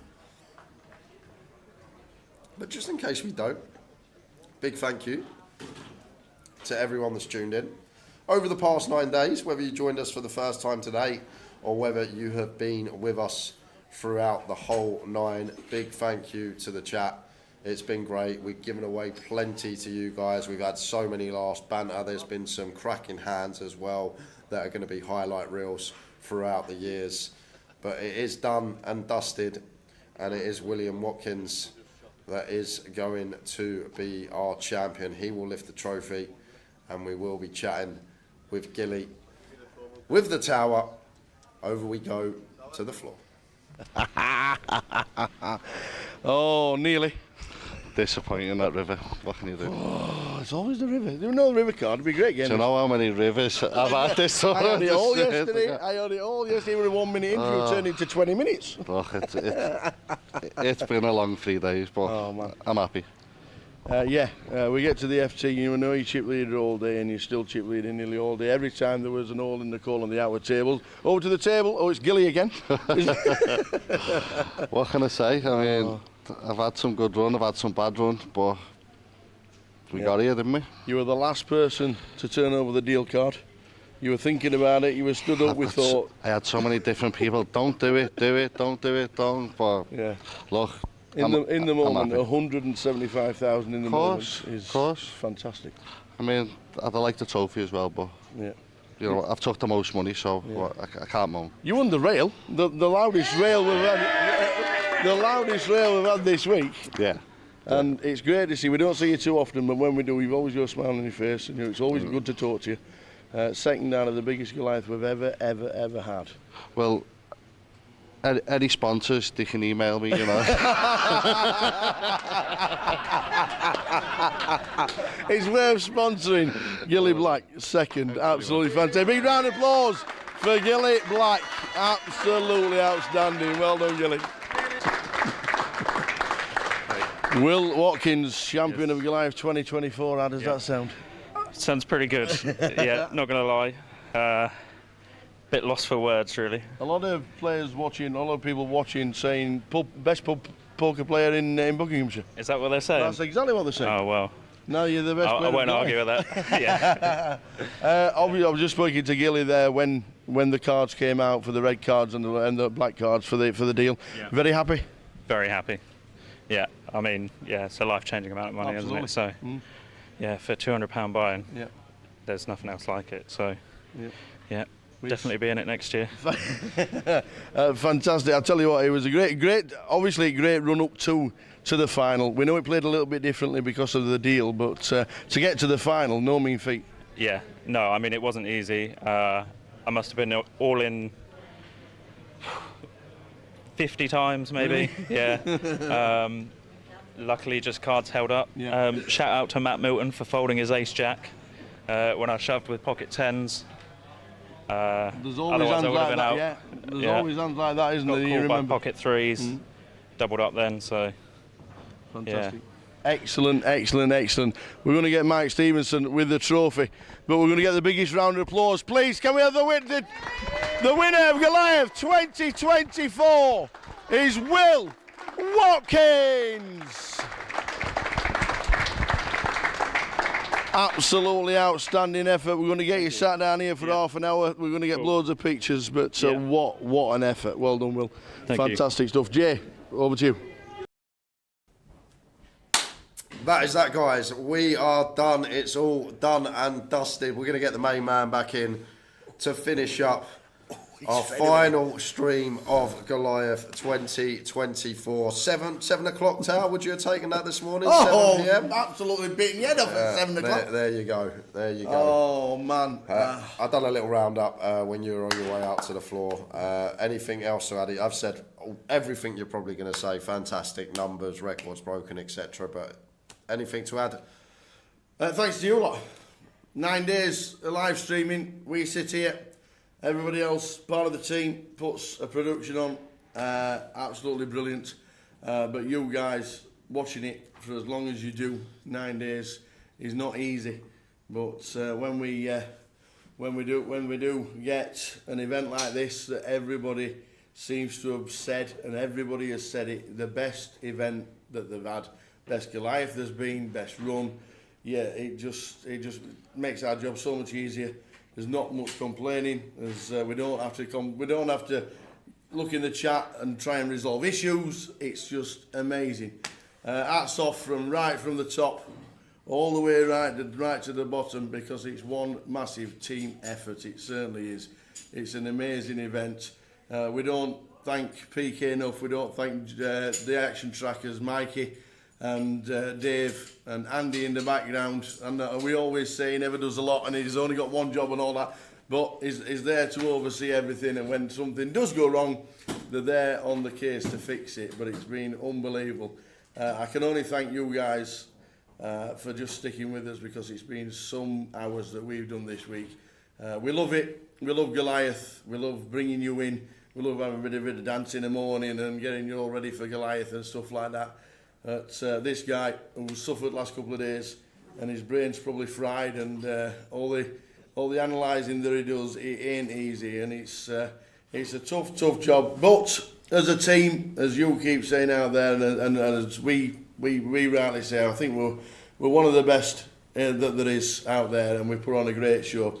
But from top to bottom, all the floor, all the dealers, fantastic effort for the dealers. They have to listen to it all non-stop. For the dealers that dealt Jokers Wild, with all the music blurting out, they did a fantastic job.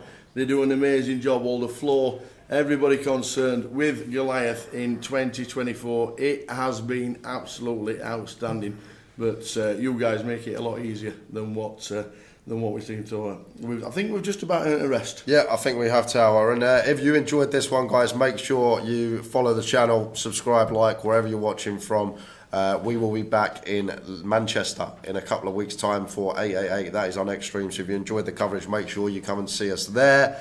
But that is it from the record-breaking Goliath 2024. It has been outstanding. And Will Watkins lifted the trophy. Yes, there was an ICM, and yes, some people look down, but when you lock up 166,000 and your best cash is about a fiver, it ain't bad. As he said in the interview, life-changing money, and that is what it's all about. Well done to Will Watkins. Keep your eyes peeled for social media regarding next year's event. But thanks to one and all from top to bottom, and also I'd like to say thanks to Mickey May, because everybody wants to know where she is on Flickr. It's Mickey K May. Go and give her a little follow, and check out the 67,000 pictures that she's taken this week, because one of you will be there somewhere for sure. It has been an immense tournament.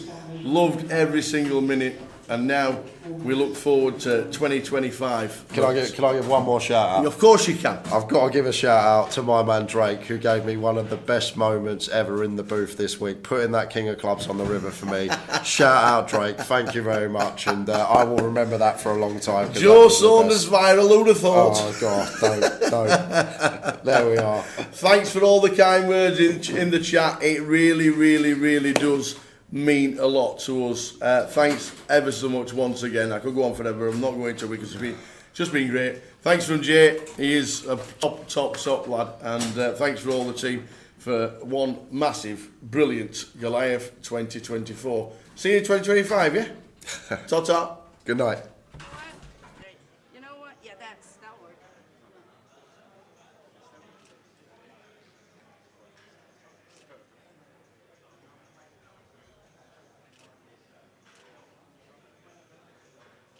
Okay. Can you hold it in the bottom? Yeah, a little bit more like chilled, relaxed, right? Maybe put that hand just like that. That's it. All right. Hold it up like you mean it, honey. There you go. There you go. Very good.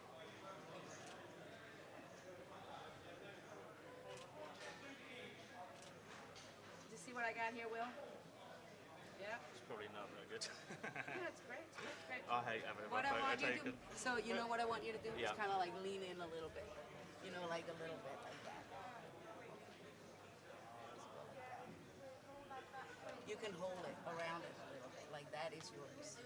But don't cover that, cover there. There we go. That's good. Okay. My baby.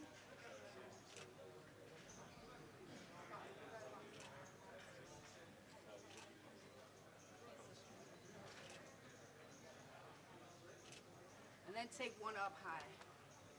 What, just Yeah, like that. Do one of those. What about that?